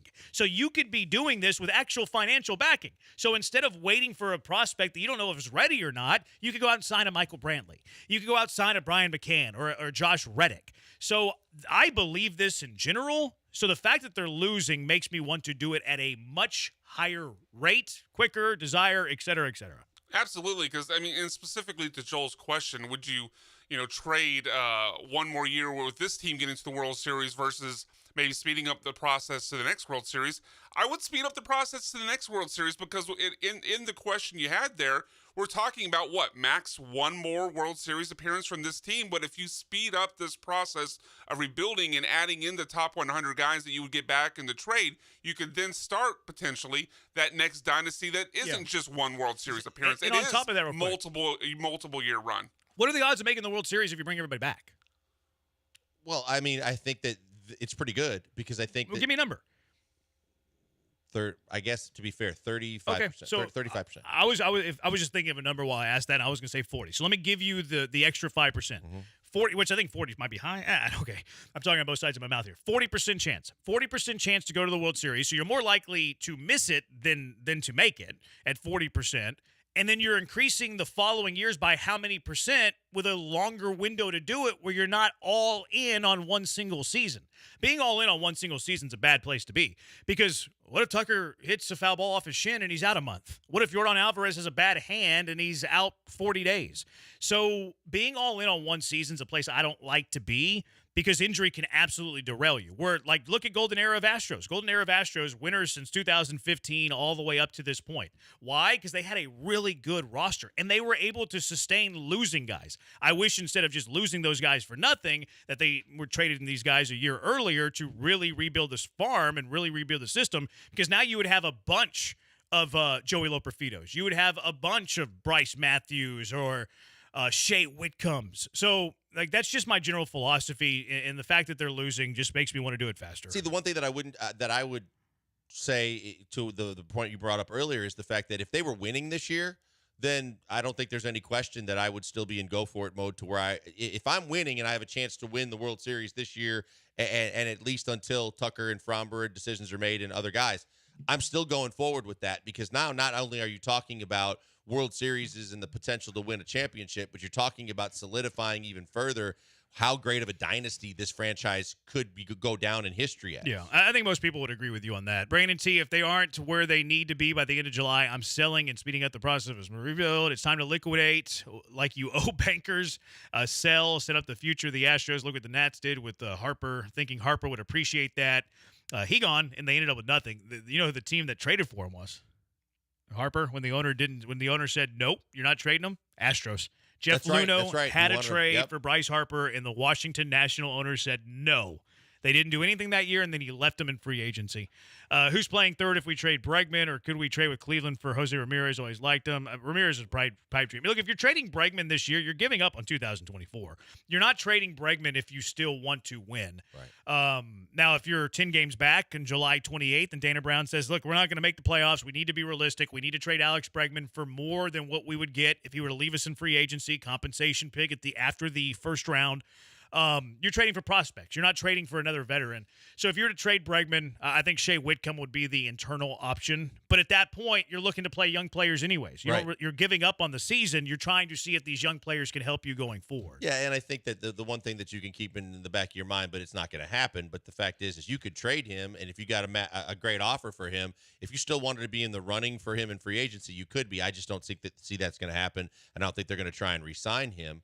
But look, if you can get these kind of prospects and you can rebuild the majority, around him, if Tucker could draw you even close to a Soto type deal or the Bryce Harper deal that was mentioned, that could be franchise changing. That could be the fact that we could go from a team that's known for having a depleted farm system and not enough assets when they do need to make a move, to a team that goes quickly into the fact that they can climb the ladder in terms of their farm system and get more assets that are going to be in the top 100 that could be impact players. And the Astros, what sets them apart from like a rebuilding team is they have a foundation, and they have pieces that are super attractive. Super attractive. That's why it can be really, really fast. Uncle Barney, Altuve, Verlander, Bregman, McCullers, the only guys left from 17. You always have to be on the trade market.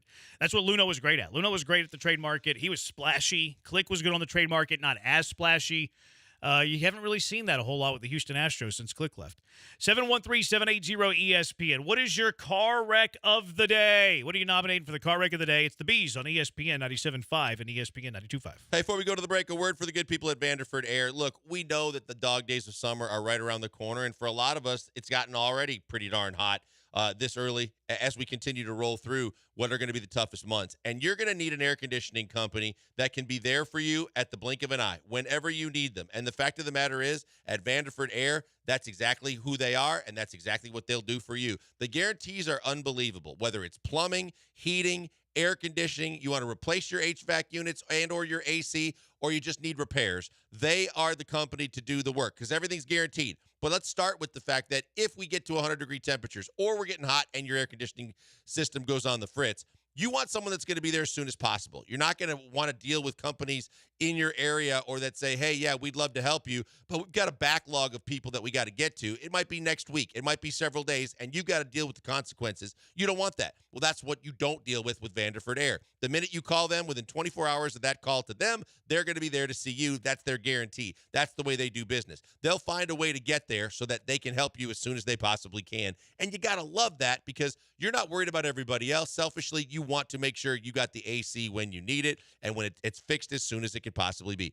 And those guarantees I'm talking about across the board, heating, plumbing, air conditioning, you name it, they got the same 100% money back guarantee. They will put it in writing, what they're going to do, how they're going to do it, and how satisfied you need to be. And then they'll deal with the consequences because they know that they put their money on their work because they do great work and they're going to do it right the first time.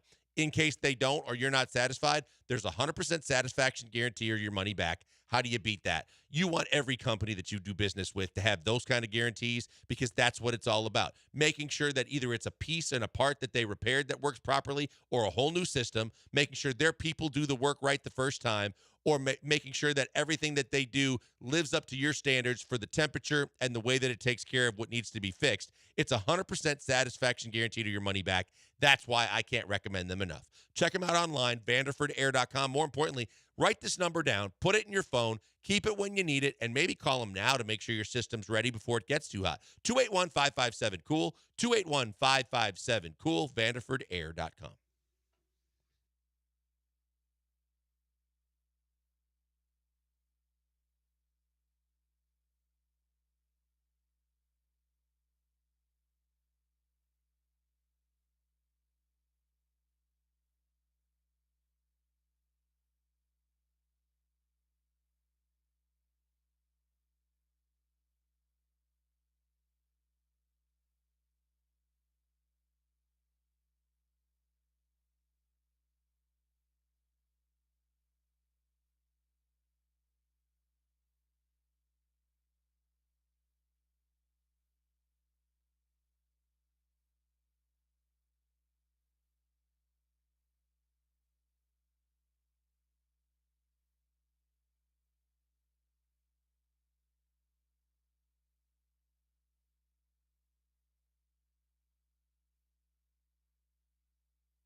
You found the killer bees. Live from the Veritex Community Bank Studios, here's Joel Blank and Jeremy Branham. Hunter Brown's music. Outdueled Scoobel in his last start. We'll see if he can outdo Crochet tonight with no Jordan. I don't want to talk about the Astros anymore. So let's just get straight to our car wreck of the day.